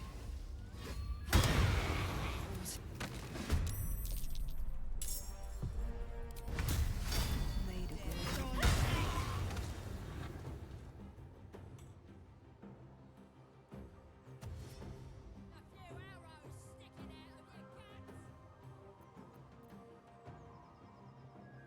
I should keep one of these alive, but I can always just con or something.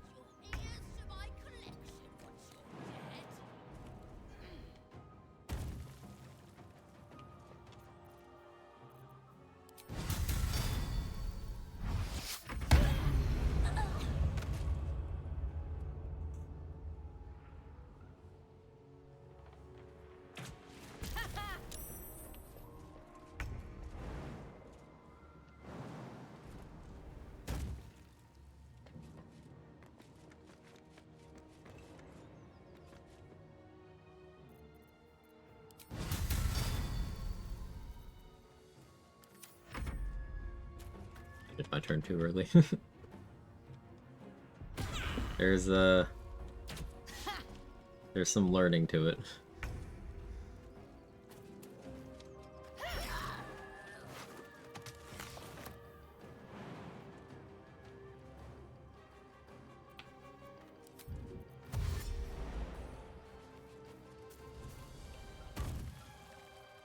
Can't slow down.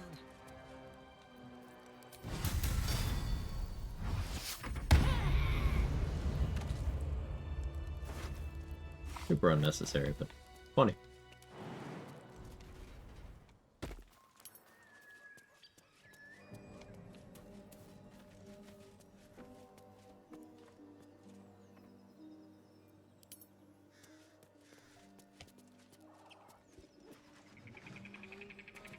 Alright, that's it for today.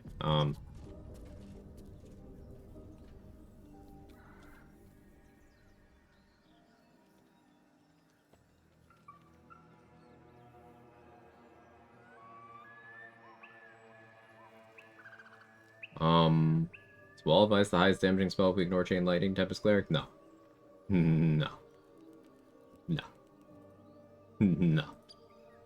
Chain Lightning with Tempest Cleric isn't even close. Lightning Arrow says hello.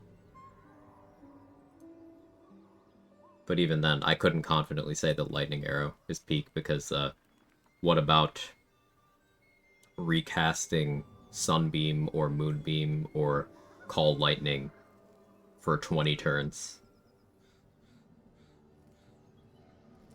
off of one spell slot? You know, that gets pretty high up there.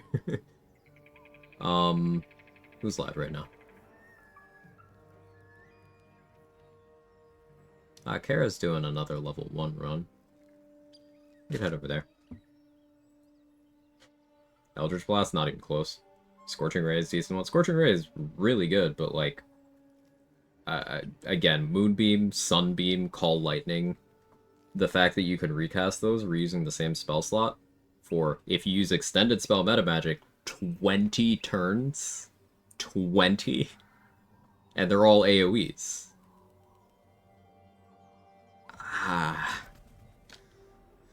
It's a lot. Dade Zombie appears to be AFK. Let's raid Crypto.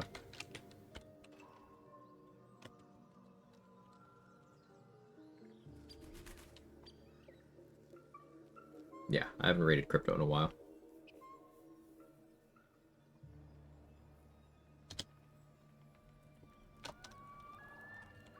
If you got my emotes, feel free to jiggle.